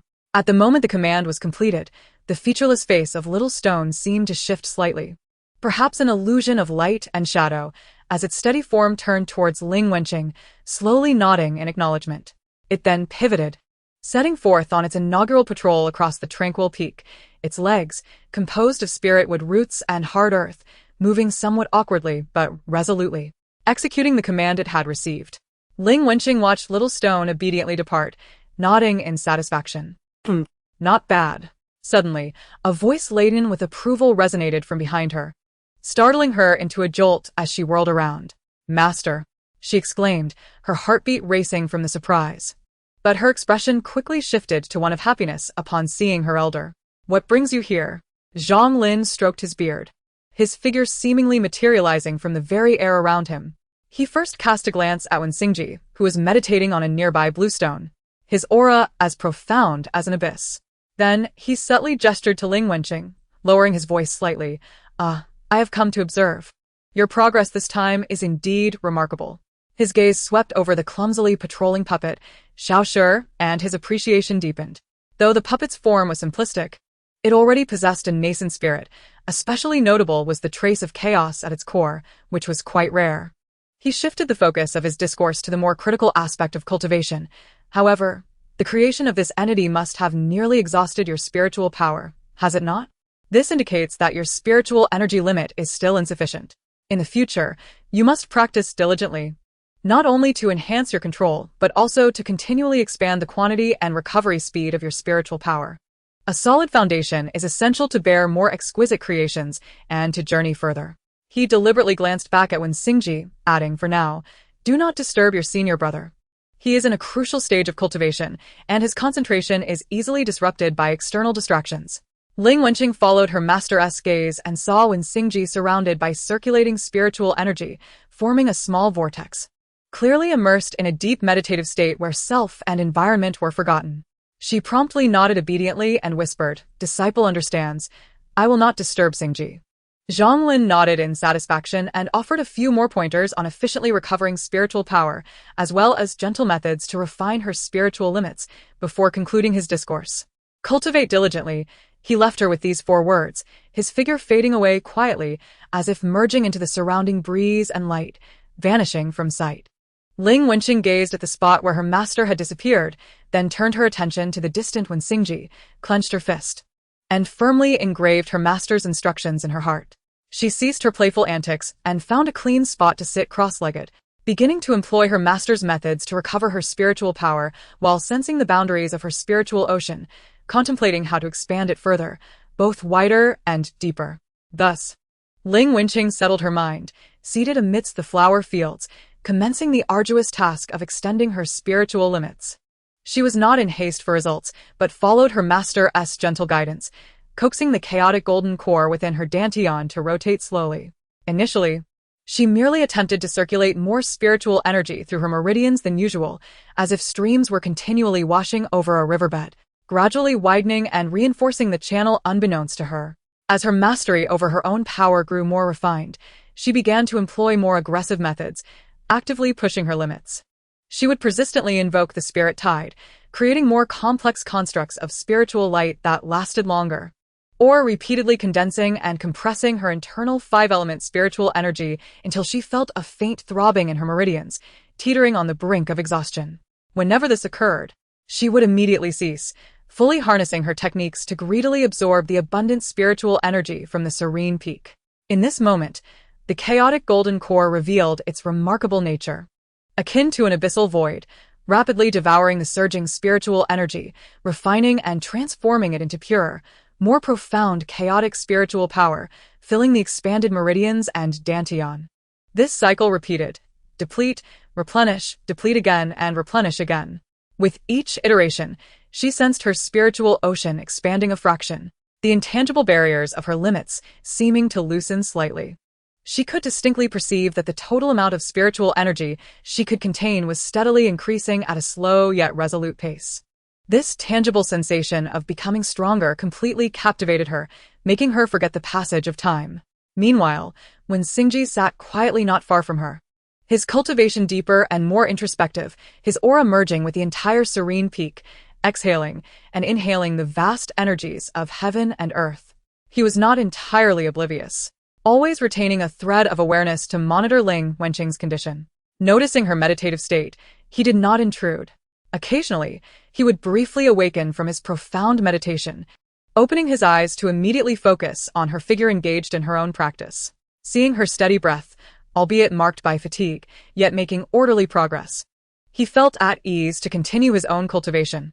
At times, he observed her slightly pale face due to overexertion, her brows knitted in determination, and silently snapped his fingers, sending forth a thread of the most refined and tranquil transformative spiritual energy akin to sweet dew, which quietly infused her meridians, aiding her recovery without disrupting her rhythm. Simultaneously, he did not neglect the affairs of the sect. Occasionally, while immersed in his insights, his avatar stationed at the administrative hall would handle pressing matters reported by the elders requiring his decision. Whether reviewing resource allocations among the peaks or responding to communications with other sects or issuing directives to certain exploration teams, everything proceeded in an orderly manner under his coordination. Months slipped away in this manner as both immersed themselves in their respective practices. Atop the serene peak, flowers bloomed and withered, clouds rolled and dispersed. Ling Wenqing's aura grew increasingly profound and solid.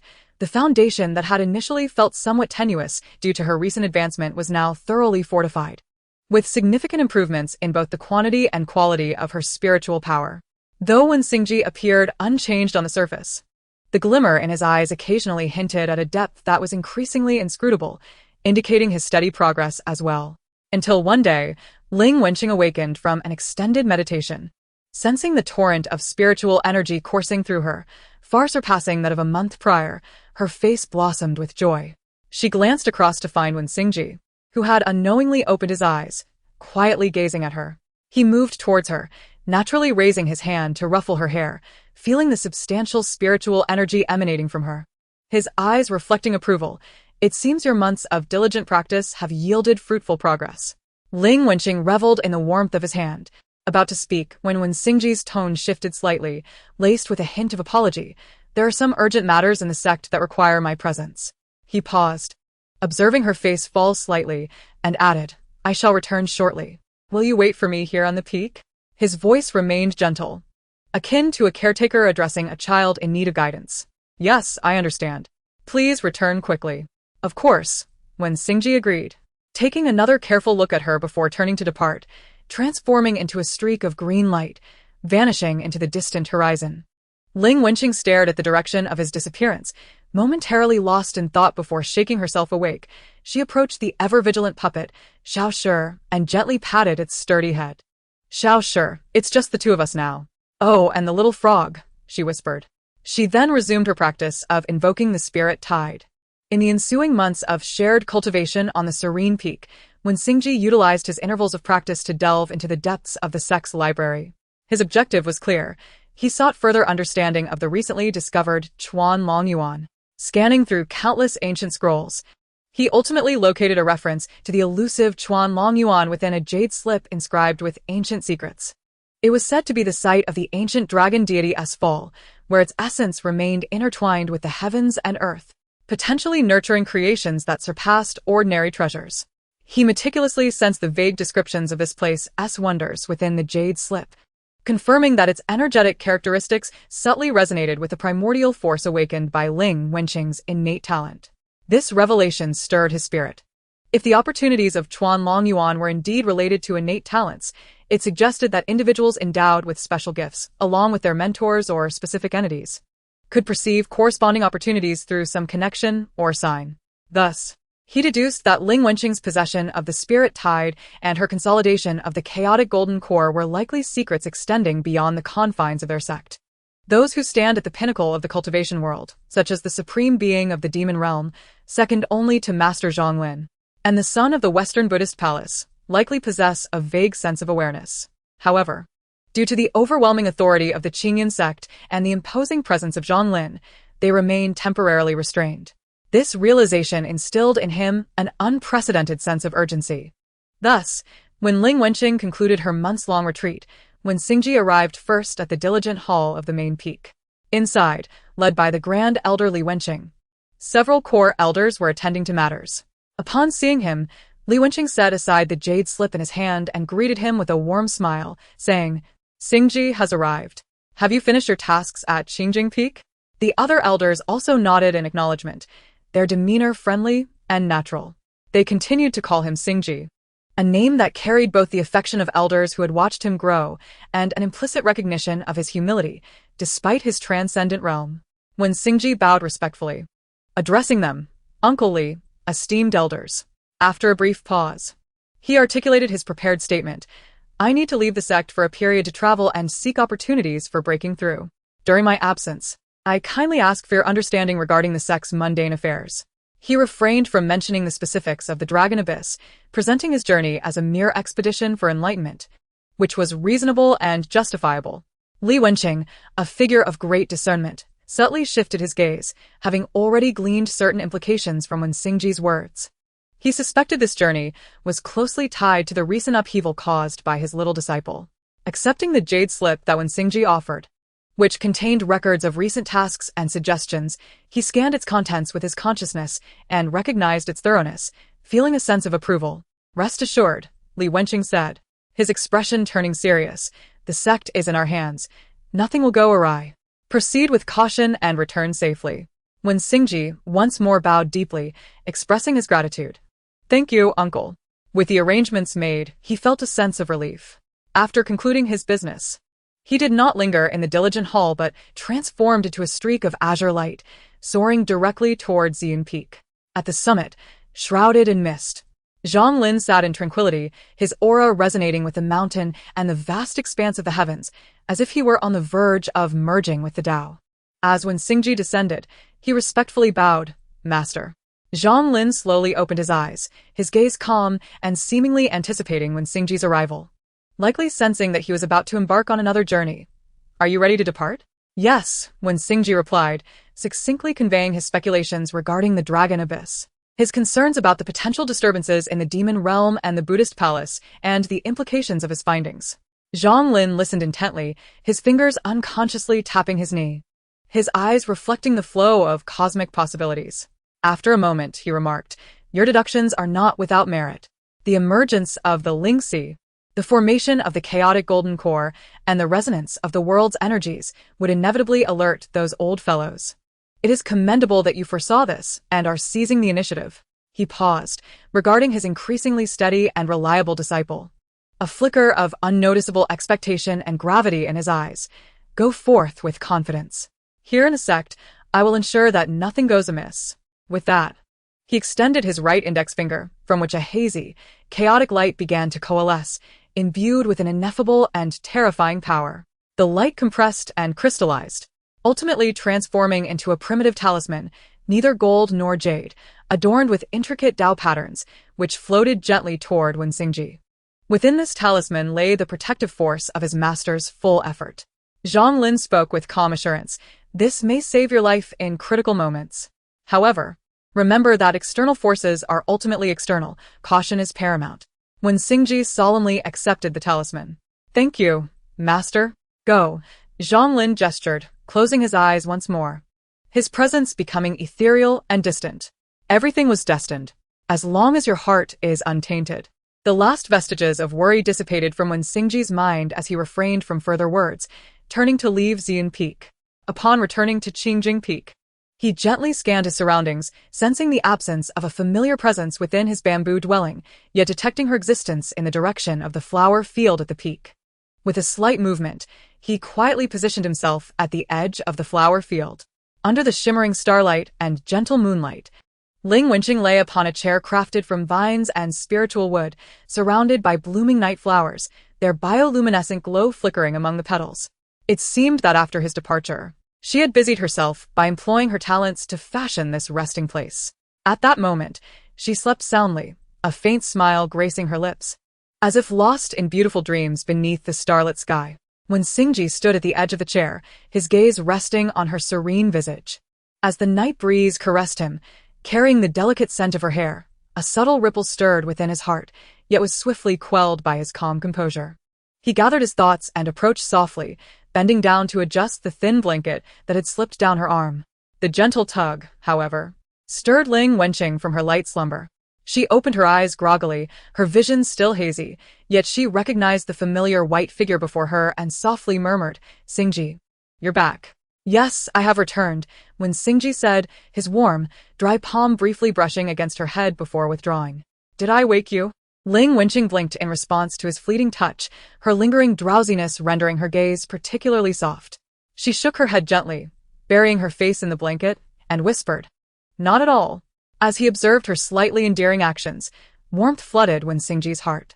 He chose his words carefully, lowering his voice to a more tender tone, as if brokering a conversation. "Qingqing, I must leave the sect for a time." Sensing her body stiffen momentarily, he quickly added, "It is not a matter of danger." Recently, while perusing the sect's ancient texts, I discovered that a certain secret realm seems to be in flux, likely linked to the disturbance of the elemental energies. You know, I possess a water spirit root and have some understanding of this matter. The sect has entrusted me to investigate, to restore the flow of energies, and to contribute to the sect's efforts. He leaned closer, meeting her gaze, assuring her, "The task is not difficult. It is merely a longer journey. I will return promptly, and will not be gone for long." His explanation was seamless, his tone resolute, and although Ling Wenqing felt a pang of reluctance, she harbored no doubts, recognizing this as the rightful duty of her elder brother. She nodded obediently, though her hand instinctively clutched the sleeve of his pristine robe, softly imploring, "Then you must return quickly. Be careful on the road." "All right, I promise you," when Xingji replied, observing her fingers gripping his sleeve.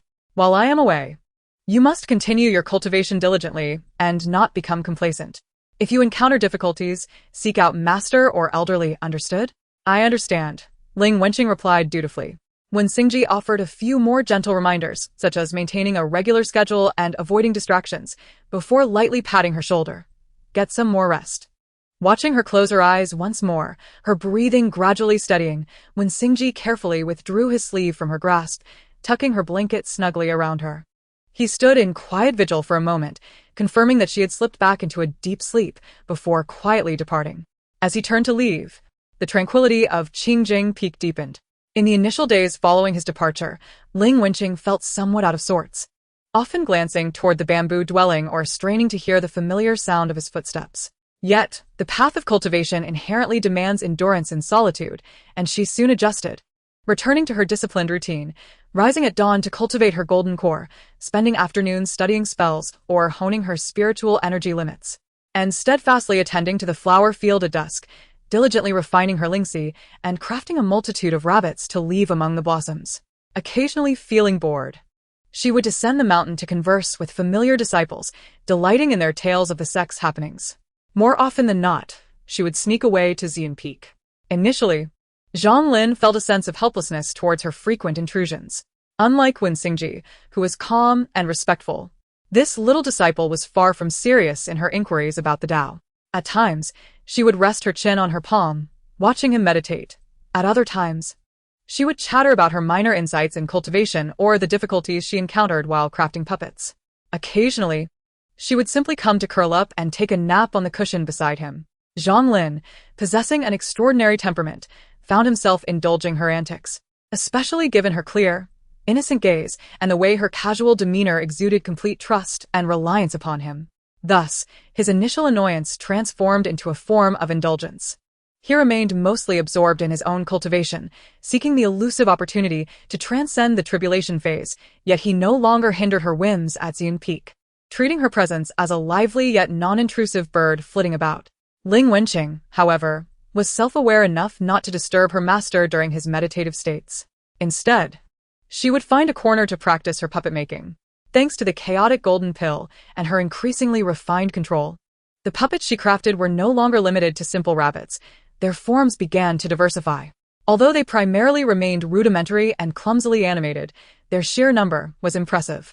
These lopsided little clay figures and wooden dogs were left at Xian Peak, where they clumsily yet diligently assisted in managing various trifles, such as gathering fallen leaves or shuffling forward with a jade slip in their stiff arms to present it to Zhang Lin.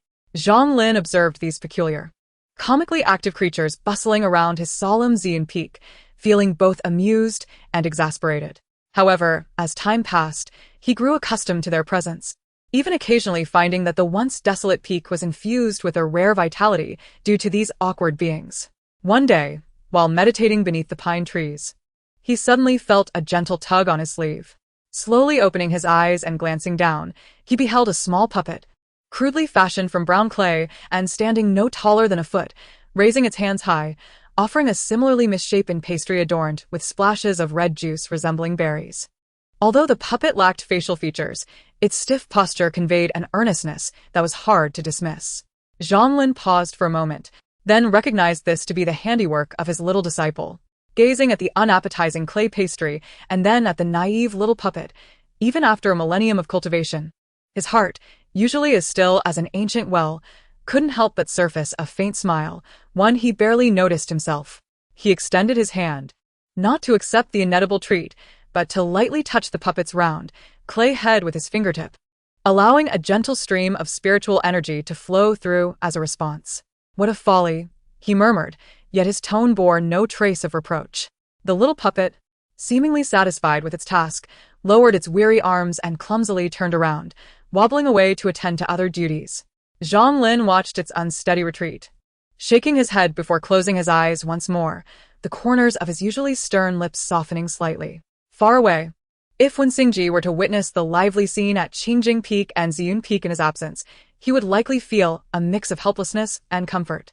On this day, the deputy sect leader, Cui Rujuan, sensing her cultivation nearing completion and having subtly touched the threshold of the fusion stage, decided to visit Xian Peak to seek protection from her senior brother Zhang Lin in hopes of a breakthrough. As she stepped into the serene courtyard atop Xian Peak, her footsteps faltered. Despite her years of managing sect affairs, she was momentarily taken aback by the sight before her. Beneath the ancient pines, beside the azure stones, and even near the spiritual spring, dozens of small beings of various forms and heights were scattered about. There were round-headed clay figures moving clumsily as they transported leaves larger than their bodies, small beasts formed from fragmented spiritual stones and vines, pushing a jade slip with their heads, trudging slowly towards Zhang Lin, and a few evidently failed creations, awkwardly piled in the corner, barely resembling cranes or spirit deer. These little creatures, though clumsy and silent, busily went about their tasks, adding an odd vibrancy to the otherwise solemn abode of the sect leader. Cui Rujuan's gaze passed over these peculiar beings and settled on Zhang Lin, who sat calmly beneath the ancient pine, his expression betraying a hint of perplexity. Upon noticing her arrival, he gradually opened his eyes, meeting her inquiring gaze, before surveying the industrious puppets around them. A rare look of clear exasperation flickered across his usually austere face.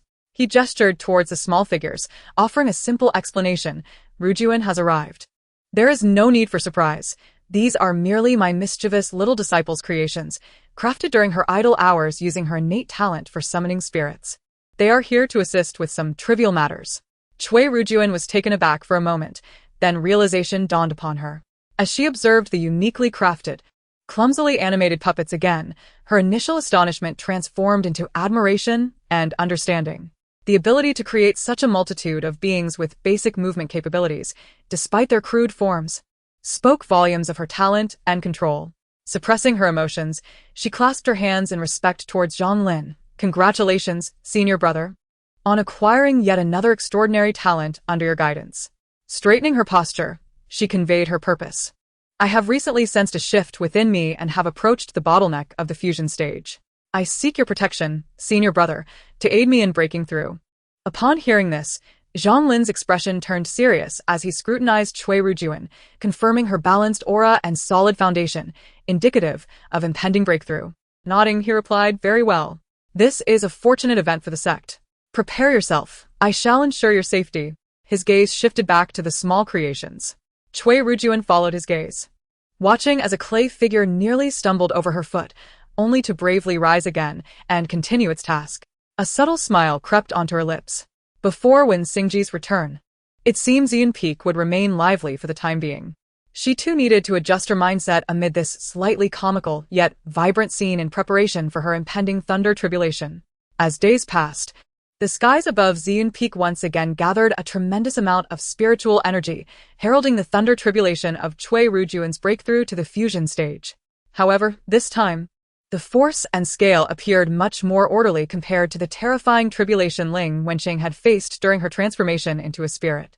Zhang Lin and several core elders had been preparing for this moment, and, as with countless times before, skillfully activated the sect's protective formation to contain the tribulation's influence within a designated area of Xian Peak, ensuring that the rest of the sect and its disciples remained unharmed. Cui Rujuan had been preparing for this breakthrough for quite some time, her mindset steady and her experience vast.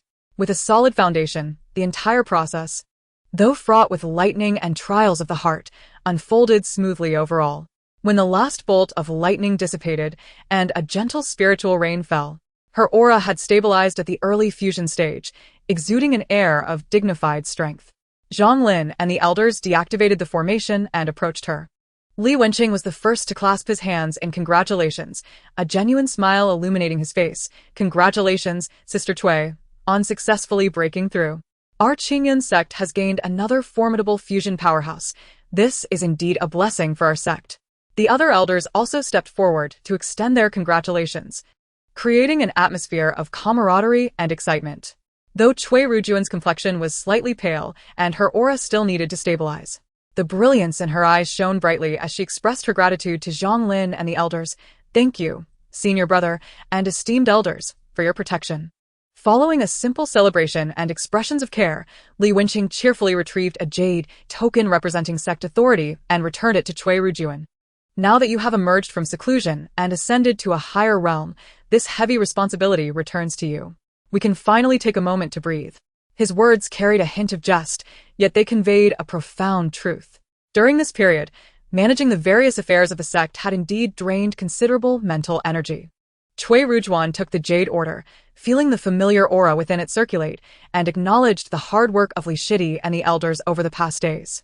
Her gaze swept across the sect below, her tone regaining its usual decisiveness. "Henceforth, numerous matters within and outside the sect shall require our united efforts." The transfer of power was completed in an atmosphere of tranquility and harmony.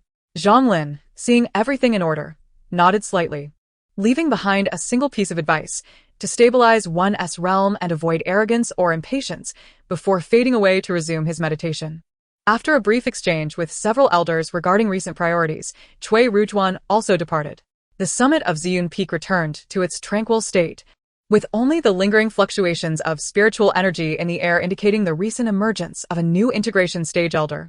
As Cui Rujuan resumed her position as vice sect master, she tirelessly attended to a backlog of duties in the Hall of Affairs for several consecutive days.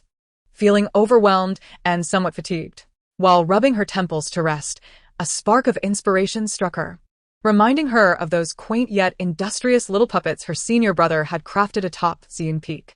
If she could acquire a few of those helpers to manage the paperwork and organize documents, it would surely alleviate a significant burden. Contemplating this, she decisively rose and made her way back to Xian Peak. The scene atop the peak remained unchanged, with the various little puppets bustling about. Zhang Lin, upon seeing her approach, was slightly taken aback, considering that his junior sister had only recently emerged from seclusion and should be quite busy. Without delay, Cui Rujuan pointed to the industrious little figures and directly stated, "Senior brother, I find these little contraptions on your peak quite fascinating and industrious. I have numerous tasks to handle on my end. May I request a few to assist me?" Zhang Lin paused momentarily in his grooming, his gaze drifting to a small puppet straining to sweep the stone steps with its tiny frame, then to the corner where another had once presented him with a dirt cake, a faint hint of reluctance crossing his face. Though these peculiar little beings were noisy and odd in appearance, they had become a unique feature of Ziyun Peak over time. He hesitated for a moment, having already formulated a plan in his mind, yet maintaining a calm demeanor, replied to Cui Rujuan, "Such minor matters need not be taken from my side." His tone was nonchalant, as if discussing the most ordinary of affairs. "If you require them, simply have Qingqing craft a few new ones for you. She has been diligent in her training lately, which would be a perfect opportunity for her to practice." This way, he preserved the camaraderie of their sect while safeguarding the old helpers of his own peak. Cui Rujuan, being perceptive, immediately discerned her senior brother's subtle reluctance to part with his little creations. She couldn't help but chuckle, finding the suggestion quite agreeable. Allowing that young girl to craft them herself might even lead to the creation of puppets tailored to the specific needs of the Hall of Affairs. "You speak wisely, senior brother," she nodded readily. "I shall wait for the young girl to return, and then I will discuss this matter with her." Zhonglin nodded slightly in response. As Cui Rujuan took her leave, her mind began to contemplate what sort of puppets Ling Wenqing should create to best handle administrative duties.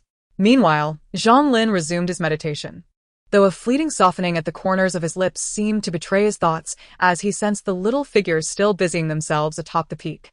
On this day, Ling Wenqing met with Ganlu near the spiritual plant garden adjacent to the Hall of Transmitting Teachings. A small, vividly green frog lay lazily on her shoulder, half-closed eyes suggesting it was reluctant to leave the comfort of its home. Ling Wenqing was focused on a newly condensed spiritual sparrow in her palm, attempting to coax it into song.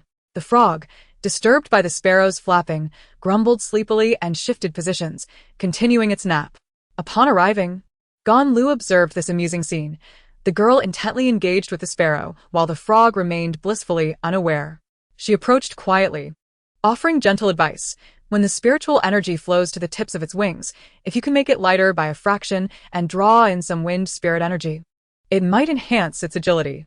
Ling Wenqing looked up at the sound of her voice, her eyes brightening upon seeing Ganlu. "Sister Gan," she exclaimed, immediately following the advice. The sparrow flapped its wings, indeed becoming much more graceful.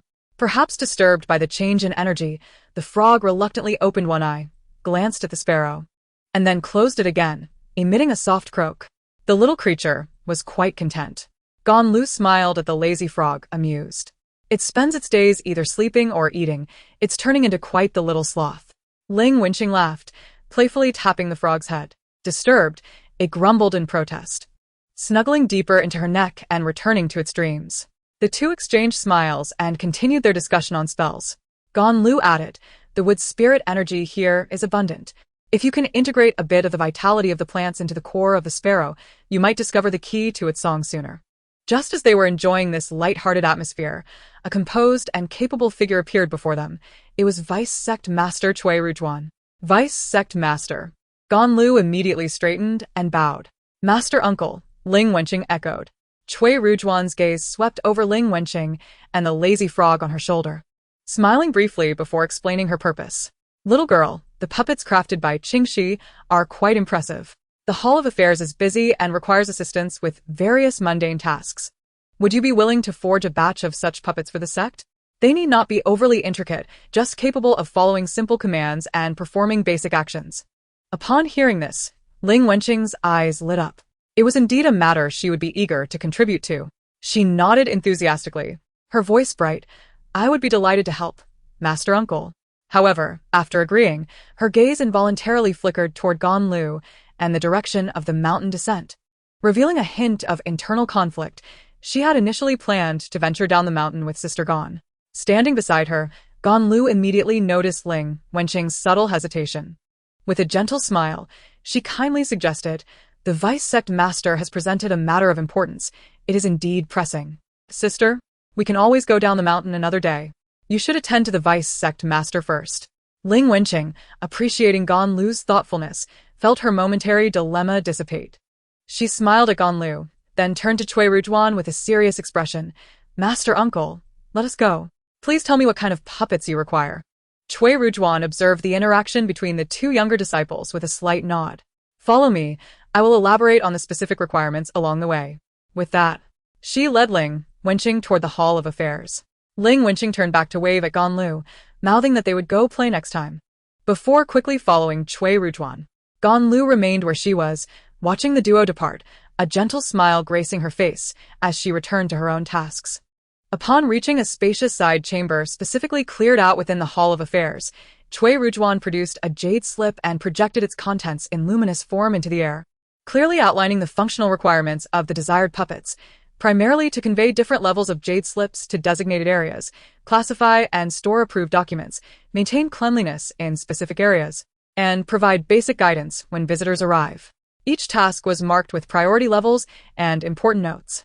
In essence, these are the requirements. Cui Rujuan concluded as she put away the jade slip, looking toward Ling Wenqing. Is this feasible? Ling Wenqing carefully examined the outlined requirements, her mind racing as she assessed the current extent of her control over the puppet-making process. After a moment, she looked up, her gaze clear. Master Uncle. According to these specifications, I can create puppets that can autonomously absorb surrounding spiritual energy to sustain their actions and respond to simple commands, thus eliminating the need for frequent energy replenishment. However, she shifted her tone and, with a hint of embarrassment, pointed to several tasks that required complex judgments, such as assessing the urgency of documents or responding to unexpected inquiries, which they were currently unable to accomplish. Moreover, to ensure they could continuously and stably absorb energy, it would be best to arrange small spirit gathering or elemental energy formations in the areas where they frequently operated. Her explanation was clear, outlining both her capabilities and the current limitations, while also suggesting necessary supporting conditions. Cui Rujuan listened attentively, a flicker of admiration passing through her eyes. Very well. Cui Rujuan nodded decisively. I will promptly arrange for a formation master to set up the energy array here. You may begin by handling the simplest tasks of document transmission and organization. Alleviating these daily trifles will be a tremendous help. Encouraged by this affirmation, Ling Wenqing immediately felt invigorated. Great. I will start right away. Without hesitation, she settled cross-legged in the center of the side hall, focusing her mind. The chaotic golden elixir began to circulate slowly, bridging the connection with the elemental energies of the universe. This time, she did not seek a cute or intricate design, but rather emphasized structural stability and functionality. With her fingertips glowing, she summoned some basic spiritual materials stored in the side hall, which Cui Rujuan had previously instructed to prepare, blending them with pure earth energy and the vitality of wood to commence shaping. A rudimentary puppet, about half a person tall with a square head and robust limbs, gradually took form. Its palms were deliberately molded into a flat shape suitable for holding jade slips and documents, and the joints were reinforced, clearly designed for durability and weight-bearing. The entire creation process was considerably slower than shaping a small rabbit, and Ling Wenqing's expression was particularly focused. She often paused to scan the puppet's internal structure with her spiritual sense, adjusting the distribution of energy circuits to ensure it could effectively absorb and utilize the energy that would soon be arranged. Cui Rujuan stood quietly beside her, refraining from interrupting, merely observing the unadorned yet practical puppet gradually taking shape in Ling Wenqing's hands. The young girl, immersed in her task, bore a striking resemblance to her senior brother's focused demeanor from years past. Chapter 28. A trip down the mountain. Seeing Ling Wenqing had entered a productive state, Cui Rujuan felt reassured enough to attend to her mountain of sect affairs. Once the deputy sect master departed, a few daring and curious disciples quietly gathered around, watching the legendary junior master showcase her remarkable talent. Initially, they whispered among themselves, their eyes filled with awe and curiosity. However, when they beheld the simple yet distinctive puppet taking form under Ling Wenqing's guidance, its structure becoming clearer and its joints more agile as the spiritual light flowed, several lively disciples could not resist inching closer. Junior Master, a younger female disciple exclaimed, pointing at the puppet's bald head with gleaming eyes. Why not adorn it with a few little flowers? It would look much friendlier. Another male disciple, tasked with organizing documents, suggested, could we perhaps give it a smaller jade slip tray? Or maybe a whimsical little carving knife illusion? It would seem more professional. Could its feet be rounded? It would walk steadily and not scratch the floor. Suggestions poured in from all sides. Ling Wenqing felt not disturbed, but rather amused. She paused her work, lifting her slightly muddy face, patiently listening to everyone's ideas, her clear eyes brimming with sincerity. Adding flowers is fine, but they must be solidified with spiritual energy, or they might fall off. The small tray is no problem. As for the carving knife illusion, I'll think about it. I believe I can create a faint shadow using golden spiritual energy. The rounded feet are a brilliant idea. I will make that adjustment. As she responded, she rechanneled her spiritual energy. The once unadorned puppet began to take on different appearances under her ingenuity and the group's suggestions. The puppet designated for document delivery sprouted a few ethereal, everlasting lavender flowers atop its head, while a slightly recessed jade slip tray appeared in its palm, complemented by a delicate golden carving knife illusion, exuding both charm and professionalism. The puppet assigned to organizing had its feet transformed into sturdy, round bases, allowing for quieter and steadier movement. Additionally, for the puppet meant to guide guests, Ling Wenqing even shaped it into a fixed, slightly bowed welcoming posture. Tailoring these soon-to-be helpers according to the disciples' various work needs, she made personalized adjustments. While the core functions remained unchanged, the appearance and details were uniquely distinct. As the first batch of 5 custom puppets wobbled yet robustly began to attempt moving jade slips and organizing items according to Ling Wenqing's initial instructions, the onlooking disciples erupted in hushed cheers, each entranced by their little puppet, some even unable to resist gently touching the flowers atop the puppet's head or the luminous patterns on its body. Wonderful! Now it can deliver urgent reports directly to the steward. Look at its round, sturdy feet. It walks so steadily. This little carving knife illusion is so delightful. Watching the joy on their faces and listening to their satisfied praises, Ling Wenqing felt her earlier focus and fatigue vanish, replaced by a profound sense of accomplishment. She realized she had accomplished something meaningful, not only assisting her senior, but also bringing happiness to so many seniors and sisters. After several days of diligent effort, Ling Wenqing finally completed all the various service puppets required by Cui Rujuan. These puppets, with their square heads and solid structures, had been optimized for different tasks, and now stood quietly at one side of the side hall, awaiting the completion of the energy array to officially commence their duties, relieving the disciples of the service hall of their burdensome trivialities. Observing her labor's fruits, Ling Wenqing dusted off non-existent dirt from her hands, a satisfied smile gracing her small face. A playful thought suddenly sparked in her mind. She glanced around and selected some more translucent spiritual materials predominantly featuring gold and water attributes from the pile. With her spiritual light flowing once more, before long, a unique puppet was born. This puppet was somewhat smaller than the working ones, reaching only up to an adult's knee. Composed entirely of translucent golden and flowing azure spiritual light, it shimmered brilliantly under the light, resembling a delicate piece of art. Its form was rounder and cuter, adorned with a vibrant purple flower wreath, conjured from pure wood spiritual energy, encircling its head. Ling Wenqing quietly infused this little puppet with a very simple core instruction: to approach any disciple entering the hall, offer a flower, and await a response. Once this was accomplished, she stifled a giggle, placing the special surprise puppet in an inconspicuous corner near the entrance of the service hall, using a small spell to conceal its overly bright sheen, making it appear as an unassuming decoration. Subsequently, she nonchalantly returned to report to Cui Rujuan. Sure enough, not long after, when a disciple hurriedly stepped into the service hall, the crystalline little puppet was instantly activated by the instruction. It ambled forward with slow, clumsy steps, clattering to a stop in front of the disciple, then lifted its featureless face, staring motionlessly upward. The disciple paused, taken aback by this unexpectedly beautiful yet oddly behaving little creature. After a moment, the puppet slowly raised a small hand made of azure spiritual light, which had, unbeknownst to it, acquired a petite purple flower identical to the one atop its head, and extended it directly towards the disciple. Hesitant, the disciple cautiously reached out to accept the little flower. At the moment his fingertips brushed against the petals, the little puppet seemed to have finally completed its task. With a swift and decisive turn, it retreated to its original corner, reverting to stillness, as though everything that had just transpired was merely a figment of the imagination. Only the disciple remained, holding the ephemeral spirit flower, standing in place with a bewildered expression, yet unable to suppress a sense of amusement. Gradually, the disciples of the service hall discovered this peculiar yet endearing little ritual.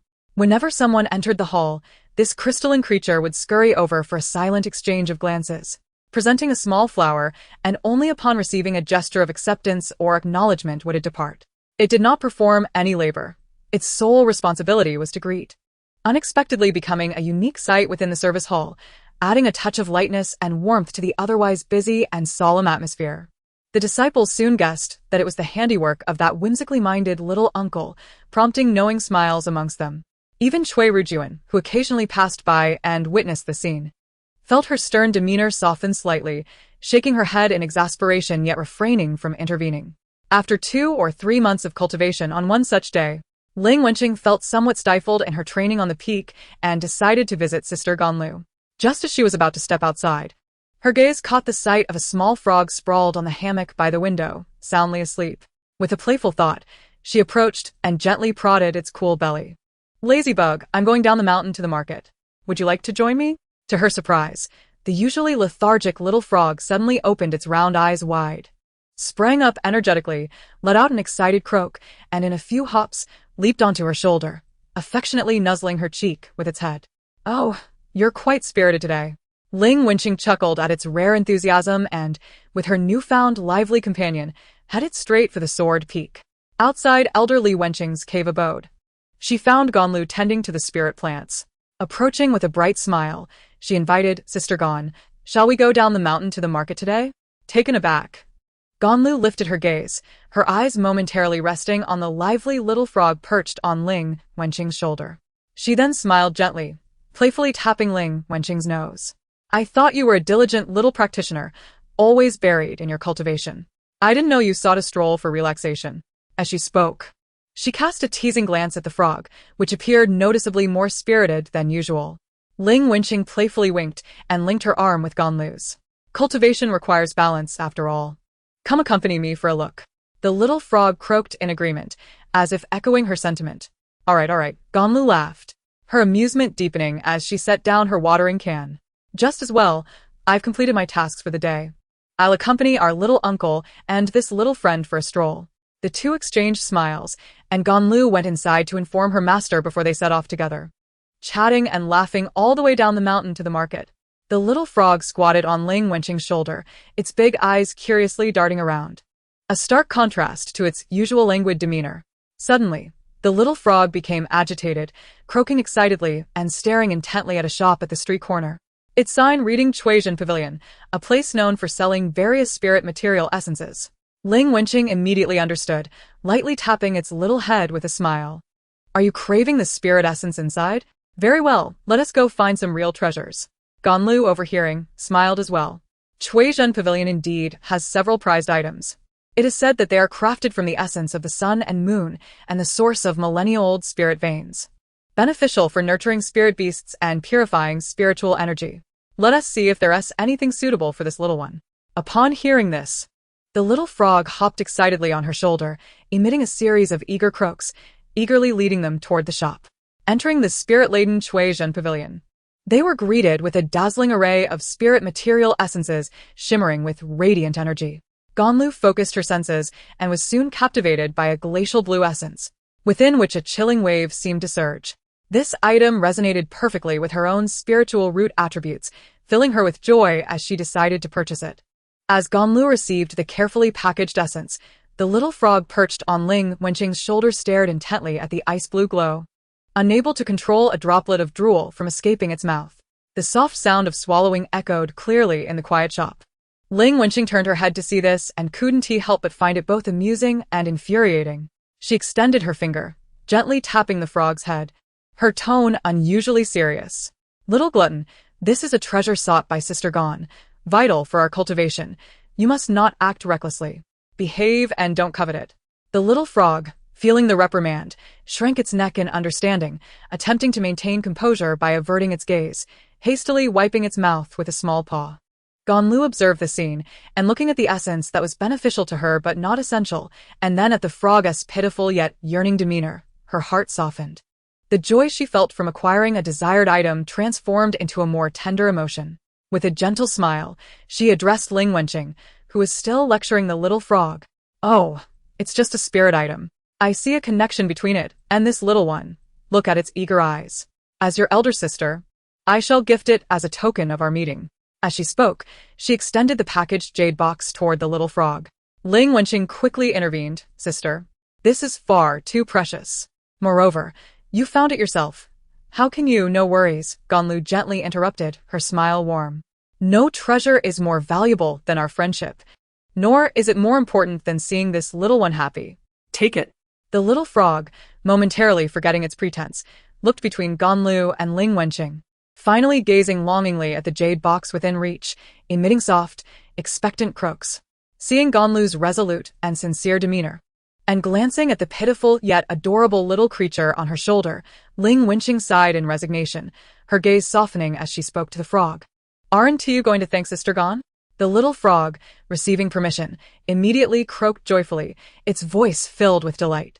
It carefully embraced the jade box, which was quite large for it, and affectionately nuzzled Ganlu's hand with its head, eliciting further smiles from her. Ultimately, with Ling Wenqing watching with a mix of gratitude and exasperation, the little frog contentedly received this unexpected generous gift. Chapter 29. Receiving the last half after selecting a few suitable spirit material essences for the little frog, the trio prepared to return home. The little frog clutched the glacial essence with its forepaws, happily gnawing on it, surrounded by pure cold energy. Suddenly, it paused, its nose twitching as it caught a whiff of something exceptionally special. Excitedly, it began to croak, momentarily forgetting the half-eaten essence. One paw tightly holding onto its treasure while the other pointed vigorously toward a secluded corner of the street, its head nudging in that direction, urging Ling Wenqing and Ganlu to follow. What has it discovered now? Ling Wenqing sensed the little frog's unusual excitement and curiously halted. Ganlu, equally intrigued, looked in the same direction. This little one is quite perceptive. Perhaps it has caught the scent of something remarkable. Since the hour is still early, it wouldn't hurt to take a look.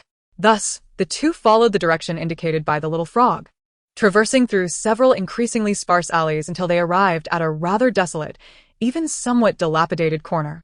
Before them lay an inconspicuous stall, where an elderly man, his hair and beard as white as snow, sat drowsily in the rear. Scattered across the table were a few antiquated items, some bearing traces of earth, their spiritual energy barely perceptible. Guided by the excited gestures of a small toad, the trio approached the secluded stall.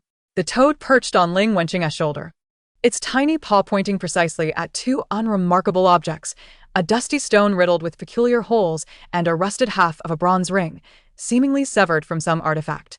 It turned its head, croaking incessantly at Ling Wenqing, its large eyes brimming with eagerness and longing. Although Ling Wenqing could not discern the significance of these items, she held great faith in the toad's keen intuition. Sister, let us acquire these too, she exclaimed. Ganlu nodded in agreement and began to engage the old man in conversation, skillfully negotiating the price down. Ling Wenqing complied, offering spirit stones in exchange for the dusty stone and the half-ring. The moment she held them, she felt the stone's weightless nature, while the bronze ring felt heavy, imbued with an inexplicable antiquity, prompting her to stow them away without further inquiry. On their journey back to the sect, the toad exhibited an unusual quietness, foregoing its earlier treat of the ice spirit core and instead gazing longingly at Ling Wenqing. Occasionally, it would gently tug at her clothing with its tiny paws, emitting soft, pitiful croaks, clearly fixated on the newly acquired treasures. Ling Wenqing, unable to resist its pleading demeanor, chuckled indulgently. All right, I know you chose them. Here, they're all yours. She produced the stone and the half-ring. The toad eagerly nudged the items together and then pushed them toward Ganlu, its eyes sparkling with charm. Ganlu, utterly charmed by the little creature, responded warmly. Thank you for your kind gift. I shall accept it. The toad then nestled back onto Ling Wenqing's shoulder, finally contented. Upon returning to the Qingyan sect, they encountered elder Li Wenqing. Master, they greeted in unison. Li Wenqing turned, his gaze gentle as it fell upon them. When he noticed the two unremarkable items in Ganlu's possession, a flicker of surprise crossed his features. Oh, let me take a look, he said, gesturing for Ganlu to present the objects. She complied, offering the porous stone and the rusted bronze ring. Li Wenqing cradled them in his palm, his fingers shimmering with spiritual light as he examined them closely. His expression softened with satisfaction as he addressed Ganlu. Child, you have indeed encountered a rare fortune. These two items are exceptional treasures. He pointed to the porous gray stone. This is known as void floating gold. Though it appears unremarkable, it is one of the finest materials for forging flying swords and protective talismans. Remarkably, it harbors a subtle essence of the void, If you can meld it into your innate treasure, it will not only enhance its sharpness and durability, but also bestow an ethereal quality that complements your golden spiritual root, adding an element of grace and enigma to your power. Then, he turned to the half-bronze ring. As for this piece, if I am not mistaken, it is a remnant of an ancient water ritual artifact. Despite its broken state, it retains a pure and substantial essence of water, which will greatly assist you in comprehending the waterway path and refining your spiritual power. Wearing it regularly will enhance your practice of water-related techniques. Li Wenqing returned the treasures to the astonished Gan Lu, stroking his beard with a smile. These two items, one representing gold and the other water, perfectly align with your dual spiritual roots, complementing each other splendidly. Utilize them wisely. They will significantly benefit your future path. Gan Lu, holding the treasures now illuminated by her master-s insights, felt immense gratitude towards the little toad for its extraordinary intuition. She cast a thankful glance at both Ling Wenqing and the toad. Thank you, master, for your guidance. I shall make good use of them. Li Wenqing nudda. His gaze inadvertently drifting to the lethargic toad resting on Ling Wenqing's shoulder, clutching its ice spirit core. A subtle depth flickered in his eyes. This little creature possesses quite the discerning eye. He refrained from further inquiries, acknowledging that each individual has their own destiny. They paused at the fork leading to their respective peaks. Gan Lu gently stroked the toad's smooth back. Thank you for such a wonderful gift. I shall bring you even tastier treats in the future. The small creature emitted a contented croak, nuzzling against her fingertips. I had a delightful time today. Thank you for your company, junior sister, Gan Lu said softly, her eyes warm. Ling Wenqing shook her head, her face alight with genuine joy. No, I should be the one to thank you, sister, for accompanying me for so long. Gan Lu smiled knowingly and expressed her gratitude once more. Thank you for the precious gifts from you and the little toad. With these treasures, I must return and contemplate their significance. You should rest as well. Indeed, you too, Sister. They exchanged a few more whispered thoughts about their market experiences, then waved goodbye amidst the setting sun's hues, turning to tread their respective paths on the stone trails. The toad nestled on Ling Wenqing's shoulder, watching Gan Lu retreat until her water-blue figure vanished among the verdant woods, before contentedly burrowing its head into its stash of shimmering spoils. In the quiet abode of Qingjing Peak, a night pearl radiated a soft glow. Ling Wenqing reclined on her bed, staring blankly at the green canopy above. A rustling sound drew her attention. The toad was gleefully munching on the ice spirit core, emitting occasional, satisfied gurgles. Outside, the moonlight gradually crept through the window, casting dappled shadows on the stone floor. Ling Wenqing turned onto her side, her fingertips absent-mindedly tracing the soft quilt. Time passes so slowly, she murmured softly, her voice resonating in the stillness of the night. Half a year had nearly slipped by. Unbidden, the image of Wenqing's serene demeanor surfaced in her mind, recalling his gentle touch on her head before his departure and the focused expression he wore while guiding her practice. A faint, indescribable longing, akin to the night mist, enveloped her heart. She found herself missing him, the inexplicable sense of comfort and warmth he brought when he was near. After a long moment, she sighed softly, as if to disperse the tendrils of sorrow. Sitting up, her gaze regained its determination. She settled into a meditative posture, hands forming seals, and gradually closed her eyes. Since impatience was inevitable, she resolved to transform this emotional turmoil into motivation for her cultivation. She relished the process of steadily advancing her abilities, feeling the spiritual energy gradually filling her meridians, coalescing within her. If she could seize this opportunity to break through to the mid-stage of the golden core, her spirit-summoning tide would undoubtedly achieve greater mastery, enabling her to create even more agile and powerful puppets. Within her dantian, the chaotic golden core began to rotate slowly, inhaling and exhaling vast amounts of spiritual energy. Ling Wenqing cast aside all distractions, her mind fully immersed in the cycle of her cultivation.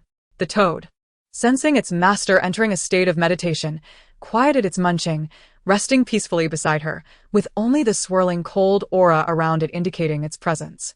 Meanwhile, thousands of miles away in the Dragonfall Abyss, a realm woven from the resentment of fallen ancient dragons and the shattered laws of heaven, the sky was eternally shrouded in a dark crimson hue, and distorted spatial ripples were omnipresent, threatening to rend all existence asunder. The black winds not only severed flesh but also carried the anguished wails of souls, relentlessly assaulting the consciousness of intruders. The air was thick with a suffocating pressure and the decay of all things. When Xing, clad in white, was already stained with dust and dark red blood. Standing at the edge of the abyss's core, his usually gentle brows now set in a tranquil and icy demeanor. He was determined to obtain the remaining half. As a senior disciple, it is imperative to grow strong enough to shield Ling Wenqing from all adversities that exceed her capacity to endure on her destined yet tumultuous path, providing her with a nurturing environment in which she can flourish. Guided by the subtle resonance of the primordial tides that I have quietly sensed during my interactions with her, I stepped into this perilous abyss, shunned even by the most formidable practitioners. Within this abyss, danger lurked at every turn. An invisible rift tore apart my protective spiritual light in an instant, nearly severing me in two. It was only through my mastery of the divine transformation and the unparalleled flexibility of my water spirit body that I narrowly evaded a fatal blow, leaving me with wounds deep enough to expose bone, requiring half a month to heal. I found myself ensnared in the Dragon's Lament, witnessing countless dragons spilling blood across the heavens, their overwhelming resentment and unwillingness nearly consuming my will to escape the infernal fire spouting from the earth's veins. I was compelled to plunge into a chilling dark river where, although my water spirit root benefited me, I nearly succumbed to the eternal frost that threatened to freeze my very soul. After enduring harrowing trials, I finally reached the destination indicated by that primordial sense, a vast lair formed from the accumulated bones of innumerable dragons. There, contrary to my expectations of finding a treasure of inheritance, lay a seemingly tranquil mirror-like lake, harboring the essence of supreme laws. The surface was smooth as glass, failing to reflect my image, instead revealing the deepest fears I was reluctant to confront. The flames of palace intrigue reignited. In my youth, garbed in the robes of a crown prince, I sat alone at the heart of a palace on the brink of collapse. The cries of rebellion and the screams of the palace maidens rang out with startling clarity. A decade spent in the depths of the palace had taught me to mask all emotions with a facade of calm. Just as the cold blade was about to touch my throat, Ling Wenqing's figure materialized in the hall. Was this a trial of the heart? Forcing a breakthrough would only provoke a backlash from the lake, leading to the collapse of my resolve. I found myself trapped here. Yet, I had not realized that the moments spent with her had unconsciously transformed into a new manifestation of my heart. The mirror lake astutely sensed this unarticulated attachment, transforming it into the sharpest blade of the heart. My gaze momentarily sharpened, yet I remained composed. I observed my phantom self still seated, though my fingers, hidden within my sleeves, had quietly clenched. So it was. I murmured softly. The lake reflected my deepest entanglement. It was not death I feared, but the profound sense of helplessness rooted in childhood trauma when the one I cared for was in peril. Scenes replayed before me. Ling Wenqing drinking the poisoned wine offered by her mother, being inadvertently led into traps during a hunt, being pushed off a high platform during a celebration, each a variation of my childhood experiences, and each time, she became the victim of treachery in my stead. Each scene struck at the core of my most profound fears. I watched for 3 months. Initially, I lost composure a few times. However, once my attacks were consumed by the lake, I discerned the key to breaking the cycle and ceased my assaults.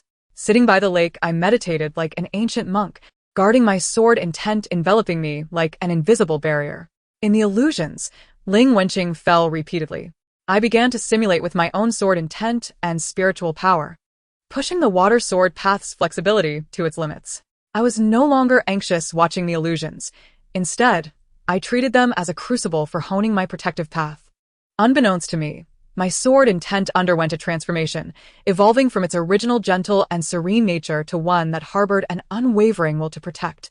As if everything could be invaded, but before her, it remained eternally unyielding. As new illusions arose, Ling Wenqing found herself cornered against the palace walls, with a bottomless abyss behind her. I transformed my sword intent into the gentlest of supports, steadfastly catching her as she fell. No longer resisting these visions, I wielded my sword intent like a brush, redrawing every moment of tragedy. The instant the blade met flesh, water rose. The moment the poison touched her lips, ice crystallized. The moment of her fall, a current lifted her. "Do you see it?" I whispered to her phantom, also addressing my former self. What I lacked at that moment was never calmness, but the courage to guard against all odds. When Ling Wenqing's figure once again smiled at me in the illusion, I slowly rose. The incomplete eternal ice heart domain silently opened upon my realization. As the mirror lake shattered with a resounding crash, I softly declared, "This time, I shall not let anyone fall." As the last shard of the mirror shattered and vanished, a complete ice crystal emerged from the heart of the lake, crystalline and translucent, containing an endless depth of the water realm. The instant it merged with my brow, I distinctly felt the primordial source within me fully integrate with it, achieving perfection. The eternal ice heart domain became whole. This gift allowed me to unfold a unique domain wherever my thoughts wandered. Within this domain, I could significantly freeze and delay any lethal threats aimed at those I was to protect, whether they be physical attacks, soul impacts, or even certain negative effects of heavenly laws, such as the power of certain tribulations. This domain could afford me critical reaction time or diminish devastating attacks to a bearable level. As I felt the tranquil yet potent power emanating from the ice crystal teardrop in my sea of consciousness, I slowly exhaled a breath of turbid air. I turned to leave the dragon bone lair, my white robe fluttering like a banner beneath the crimson sky. After a moment of contemplation, I chuckled softly to myself, thinking of returning to buy her some delightful trinkets. After all, she had been cooped up cultivating for days, and I had always taken her along for training. It was time to take her out for some fun. The path ahead remained long, but at this moment, my resolve and power were complete. Chapter 30. Injured emerging from the dragon's abyss, my aura, now enriched by my newly acquired talent, appeared deeper and more restrained. Yet, nearly a year of life and death struggles and mental torment left a trace of undeniable pallor and fatigue on my face.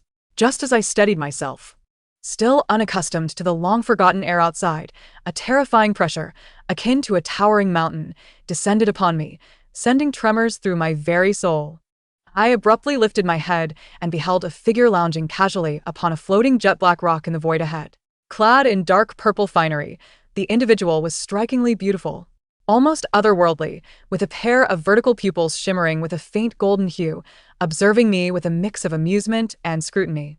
The aura emanating from him belonged to Yun Wuzhao, a supreme being of the demon realm endowed with the ability to traverse the void. To have emerged from the heart of this dreadful place and even benefited from it, Yun Wuzhao remarked, his voice imbued with a peculiar magnetism as he lightly applauded, as though relishing a splendid performance. I have awaited here for many years, deterred by the illusions that stirred my inner demons, never daring to step foot. Yet you, a mere human youth, have reaped the rewards. With a sudden shift in tone, the playful glint in his vertical pupils was replaced with a chilling intent to kill. What lies within is not meant for you. Surrender the opportunity, and I shall allow you to retain your corpse whole. Faced with a mid-stage demon lord, my initial stage of divine transformation felt like a mere firefly beneath the full moon. Nonetheless, I maintained my composure, tightening my grip on my life-bound sword. As azure spiritual energy and a hint of icy coldness began to circulate around me. Senior, you jest. The opportunity is now in my hands, and it pertains to me. Such coercive tactics are beneath you. Yun Wuzhao scoffed at my retort. Beneath me? I have no need to explain my actions to you. Without rising, he merely pointed casually. In an instant, the space around me seemed to solidify into amber, an overwhelming pressure converging upon me from all sides. A faint bluish halo, composed of countless ice crystal particles, manifested around me, striving to freeze the horrifying spatial oppression, producing a disconcerting cracking sound. The eternal ice heart domain operated at full capacity, as the ice-blue halo formed a solid barrier, forcefully expanding the space by a full 10 feet. Quite interesting, Yun Wuzhao chuckled lightly, a flicker of intrigue passing through his vertical pupils. He remained seated, unwavering, merely flicking a finger. A streak of dark violet light pierced through the air, shattering the space it traversed. When Xingji's long sword sliced through the air, transforming the essence of water into 9 ethereal dragons that surged to meet the attack, each embodying the true meaning of the swordsmanship. The realms of ice and sword merged flawlessly, blossoming into a myriad of ice crystals within the void. With a thunderous clash, the dragon-like sword intent met the dark violet light, erupting in a blinding radiance. When Xingji's grip fractured, blood streaming down the handle of his sword, he leveraged the momentum to retreat, each step crystallizing ice lotuses in the void to dissipate the residual force.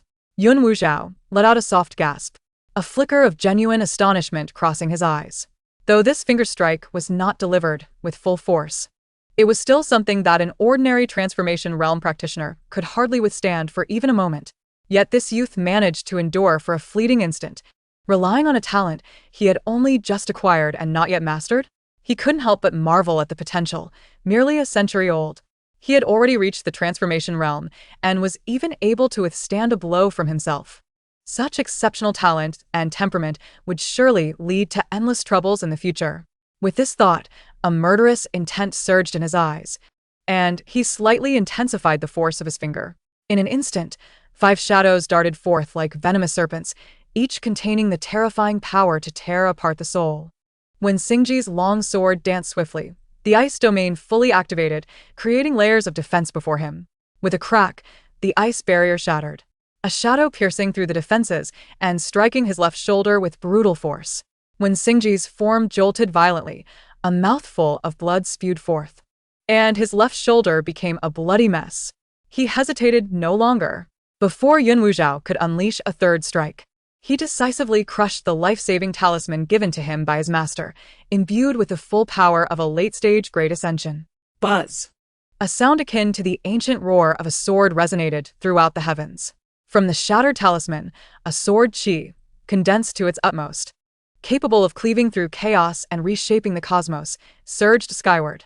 The sword's intent was vast and overwhelming, yet carried a gentle and authoritative essence that nurtured all things, embodying Zhang Lin's unique swordsmanship, the silent nurturing sword.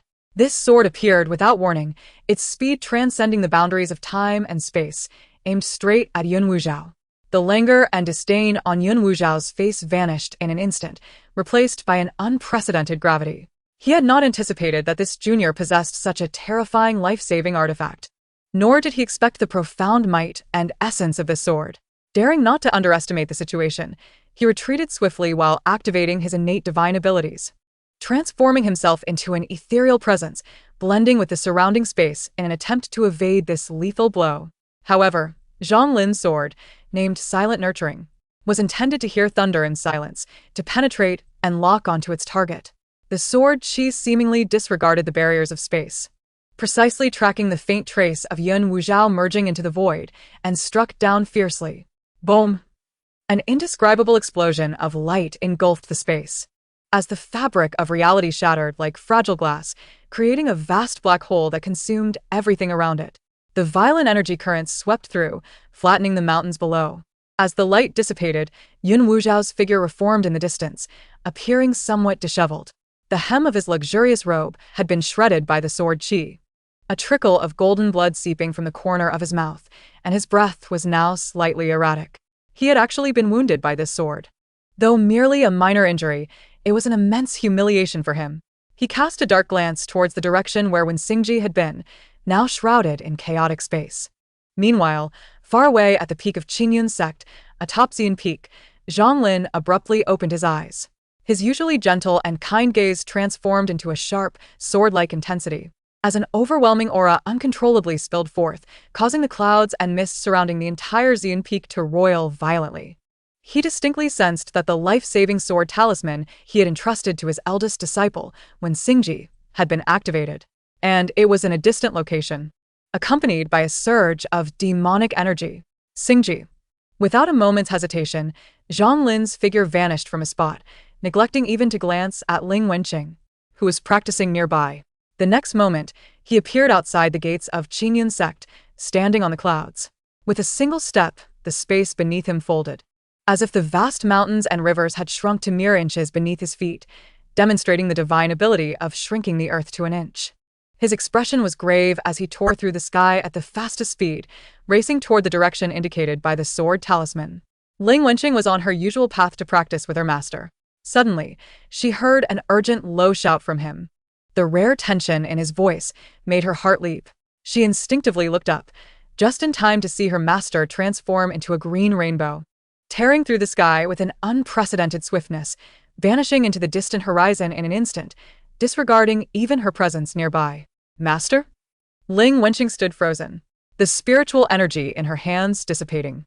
She quickly ran to the spot where Zhang Lin had just stood, only to find the air still trembling with lingering ripples of spiritual power. What happened to senior brother? An inexplicable unease gripped her heart. Her master's uncharacteristic demeanor surely indicated that senior brother was in grave danger. Was he injured? Or had he encountered a formidable foe? An avalanche of ominous thoughts uncontrollably flooded her mind, tightening her chest and causing her fingertips to grow cold. She paced anxiously in place, wanting to pursue him, yet unsure of which direction to take, fearing that her meager cultivation might only complicate matters. Ultimately, she bit her lip and decided to remain atop Zion Peak, the location of her master's cave dwelling, where senior brother was most likely to be brought back.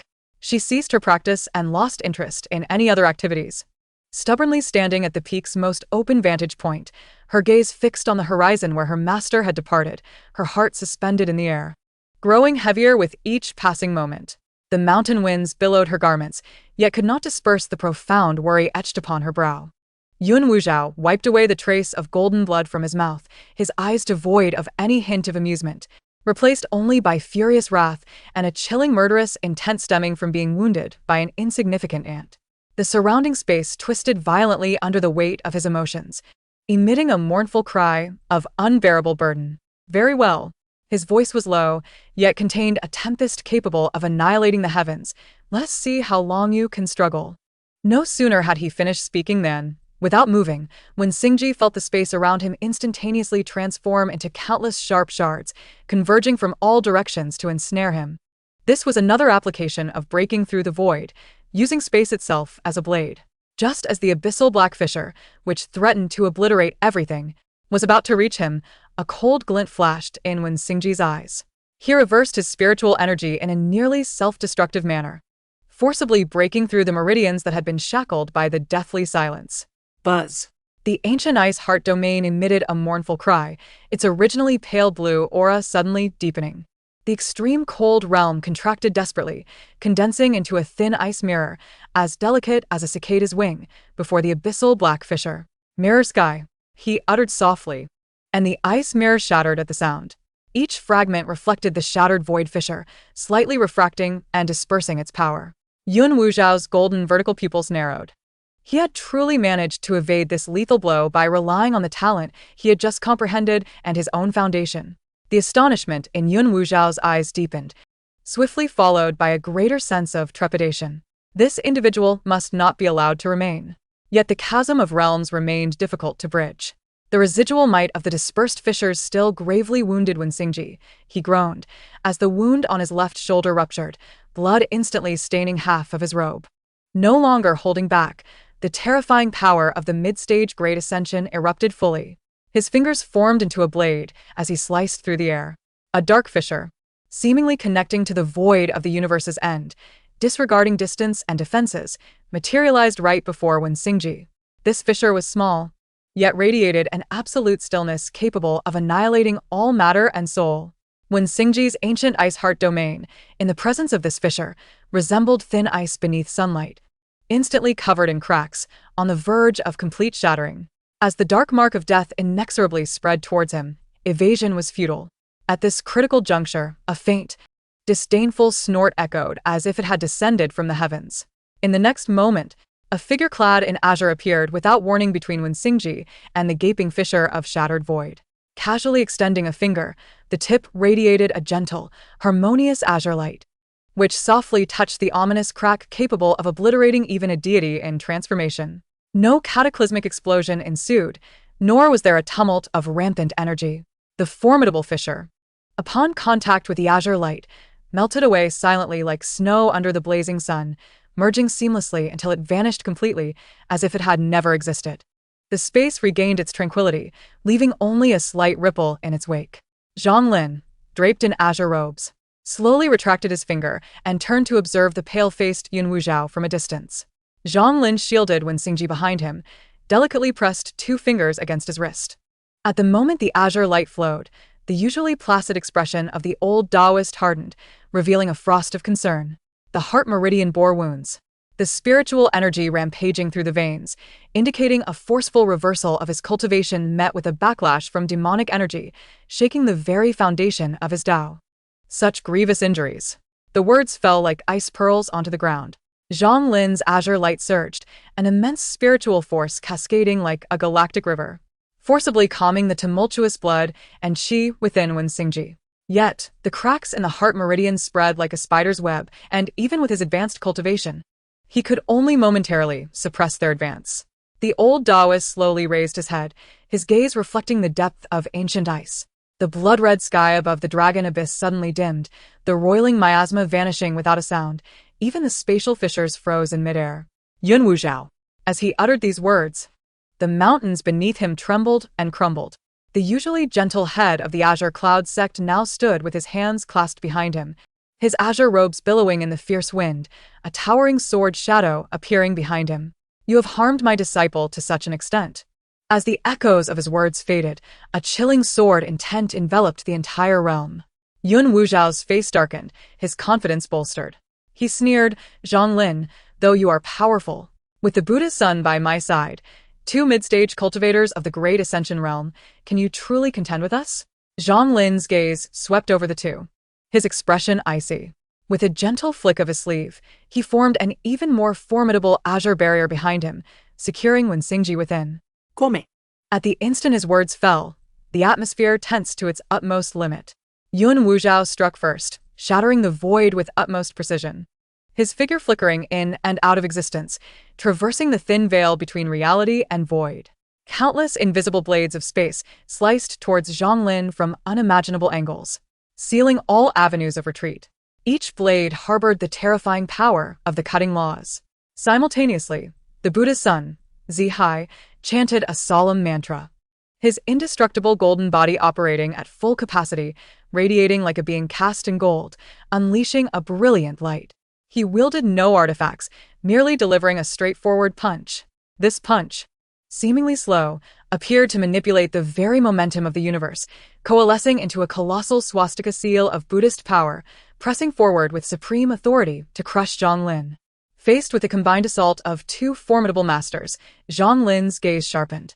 He may not possess supernatural abilities, yet his 1,000 years of cultivation, seasoned by countless trials, had refined his combat experience and comprehension of the laws of the cosmos to an extraordinary degree. He remained motionless, his hands tracing the air before him, conjuring a perfectly harmonious taiji diagram that materialized from thin air. This was not merely a simple accumulation of spiritual energy, but an invocation of the surrounding laws of heaven and earth. The taiji diagram rotated slowly, the dual energies of yin and yang flowing ceaselessly. As the numerous blades of space approached, they either deviated under the gentle yin fish, or shattered upon striking the firm yang fish, vanishing into nothingness. Meanwhile, the formidable swastika seal crashed against the taiji diagram, resembling a cow sinking into the ocean, its tremendous force continuously diffused and redirected, ultimately spiraling away into the void amid a resounding explosion. The space blades were either deflected or shattered, and the might of the Buddha's seal was similarly dissipated. Unable to breach the three zhongs surrounding him, Yun Wuzhao's elusive movements and Zihai's indestructible golden body complemented each other, their offensive surge relentless. Although Zhang Lin countered with supreme Taoist mastery, the continuous onslaught of two gifted abilities caused the operation of the taiji diagram to exhibit a slight sluggishness. Yet, he was far from overwhelmed. A glimmer of cold light flashed in his eyes as he raised a finger. A finely honed azure sword qi silently pierced the void, directly targeting the true form of Yun Wuzhao.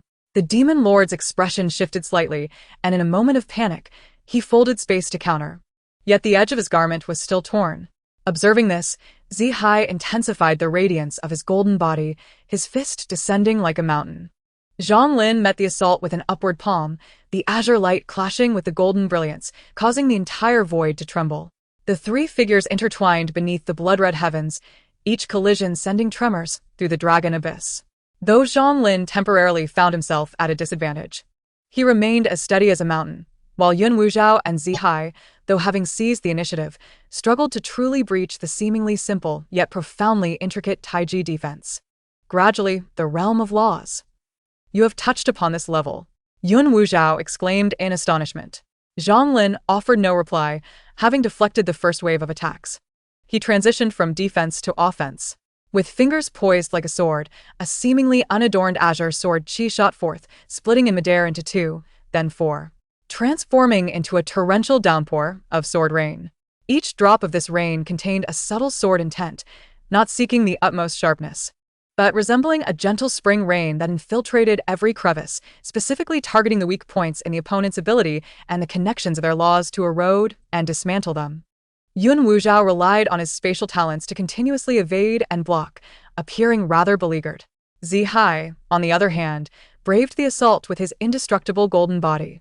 The sword rain crashed against him, producing a metallic clang, unable to breach his defenses, yet the penetrating sword intent caused his blood to surge, dimming the glow of his golden form. The three figures clashed and intertwined within the void, Zhang Lin, facing two adversaries, adeptly wielded his profound understanding of the laws and solid foundation to subtly gain the upper hand. Azure light, golden radiance, and ripples of space erupted chaotically, churning the skies within 1,000 miles into a realm of confusion, as if doomsday had descended.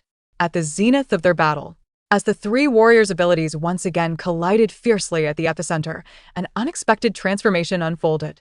The previously serene Zhang Lin's aura suddenly surged uncontrollably, boiling like a tempestuous sea. From his center, the spiritual energies of heaven and earth coalesced into a massive vortex, spiraling inward, as deeper laws resonated, emitting a resounding cosmic harmony. In the sky, the clouds, previously scattered by the aftermath of their conflict, rapidly coalesced at a visible pace, transforming into an abyssal darkness that suffocated the air, crackling with the ominous, destructive lightning of a calamitous storm.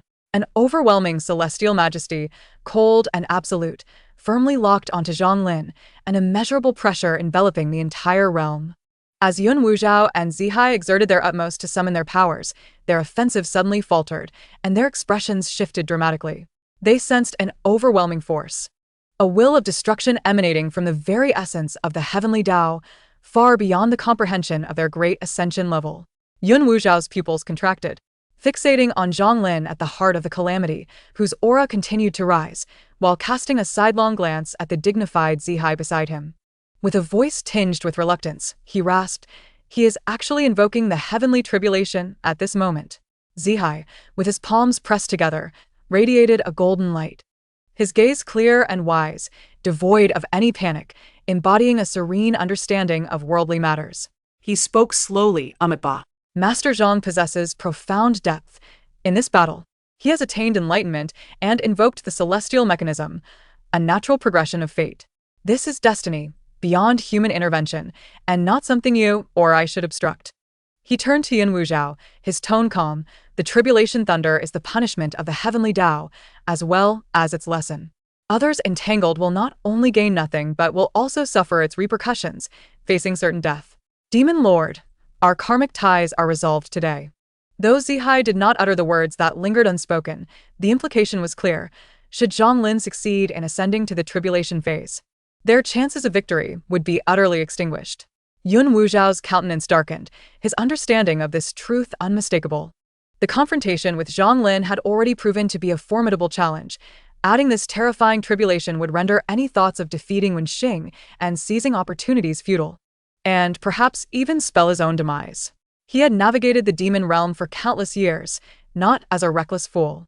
Humph, Yun Wuzhao scoffed, decisively making his choice as spatial ripples surged around him. Zhang Lin, consider yourself fortunate today. We depart. Before his words could fully resonate, he transformed into a fleeting shadow, vanishing into the crevices of space with remarkable swiftness.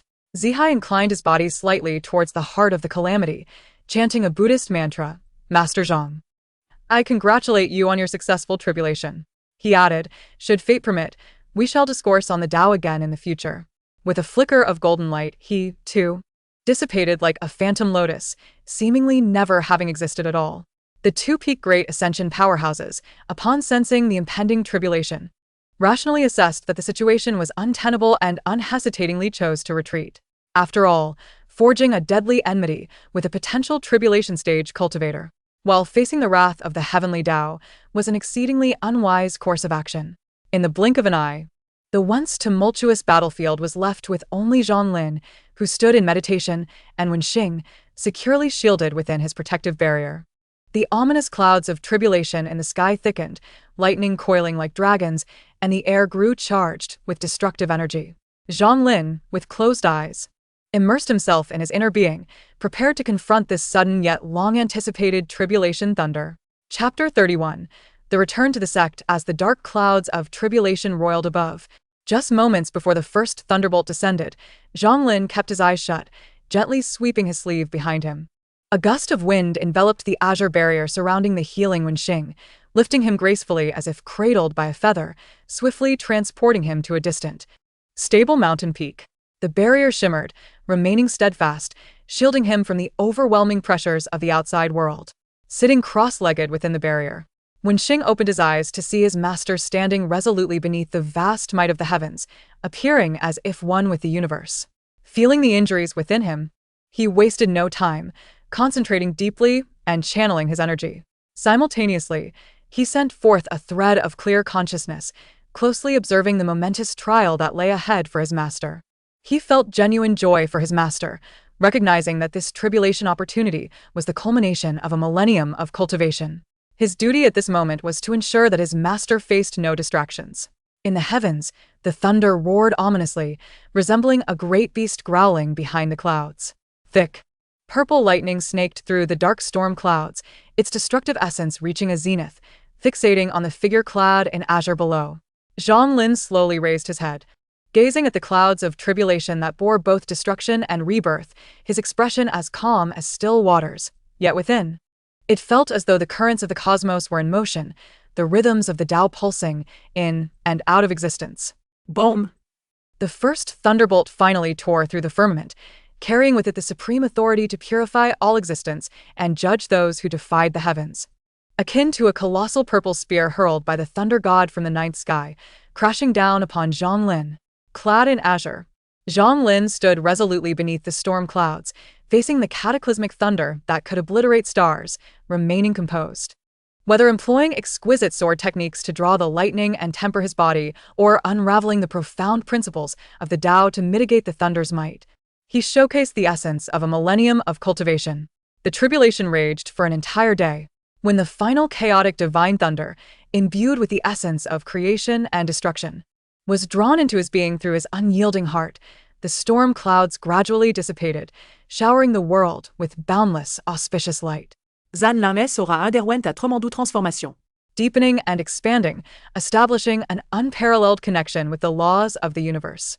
He had successfully transcended the tribulation, stepping into the coveted tribulation phase that countless cultivators yearned for.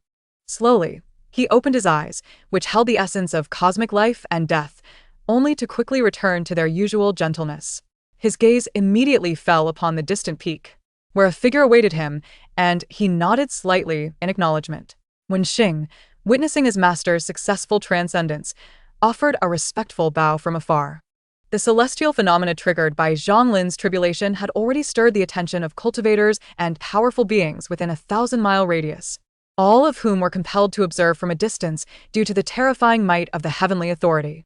Now, as the tribulation subsided and auspicious light descended, confirming that the sect leader of the Qinyan sect had successfully entered the tribulation phase, those who had been watching began to materialize, converging towards him.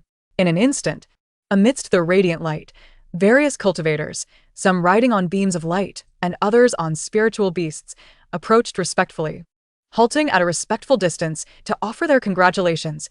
Congratulations to Master Zhang for overcoming the tribulation and stepping into the path of transcendence. The Qinyan sect gains another pillar of support, truly a blessing for humanity. The atmosphere grew lively. Wenxing, at the initial stage of transforming divinity, quietly stood beside Zhang Lin, holding his sword in silence. As he drew near, although Zhang Lin wore a warm smile to greet the crowd, a flicker of concern passed through his eyes. He could clearly sense that his disciple's aura was unstable, with subtle cracks in his heart meridian indicating unhealed injuries, signaling an urgent need for rest and recuperation. Wenxing's gaze swept over the congratulatory figures with a calm demeanor, his expression otherwise unchanged, save for the slight paleness of his lips and the faint residual blood energy that hinted at his true condition. Unfazed, Zhang Lin addressed the gathering with humility. I thank all fellow cultivators for your concern. I am fortunate to have succeeded, which is of little significance. While responding appropriately, he discreetly moved his fingers within his sleeve. channeling a gentle, invisible energy towards Wenxing to stabilize his injuries, resolved to conclude the formalities swiftly and return to the sect for healing.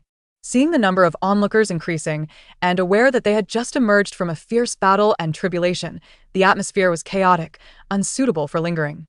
Zhang Lin found an opportunity to gracefully excuse himself, saying, "I appreciate everyone's kindness, but as I have just entered this realm, my energy requires stabilization.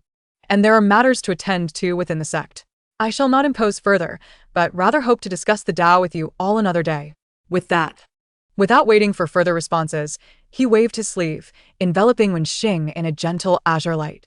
In the next moment, the figures of master and disciple seemed to blend with the breeze, quietly vanishing from the spot, leaving behind a group of cultivators, each with their own thoughts, marveling at the emergence of this newly ascended tribulation powerhouse and the Qingyan sect's increasingly profound depth.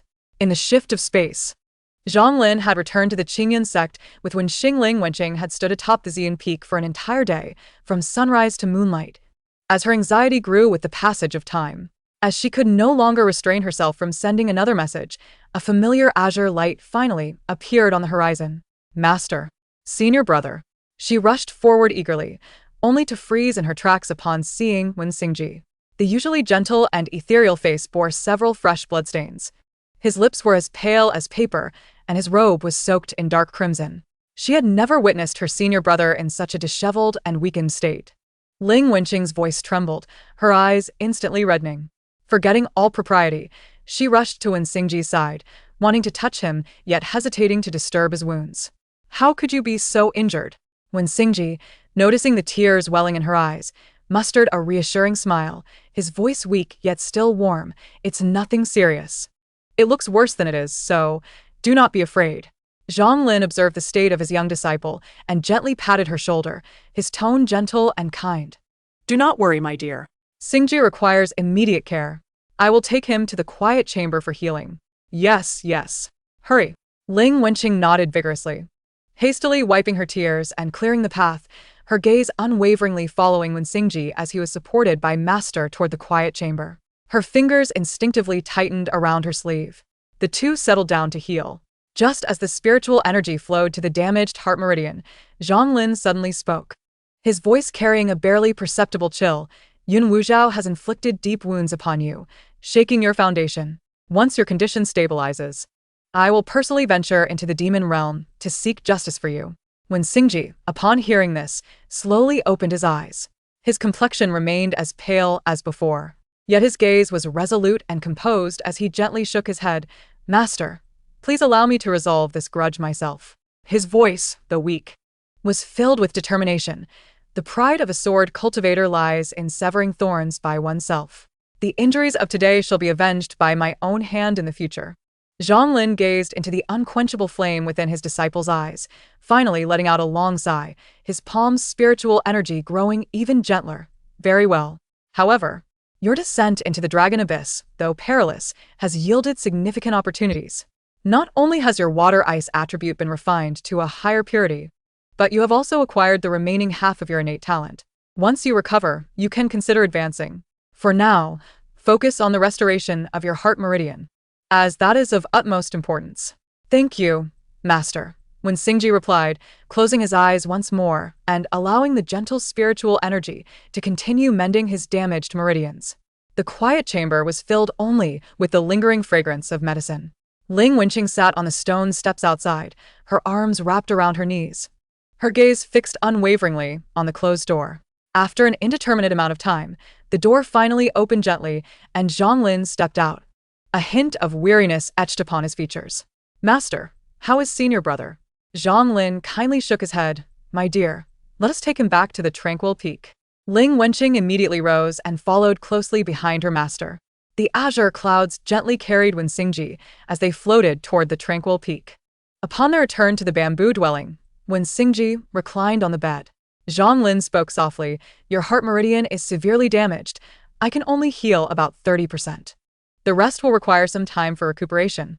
I have prepared a prescription for the medicine peak to send daily. Take the decoction as scheduled to gradually restore your health." "Master, let me brew the medicine for senior brother," Ling Wenqing exclaimed urgently. Zhang Lin turned to his young disciple. noticing the redness in her eyes and the worry etched across her face, and nodded gently. Very well. You share a close bond, and your attention to detail will ensure his care. I trust you. He paused, then added, the medicine peak will deliver the herbs daily at dawn. They must be simmered over a low flame for 2 hours, as the timing is crucial. I understand. I will guard the medicine pot diligently, she assured him. His tone turned serious. Until his injuries are healed, you are strictly forbidden from going out to train, and do not recklessly use your spiritual power. When Xingji was about to rise to acknowledge this, but Zhonglin raised his hand to signal him to remain lying down. No need to get up. Just rest. I will obey your orders, when Xingji replied, leaning back against the bed and bowing his head in compliance. His voice, though still weak, was significantly steadier than before. After giving these instructions, Zhonglin's gaze lingered on the two for a moment, noting that his young disciple was putting on a brave face. Yet her tightly clenched fingers had turned white. He sighed softly. Take good care of him. He then departed to address matters concerning his own advancement and to inform others of Wen Xingji's injury. Successfully advancing to the tribulation stage was indeed a momentous occasion. Yet it would inevitably bring forth a myriad of troubles. Within and outside the sect, countless eyes would reevaluate the Qingyan sect, leading to subtle shifts in attitudes from various factions, resource allocations, and even the discourse within the human territories. These mundane affairs were enough to give him a headache. Sighing, he thought first of his junior sister, Cui Rujuan. Zhonglin couldn't help but smile wryly, almost picturing the formidable vice sect master, who managed the sect's affairs with an iron fist, rushing to his Yun Peak if he failed to inform her promptly. He feared that even the tranquility at his door would be disturbed, leading to a barrage of knocks followed by a summons to discuss a series of follow-up arrangements that would surely overwhelm him. Announcements to the world, celebrations, accommodating various visitors, adjusting sect strategies, and more. Thinking of all this made him sigh again, yet he straightened his robe. There was no escaping it. Rather than waiting for her to come knocking, he would take the initiative. He gathered spiritual light at his fingertips, sending a message talisman flying toward the Hall of Affairs. Sister Rujuan, I have returned to the sect. Fortunate to have succeeded, and there are matters to discuss. If you have time, please come to Xian Peak for a chat. He aimed for a calm tone, hoping to stabilize the situation first. Cui Rujuan, along with several elders, entered Xian Peak's main hall with expressions of joy, but before they could congratulate him, Zhonglin raised his hand to halt their words. You have arrived at just the right time. Xingji has been gravely injured by the demon Lord Yun Wuzhao in the Dragon Abyss, and his heart meridian is damaged. He is currently recuperating at the Tranquil Peak. Yun Wuzhao. Cui Rujuan's expression turned icy, her sword aura uncontrollably emanating a thread that resonated through the hall, causing the jade bottles to hum ominously. How dare he lay such heavy hands on a junior? She immediately turned to leave the hall, exclaiming, I will go to the demon realm to demand an explanation. Wait. Zhonglin called out gently, his tone carrying an undeniable authority. This matter requires careful deliberation. The most pressing concern is for Xingji to heal properly. Moreover, he wishes to handle this himself. The elders chimed in to dissuade her. Sister Cui, do not be hasty. Let Xingji stabilize first before making further plans. Cui Rujuan took a deep breath, suppressing her fury. In that case, I will temporarily set aside the celebration for his advancement. I shall go to the medicine peak personally to ensure the best healing elixirs are prepared. She offered Zhonglin a respectful bow and, without waiting for a response, transformed into a beam of sword light, departing swiftly, leaving the elders exchanging glances in bewilderment. Zhonglin watched her retreating figure, shaking his head softly. Well, he had already informed her, her supervision would not be a hindrance. There was a hint of comfort in his heart regarding her temperament. After completing these tasks, he returned to sit beneath the ancient pine. Chapter 31. Indulgence and compromise. The bamboo door closed softly, leaving just the two of them. Moonlight streamed through the window, casting mottled shadows upon Wen Xingji's pale face. Ling Wenqing knelt before the bed, cautiously touching his wounds, her voice still choked with emotion. Xingji. When Xingji turned his head slightly, meeting her worried gaze, and offered a soothing smile, did I frighten you? Just those words caused Ling Wenqing to struggle against her tears once more, which threatened to spill over. Looking at his pallid complexion, the question she had held back finally escaped her lips. Xingji, you clearly said the place was not dangerous. Why are your injuries so severe? Her voice trembled, and the facade of calm she had so desperately maintained shattered. You deceived me. She was not typically so prone to tears, yet at this moment, Gazing at his battered form and recalling the Master's words about his damaged heart veins, tears cascaded uncontrollably down her cheeks, staining her garment with dark splotches. When Singji observed her in this state, his breath momentarily stilled. After a brief silence, he sighed softly, raising his uninjured right hand, hesitating in the air before gently caressing her cheek, using his fingertip to wipe away the warmth of her tears. "I did not deceive you. Be good, do not cry. It is my fault for returning late." His voice was hoarse, explaining only that an accident had occurred. The coolness of his touch intensified her tears, causing them to fall even more fiercely. She instinctively leaned into his palm, stifling a sob as she asked, "What accident?" When Singji's hand stiffened slightly, but did not withdraw. In the moonlight, a complex emotion flickered across his pale face. Ultimately, he merely ruffled her hair gently. "It has all passed." As she gazed at his wan features, her heart felt as if it were being tightly squeezed, a mixture of ache and sorrow. Ling Wenqing cautiously leaned closer, skillfully avoiding his injuries, pressing her forehead against his. This gesture carried a childlike dependence and undeniable intimacy, warm tears sliding down their touching skin, dampening their lashes. "Do not be alone anymore," she murmured, her voice as light as a feather. Then, she gradually sank down, burying her face in his uninjured arm, curling up beside the bed like a young creature seeking refuge. When Singji was momentarily taken aback by such intimate contact, instinctively wanting to pull away, yet sensing her trembling breath and vulnerable demeanor, the words he had intended to say were swallowed back. He lowered his gaze to her moist lashes, suddenly realizing he did not resist this closeness. The weight of her forehead against his and her presence in his embrace stirred within him an unfamiliar impulse to hold her even tighter. With a gentle sigh, he allowed her to lean against him. His uninjured hand hesitated in the air for a moment before softly settling in her hair, smoothing it down. The moonlight bathed their entwined figures in a tender glow, leaving only the sound of their intermingled breaths within the bamboo cottage. After ensuring when Singji was resting, Ling Wenqing hurried to the small kitchen.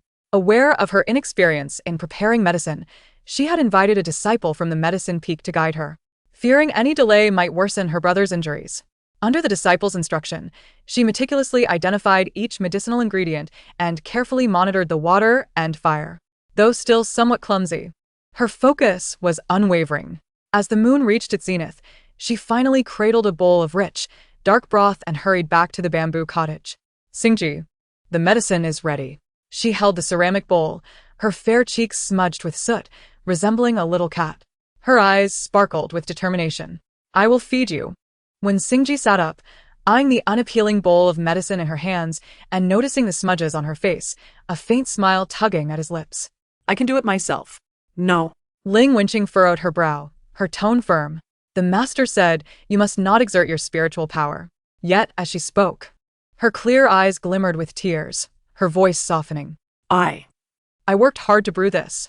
Standing before him with the bowl, her hopeful gaze was tinged with stubbornness and a hint of vulnerability, making it impossible for him to refuse. After a moment of silent stalemate, he yielded with a resigned sigh. "All right." Ling Wenqing's eyes lit up, and she carefully sat beside him on the bed. Just as she was about to scoop the medicine, when Singji suddenly lifted his uninjured hand and gently brushed her cheek with his fingertip. "You have soot on your face," he explained softly, naturally wiping away the grime. Ling Wenqing was momentarily taken aback, then smiled, her eyes crescent-shaped with delight. When Singji lowered his gaze, obediently swallowing the medicine she offered him, the bitter liquid was hard to bear, yet within him, a subtle sweetness began to emerge. Exiting the bamboo cottage with the empty bowl, she felt light-footed under the moonlight. Glancing at the remnants of the medicine at the bottom of the bowl, she could not help but smile. In their previous interactions, she had sensed her brother's tenderness towards her soft vulnerability. However, she had not anticipated the immediate effect it would have on him. Reflecting on how he had transitioned from reluctant compliance to gentle cooperation, she felt a joyful effervescence bloom within her. Hugging the bowl close, she bounced toward the kitchen, her skirt dancing gracefully in the air. "Now I know how to make Singji obedient," she hummed a tuneless melody, already plotting her next move. Yet, as her small triumph began to swell, it was swiftly scattered by the night breeze, leaving behind an indefinable worry. She glanced back at the closed door of the bamboo cottage, her earlier exuberance gradually fading. Under the moonlight, she quietly crouched on the porch, resting her chin on her knees. The thought of her typically steadfast brother lying weakly on the bed made her heart ache.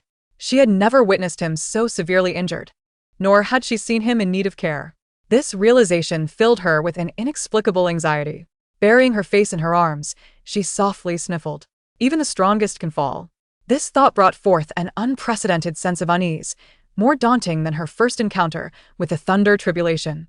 Thus, she found herself yearning to draw closer, to be nearer, as if by merely touching her brother's warmth and hearing his breath, she could confirm his presence and witness his gradual recovery. Ling Wenqing clutched the medicine bowl tighter, as though it were a precious treasure. In the night, she silently resolved that until Xingji fully healed, she would vigilantly remain by his side each day. In the days that followed, Ling Wenqing unwaveringly kept watch over the medicinal furnace. One day, while lost in thought, staring at the bubbling concoction, a sudden idea struck her. If her spirit summoning technique could communicate with the essence of flora and grant life to puppets, could it also reach the very core of human vitality? This notion quickened her heartbeat as she rushed towards the bamboo cottage with the medicine pot in hand. Xingji, kneeling before him, her eyes sparkling, she exclaimed, "Let me try using my spirit summoning technique to heal your wounds, shall I?" Before when Xingji could respond, her warm hands gently covered his heart. A soft green light flowed forth, forming a delicate web of vitality akin to tender spring shoots, gradually permeating his heart veins. When Xingji remained still, captivated by her focused profile and delicate hands, feeling the warm sensation emanating from his heart. It truly works, as Ling Wenqing joyfully lifted her face, her eyes brimming with excitement. He distinctly felt a gentle stirring deep within him, much like previous times. A soothing energy began to nurture those stubborn internal injuries. He closed his eyes, guiding the flow of vitality, and sensed the cracks in his heart veins slowly beginning to mend. "Thank you, Qingqing," he said softly, his voice imbued with an unprecedented tenderness. "But take your time, do not overexert yourself."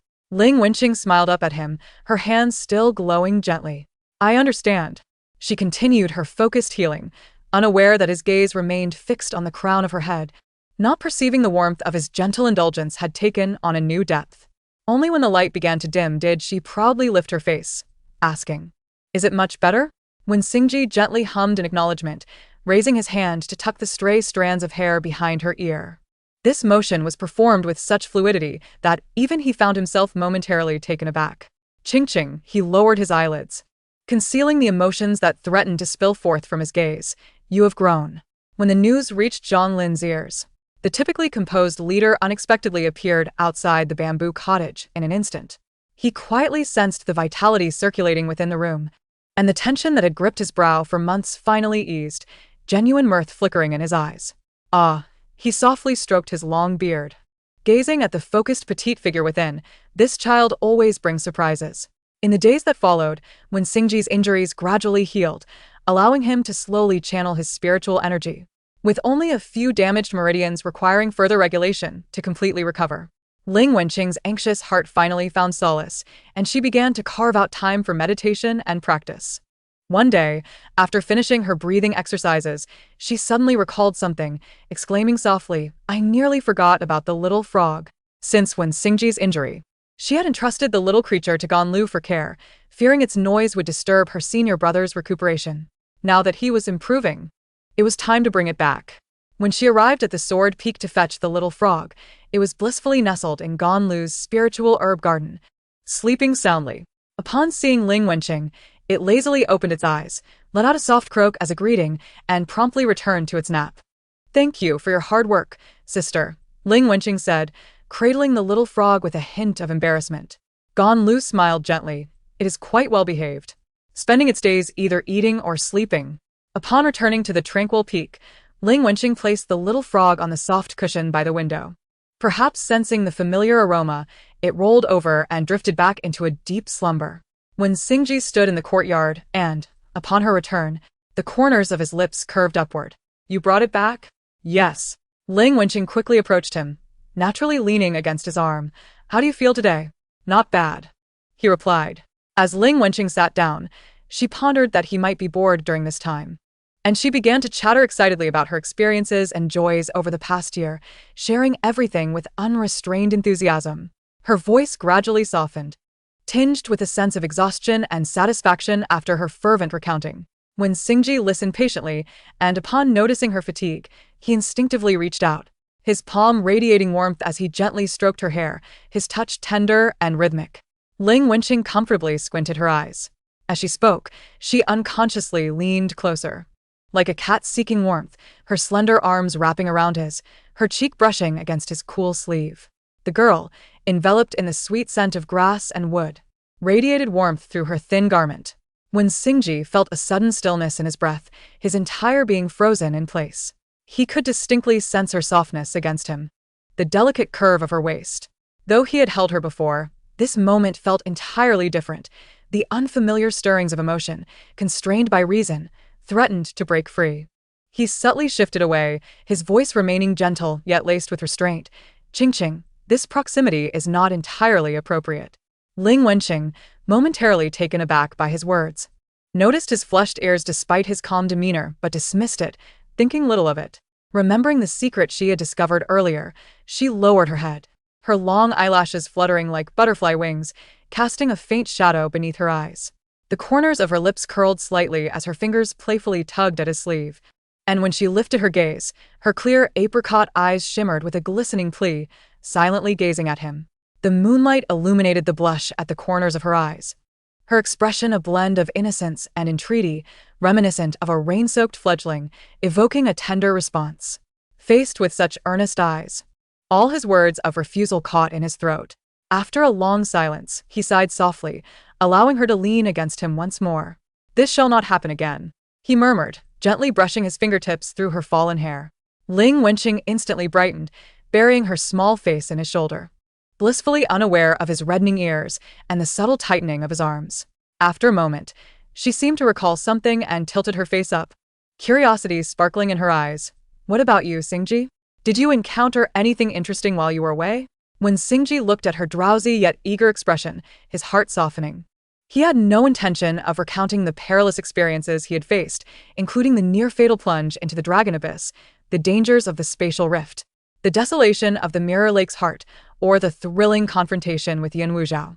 Instead, he pondered briefly before selecting a few remarkable sights he had witnessed along his journey, like the spirit lake that shifted colors with the moonlight, the ancient forest teeming with luminous fireflies, and an intriguing market in a remote town where small trinkets were carved from spiritual fruits. He spoke in a soothing tone, painting the scenes vividly. His descriptions, though not exaggerated, carried a calming power that transported her to those places. Ling Wenqing listened intently, her large eyes reflecting her wonder, widening at times as she absorbed his words.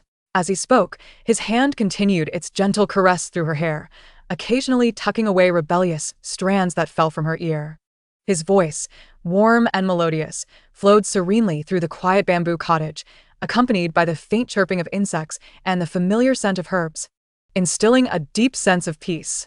Initially, Ling Wenqing struggled to keep her eyes open as she listened, but gradually, her eyelids grew heavy, her head bobbing as she leaned against him, ultimately succumbing to the relaxing atmosphere, gently leaning into his embrace.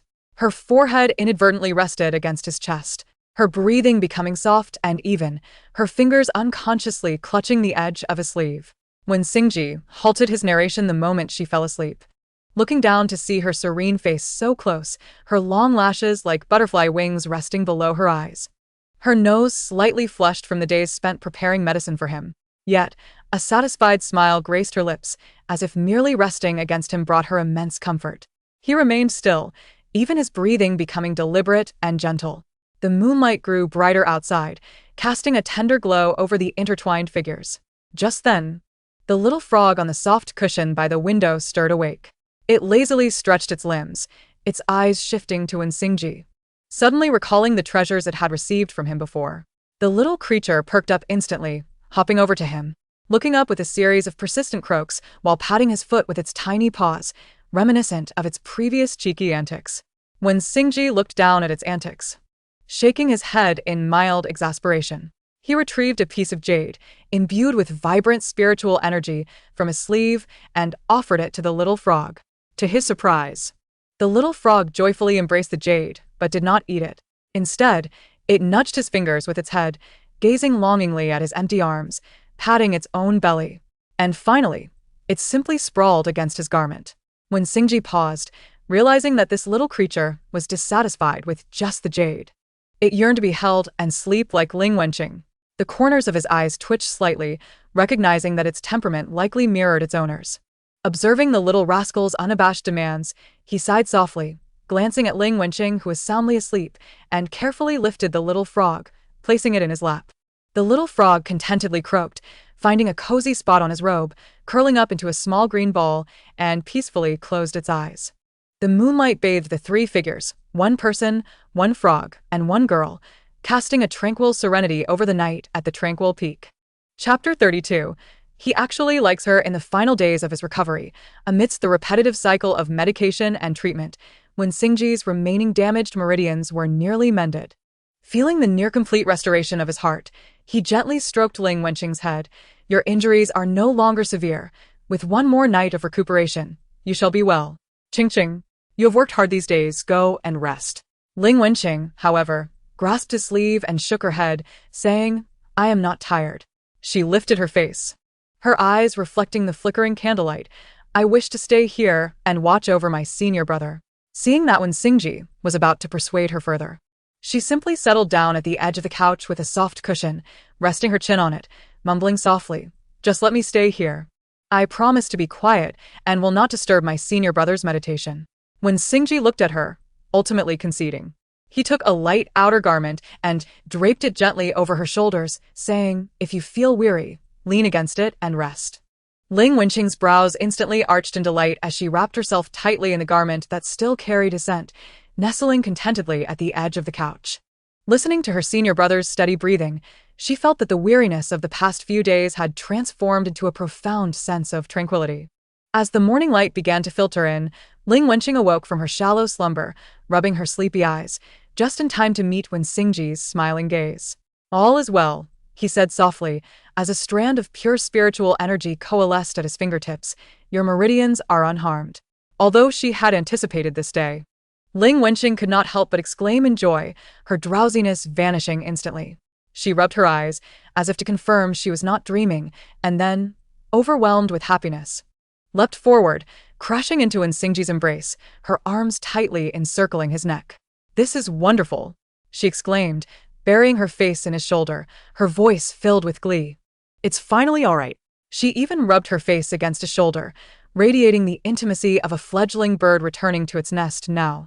My senior brother can teach me new spells again. When Xingji was momentarily taken aback by the impact, his hand, which hung down by his side, stirred slightly but ultimately remained suspended in midair before he extended a hand to support her gently. He responded quietly, his gaze sweeping over her untainted smile. The transformation that arose from her was strikingly apparent. Unaware of the subtle shift, Ling Wenqing continued to joyfully cling to his neck, chattering away in delight. As when Xingji gazed at the girl nestled trustfully in his arms, a flicker of realization dawned upon him. This inexplicable feeling seemed to diverge from the master-disciple bond taught by his mentor. It was akin to seeing the contours of distant mountains through morning mist. He sensed something, yet remained separated by an invisible veil. Throughout his cultivation, aside from discussing philosophical matters with his mentor, he had never experienced such closeness. His eyes fell upon her bright, sparkling gaze, and he suddenly recalled that over the years, he had never properly taken her out for leisure. The last time he had promised her, he had said that when her meridians were stable, he would take her down the mountain. He spoke gently, his fingertips unconsciously brushing against her tousled hair, suppressing those nebulous feelings for the moment. Would you like to explore the town today?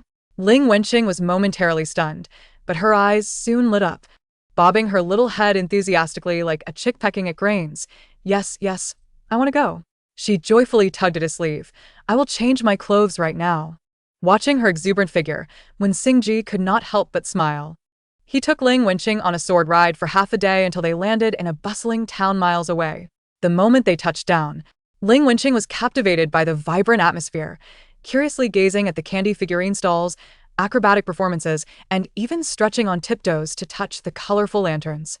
When they arrived at a sugar painting stall, Xingji halted. The vendor was shaping a small rabbit figurine from glistening syrup, which flowed through his fingers.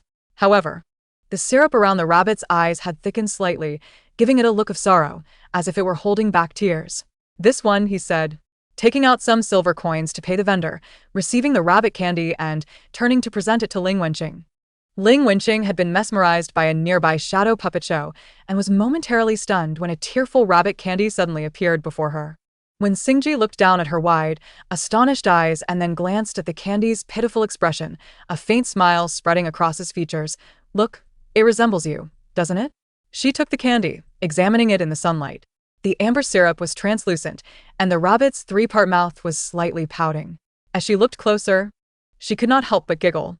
"Not at all," she retorted, yet she held the candy aloft carefully, forgetting to look at the paper kite stall. When Xingji followed behind her, hands clasped behind his back, silently smiling at her joyful figure, which radiated happiness. Soon, Ling Wenqing's eyes brightened again, and she tugged at his sleeve, leading him into an elegantly adorned shop. After browsing the store, she finally stopped in front of a long dress with a moon-white base embroidered with green bamboo. "Senior brother, I want this one," she exclaimed, her eyes sparkling as she pointed at the dress, the bamboo leaves crafted from silver thread shimmering delicately under the light.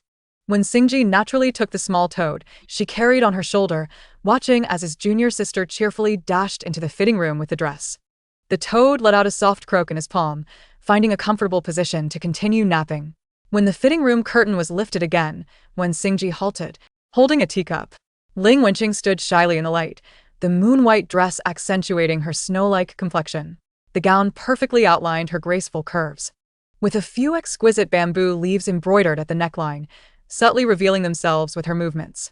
She had loosely gathered her long hair, exposing a slender neck, with a few strands of hair cascading beside her ears, adding a touch of vivacity. "Senior brother, does it look good?" She twirled gently, the hem of the skirt creating an elegant arc. At that moment, when Xingji could see nothing but her radiant figure, her almond-shaped eyes, always sparkling with mirth, were slightly raised, her delicate nose was elegantly pert, and her lips resembled freshly bloomed begonia flowers. When she smiled, two shallow dimples appeared on her cheeks. He instinctively took a step forward, then halted abruptly. In that fleeting moment, when Xingji realized why he always helplessly acquiesced whenever she tugged at his sleeve with soft pleas, and why he had never truly pushed her away despite his surface admonishments when she leaned in with excessive dependence, it dawned on him that all those unconsciously following glances, the indulgence and compromises that arose because of her, those moments of restraint when he wanted to draw closer, and the emotional fluctuations over the past while were all due to a singular, uncomplicated truth: he liked her. At that instant, she stood before him, her eyes and brows curved in delight, and the first thought that flitted through his mind was the desire to embrace this beauty and cherish it, safeguarding it from the eyes of others. This was not merely the concern of a senior brother for his junior sister, but rather the fluttering feelings between a man and a woman. This realization shone like the moon breaking through clouds, illuminating all the veiled emotions in his heart. It exploded like thunder within him, making it nearly impossible to maintain his composure. "It suits you perfectly," he said, his voice lower than usual, his hands unconsciously tightening beneath his sleeves, while the small toad shifted uncomfortably in his palm. Yet, he maintained a gentle smile. "Would you like to try something else?" Ling Wenqing happily shook her head, completely unaware of the tumultuous waves crashing within him. She bounced over to the copper mirror, the hem of her skirt rising in a gentle arc when Xingji stood rooted to the spot, his gaze following her as she turned before the mirror. The newly clarified feelings in his heart spiraling like spring vines, growing wildly. It was not until the toad croaked in discontent that he realized he had been unconsciously tightening his fingers. He gently loosened his grip, glancing at the little creature in his palm, a wry smile tugging at his lips. Ling Wenqing was utterly enamored with the moon-white bamboo skirt. When Xingji paid calmly and continued to accompany her as they strolled down the long street. However, after a short distance, Ling Wenqing began to sense a change in the person beside her. Though when Xingji still walked with steady grace, his gaze seemed to drift into the distance, as if his thoughts had wandered to an unknown realm. Despite her own excitement, she could not help but glance back repeatedly until she gently tugged on his sleeve, tilting her face upward to ask, "Senior brother, what's wrong?" When Xingji snapped back to reality, his gaze meeting hers, and his lips curved into that familiar warm smile as he softly replied, "It's nothing." Seeing the day darkening, Ling Wenqing pulled at Xingji's sleeve, insisting that it was time to return. The two returned together to Qingjing Peak, where when Xingji escorted her to her dwelling and gently advised, "You have walked quite a distance today. Be sure to rest well." His tone remained as usual, yet as he turned, the fluttering of his robes hinted at an uncharacteristic urgency in his step. Ling Wenqing thought little of it, believing her senior brother was merely preoccupied with their evening lessons. And she cheerfully entered the house. The soft sound of the door closing felt like a line of demarcation. When Xingji lingered in the deepening twilight, his facade of calm gradually shattering. How could he harbor such feelings for her? In his mind, the image of the shy and innocent girl he had first encountered in the mountain surfaced. The wonder in her eyes when she first encountered magic, the focused profile he admired while patiently teaching her, her excitement when she rushed to share her progress during foundational training, and now, her lively demeanor.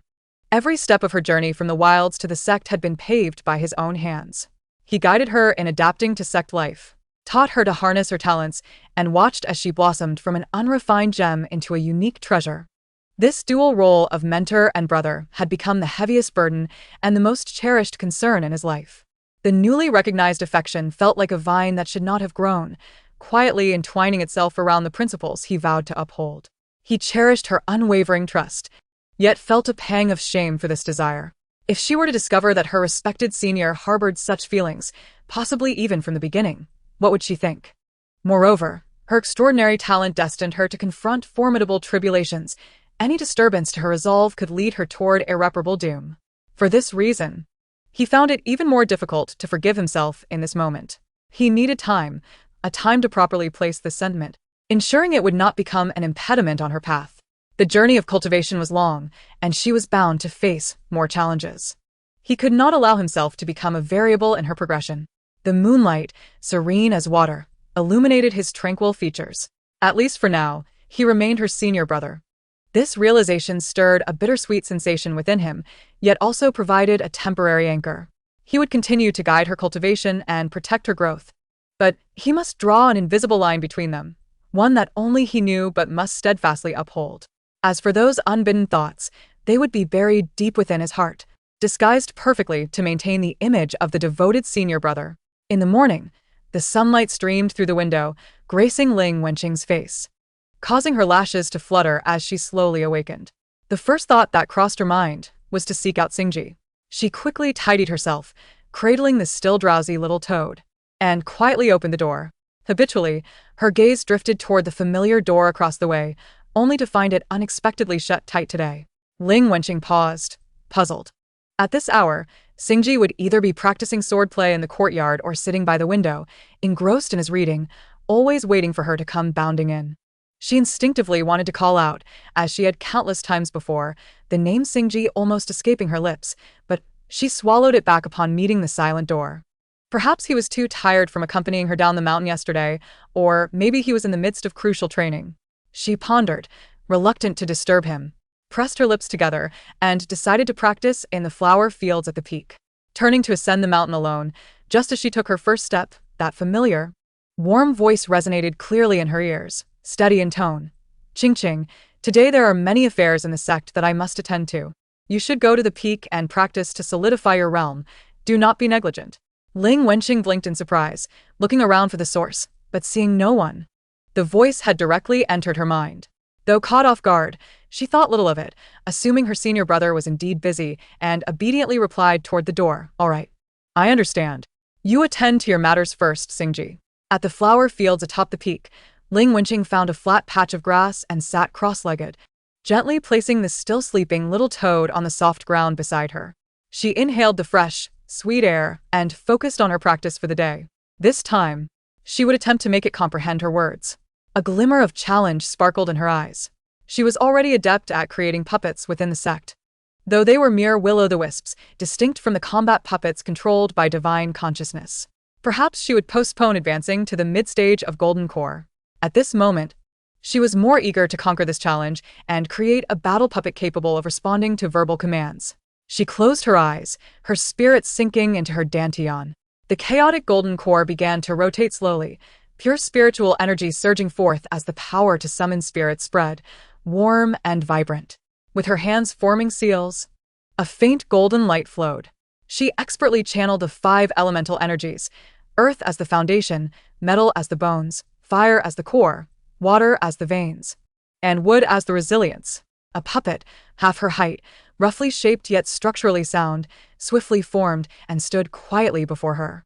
Unlike previous attempts where she directly infused specific combat intents into the core, this time, Ling Wenqing endeavored to instill a more abstract, rule-like consciousness to listen, comprehend, and execute, etching it into the depths of the puppet's spiritual energy circuit as a foundational element. This process was far more intricate and challenging than simply injecting combat intent. Beads of sweat began to form on her smooth forehead. Having completed this foundational step, she took a deep breath, opened her eyes, and clearly commanded the silent stone puppet. Move forward 5 steps. The puppet remained unresponsive. Ling Wenqing did not feel disheartened. She concentrated once more, reinforcing the command to listen and execute with her consciousness, repeating, "Move forward 5 steps." This time, the stone puppet trembled slightly, joints creaking as it awkwardly took a step, then another, progressing clumsily yet surely forward by 5 steps. Though its movements were stiff and uneven, it had accurately followed her verbal command. A small triumph. Ling Wenqing's eyes brightened, a wave of joy flooding her heart. This indicated that she no longer had to exert immediate will for every minor action. She could convey more complex commands through speech. With enthusiasm, she continued her tests. Turn left, punch. The puppet sluggishly turned to the left and slowly swung its stone fist. Stop. The puppet halted abruptly, returning to a standing position. However, after the initial excitement, as she observed the puppet requiring her constant commands and moving sluggishly, Ling Wenqing's delicate brows began to furrow. She hugged her knees, gazing at the puppet and murmuring to herself, "This is still insufficient. In battle, when would I have the opportunity to shout commands one by one? Would the adversary wait for my orders?" Though this model represented a step forward from her previous direct exertion of will, it was still far from her vision of a combat partner capable of autonomous judgment and agile responses. Furthermore, the necessity of pre-creating such a command-responsive puppet before every battle felt overly cumbersome and passive. She was so engrossed in her contemplation of the problem that she did not even notice the little toad beside her waking up and curiously poking the puppet's stone foot. Meanwhile, at another part of Qingjing Peak, when Xingji's consciousness remained fixed on the peak summit, he witnessed the moment of Ling Wenqing's success, her radiant smile, and the serious profile she wore as she pondered. A flicker of admiration passed through his gaze. Her rapid growth and the depth of her understanding of her talent repeatedly exceeded his expectations. This only solidified his belief that his decision was correct. He could not, in any form, constrain this fledgling phoenix poised to take flight. Perhaps that door should remain closed a while longer. Chapter 34. Heartache. Ling Wenqing practiced diligently for half a day.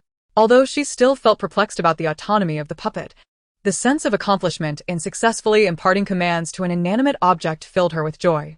After tidying up the space, she gently cradled the sleeping little toad and descended the mountain with light steps, heading straight for Wen Xingji's residence. This time, the door stood ajar, as if it anticipated her arrival. "Xingji." Her voice preceded her, brimming with unabashed excitement as she crossed the threshold, clutching the small toad. Wen Xingji sat at a desk by the window, engrossed in an ancient tome. Upon hearing her, he raised his gaze. Sunlight filtered through the window lattice, casting a soft glow on his handsome profile, and a familiar, gentle smile lingered at the corners of his lips. "Finished practicing?" His tone was warm, his eyes resting momentarily on her flushed cheeks from exertion before naturally shifting to the little toad sprawled contentedly in her arms. His demeanor remained as tranquil as ever, his cadence steady, devoid of any fault. Yet, Ling Wenqing acutely sensed a subtle shift in the atmosphere. Normally, when she rushed in like this, he would set aside his tasks, smiling down at her, attentively listening to her animated chatter, occasionally offering her a cup of water or brushing away stray leaves caught in her hair. But in this moment, though he smiled, there was a veil of faint mist between them, preventing his warmth from truly reaching her. He remained seated, showing no inclination to rise, his posture imbued with a barely perceptible distance, as if an invisible boundary had been drawn between them. Ling Wenqing's initial exuberance waned slightly, yet her desire to share remained fervent. Approaching the desk, she recounted her morning's attempts and achievements with a hint of pride, emphasizing how the puppet responded to her commands and her ensuing confusion. "Xingji, why can it only follow orders and not make its own judgments? I feel like it's missing something," she mused, her brow furrowing slightly as she sought his guidance with clear, earnest eyes. When Xingji listened quietly, lightly tapping the pages of the book before he spoke, his tone rational and calm, "You are not mistaken in your approach. The essence of imparting life to a creation lies in intention and spirit. Your earlier infusion of combat intent granted it purpose. Now, by inscribing foundational rules, you are crafting the embryonic form of its spirit." He paused, his gaze returning to her face before swiftly drifting to the window, as if weighing his words. However, relying solely on external commands, akin to a marionette, ultimately leads to inadequacy. The void you perceive may not stem from a lack of structure or rules, but rather from failing to ignite its inner source. Inner source? Ling Wenqing echoed thoughtfully, her eyes reflecting contemplation. Yes, when Xingji nodded slightly, consider human cultivators. In their infancy, they are naive, but through learning and experience, they gradually develop their methods for navigating the world. Your puppet perhaps lacks this core of self-accumulation and evolution. You have endowed it with the ability to listen and execute, yet have not provided it with the basis for judgment. His words were clear and incisive, cutting through the fog of confusion in her mind. A realization struck her. So, it's not about making it more obedient, but enabling it to think for itself based on fundamental rules? Precisely, when Xingji observed her newfound clarity, a flicker of complex emotion passing through his eyes before he quickly masked it. His tone remained gentle, yet he warned, "This path is arduous and cannot be accomplished overnight. You have made progress today, so do not rush to attain everything at once. Take time to reflect, as solidifying your foundation is essential." Ling Wenqing watched his lowered brows with a hint of puzzlement. "Xingji, why does he seem somewhat different after just one night?" She cradled the little toad and murmured, "Oh, I understand now. Thank you, Xingji." She then turned quietly to leave. "Indeed," when Xingji replied, his gaze still fixed on the book.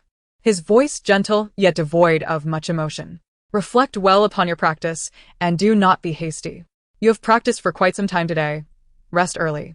She did not linger as she usually would, merely nodding obediently. "Yes, I understand. I will head back now, Xingji." "All right," he affirmed, still gentle, but his gaze remained on the pages, adding, "The path of cultivation requires balance. Do not be overly ambitious." Ling Wenqing pressed her lips together, silently turning to depart. As she listened to her light footsteps fade away, eventually disappearing outside the courtyard, when Xingji slowly set down the book that had not been turned for quite some time, his gaze lingering on the empty doorway as he remained silent for a long while. This past month, Qingjing Peak seemed to be shrouded in an invisible veil. Ling Wenqing's visits to Xingji had not diminished. However, 8 out of 10 times, his bamboo hut was empty. He was either in secluded meditation or attending to other disciples or handling sect affairs at the behest of their master. Occasionally, they would cross paths, and he would still pause, wearing an impeccable, gentle smile, inquiring about her cultivation progress and any difficulties she faced. He continued to address her questions with clarity and precision, embodying the responsibility and demeanor of a senior brother. Yet that was all there was to it. He no longer reached out to ruffle her hair when she rushed in, nor did he offer gentle pats on her back when she felt disheartened, nor did he allow her to cling joyfully to his arm like a little tail. Initially, Ling Wenqing believed he was merely busy or that she was being overly sensitive. However, as the days turned into weeks, the subtle distancing became increasingly palpable, and she could no longer ignore the disquiet it stirred within her. The invisible wall thickened and rose higher, isolating her from his once warm, yet now only partially accessible world. The feeling of loss and confusion burgeoned in her heart like creeping vines, tightening their grip. Finally, on one particular day, she instinctively approached the bamboo hut, only to unexpectedly glimpse through the half-open door the familiar figure seated at the desk, clad in a moon-white robe. He was there. The accumulated grievances, confusions, and feelings of being deliberately overlooked surged forth, overwhelming her rationality. Ling Wenqing abandoned all restraint. She flung the door open, and before Xingji could fully react to her sudden presence, she rushed forward like a gust of wind. In that fleeting moment of his surprise, she unabashedly squeezed into the narrow space between him and the desk, burrowing herself into his embrace, wrapping her arms tightly around his waist. Her small face buried against his chest, clinging as if she were trying to meld into him. "Don't go." Her voice was muffled against his garments, tinged with a palpable sob and reckless defiance. "And don't push me away." When Xingji froze entirely, the girl pressed close to him, and he could distinctly feel her warmth, the slight tremor of her body, and the rapid, erratic rhythm of her heartbeat. The unique, fresh scent she carried, reminiscent of budding flora, enveloped him completely. His own heartbeat quickened, drumming wildly in his chest. His hand, instinctively raised, hovered in the air, caught between lowering it or returning her embrace. The familiar urge to comfort her clashed violently with the cold barriers he had erected in his mind. For her to so recklessly dive into his arms felt like holding a warm yet searing flame. Time seemed to freeze for a moment. Finally, he took a deep, measured breath, forcibly suppressing the tumult of emotions surging within him. His voice, striving to maintain steadiness, came out deeper and more hoarse than usual. Ching-ching, let go. Do not be rude. He did not attempt to pry her tightly wound arms apart, but the restraint and distance in his words were unmistakable. Ling Wenqing shook her head vigorously in his embrace, her head brushing against his chin, her voice laced with stubbornness and tears. I want tea. You're right here. Why has he been avoiding me this past month? Have I done something wrong? The voice of my senior brother, tinged with grievance and dependence, gently pried open the thickest layers of ice encasing Wenxingji's heart, creating a narrow fissure through which an indescribable ache and torment surged forth. Chapter 35. I will no longer acknowledge you. When Xingji felt the tremors in his embrace, his brother's voice, laced with tears, pierced through all his defenses like a sharp ice pick. His hand, suspended in midair, slowly descended, lightly and restrainedly patting her back, a mere brush before retreating. He sighed silently, fatigue and gentleness unmistakable in his tone. Ching-ching, you have not erred in any way. He paused, sensing that her grip relaxed slightly at his words. Yet her arms remained tightly wrapped around him. He continued in a deep, soothing voice, carefully measuring his words. It is I who have been experiencing some inner turmoil, which may have affected you. You are at a critical juncture in your cultivation, and I would not wish to disturb your focus. This rationale was entirely from her perspective, yet to Ling Wenqing's ears, it bore an entirely different meaning. She abruptly lifted her head, tears clouding her vision, a torrent of grievance and anger surging within her. So, you avoid me? You think I would be swayed by you? In your eyes, is my resolve so fragile? What she yearned for was closeness, a return to the unbarred dependence they once shared. Yet, what he offered was distancing and rejection masked as concern for her well-being, a pain more profound than outright denial, leaving her feeling sorrowful and untrusted. When Xingji's lips moved as if to defend himself, deeper explanations almost spilling forth, but they rolled back upon his tongue, ultimately swallowed. What purpose would it serve to voice such thoughts now, other than to further confuse her? He could not. In that fleeting moment of hesitation, the hope in Ling Wenqing's eyes extinguished, replaced by utter disappointment. You're a liar. She forcefully pushed him away, breaking free from his embrace. Her eyes red and glaring at him. When Xingji, you are a great deceiver, claiming it's for my sake, but you simply wish to ignore me. Overwhelmed by immense grievance, she felt like a burdensome nuisance, thoroughly rejected. Just as she turned to flee, when Xingji's heart tightened painfully, the ice wall he had constructed crumbled before her resolute back. Instinctively, he reached out, fleetingly yet distinctly, gently pulling her back for a brief moment before releasing all strength, as if it were merely a slip of urgency. Yet, this almost imperceptible gesture caused Ling Wenqing to hesitate for a heartbeat. What did this even mean? I will no longer acknowledge you. She cried out with a deeper sob, as if to sever all ties, turning to flee. He wished to call her back, but ultimately found himself suspended in vain. He watched her retreating figure, not glancing back, weaving swiftly through the flora until she vanished from sight. He stood before the empty doorway, her lingering force still felt in his arms, along with the faint scent of grass and wood. Her declaration of never wanting to acknowledge him again fell like cold raindrops upon his heart. Reason dictated that he should remain, granting her the space to cool down. Yet, the surging worry within him ultimately overshadowed his rationality. Her emotional upheaval was alarming. Without further hesitation, when Xingji's form flickered, merging into the air, his presence nearly imperceptible as he trailed behind her trembling figure, he observed her rushing toward the sword peak where the grand elderly Wenqing resided. Her steps stumbled, nearly tripping over stones lining the path, prompting Wen Xingji, hidden in the shadows, to instinctively step forward to support her. Yet he clenched his fists, restraining himself. Ling Wenqing reached the bamboo gate of Ganlu's residence, pounding on the door with fervor. The door opened swiftly, revealing Ganlu's surprised visage. Before Ganlu could inquire, Ling Wenqing, akin to a shipwrecked sailor finding a life raft, plunged into her friend's embrace, the emotions she had suppressed now cascading forth in uncontrollable sobs. Gan's sister. She clutched Ganlu tightly, all her grievances, confusion, and sorrow erupting into inconsolable cries. From his concealed vantage beneath the shadows of the trees, when Xingji silently observed this scene, witnessing her weep in her friend's arms like a forsaken child, each sob echoed like needles piercing his heart, delivering a profound and clear ache. He neither revealed himself nor departed, remaining a silent guardian, ensuring her safety beside her friend, hoping her shattered emotions would find solace. It was only when Ganlu gently coaxed her, half supporting, half carrying her indoors, and closed the door, severing his view, that he lingered for a while longer.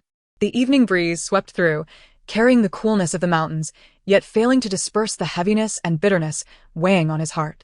Chapter 36. Following in the shadows inside. The simple decor bore the elegance characteristic of sword cultivators. Ling Wenqing sat upon a bamboo couch, her eyes swollen like ripe peaches, her nose reddened, occasionally stifling a sob. Ganlu did not rush to pry. She quietly seated herself beside her, offering a cup of warm, fragrant herbal tea, and produced a clean, white handkerchief to gently wipe away the remnants of tears from Ling Wenqing's face. "Don't rush, have some tea first, take your time." Ganlu's voice was soft, like the melting snow of spring. She gently patted Ling Wenqing's back, as naturally as they had interacted before. Ling Wenqing obediently sipped the warm tea, the soothing warmth cascading down her throat, alleviating some of the pent-up frustration within her chest. After shedding her tears, the sense of grievance seemed to flow away with them, leaving behind only weariness and a hollow confusion. She set down her cup, her fingers nervously twisting the hem of her garment. After a brief silence, she finally spoke, her voice still hoarse. "I had a quarrel with my senior brother." She paused, attempting to lighten her tone, yet the underlying sadness could not be concealed. "It's really not a big deal, just a bit disheartening." Ganlu's eyes widened slightly in surprise at her words. The typically composed and accommodating Wen Shu had quarreled with her? This was indeed unusual. However, she quickly recalled her own occasional disputes with her junior sister, Yao Xiaoru, over training or trivial matters. Even the closest of siblings were prone to clashes. She nodded in understanding, her expression remaining gentle and approachable, revealing no excessive curiosity or concern. Simply saying softly, "If you don't wish to talk about it, then don't. Arguments are inevitable." Words spoken in anger hold no weight. As she spoke, she rose to fetch a small jade vial.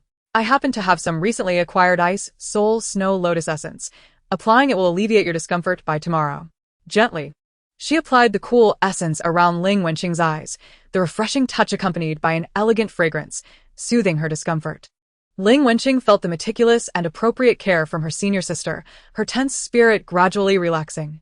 Leaning against Ganlu's side, she softly asked, "Gan's sister, can I stay with you tonight?" Ganlu nodded without hesitation, her smile warm. "Of course. I've just learned a few new sword techniques and have some questions. Once you feel better tomorrow, would you accompany me to ponder them?" Senior brother Meng received a box of intriguing spirit fruits a few days ago. He mentioned he would bring them for us to taste. She did not inquire into any details, but instead created a comforting sanctuary for her with mundane and warm trifles. Ling Wenqing listened to her senior sister's incessant chatter about the arrangements for the following day, feeling the reassuring aura around her. As the tumultuous waves within her heart gradually subsided into a gentle ripple tinged with a hint of bitterness, she softly murmured in agreement, resting her head on Ganlu's shoulder. On the following morning, Ling Wenqing awoke in Ganlu's room. The melodious chirping of birds outside the window stirred her from slumber. She blinked her eyes, feeling a heaviness in her chest, yet much calmer than before. At least the urge to cry uncontrollably had faded away. As she gazed at the unfamiliar tent ceiling, she lost herself in thought for a moment before slowly sitting up. Once her emotions settled, a clear thought emerged in her mind. She no longer wished to return to Qingjing Peak. At least not for the time being. She did not want to face that potentially closed door again, nor did she want to speculate on his thoughts, much less endure another embarrassing and heart-wrenching argument like yesterday. "Are you awake?" Ganlu's gentle voice came from outside, as warm as ever. "Freshen up and come have some breakfast." Ling Wenqing responded with a soft acknowledgement, tidied herself, and stepped outside. On the table lay a simple yet heartwarming spread of congee and side dishes. Senior sister gone. Ling Wenqing sat down and lifted the warm bowl of congee. I want to bring the little frog over for a few days. May I stay here temporarily? Ganlu looked at her, noting that although her expression still bore signs of fatigue, her gaze was now clear and resolute, indicating she had made her decision. With a slight smile and without hesitation, she replied, "Of course, you can stay as long as you like. While my place may not possess the abundant spiritual energy of Qingjing Peak, it is more than sufficient to accommodate you and a little frog. Thank you, senior sister." Ling Wenqing expressed her heartfelt gratitude. After having breakfast, she set off alone for Qingjing Peak. She deliberately chose this hour, anticipating that when Xingji would either be in seclusion or engaged in sect affairs. Indeed, the peak was eerily quiet, and the door to his bamboo dwelling remained firmly shut. Ling Wenqing did not linger or even glance in that direction, making her way directly back to her own small abode. The little frog was sprawled across her pillow, its belly gently rising and falling with each breath. Ling Wenqing approached and tenderly cradled it in her palms. The little frog sleepily opened its eyes, saw her, croaked softly, nuzzled against her fingers, and then peacefully closed its eyes once more. Ling Wenqing quickly packed a few personal items and daily necessities, without lingering any longer. Holding the still sleeping little frog, she descended the mountain without looking back, returning to the Sword Peak where Gan Lu resided. In the following days, it seemed as though Ling Wenqing had truly removed Qingjing Peak and that person from her life for the time being. She regained her composure, and although she occasionally found herself instinctively turning to seek him out during her cultivation, it left her momentarily stunned. She felt even more disheartened, wishing to avoid him and deliberately steering clear of all places where he might appear. During the day, she practiced alongside Gan Lu, honing her swordsmanship. Gan Lu, with her steady demeanor and exquisite swordplay, always offered her practical guidance. She would also seek out her master, Zhang Lin, on the main peak to inquire about deeper questions regarding the summoning of spirit tides and the golden core stage of cultivation. Zhang Lin was always protective and patient with this little disciple, and his few words often opened her eyes to new insights. Ling Wenqing filled her schedule to the brim, as if doing so could fill the emptiness that had arisen from her sudden detachment. She no longer pondered the reasons behind Wen Xingji's distance. Instead, she focused on herself, her cultivation, and on how to make the puppets she crafted better understand her commands. Over these days, Zhang Lin observed his little disciple's newfound diligence in visiting him, feeling intrigued, and then caught sight of a familiar presence hidden in the clouds, causing him to chuckle softly. After guiding Ling Wenqing through her techniques, he watched her bow in farewell, shaking his head with amusement.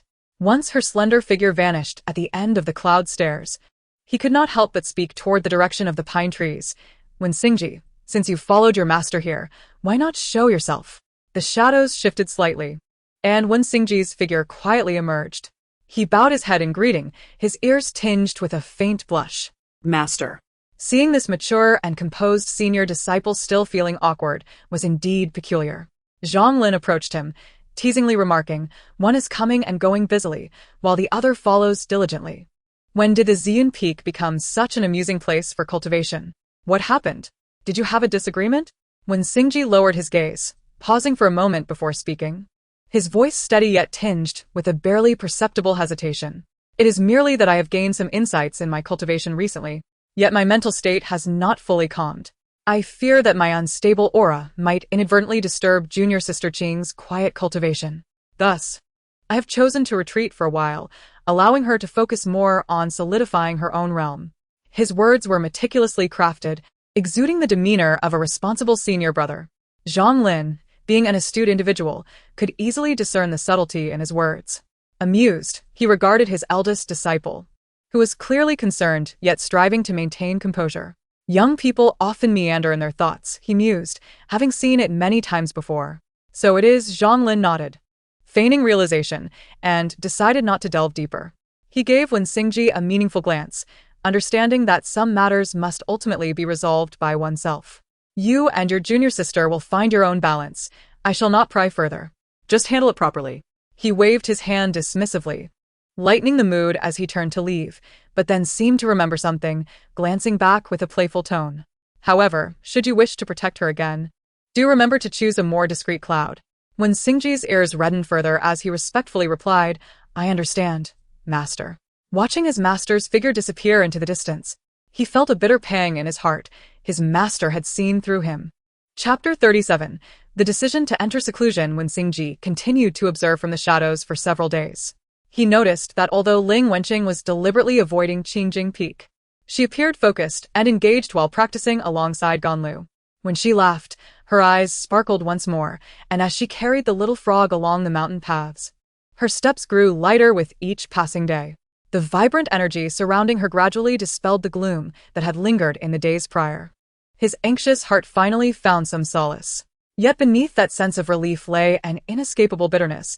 It seemed she was adapting well to life without him by her side. This realization weighed heavily on his chest, yet it also served as a clarifying spell, sharpening his focus. It reminded him of the perilous accounts he had read in ancient texts upon returning from the Dragon Abyss, regarding the 5 elements, heavenly thunder, tribulation, and the methods of deception. He needed to prepare thoroughly for the potential calamities Ling Wenqing might face in the future. His current cultivation was far from sufficient.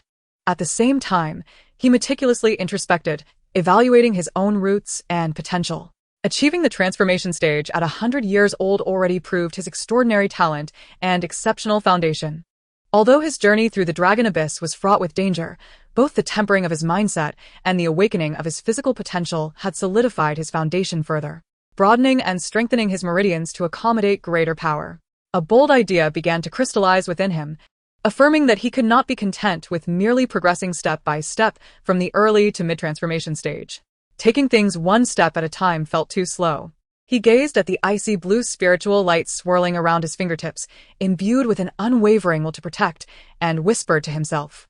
He could faintly sense the potential contained within the eternal ice heart domain and recognized that his current state was sufficient to support an adventurous attempt to directly challenge the early stage of integration. With a decision grounded in accurate self-assessment, he possessed ample accumulation, a powerful opportunity, and an indomitable resolve. More importantly, he had an instinctive understanding that only by acquiring greater strength could he better wield the art of deception, creating an absolutely safe haven for her amidst future storms. Once this thought took root, it became unshakable. Ling Wenqing's journey ahead is still long, and each significant breakthrough may invite calamities of the 5-element thunder tribulation beyond ordinary imagination. The impending tribulation of transformation alone is enough to fill him with trepidation. Whether for the purpose of self-completion or to acquire the strength and qualifications to bear the tribulations for her in the future, he must become stronger. At this moment, he needs to enter seclusion. His goal is to thoroughly master the eternal ice heart domain, enhancing his cultivation for unforeseen circumstances. It is also to untangle the turmoil within his heart that has been completely disrupted by her, seeking answers about the future and their relationship. Having made up his mind, he did not procrastinate. That day, he calculated the time when Ling Wenqing would conclude her daily practice, usually taking the little frog to play in the spiritual wood forest behind the mountain, and quietly made his way there. As expected, in a sun-dappled clearing among the trees, he spotted the familiar figure. She was crouched on the ground, arranging several newly molded, crooked clay frog puppets in front of her, attempting to use her meager spiritual power to make them jump and amuse the real little frog. The small frog sat beside her, staring with its large eyes, curiously observing its rough counterparts that bore some resemblance to itself, seemingly contemplating whether these playthings were edible. The atmosphere was originally light and tranquil. As Ling Wenqing focused, a voice, deeply etched in his memory, resonated from behind her, infused with a tenderness she had not heard in a long time. Ching-ching. Ling Wenqing's body instantly stiffened. All the comfort and ease vanished in an instant, her heart feeling as though it had been abruptly squeezed, both sour and bitter. Almost instinctively, she scooped up the oblivious little frog, clutching it tightly to her chest, ready to flee. She did not wish to see him, at least not now. She had yet to figure out how to face him, fearing that a mere glance would soften her resolve or, worse still, lead her to succumb to tears. However, just as she took a step, a warm hand gently grasped her wrist. The familiar and steady grip rendered her incapable of breaking free or ignoring it. "I apologize. It was my fault last time," he carefully articulated, revealing the primary purpose of his visit. "Now, I need to enter seclusion for a period." His voice remained gentle, yet carried an undeniable seriousness. "While I am away, you must take good care of yourself." At this juncture, he paused, and though he had restrained himself from other actions, he ultimately lifted his other hand, tenderly stroking her head in a familiar gesture of comfort. That action, reminiscent of the past, radiated a reassuring warmth. Do not be afraid. His voice was deep and resolute, as if making a vow. Your senior brother will always be here. No matter what, I will not abandon you. This directly addressed her inner turmoil, a promise that felt like a warm current, washing away all her anxieties and grievances. Her greatest fear was being pushed away by him. Her body trembled slightly. Still, she did not turn back, but the wrist he held relaxed completely, shedding its previous resistance. She longed for this moment of tenderness, yet felt awkward due to her earlier sadness. The instant he slowly released his grip, she nearly fled in panic, clutching the little frog tightly and hastily departing without a backward glance. She dared not look back, fearing he would see her reddened eyes. Apprehensive that she might uncontrollably rush into his embrace, and most dreadfully, that the hard-won resolution she had built out of spite would collapse. Only when she had run far enough to confirm he could neither see nor hear her did Ling Wenqing gradually come to a halt, burying her flushed cheeks into the cool, smooth skin of the little frog's back. Ribbit? The little frog croaked, perplexed. Foolish senior brother, she mumbled softly, her voice thick with emotion, as she voiced her complaints to the little creature. For the past few days, she had been angry and aggrieved, deliberately choosing not to think of him. Yet in the stillness of the night, those carefully cherished memories of him would uncontrollably resurface, his return from the Lingtu clan, personally teaching her spells with unwavering patience. In every fall and every moment of sorrow, he would extend those warm hands to support her, softly comforting her, even bearing the brunt of the thunder tribulation for her. Though his inexplicable distancing had caused her pain, deep down, she knew better than anyone that her senior brother had always treated her with utmost kindness. She could sulk, pretend not to care, but she could not deceive herself. She still cared for him, profoundly so. Deep within her heart, his vow of "I will not abandon you" quietly cracked open a fissure, allowing warm light to seep in. Wenqing Ji stood still, watching her disappear into the woods until the faint sound of her footsteps faded away, slowly retracting his gaze. He glanced down at his hands, as if still lingering with the warmth of her touch and the softness of her hair. His figure transformed into a streak of light, soaring directly toward Ziyun Peak. At the summit, Zhang Lin was leisurely savoring tea when he sensed the presence of his eldest disciple. Lifting his gaze, he regarded him with a hint of curiosity. After respectfully greeting his master, Wenqing Ji wasted no time on pleasantries and directly conveyed his intention. Master, I am prepared to attempt a breakthrough to the initial stage of integration. Zhang Lin's hand, which held the cup, paused momentarily, his brows furrowing almost imperceptibly.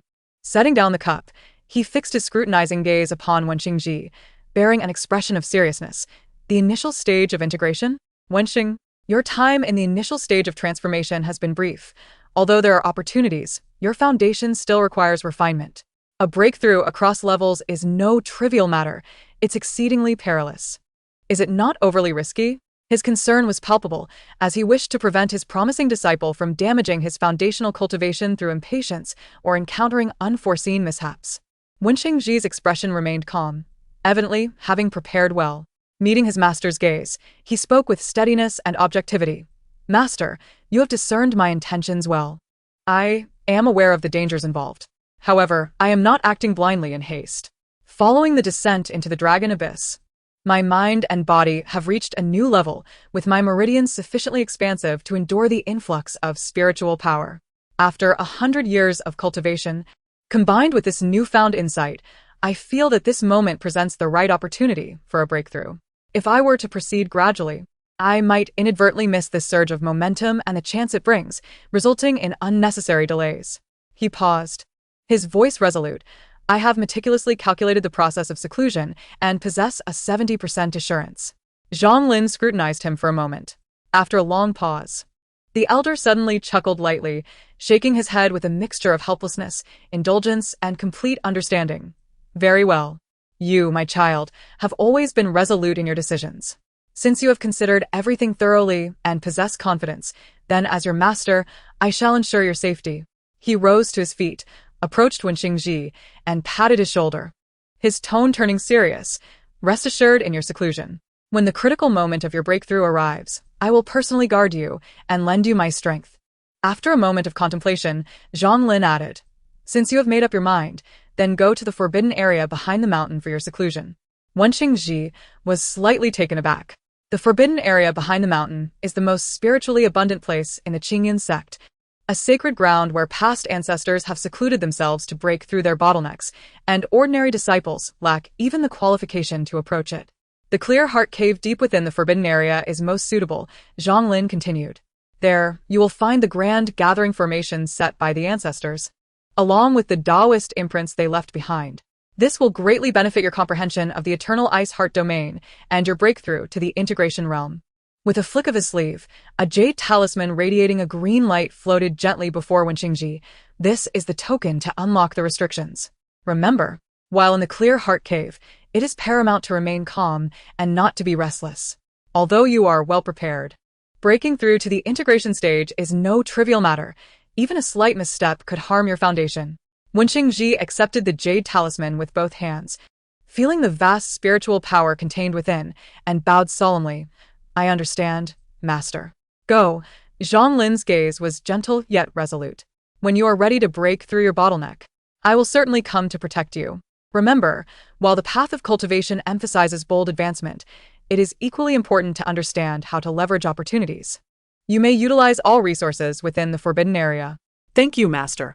Wenqing performed another respectful gesture before turning, transforming into a streak of light, soaring directly towards the forbidden area of the back mountain. Zhang Lin watched his departing figure, gently stroking his long beard. His eldest disciple was destined to soar into the sky. Chapter 38. Yan Jueming. After residing in the Sweet Dew for a few more days, she thoroughly organized her emotions. Although the grievances and confusions had not completely dissipated, they were tenderly enveloped by the promise she made before entering seclusion, transforming into a quiet anticipation deep within her heart. She understood that she could not remain stagnant, whether in her cultivation or in her mindset. On this day, she bid farewell to her senior sister Ganlu. Have you made up your mind to venture out alone? Ganlu, observing Ling Wenqing as she packed her simple belongings, spoke gently, with a hint of concern that was barely perceptible. Yes, I am ready, Ling Wenqing replied, neatly storing a few changes of clothes and essential elixirs into her storage bracelet, confirming that the 5 elements spirit chain and the warm spirit jade were still worn. Her movements were swift, and her gaze was bright. She had often ventured out alone before, so there was no cause for worry. Dear senior sister Gan, progress within the sect had been too slow, and she needed more practical experience. Seeing her determined expression, Ganlu refrained from further persuasion and earnestly reminded her, be cautious. Do not take unnecessary risks. And keep the message talisman with you. I understand. Thank you for your care these days, senior sister. Ling Wenqing flashed a radiant smile and embraced Ganlu tightly. Afterwards, she turned her gaze to the little toad lazily basking in the sunlight on the windowsill, gently stroking its cool back. Please take care of it, senior sister. It tends to sleep a lot, so just remember to find it some tasty spiritual materials occasionally. The little toad seemed to comprehend, opening one eye and croaking softly in response, before comfortably closing its eyes again. Ganlu nodded with a smile. Rest assured, I will take good care of it. Ling Wenqing cast one last glance at the snugly curled little toad. No longer hesitating, she turned and descended the mountain alone. Ling Wenqing walked down the mountain path. In the past few days, she had successively eliminated some low-tier demons that disturbed the creatures, her initial stage golden core energy flowing freely. The earth spirit prison could instantly trap wolf-like bone-eating demons, while the water spirit arrow precisely pierced their cores when encountering the lingering spirits in the woods. The wood spirit's vitality purged them effortlessly. After each spell, the 5 elements spirit bracelet on her wrist glowed gently, aiding her in quickly calming her energy. On one evening, as she reached a mountain hollow and noticed curling smoke, she followed it to find a small village by the water. The tea shop at the village entrance was simple, and she chose a window seat. Just as she was about to savor the mushroom vegetarian noodles in her earthen bowl, the bamboo curtain was suddenly lifted. A young man dressed in dark, fitted attire entered, his ink-black hair tied high, bearing the marks of travel. He wore a sword at his waist and carried a long bow on his back, exuding the aura of a late-stage golden core practitioner, his brow and eyes radiating an unyielding coldness. Upon entering the shop, he chose the most secluded corner, pouring only plain water, his long fingers resting on the edge of the earthen bowl, akin to a lone wolf retracting its claws. As Ling Wenqing lowered her head to eat, A piercing cry suddenly came from outside the window. 3 crimson-eyed demon birds swooped down, their claws aimed directly at her heart. Just as her fingertips began to gather energy, 3 silver streaks shot through the air, whoosh, whoosh, whoosh. The young man in dark attire had somehow positioned himself at the door, the bowstring still vibrating. The 3 arrows accurately pierced the demon birds' throats, pinning them against the locust tree, the arrow tails fluttering slightly. It was Yendigo. As the villagers gathered around, he nodded, silently stowing his long bow, as if merely brushing off dust from his clothing. When Ling Wenqing approached to express her gratitude, the young man finally turned. At that moment, she saw the frost and snow in his gaze, colder than she had imagined. Yan Jueming. When he introduced himself, his voice was steady, his gaze sweeping over the spirit bracelet on her wrist. Your energy is pure, making you susceptible to demonic disturbances. He paused, looking towards the distant, shadowy mountains. There is a demon nest beyond Qixia Ridge. If it is along your path, we can travel together. Only then did she notice the dark stains on the hem of his robe, seemingly the blood of demons. Remembering her master's words about demon hunters in the cultivation world, she suddenly understood. Considering that her initial stage golden core cultivation indeed required more practical experience, she gently nodded. I appreciate it, Daoist Yan. As dusk deepened, the 2 figures departed the village, Yan Jueming maintaining a 3 zhang distance behind her, their silent progression harmonizing with the winding mountain path beneath their feet. Ling Wenqing followed 3 steps behind him, observing the way the evening breeze stirred his dark robes. After a moment's hesitation, she softly asked, Daoist Yan, are there any particular demons to be wary of around Qixia Ridge? The figure ahead paused briefly, not turning back. His cool voice mingled with the mountain wind, night bats fear fire, wraiths dread thunder. After a few terse words, he fell silent again. Ling Wenqing silently took note. She had intended to inquire further about the distribution of spiritual energy in this area, but seeing his unwavering focus on the path ahead, she swallowed her words. She lowered her gaze, brushing her fingers over the spirit bracelet on her wrist, the 5-colored spiritual light gently flowing in the twilight. The mountain path was silent, leaving only their 2 figures, maintaining an appropriate distance, accompanied solely by the rustle of their garments brushing against the grass. Yan Jueming halted before a moss-covered boulder, raising his hand to signal. A faint rustling sound emerged from behind the rock, mingled with an unpleasant odor. The lair is here, he succinctly stated, removing his long bow. I will seal the exit. Ling Wenqing understood, her fingertips already gathering spiritual light. The first crimson wolf demon sprang from the rock crevice, its energy surging forth. The ground instantly erupted with 3 stone spikes, firmly trapping the wolf demon. Yan Jueming did not intervene, merely observing silently as he nocked an arrow. When the second wolf demon lunged, she altered her strategy. First, she conjured ice mist from the water spirit to delay its movement, almost simultaneously causing vines to ensnare the demon's limbs from the ground. This time, the connection was much smoother. As the wolf demon fell, she unleashed a blast of golden sword energy that accurately pierced its throat. Left 3. Yan Jueming suddenly called out. Ling Wenqing reacted, 3 earthen walls rising to block the wolf pack that had ambushed from the left. Seizing the opportunity, she leapt into the air, forming ice shards with both hands. While the wood spirit summoned thorns across the ground, and the golden spirit coalesced into several sword energies. With the support of her golden core cultivation, the 3 types of spiritual energies operated simultaneously, forming a dense killing array. As she continued to channel her energy, the bracelet on her wrist radiated a warm glow. Yan Jueming finally moved. His late-stage golden core cultivation was evident as he glided through the battlefield like a specter, each tremor of his bowstring resulting in an arrow piercing a demon's eye. When a wolf demon attempted to ambush Ling Wenqing from behind, he did not look back but deftly threw a short blade, the demon collapsing at once. 1 wolf demon dissipated within the array as the morning sun emerged from the sea of clouds. Ling Wenqing stood in the dawn light, realizing that the combined spell she had once struggled to maintain now felt surprisingly effortless under her practiced support. Yan Jueming cleaned his bowstring, his gaze sweeping over the flowing spiritual light on her wrist. Your energy circulation is 50% smoother than last night. This was the first time he had actively offered an assessment since they began their journey together. Ling Wenqing felt a spark of enlightenment. The 2 of them continued to engage in battle. As the last traces of demonic energy dissipated from the demon nest, Ling Wenqing watched Yan Jueming skillfully extract the demon cores, collecting the useful remains one by one. She too stored a few low-tier demon cores in her mustard seed pouch. Just as she was about to bid farewell, Yan Jueming turned to her first. 30 miles north at the Black Wind Gorge, he said, wiping the blood from his short blade, his tone still flat. There resides a dragon python on the verge of transformation. He lifted his gaze to meet hers, his eyes as unfathomable as an ancient well. In its lair, there grows a 100-year-old clear heart lotus. Ling Wenqing's heart stirred. The clear heart lotus was immensely beneficial for stabilizing one's mind and aiding in cultivation, precisely what she needed at this moment. More importantly, the strength of the dragon python far surpassed that of these wolf demons. Noting her hesitation, Yan Jueming added, "This is a task from the demon hunter's office. I require assistance." He spoke concisely yet added, "You control the situation, and I shall be the main attacker." His words were forthright, illuminating mutual benefit while acknowledging her capabilities.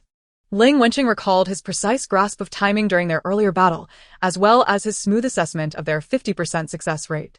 Indeed, journeying alongside such a companion, confronting more formidable adversaries, constituted genuine experience. No longer hesitating, she nodded in agreement, replying, "All right." The morning light had thoroughly dispelled the thin mist in the mountains, and Yan Jueming had efficiently tidied up, his dark figure leading the way northward.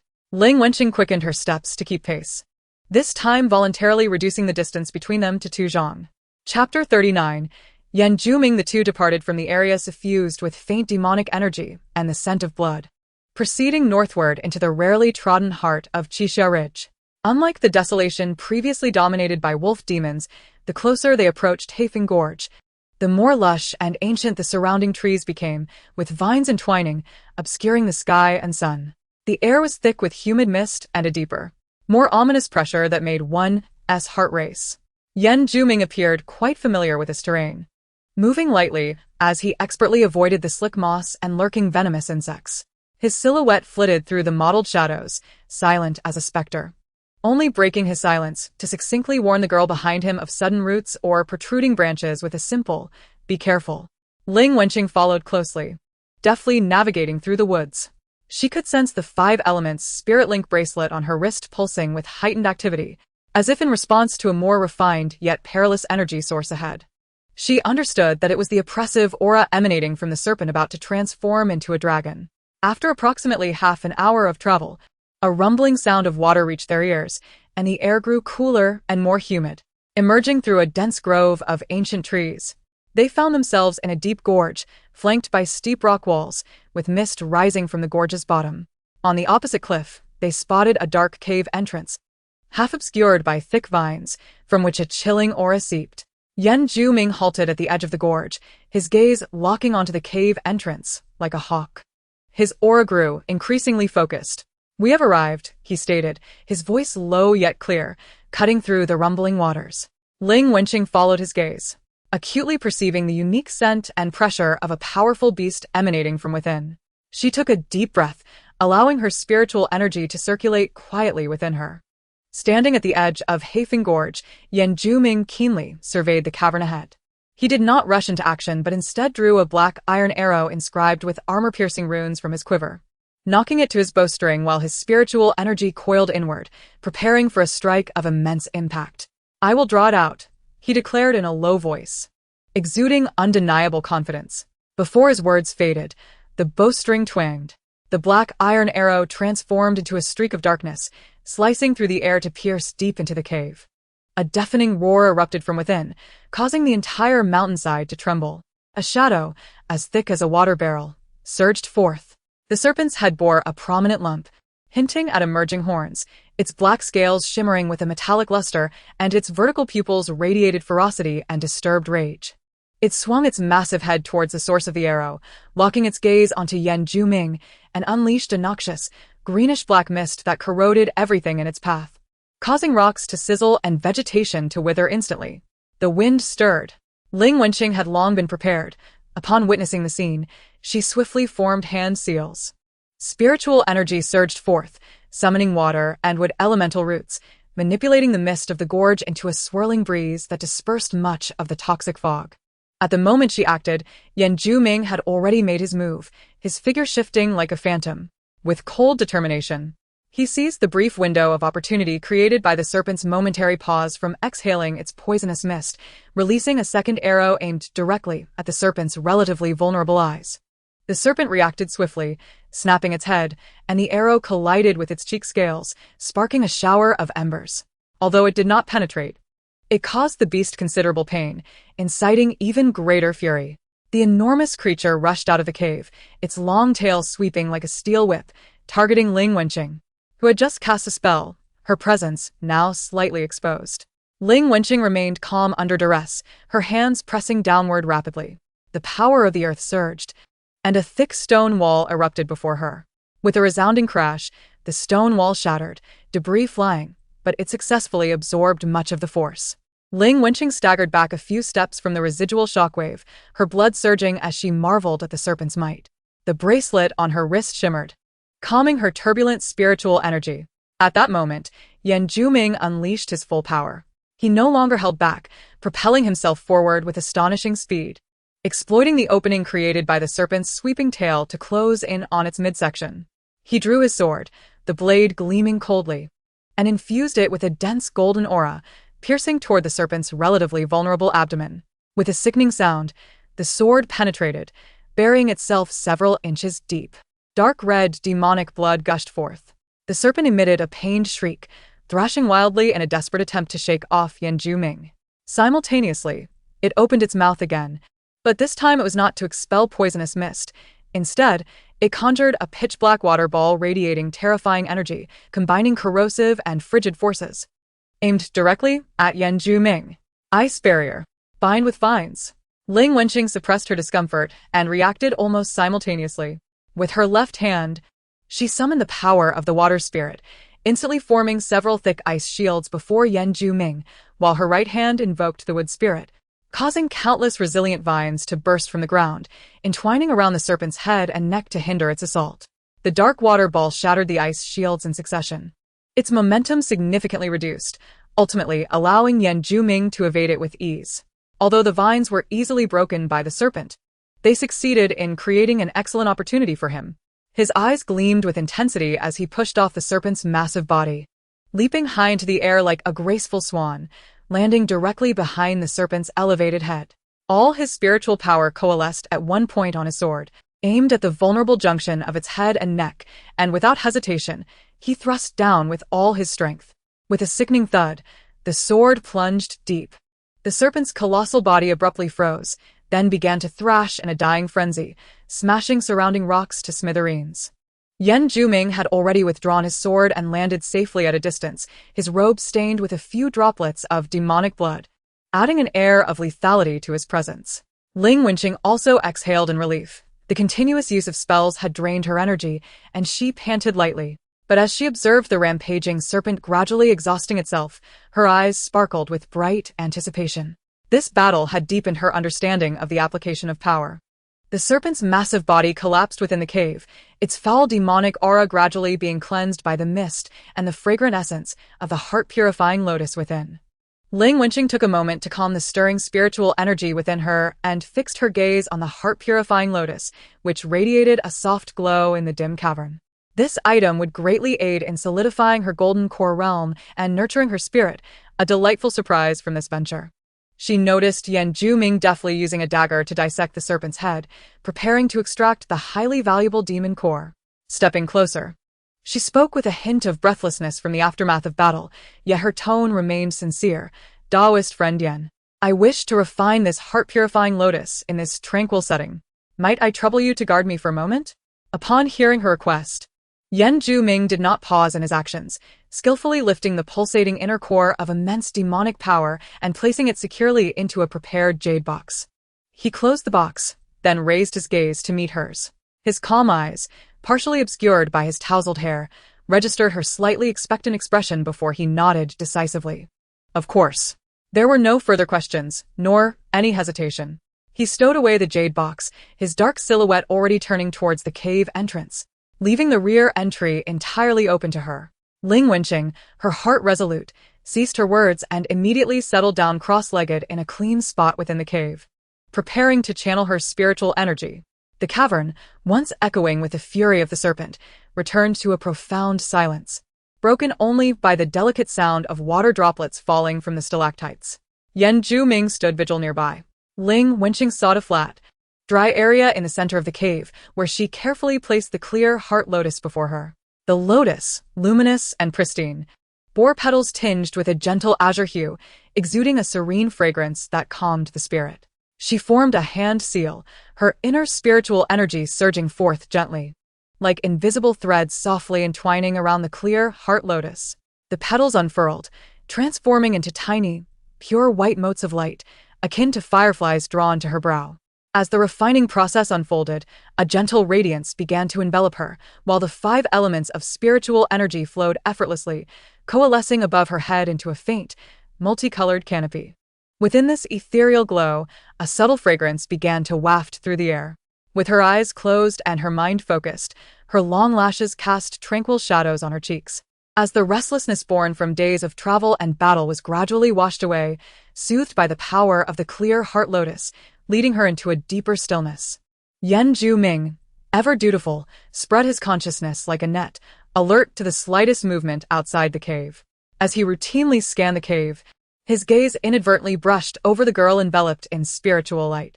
She was surrounded by glimmering motes, reminiscent of stars, her serene and concentrated profile appearing remarkably untainted in the luminescence. His hand, holding the jade box, faltered slightly, his gaze lingering on her for a moment longer than anticipated.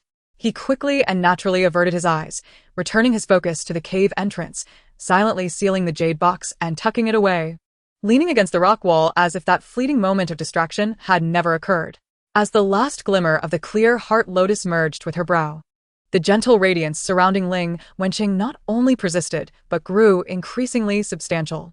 The faint fragrance pervading the cave gradually transformed into a purer, more transparent aura emanating from her.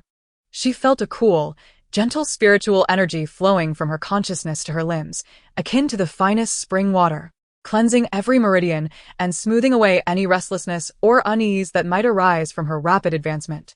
A tranquility and clarity she had never experienced enveloped her, heightening her sensitivity to the external spiritual energies. The 5-element spiritual bracelet on her wrist now radiated warmth, its 5 colors cycling in perfect resonance with her breath. In this mystical state, the spiritual barrier within her dantian, at the initial stage of her golden core, began to loosen, and the already pure spiritual energy further condensed and refined, the hue of her golden core deepening, and its size subtly expanding. The entire process unfolded with an unprecedented smoothness, devoid of any stagnation or pain, as if it were simply the natural order of things. When the final strand of spiritual energy completed its metamorphosis, her aura surged dramatically, stabilizing at a more profound and powerful level. She had reached the mid-golden core stage. Gradually, she opened her eyes. They remained clear yet were imbued with a deeper depth, hinting at a warm spiritual glow within. She gently clenched her fist, feeling the tumultuous spiritual energy within her had nearly doubled in quantity, its purity and control far surpassing her previous capabilities. As her thoughts stirred, colored spiritual lights in gold, green, blue, red, and yellow danced at her fingertips, controlled effortlessly. As if an extension of her will, she joyfully lowered her gaze to the bracelet on her wrist, knowing it played a crucial role in harmonizing the 5 elements. Meanwhile, Yan Zhuming, leaning against the rock wall, caught a glimpse of her stabilized aura from the corner of his eye as she stood. He remained motionless, asking no questions, merely stating as she rose, "We are leaving." In the following half-month, the two traversed numerous perilous terrains side by side. Ling Wenqing's 5-element spells, now in the mid-golden core stage, exhibited exponentially greater power in practical combat. Confronting a horde of corpse puppets guarding an ancient tomb, she utilized Earth Spirit to create walls that divided the battlefield, while her golden spirit sword energy accurately eliminated foes. Against swarms of blood-winged demon bats, she erected a dual-element waterwood shield for defense, as Yan Zhuming's arrows pierced through the demon mist like a tempest. They dismantled 3 nests of malevolence, gradually enriching their supplies of demon cores and spiritual materials. Ling Wenqing received the majority of the spiritual artifacts beneficial for her cultivation, while Yan Zhuming only took the targets rewarded by the Demon Hunter Division and some refining materials.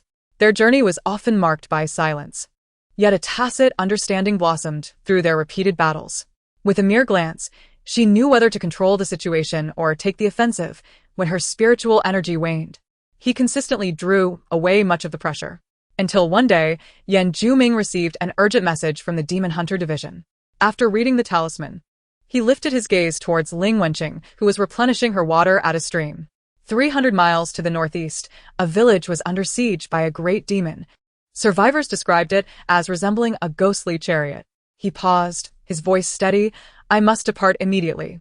This was both a notification and an inquiry.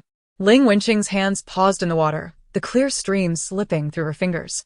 She looked up, meeting his calm gaze. Without hesitation, she replied, "I will accompany you." 300 miles was not a distant journey for two Golden Core practitioners.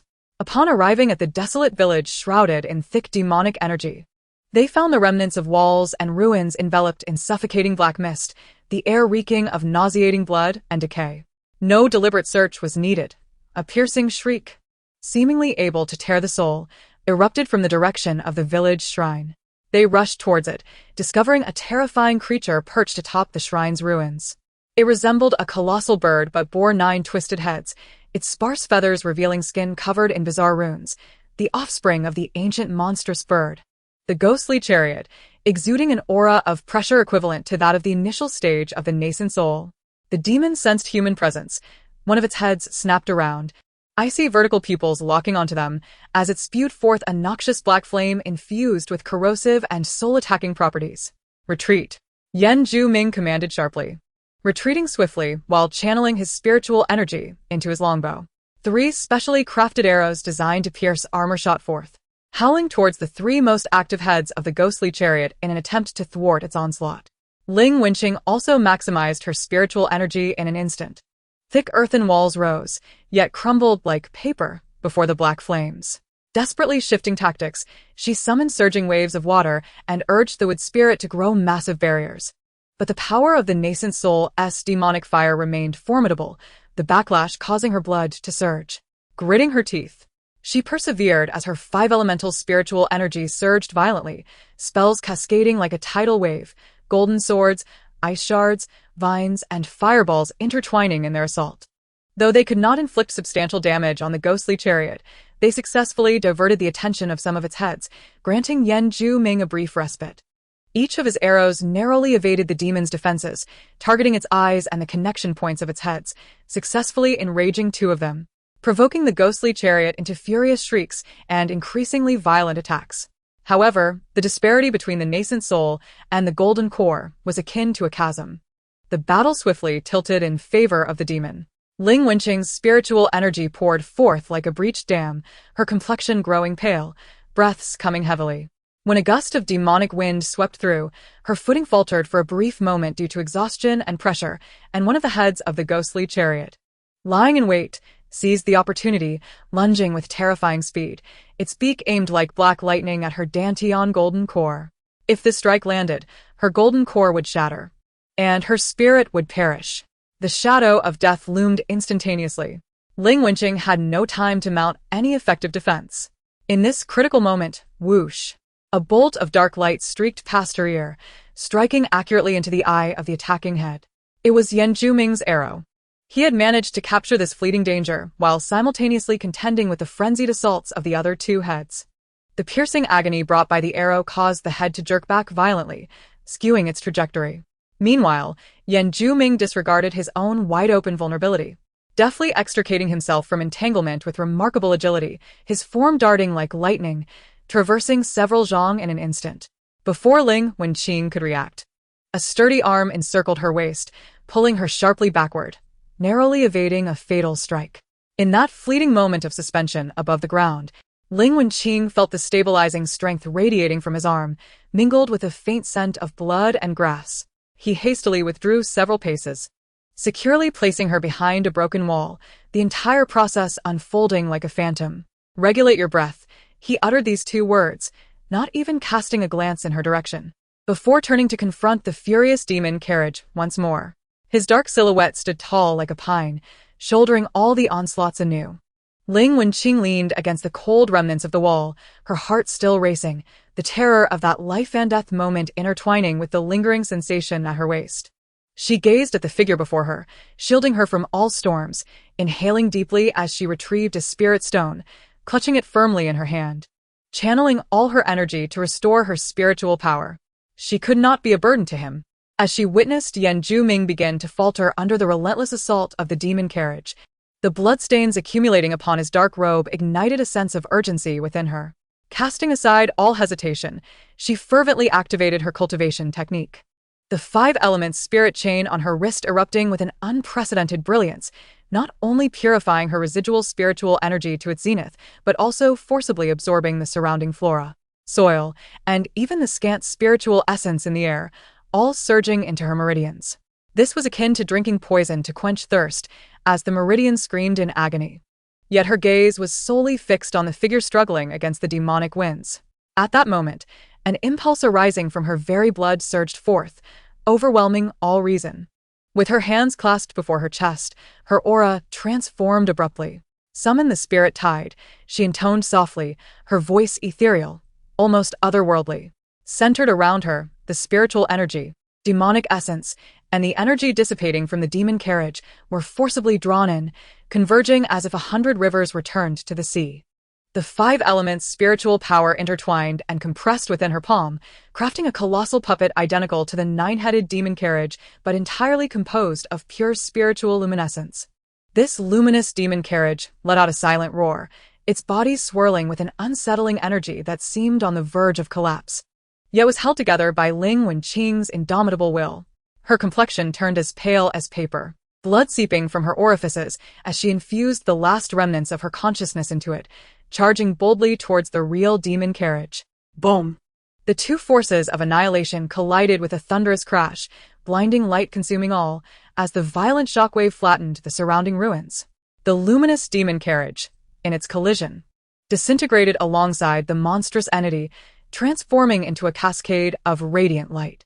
As the brilliance waned, Ling Wenqing, having exhausted her final ounce of strength, cast a blurry glance toward the direction where Yan Zhuming had once stood. Seeing him pushed back several steps by the force, bracing himself against his bow with blood trickling from the corner of his mouth, yet standing resolutely, her heart finally settled. Immediately afterward, an overwhelming darkness and weakness engulfed her. Her body softened, toppling forward. In the instant before her consciousness plunged into the abyss, her hazy vision caught sight of that dark figure rushing towards her. The next moment, she fell into a solid embrace, tinged with the scent of blood and dust, yet remarkably sturdy. An arm tightly encircled her falling form, the intensity so great that even in her unconscious state, she felt a twinge of pain. The last thing she sensed was a suppressed, low call from above. Ling Wenqing. The voice held a panic she had never encountered from this stoic demon hunter. Chapter 41. Yan Zhuming. Ling Wenqing had no notion of how long she floated in darkness. Her consciousness felt submerged in icy depths, each attempt to surface pulling her into waves of excruciating pain. Yet amidst the boundless torment, she could faintly perceive a warmth seeping through her pores. Instinctively drawn from the thin 5 elements spiritual energy in her surroundings, slowly nurturing her damaged meridians.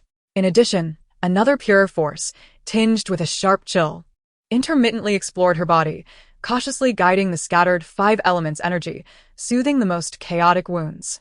When she finally struggled to break free from the shackles of darkness, the first sensations to greet her were a parched throat and a still heavy body.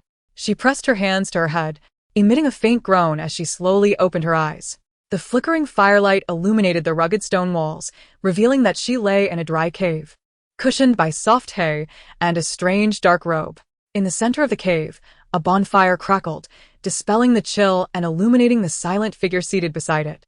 Yan Zhuming was quietly adding branches to the flames, the leaping light casting alternating shadows on his sharply defined profile. Upon hearing her stir, he paused momentarily, yet did not immediately turn his head. Ling Wenqing, supporting her weakened body, managed to sit up, contemplating how to initiate the conversation. His deep voice broke the silence first, calm and unwavering. Your meridians are severely damaged. You need to rest. Ling Wenqing was taken aback.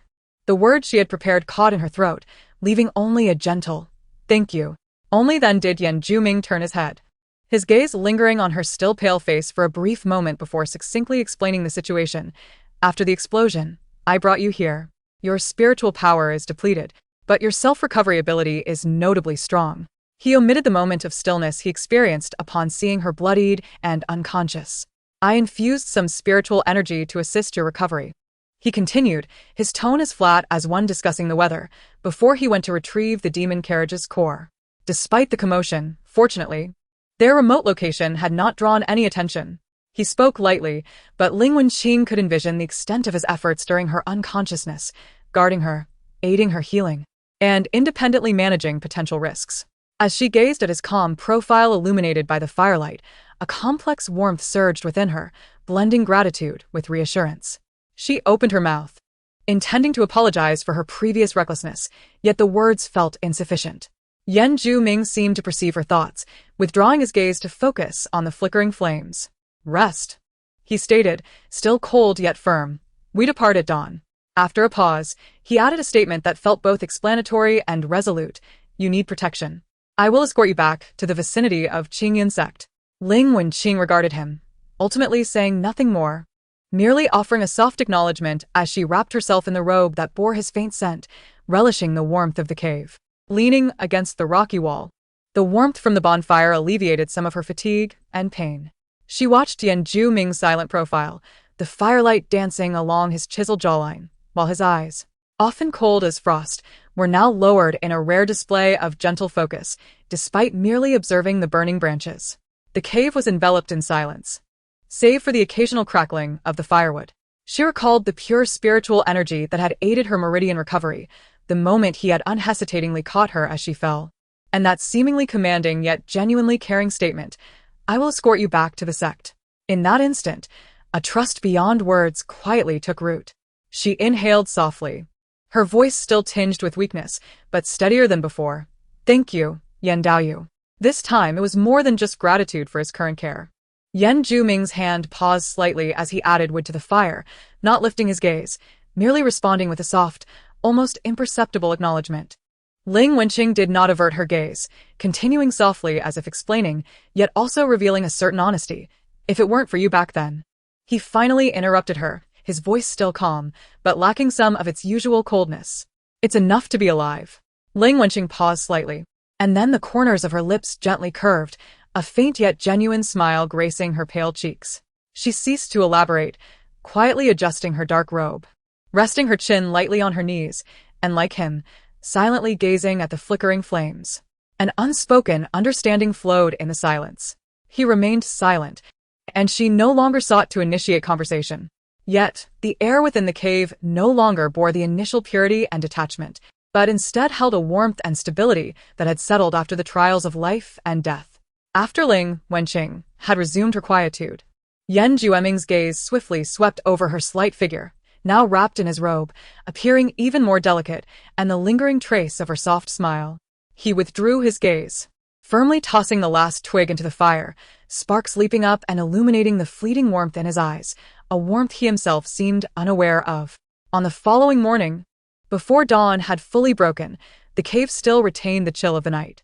Yan Zhuming was the first to awaken, his eyes clear and devoid of any drowsiness. As though he had never slept, his gaze immediately fell upon the corner where Ling Wenqing remained curled in his robe, nestled on the hay, her breathing steady and elongated. Though her complexion was still somewhat pallid, it was a marked improvement from the previous night's distress. He rose silently, his movements agile and almost imperceptible, approaching the dying embers. He did not extinguish them with his spiritual energy, but rather gently sifted through the ashes with a twig, ensuring that every spark was thoroughly extinguished in the damp earth, leaving no trace of danger. Having completed this task, he turned towards Ling Wenqing. At the moment his gaze landed on her, her long lashes fluttered, and she awakened. Their eyes met, and the initial confusion in her gaze quickly faded, transforming into clarity. Is it time to go? Her voice was still slightly hoarse from sleep, and as she spoke, she attempted to rise, her movements hindered by a barely perceptible stiffness, a remnant of overexerted meridians. This time, Yan Zhuming did not merely offer her a water pouch as usual.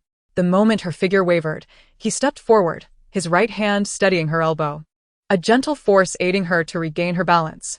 His motion was swift, almost as if it were a natural reflex. "Be careful," he murmured, his voice still even, yet carrying an imperceptible warmth.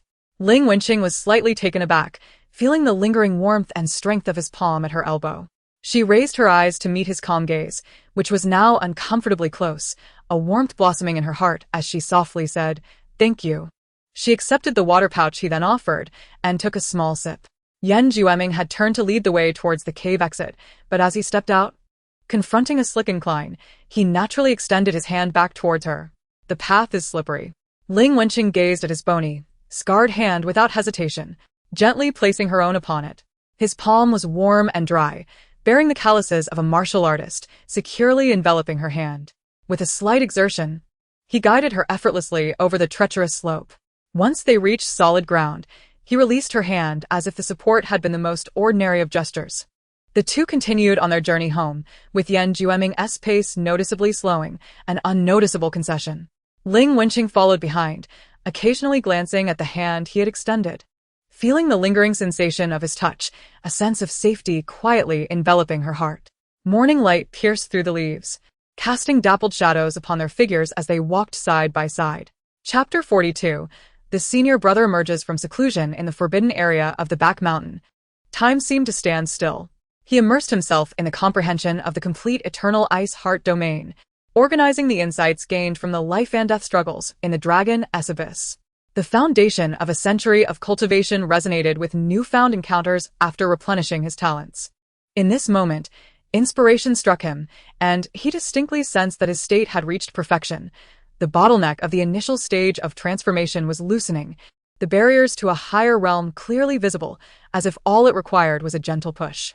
No longer suppressing himself, he yielded to this overwhelming accumulation and impulse, beginning to guide the vast spiritual energy within him, naturally launching an assault towards the threshold of the union phase. Just as his aura began to surge violently, stirring the vortex of spiritual energy around him, Zhang Lin, who had been meditating with closed eyes, suddenly opened them, directing his gaze towards the back mountain. The familiar yet immensely powerful aura was attempting to break through its limits, imbued with a chilling will and latent energy. "This kid is surprisingly fast." A flicker of surprise flashed in Zhang Lin's eyes, quickly replaced by gravity. His eldest disciple was exceptionally gifted, and the commotion caused by this breakthrough would undoubtedly be significant. Without hesitation, he sent a message. "Cui Rujuan, come to the back mountain quickly. The barrier is about to break.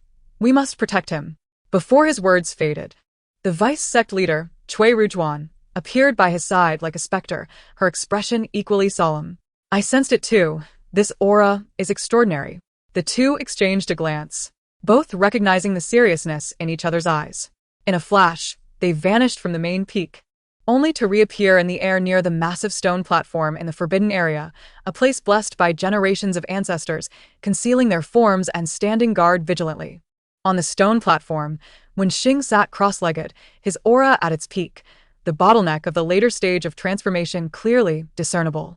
He was single-minded, channeling all his strength, including that which he had completely mastered, brazenly charging towards the barriers of the union phase.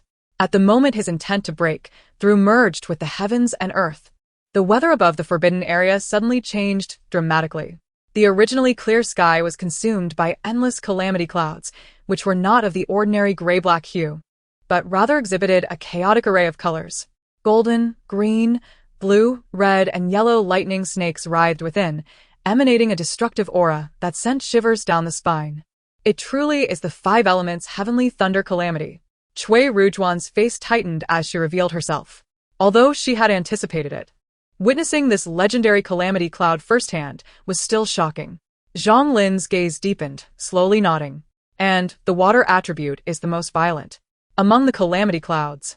The blue lightning representing water was particularly thick and dazzling, resembling furious ice-blue dragons, resonating with Wenxing's singular water spiritual root and innate icy attribute, yet also attracting a stronger attention from the heavenly Tao. Boom! The first wave of thunder calamity descended. Not one bolt, but five. Each a different color, yet equally as thick as a barrel, struck towards Wenxing from the five elemental directions. Among them, the water-blue lightning bolt was nearly twice the diameter of the other four, freezing the space it passed through before shattering it. "Strike!" Zhang Lin shouted. his fingers forming a sword-like gesture. A blue sword chi, imbued with the supreme principles of the tribulation phase, surged forth, not clashing directly with the lightning bolts, but rather slicing through the energy connections of the 5 bolts with precision, attempting to divide and weaken them. That blue sword intent, carrying profound mystery, indeed dimmed the brilliance of the 5 thunderbolts slightly, diminishing their power by nearly a tenth. Meanwhile, Cui Ruchuan formed hand seals, and a massive spiritual net composed of countless golden runes appeared instantaneously beneath the thunder calamity. The net rotated, emitting a powerful pulling and dispersing force, primarily targeting the other 4 lightning bolts, further weakening their power by nearly another tenth. However, when the strongest water blue lightning bolt struck the spiritual net, it trembled violently, the golden runes flickering uncertainly, barely managing to reduce its power by half before shattering. Cui Rujuan let out a muffled grunt, her complexion paling slightly. This calamity is unique. Containing the will of the heavenly Tao, we cannot intervene too much, we can only mitigate it to this extent. The rest must rely on him. Zhang Lin spoke in a low voice, tinged with a hint of helplessness. All they could do was to strive within the bounds of the rules, attempting to secure a glimmer of hope for Wenxingji. Despite the efforts of the 2 powerful beings to weaken it, the might of the thunder tribulation remained terrifyingly formidable, particularly the water blue lightning bolt that bore the chilling essence of annihilation and fury, crashing down upon Wenxingji. Wenxingji suddenly opened his eyes, devoid of any fear, replaced instead by a frozen calmness and resolute determination. He rose to his feet, unleashing the full extent of the eternal ice heart domain, a layer of solidified, pale blue domain, seemingly constructed from ancient ice, expanded outward from him as its center. Within this realm, time and space appeared to stagnate, visibly slowing the incoming lightning bolt, while the violent energy was desperately frozen. With a hum, his innate sword, Frost Song, was drawn from its sheath, its blade shimmering with azure light and fierce cold radiance. With a swing, it seemed to summon the frigid tides of the 9 heavens, as a perfectly condensed ice-blue sword aura surged defiantly upward, actively meeting the mightiest of the water-blue lightning bolts. Boom! The earth-shattering roar reverberated throughout the forbidden grounds. The Frost Song sword aura and the lightning bolt shattered simultaneously, transforming into a chaotic maelstrom of spiritual energy and fragmented electric serpents. Wenxingji's body trembled violently, a trickle of blood escaping from the corner of his mouth, and the radiance of the ice heart domain surrounding him fluctuated dramatically, flickering uncertainly, clearly sustaining some injuries. Yet, he had successfully withstood the first wave of the tribulation, albeit one that had been weakened by the 2 elders.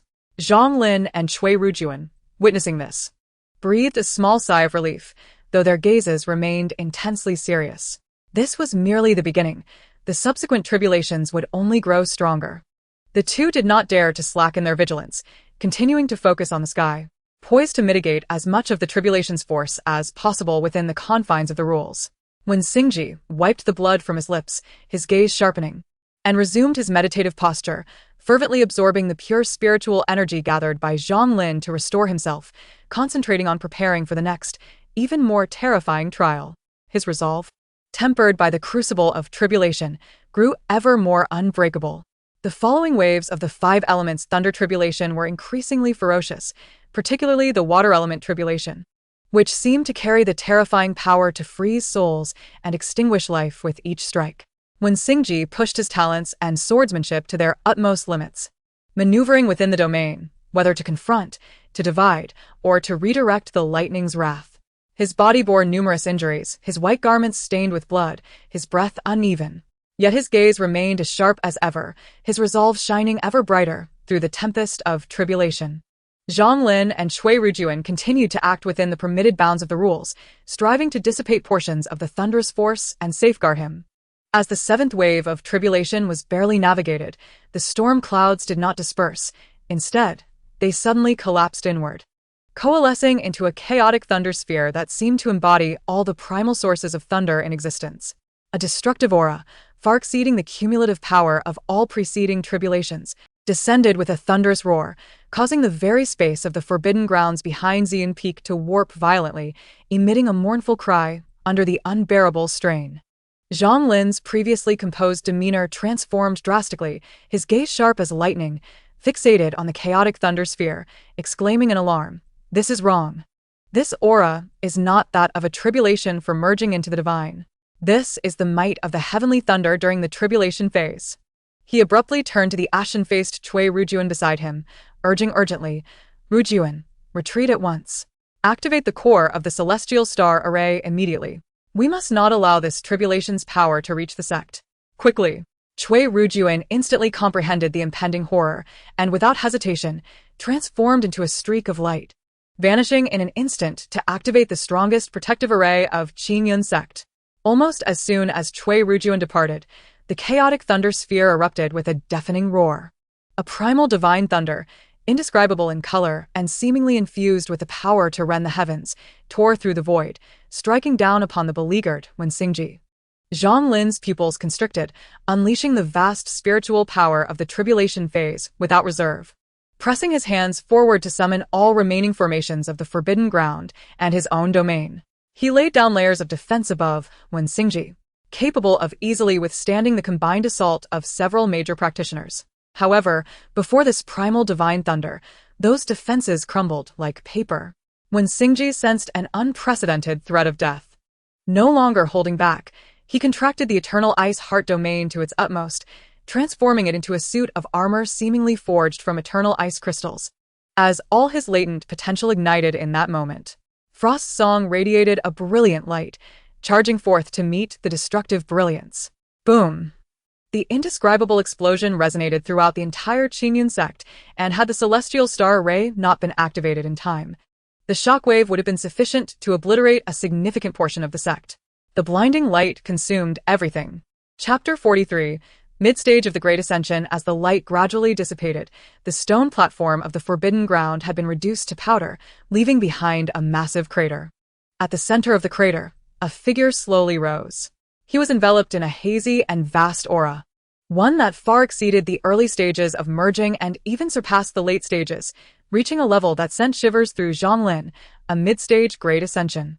When Xingji looked down, his own hands appearing almost unbelievable to him as he felt the surging power within, akin to an ocean, capable of invoking the laws of heaven and earth with but a thought. Chui Rujuan, who had just returned, sensed this aura and abruptly halted midair. Her typically composed and steady demeanor replaced by shock and disbelief, murmuring, "Mid-stage Great Ascension. How is this possible?" Even Zhang Lin, at this moment, slightly parted his lips, slowly stating, "To transcend great realms is already an act of defiance against the heavens, yet you have broken through both the merging and Great Ascension stages, reaching the mid-stage directly."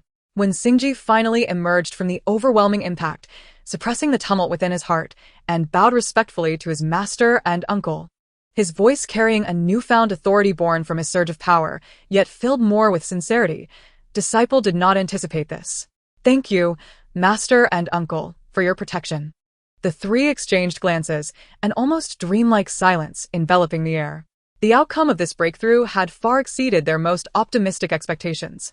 When Xingji, at the tender age of 100, had ascended to the mid-stage of the Great Ascension, if word of this were to spread, it would undoubtedly send shockwaves throughout the entire realm of cultivation. Yet the foremost thought in Wen Xingji's mind was that with this newfound strength, he finally possessed the confidence to confront any calamity that might befall Ling Wenqing in the future. The commotion of Wen Xingji's ascension to the mid-stage of the Great Ascension was so astonishing it even drew forth what appeared to be tribulations from the crossing phase.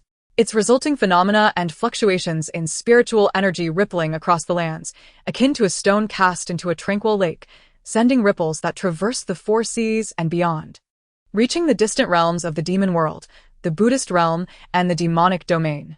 In an instant, countless powerful consciousnesses, whether overt or concealed, swept across the direction of Qingyun sect, laden with astonishment, inquiry, trepidation, and even a hint of barely perceptible greed. Within the main hall of Qingyun sect, the atmosphere, once solemn and dignified, was now thick with tension, almost palpable. The leaders of the three sects and four factions, the head of the Shaorao sect, the head of the Guanshan sect, the head of the Hehuan sect, the head of the Beta sect, the master of the Xuanji Pavilion, and the head of the Baiyao Valley, were all present. Behind them stood several elders with profound auras, all eyes fixated with burning intensity upon the side of the main seat. The vice sect master, Cui Rujuan, stood in the hall, facing the pinnacle figures of the cultivation world, her demeanor calm and her actions efficient, responding to the direct and subtle inquiries from all sides with poise, skillfully maintaining the sect's stance. Just then, the space within the hall rippled slightly, and two figures appeared silently before the main seat. They were none other than Zhang Lin and Wen Xingji. Zhang Lin remained in his azure robe, exuding a serene demeanor that carried an inherent authority, yet the profound aura of a tribulation phase cultivator merging with the heavens emanated from him, causing all present to feel a chill, prompting them to rise and bow respectfully. Congratulations, Sect Master Zhang, on embarking upon the path of tribulation. Their congratulations were heartfelt. During the tribulation period, they had already reached the pinnacle of this realm, deserving of everyone's awe. However, when their gazes shifted to the figure beside Zhang Lin, a monk clad in white, exuding elegance and grace, every sound seemed to be choked off, abruptly silenced. The young man possessed strikingly handsome features, and one could faintly discern the gentle contours of the once great disciple of the Qingyan sect. Yet the aura radiating from him was as profound as the abyss and as towering as a mountain, unmistakably at the mid-stage of the Great Ascension. Moreover, his aura was refined and serene, subtly imbued with an extreme chill that could freeze all things, coupled with an unwavering will to protect, far surpassing that of an ordinary Great Ascension practitioner. Who is this? The master of the Xiaoyao sect could not help but inquire, his voice tinged with disbelief. Most of them recognized Wen Xingji, aware of his exceptional talent, having achieved the transformation at a century old. But the mid-stage Great Ascension youth before them bore little resemblance to the Wen Xingji they remembered, save for his appearance. The oppressive aura he emitted was worlds apart. Zhang Lin smiled slightly, his tone calm yet resonant. Indeed, this is my inferior disciple, Wen Xingji. He has fortuitously made a breakthrough. I appreciate your concern, fellow Taoists. Wen Xingji. This name reverberated in the minds of the sect leaders like thunder. It truly was he, the one who transformed at a mere 100 years. He had directly leaped from the early stage of transformation, bypassing the integration phase, and ascended to the mid-stage of Great Ascension in a single bound. What a remarkable stroke of fortune and innate talent! Such an astonishing advancement had never been recorded in ancient texts. In an instant, the hall was so quiet that one could hear a pin drop. All eyes were fixed intently on Wen Xingji, filled with shock, curiosity, envy, and even a hint of deeply buried apprehension. To what heights would this young man ascend in the future? With these two masters and disciples in the Qingyan sect, one undergoing tribulation and the other at Great Ascension, their power was indeed overwhelming. Despite the scrutiny and even the pressure of many gazes, Wen Xingji remained composed. He stepped forward and offered a slight bow to the assembly, his tone neither humble nor arrogant. Exuding a steadiness born from transformation, Junior Wen Xingji pays respects to the esteemed seniors. This slight progress is hardly worth mentioning. The atmosphere in the hall grew delicate as the sect leaders' thoughts raced. They quickly donned more enthusiastic, even somewhat flattering smiles, redirecting their attention to this newly ascended, remarkably young mid-stage Great Ascension practitioner. Congratulations, Taoist one. Some found it difficult to voice this, considering his youth. Yet merit ruled over age. The path of the Great Way is indeed realized. The Qingyan sect is truly a place of heroes and extraordinary talent. Taoist one is a prodigy. He is indeed a blessing to our human race. The praises flowed incessantly. At that moment, a sect leader who had always maintained a good rapport with the Qingyan sect smiled at Zhang Lin. Master Zhang, your esteemed disciple is so remarkably gifted. I can only imagine that your young apprentice is equally extraordinary and will surely become a paragon among us. Hearing this, Zhang Lin stroked his beard and smiled gently, his gaze imbued with the warmth and clarity unique to an elder. He glanced at the composed Wen Xingji and slowly shook his head, his tone calm yet profound. You flatter me, my friend. That child possesses both talent and a good disposition. He paused, his voice carrying a barely perceptible hint of affection and expectation. However, I privately hope she does not eclipse her senior brother as brilliance. His gaze swept across the assembly. Continuing, the path of cultivation is long and arduous. Sometimes it is better to walk steadily than swiftly. To progress steadily, step by step, and to attain clarity of mind is, in itself, a great fortune. I would rather she maintain a pure heart, finding joy and peace. Wen Xingji nodded slightly in agreement. Upon hearing these words, the assembly fell silent for a moment before expressions of realization and admiration appeared on their faces, resonating in agreement. Master Zhang speaks the truth. A solid foundation is indeed the basis of the Great Way. Such is the principle. Taoist Wen is an unparalleled genius. He is beyond the reach of ordinary individuals. Master Zhang's expectations for this young disciple reflect the wisdom of a venerable elder and the heart of a compassionate teacher.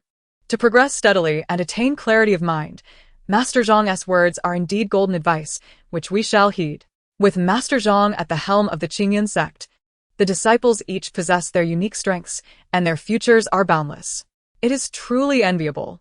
After the guests departed, only Zhang Lin, Cui Rujuan, and several core elders remained in the hall. Zhang Lin gazed at his poised, mid-stage Great Ascension disciple beside him, his eyes filled with both pride and contemplation. He spoke again, "Xingji, you have now reached the mid-stage of Great Ascension. Both your strength and temperament are sufficient to bear great responsibilities. I bestow upon you the position of Vice Sect Master to assist Rujuan in managing sect affairs. What say you?" The elders nodded in agreement, their expressions hopeful. Given Wen Xingji's current cultivation and reputation, his appointment as Vice Sect Master was well-deserved. Without hesitation, Wen Xingji stepped forward, deeply bowing to Zhang Lin and the elders. His voice clear and steady, "Thank you, Master, and esteemed elders, for your kindness. However, the role of Vice Sect Master bears significant responsibilities concerning the sect's well-being, requiring immense dedication to mundane affairs. My aspirations do not lie here, and I fear I may not be able to fulfill such duties adequately." He lifted his head, his gaze resolute and unwavering. "I would prefer to remain an ordinary disciple, devoted to my cultivation and honing my skills. Should the sect require assistance, I will undoubtedly do my utmost. As for the Vice Sect Master position, I kindly request that you choose another worthy individual." His refusal was clear and decisive, and his rationale was both reasonable and just. At his level of cultivation, it was indeed more crucial to focus on his own path rather than be encumbered by the complexities of sect affairs. Zhang Lin gazed at him for a moment. Seeing his steadfast determination, understanding his mind was set, and thus did not press further.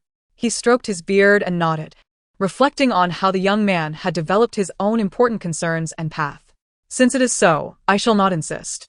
The Great Way lies ahead. It is commendable that you can remain true to your heart.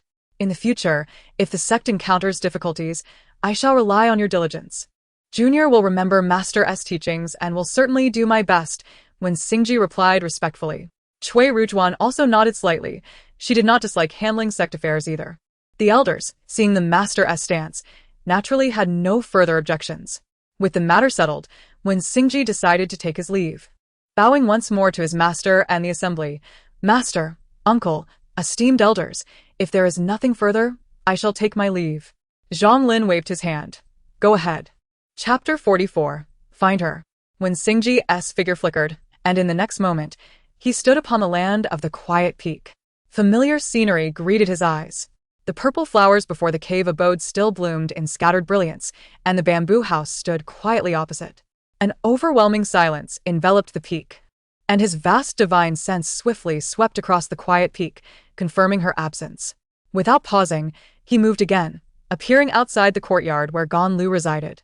The courtyard door was slightly ajar, and he walked straight in, catching sight of Gan Lu bending down, carefully transferring a spiritual plant into a flower pot. Meanwhile, the small, translucent frog lounged lazily on the soft mat at her feet, croaking occasionally. "Gunshizi." When Xingji spoke, his voice gentle, carrying the subtle authority of a mid-stage Great Ascension practitioner. Gan Lu looked up, and upon seeing him, her eyes widened in evident surprise. She quickly set down her gardening tool and respectfully bowed. "Master Wen, you have emerged from seclusion?" Her gaze darted quickly over Wen Xingji, sensing the profound difference in his aura compared to before his retreat, leaving her speechless with shock. "Indeed." Wen Xingji nodded slightly, his eyes sweeping over the small frog at her feet, a sense of unease subtly expanding within him. He directly asked, "Where is Qingqing? Why is the frog with you?" Gan Lu, sensing the seriousness of his inquiry, did not dare to conceal the truth, hurriedly responding, "In response to Master Wen, junior sister Ling left the mountain for training nearly 2 months ago. She mentioned wanting to travel alone to enhance her cultivation. The frog is what she entrusted me to look after. Left the mountain for training? Alone? When Singji's heart sank heavily. During his retreat, he had not only sought to enhance his cultivation but also to untangle the chaotic emotions within him. In the depths of his absolute calm, akin to eternal ice, he repeatedly reflected upon his actions over the past month, his deliberate estrangement, the clumsy excuses he fabricated. In hindsight, how foolish and cowardly they appeared. He believed he was safeguarding her, avoiding unwarranted thoughts that might disturb her pure heart. Yet, what was the outcome? He had pushed her away, causing her sorrow and ultimately forcing her to choose solitude. What he offered was not protection but tangible harm. Beneath his seemingly tranquil exterior, was he not constantly suffering from the burning pangs of longing and torment? To injure both others and oneself is the utmost folly. The so-called avoidance, the pretense of doing what was best for her, stemmed from his own fear of emotions that had spiraled beyond his control, reflecting an incomplete understanding of his own heart. True strength lies in confronting one's innermost feelings rather than cowardly evasion. He had come to this realization. With clarity of mind, there was no more hesitation. Ganju noticed his silence, though his aura remained steady. The depth in his gaze revealed an invisible pressure. She added, it seemed that when junior sister left, her spirits were somewhat low, but it was not a matter of great concern, not an impulsive act. When Singji closed his eyes momentarily, and when he reopened them, clarity filled his gaze. He turned to Ganju, his tone returning to its customary gentleness. I understand. Thank you, Junior Gon, for informing me and for taking care of her. His gaze fell once more upon the little toad. Your words are too kind. It is the duty of a disciple, Ganju replied. When Singji spoke no further, nodding slightly as his form dissipated like a phantom, he had to find her. Immediately, when Singji stood atop the serene peak, the mountain breeze stirring his white robes, he retrieved the heart ring from within his clothing. His fingertips gently caressed the surface of the ring, infusing it with a soft surge of spiritual energy, while his mind sank deeply into it, intent upon sensing its guidance. An invisible beacon, akin to a lone star igniting in the darkness, clearly pointed towards the southeast. In an instant, his consciousness swept across vast mountains and rivers like an unstoppable gale. Following the direction indicated by the heart ring, he captured a familiar presence. One belonged to the person he held dear, imbued with a purity tinged with fragility, while the other emanated a steady restraint, marked by the sharpness unique to demon hunters. The journey back to Qingyun's sect was not swift. However, this slower passage of time fostered a greater intimacy. Yan Zhuming often remained silent, yet the ice-cold demeanor that had once been impenetrable seemed to thaw slightly in the wake of their shared experiences of life and death.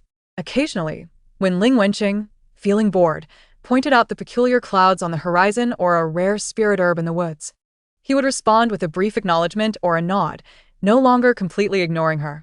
Sometimes, when Ling Wenqing spoke animatedly about a previous battle and their coordinated efforts, he listened attentively, his focused expression alone serving as a response. Ling Wenqing perceptibly sensed this change and felt a surge of joy within her heart. Previously restrained by her unfamiliarity with Yan Zhuming's frosty demeanor, she now realized he was not truly unapproachable, and her words flowed freely once more. She seemed to forget her pain, posing curious questions, chattering about her practice of puppet techniques, and seeking his advice. Then inquiring about the peculiar and bizarre creatures encountered by the demon hunting division. Friend Yan, do you think that if I had used earth elemental power to create a quicksand trap instead of raising a stone wall during our last coordination, would it have been more effective? Perhaps, he replied succinctly. You think so too. How did you practice that turnaround arrow technique? Through repeated practice, he answered, each word grounding their exchange. More often than not, he walked half a step beside her, ready to assist her faltering steps while ensuring she remained shielded on a relatively safer side. As her melodious voice danced around him like the chirping of birds in the woods, he found it soothing rather than disruptive, alleviating some of the heaviness brought on by her injuries and prolonged solitude. Ling Wenqing occasionally winced in pain, drawing in a sharp breath. At those moments, Yan Zhuming would slow his pace or cast a questioning glance her way. She would dismiss it with a wave of her hand, reassured, and continue her previous topic. Chapter 45. When Singji's figure had transcended space, materializing not far ahead on the official road. Clad in white, he appeared as pure as snow, untainted by dust. Yet, The warmth of his jade-like visage was shadowed by an unmistakable urgency and concern, his gaze immediately locking onto the slender figure sheltered behind Yan Zhuming. Almost simultaneously with his appearance, Yan Zhuming's muscles tensed, akin to a leopard sensing danger. He deftly sidestepped, instinctively positioning his left arm across Ling Wenqing, forming a solid barrier that shielded her behind his broad back. This movement was fluid and swift, driven by the instinct of a protector. Ling Wenqing was absorbed in contemplating Yan Zhuming's recent advice on efficiently harnessing elemental powers to alleviate the burden on her meridians. Suddenly, she felt a shift in the air. A white shadow appeared abruptly, and before she could discern the figure, she was shielded by Yan Zhuming. Still recuperating from her injuries, her reaction was a tad delayed, and she instinctively sought refuge behind him, peeking out with a hint of confusion.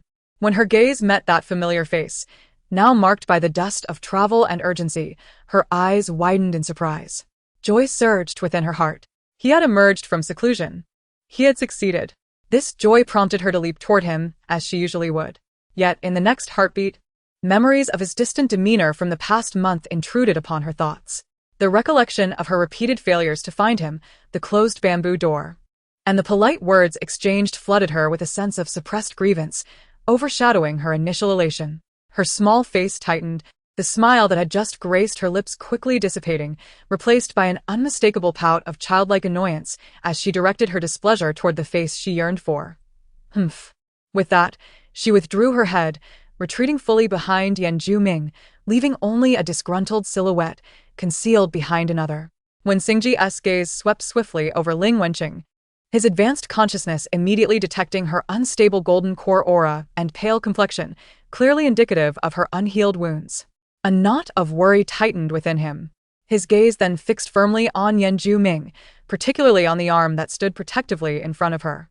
Witnessing her so naturally, even comfortingly, sheltered behind another man, with his arm forming a sturdy barrier before her, pierced his heart like a sharp ice shard, delivering a jolt of acute pain.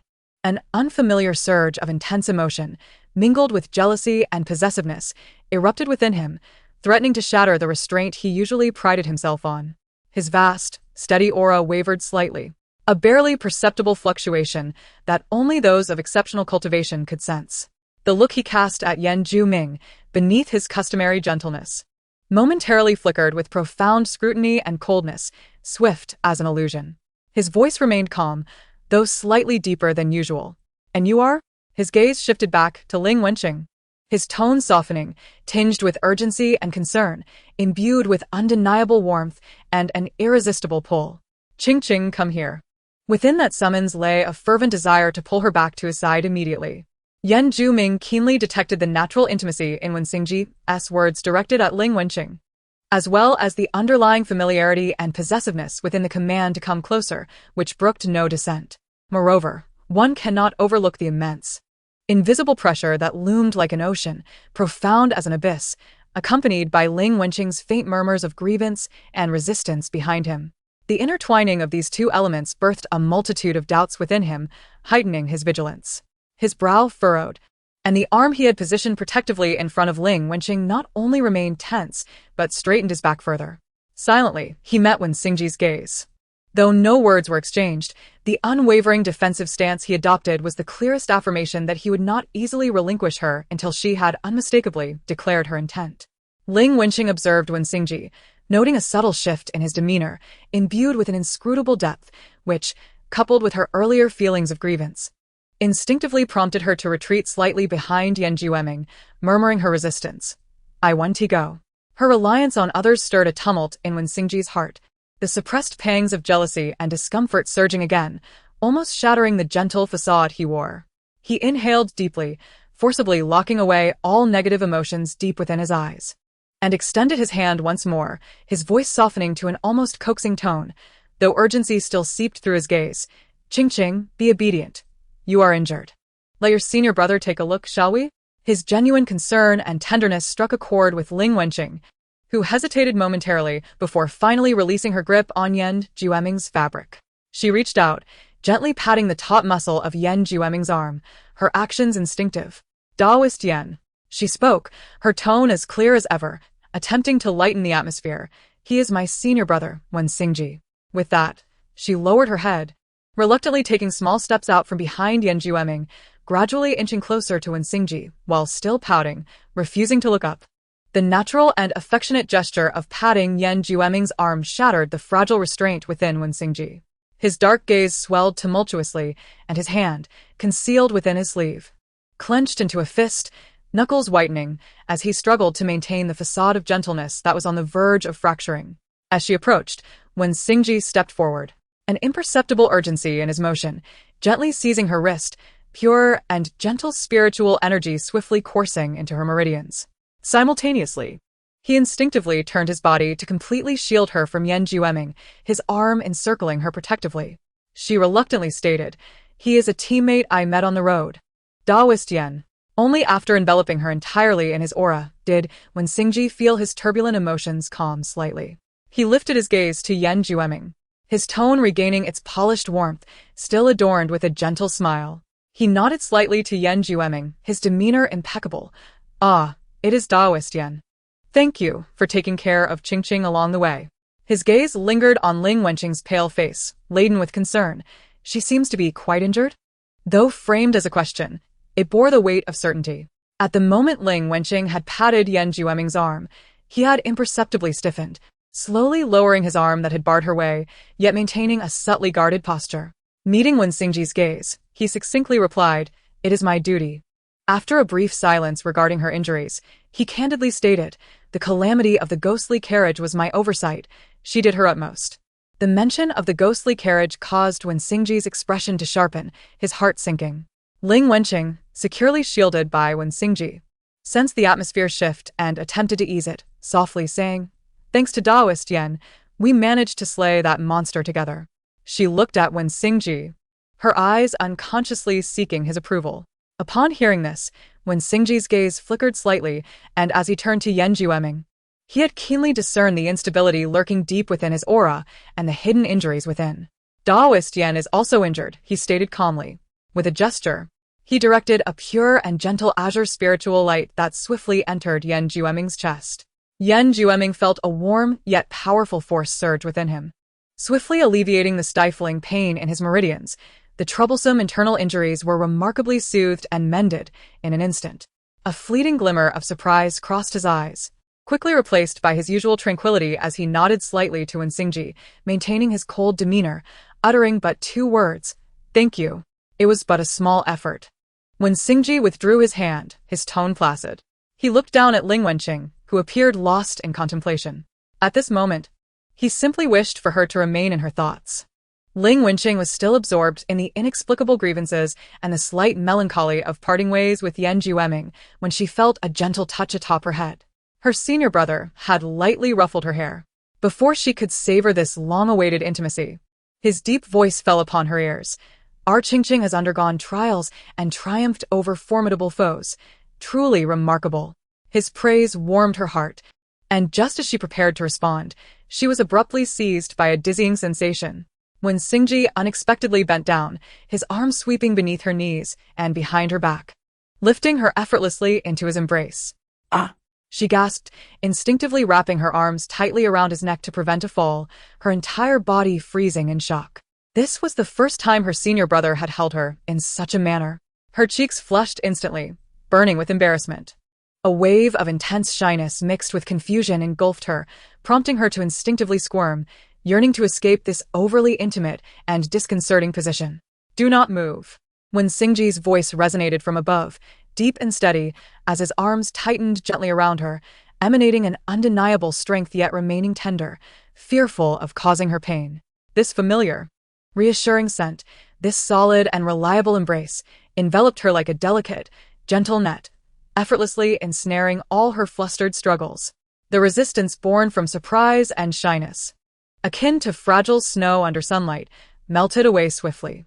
Ultimately, she surrendered her futile writhing, burying her flaming face deeply into his shoulder, her ears flushed as well. She fully relaxed her body, leaning into his embrace. Wen Xingji, still cradling her, turned towards the stoic Yan Jueming, maintaining his impeccable demeanor. "Daoist Yan, thank you for your protection along the way. These spirit materials may be beneficial for your cultivation. I hope you will not refuse them." From his palm emerged several luminous treasures, rare finds difficult to encounter in the outside world.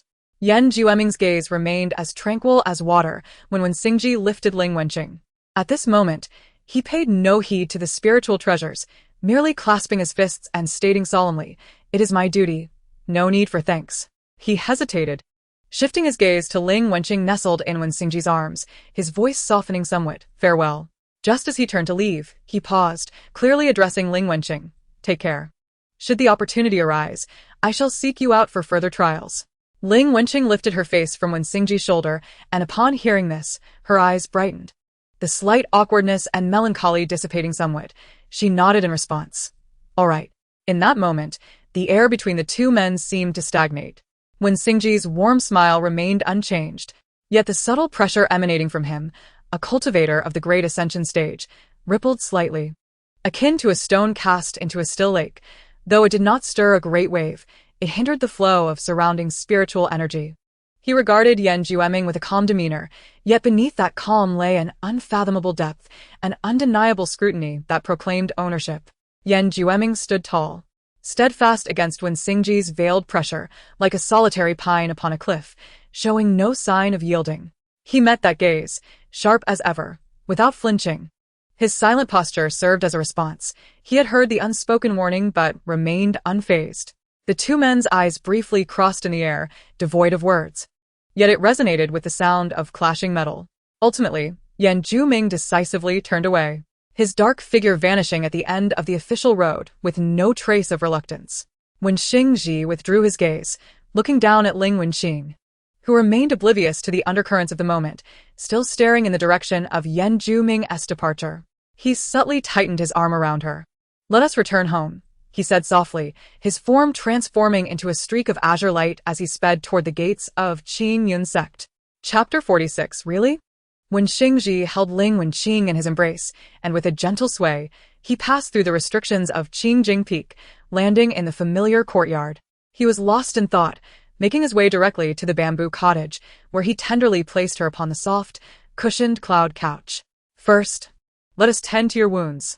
His voice was deep and gentle, his fingertips glowing with a warm, ethereal light as they accurately pressed against her pulse. Vast streams of divine consciousness and spiritual energy cautiously delved into her damaged dantian, meticulously nurturing and repairing her golden core. Ling Wenqing leaned against him, acutely aware of the overwhelming power in his spiritual energy that surpassed anything she had previously encountered, gently soothing her pain. She pressed her lips together, feeling a mix of grievance from his earlier aloofness and the assertiveness he displayed before Yan Jueming. Deliberately turning her head away, she found herself unwittingly relaxing within the stable and reassuring aura that surrounded her. The healing process unfolded in silence and concentration. Once he confirmed that her injuries were initially stabilized, Xingji gradually withdrew his spiritual energy but did not immediately release her hand. He gazed at her stubbornly turned profile and recalled her clear huff while hiding behind Yan Jueming, a bittersweet sensation intertwining within him. After a moment of silence, he gently brushed aside a stray lock of hair from her cheek, his movements imbued with a tenderness he had not consciously recognized. "I was wrong before, senior brother," he began, his voice lower than usual. "I employed the wrong approach." Ling Wenqing's eyelashes fluttered, yet she still did not turn back, though she perked up her ears. "It shall not be so again." His promise resonated more deeply than any explanation he could offer. Sensing the subtle shift in her body, Xingji leaned in slightly, mimicking her previous comfort of placing his forehead against hers. This gesture was tentative yet imbued with a clumsy intimacy. Ling Wenqing froze, her cheeks instantly flushed crimson, and the remnants of her earlier defiance crumbled under the unexpected closeness. Unable to resist, she met his gaze, plunging into the depths of his eyes that now reflected her own, devoid of the prior distance and restraint, filled instead with concern and a weighty emotion she could hardly comprehend. "Really?" she asked, her voice muffled and slightly nasal. "Indeed," he replied, his breath brushing against her skin. "Truly." The affirmation smoothed over the tension within her. She blinked, suddenly wrapping her arms around his neck and burying her face in his shoulder, murmuring softly. Then it settled. Xingji tensed momentarily, then relaxed, his arms instinctively encircling her more tightly. "It is settled." The courtyard was enveloped in tranquility. the only sound being the gentle rustle of wind through the bamboo leaves. The barriers between them quietly dissolved within the silent embrace and simple promise, leaving behind a long-lost peace and a burgeoning affection. They remained in each other's arms for a while, and Ling Wenqing felt her heart swell with a warm, tender joy, as if all her previous grievances, anxieties, and the fatigue of her journey had been dispelled by this embrace. She even nuzzled her cheek against his solid chest, an unfamiliar yet comforting sensation spreading quietly within her. Suddenly, she recalled something, her eyes widening as she attentively sensed the profound aura emanating from Wenqing, markedly different from before his seclusion. Xingji. She lifted her face, her eyes sparkling with surprise and admiration. You've made such significant progress. I can feel your strength. Genuinely happy for him, her earlier annoyance vanished into thin air. Congratulations, senior brother. When Xingji watched her bright, shining eyes, and his heart softened. He gently acknowledged her with a hum, reaching up to smooth her hair, his tone warm, just a slight improvement, nothing to boast about. He did not wish to dwell on his own breakthrough at this moment, his gaze still focused on her, laced with lingering concern. But your injuries remain. Do not be careless.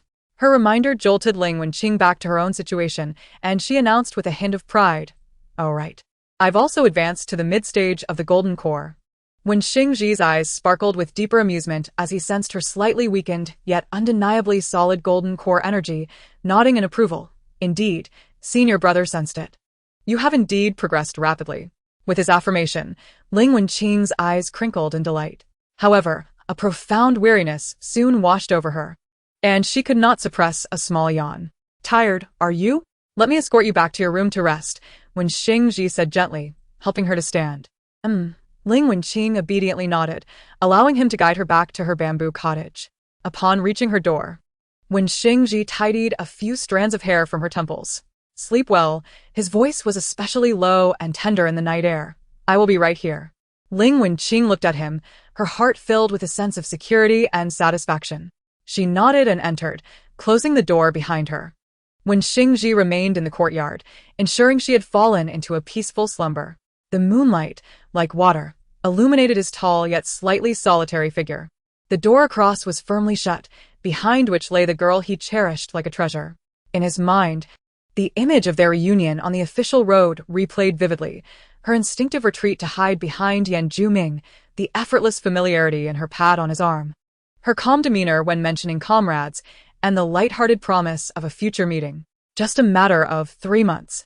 He had missed her joy in reaching the mid-stage of the Golden Core, her perilous encounters with formidable foes, and the trust and understanding she had built with others without uttering a word. An unprecedented sensation lingered in his heart. After centuries of tranquility, his mind now required a moment to adjust before settling back into calmness. During his seclusion and breakthrough, the tender sprout he had diligently nurtured had silently grown, establishing its own domain. Though he had reclaimed her, the warmth of her presence and the fragrance of her hair still lingered. A strange and overwhelming pang of unfamiliarity surged within his chest, like pebbles thrown into a still lake, creating ripples that refused to settle. He became acutely aware that some things must change. In the past, he had dutifully embraced the role of a senior brother, shielding her beneath his wings, guiding her cultivation.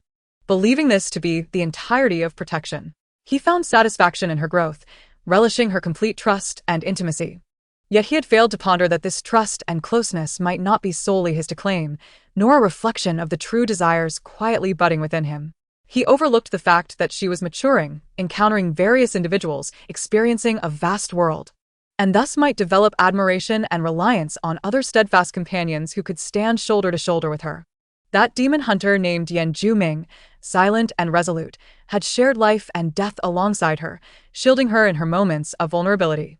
When Xingji could not deny that he was indeed a partner worthy of trust, he silently mulled over the word partner, his fingers instinctively curling within his sleeves. No. He did not wish to be merely one among her many companions or to remain forever in the shadow of the title of senior brother. He needed to change.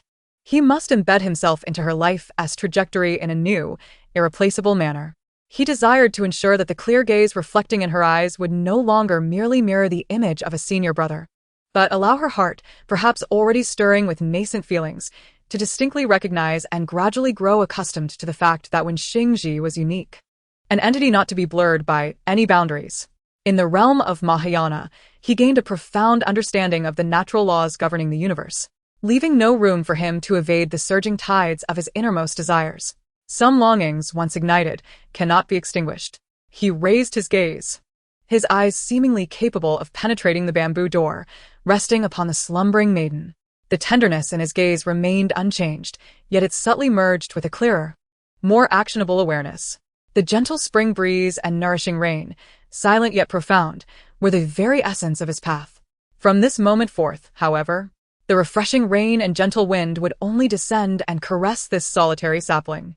He wished for her to unconsciously grow accustomed to his presence, just as one breathes. His approach, indeed, required transformation, more intricate, more unyielding, gradually saturating her entire world. Chapter 47. The bewitched little toad Ling Wenqing awoke as the morning light spilled over the windowsill. Rubbing her eyes, she recalled the events of the previous night. Her heart instantly filled with delight. Without a moment's hesitation, she jumped from her bed, barefoot and eager, to seek him across the threshold. The bamboo door creaked open, and she immediately spotted the familiar figure. When Xingji sat quietly on a stone bench in the courtyard, engrossed in a volume of Taoist scriptures. The morning light illuminated his snow-white robes, as if they were coated in a layer of ethereal radiance. He lifted his gaze to her, his eyes lingering on her face for a moment before drifting down to her bare feet, which lightly touched the cool stone tiles. A barely perceptible frown crossed his brow as he set down the scroll and approached her with a calm demeanor. "Why are you not wearing shoes?" he asked, his tone laced with gentle reproach. Before his words had fully settled, he bent down, one arm encircling her knees while the other supported her back, effortlessly lifting her into his embrace. Ling Wenqing gasped softly, instinctively wrapping her arms around his neck, her cheeks flushed as she muttered, "I was just eager to see you." When Xingji said nothing more, merely turning to carry her back into the room, gently placing her on the edge of the bed, he bent down to retrieve the soft satin-embroidered shoes she had kicked aside, kneeling slightly as he slipped them onto her feet and tied the ribbons. His fingertips occasionally brushed against her ankles, sending a tingle of warmth through her. Ling Wenqing gazed at his focused profile, and amidst her joy, a hint of unfamiliar sweetness blossomed within her heart. "I have prepared some food for you," he said softly. Though he had abstained from eating, he still indulged in occasional culinary delights as a form of cultivation. Ling Wenqing's eyes sparkled with excitement as she followed him into the courtyard. With a graceful sweep of his wide sleeves, an array of exquisite delicacies appeared on the stone table, glistening osmanthus cakes, honey-coated spirit fruits, and her favorite plum blossom pastries. She immediately sat down, eagerly picking up a piece of plum blossom pastry and savoring it. The flaky crust crumbled between her lips, and the sweet, floral aroma filled her mouth. "Delicious!" she exclaimed, her eyes narrowing with satisfaction as she hastily reached for another piece. When Xingji seated himself across from her, reopening his book, yet his gaze remained fixed on her animated enjoyment rather than the text. Morning light filtered through the gaps in the bamboo leaves, dancing upon her hair and rendering the scene exceptionally warm. A faint smile graced his lips, unnoticed even by himself. Observing her cheeks puffing with food, the chaotic thoughts from the previous night suddenly settled within him. Seeing her relish the treats, he smiled, pouring her a cup of clear dew tea, casually inquiring, "Have you encountered anything interesting during your solitary training?" Ling Wenqing, still chewing on a piece of honeyed spirit fruit, immediately set down her jade chopsticks and looked up with bright eyes. "Oh yes, I encountered so many things." She took the teacup from him, barely sipping before eagerly recounting her adventures. She began with her encounter at Qixia Ridge, vanquishing a wolf demon and discovering glowing mushrooms, then continued to share how she obtained the clear heart lotus in Hafen Gorge to aid her breakthrough. With Wen Xingji's gentle gaze and occasional prompts of, "and then?" her excitement grew, even her hands gesturing animatedly. "Exactly. Moreover, after descending the mountain, I met Taoist Yen. He is incredibly skilled with arrows. Together, we took down several demon nests.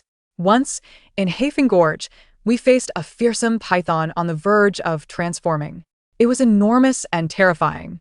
I trapped it with water and wood spirits, and Taoist Yen seized the opportunity to deliver a fatal blow." She spoke fervently, her eyes sparkling like stars. her tone brimming with excitement for their shared battles and admiration for her partner's prowess.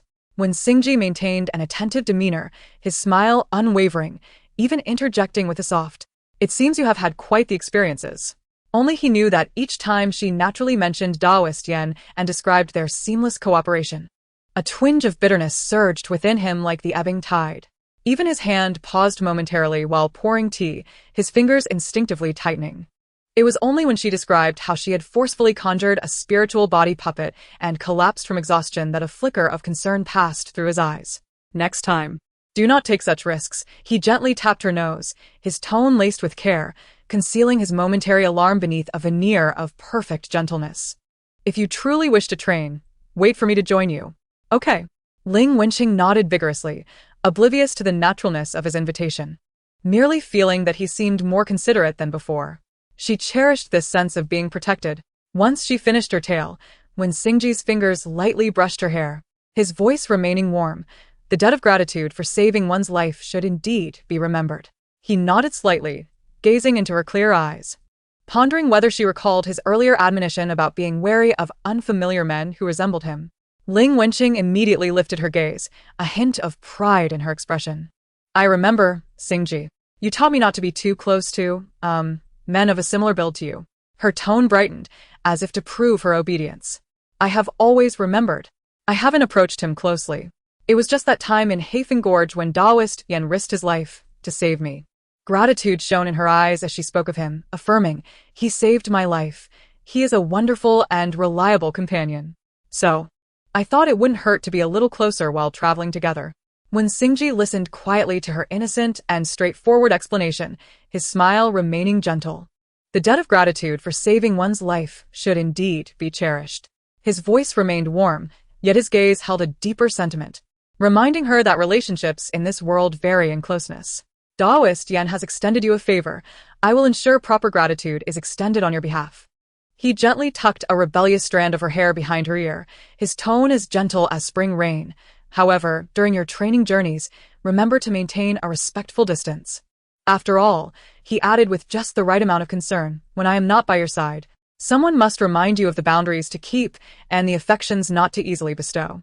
Ling Wenqing nodded, somewhat understanding, yet earnestly committed his words to memory. When Singji observed her obedient demeanor, warmth blooming in his eyes as he gently ruffled her hair. "Good girl." Ling Wenqing squinted her eyes in enjoyment, then recalled her purpose. "Oh, I should go to Jianfeng to fetch the little toad back. It's been so long since we last met. Sister Ganlu must be anxious." She turned to leave but paused, her eyes gleaming with anticipation as she looked back. "Singji, I've recently felt a faint sense during my cultivation that if I can reach the late stage of Golden Core, my spirit conjuration might undergo a new breakthrough." She tugged on his sleeve gently. "Once I bring back the little toad, will you teach me how to cultivate? I wish to progress more quickly." When Singji regarded the spark of curiosity shining in her eyes, a slight smile gracing his lips. "Very well. When you are ready, your elder brother shall impart all that I know." He gently tapped her brow with his fingertips, imparting a touch of warm spiritual energy, reminding her that cultivation is a gradual process and that one must not be hasty. Ling Wenqing felt the warmth between her brows and nodded vigorously, exclaiming, "I understand." With that, she turned and dashed towards the courtyard, her garments fluttering in the morning breeze. Upon reaching the sword peak, she spotted Sister Ganlu tending to the spiritual herbs in the courtyard from a distance. "Sister Ganlu," she called out with a smile and waved. Ganlu looked up upon hearing her voice, and her face immediately blossomed with a gentle smile. "Junior Sister Ling, you've finally returned." She set down her watering can and hurried towards her, carefully examining Ling Wenqing's complexion. "Was the journey smooth? You seem to have solidified your aura quite a bit." "Everything is well. You need not worry, sister." Ling Wenqing affectionately linked her arm with Ganlu's. "How have you been lately? I appreciate you taking care of the little frog during my absence. It must have been tiring for you." "There's no need for such formality." Ganlu gently patted her hand. "The little frog is quite well behaved, spending its days wandering in the herbal garden or napping on its soft cushion." As she spoke, she led Ling Wenqing into the house. Ling Wenqing shared a few amusing tales from her experiences, omitting the perilous encounters with the ghostly carriage, instead portraying them as mere demon-slaying adventures. As they chatted and laughed, they arrived in the inner chamber. There, the little frog lay on a silk cushion, soundly asleep, its round belly rising and falling with each breath. Ling Wenqing knelt down and gently poked its cool back. Lazy thing, it's time to wake up. The little frog mumbled sleepily, slowly opening its golden eyes. Upon recognizing Ling Wenqing, it perked up immediately, leaping into her embrace and affectionately rubbing against her wrist. It seems it missed you too, Ganlu remarked with a soft smile. Ling Wenqing carefully cradled the lively little frog in her palm and turned to Ganlu, saying, "Thank you for taking care of it these days. I promise to bring you some new spiritual cakes to try when I make them." I shall hold you to that, Ganlu said with a smile as she walked her to the courtyard gate. "Take care and rest well. If you need anything, don't hesitate to come find me." With the now energetic little frog in her arms, Ling Wenqing walked briskly towards the quiet peak. The setting sun elongated her shadow, while the little frog occasionally croaked, as if responding to her lively steps. As she entered the familiar courtyard, the little frog suddenly lifted its head, its bright golden eyes darting toward the tall, moon-white figure in front of the bamboo house. In the next moment, it pushed off with its hind legs, leaping from Ling Wenqing's palm in an awkward arc and landing squarely on the bluestone slab beside Wen Xingji with a soft thud. It looked up at Wen Xingji with eager eyes, not making a sound but silently conveying a strong desire through its glistening gaze. It even lifted a tiny paw, pointing at its belly as if to indicate its emptiness. Ling Wenqing found it amusing and was about to speak when she noticed Wen Xingji looking down at the familiar little rascal at his feet. A fleeting hint of helplessness crossed his handsome face, followed by a soft chuckle as he shook his head. "I almost forgot about you, little fellow." His tone was gentle, with no trace of annoyance at being interrupted. As he spoke, his long fingers brushed over his storage ring, and a shimmering blue light, filled with pure water spiritual energy, appeared in his palm, a small, translucent water condensation stone, a delicacy irresistible to the little frog. Its eyes sparkled with excitement as it croaked eagerly and hopped around, stretching its neck to reach for it. When Xingji obligingly bent down and placed the water condensation stone before it, the little frog immediately embraced it with its front paws, contentedly squatting in place as it began to nibble away, completely forgetting that it had just been in someone else's arms. Ling Wenqing approached, watching the scene unfold with a smile. "Xingji, you have spoiled it. It has become quite picky." When Xingji straightened up, his gaze shifting from the voracious little frog to her smiling face, his eyes softening. "It's nothing to worry about. It's just a little creature." His tone even carried a hint of unintentional fondness. In the days that followed, Quiet Peak seemed to have returned to its former days, albeit with subtle changes. When Xingji declined all mundane affairs of the sect, dedicating himself entirely to guiding Ling Wenqing's cultivation. He did not rush her to elevate her realm, but instead began with the foundational control of the 5 elements' spiritual energy, addressing potential pitfalls stemming from her rapid ascension and serious injuries. Each morning, he would guide her to feel the purest essence of the dawn's eastern purple aura, refining her golden core. During the day, he sparred with her, deliberately suppressing his cultivation to the late golden core stage, honing her application and integration of the 5 elements spells through practical combat. Whenever she faltered or was caught off guard, he would gently awaken her with exquisite techniques or words of wisdom. As night fell, they often sat together under the moonlight, where he elucidated the deeper principles of the 5 elements and the interplay of yin and yang, citing texts and patiently addressing each of her questions, whether naive or challenging.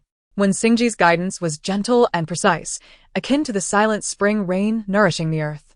He no longer exhibited the pure brotherly care of the past, but instead took on the role of a mentor, with his gaze reflecting not only concern, but also hidden affection.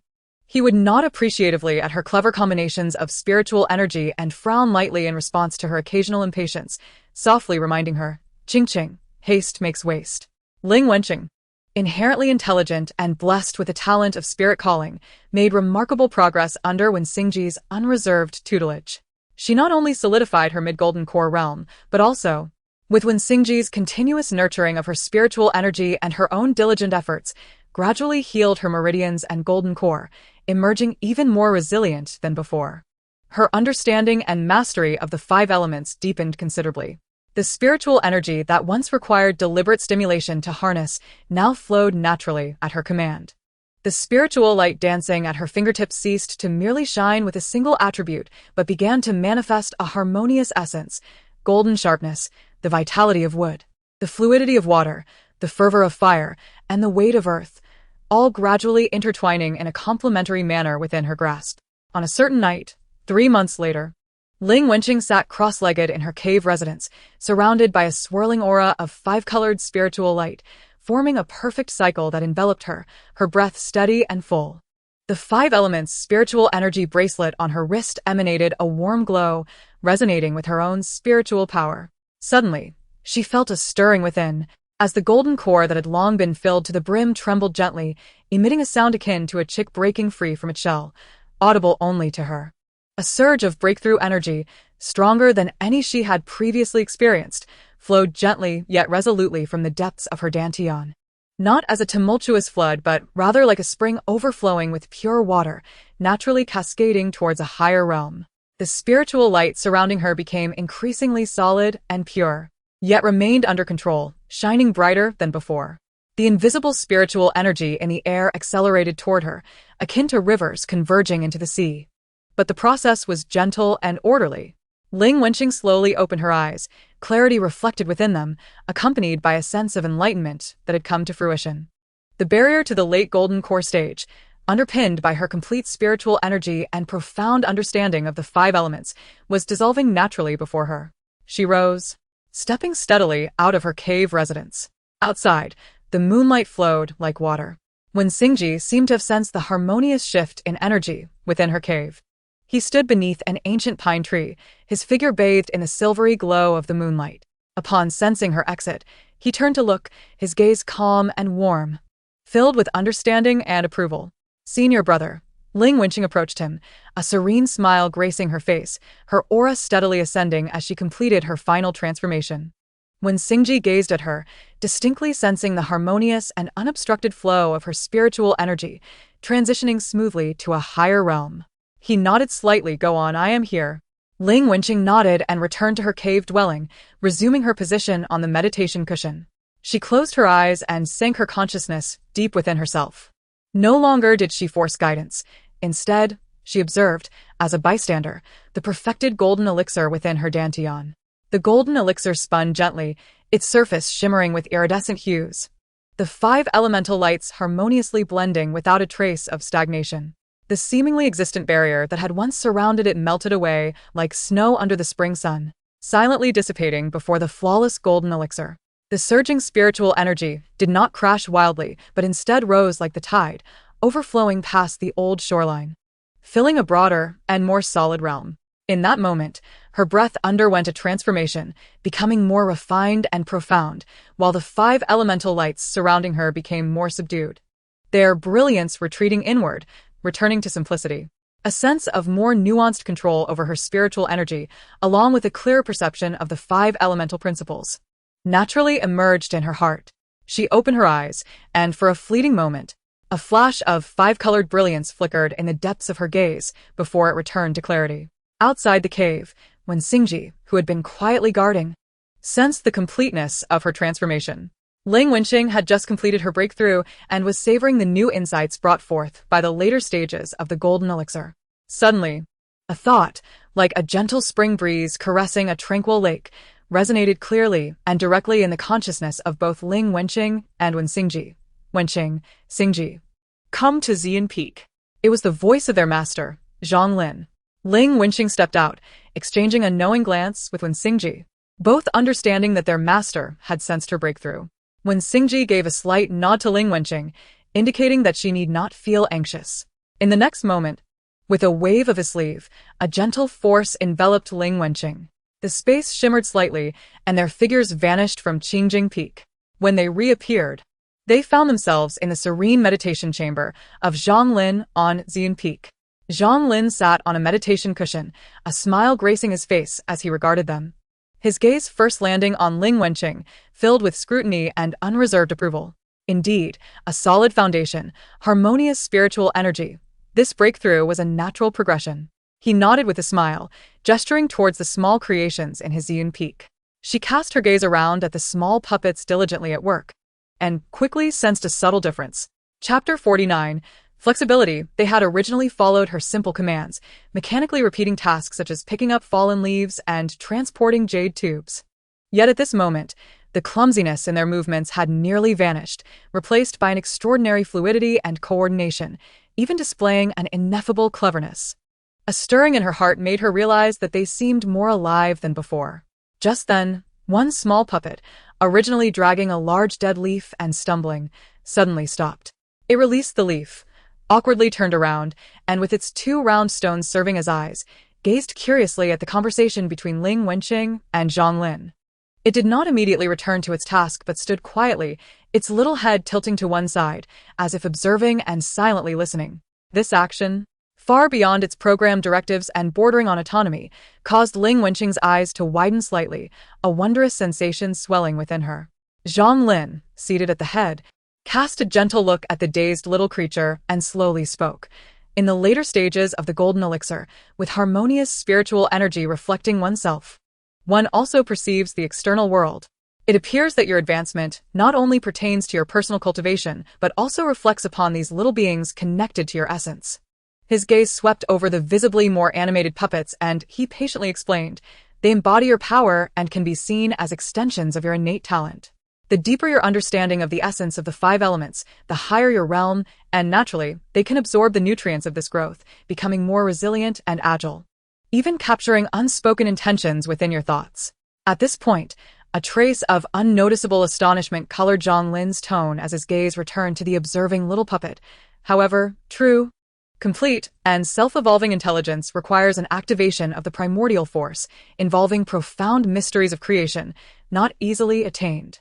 Yet you, with a pure and transparent heart, have not imposed excessive rigid constraints while creating them, holding only a sincere desire for them to come alive and assist. This unblemished thought, combined with the life essence contained within the spirit awakening tide, has allowed them, over time, to inadvertently nurture a faint, nearly instinctual spark of spirituality. They do not yet understand the concept of thought, yet they have begun to exhibit initial responses based on their environment. Ling Wenqing listened, captivated, her heart brimming with tenderness and curiosity as she gazed at the small figure. These little creations, which she had fashioned with her own hands, had silently followed her footsteps in growth, even inadvertently sprouting their own nascent traces of life due to her unintentional leniency. It seemed they were gradually learning to perceive the world on their own. They seemed to be slowly learning to sense the world, Ling Wenqing murmured, her eyes sparkling. Zhang Lin nodded with a smile, his tone filled with expectation. Good. Maintain this childlike heart and creative thought. Perhaps in the future, your spirit awakening tide will indeed surpass the limitations of mere puppets, bringing you companions with true intelligence, unique in their own right. Atop Xian Peak, the light of the heavens shone brightly. The little puppet that had paused its work seemed finally satisfied with its curiosity and clumsily resumed dragging the large leaf. It stepped steadier than before. It then turned its gaze towards Wen Xingji beside it, affirming with clarity, Xingji, you have taught your junior sister well. Her foundation is solid, and her progression steady, a testament to your diligence. When Xingji inclined his body slightly, it is due to my junior sister's own hard work. I dare not take credit. Zhang Lin chuckled lightly, stroking his beard, and chose not to elaborate further. Instead, he offered some insights regarding Ling Wenqing's current realm, her talent, and key points in her cultivation of the five elements, articulating his thoughts in a straightforward yet profound manner. His words were few, yet each struck to the heart of the matter, leaving Ling Wenqing with a sense of enlightenment as previously obscure concepts suddenly became clear. Very well. Upon your return, solidify your realm and contemplate deeply. After a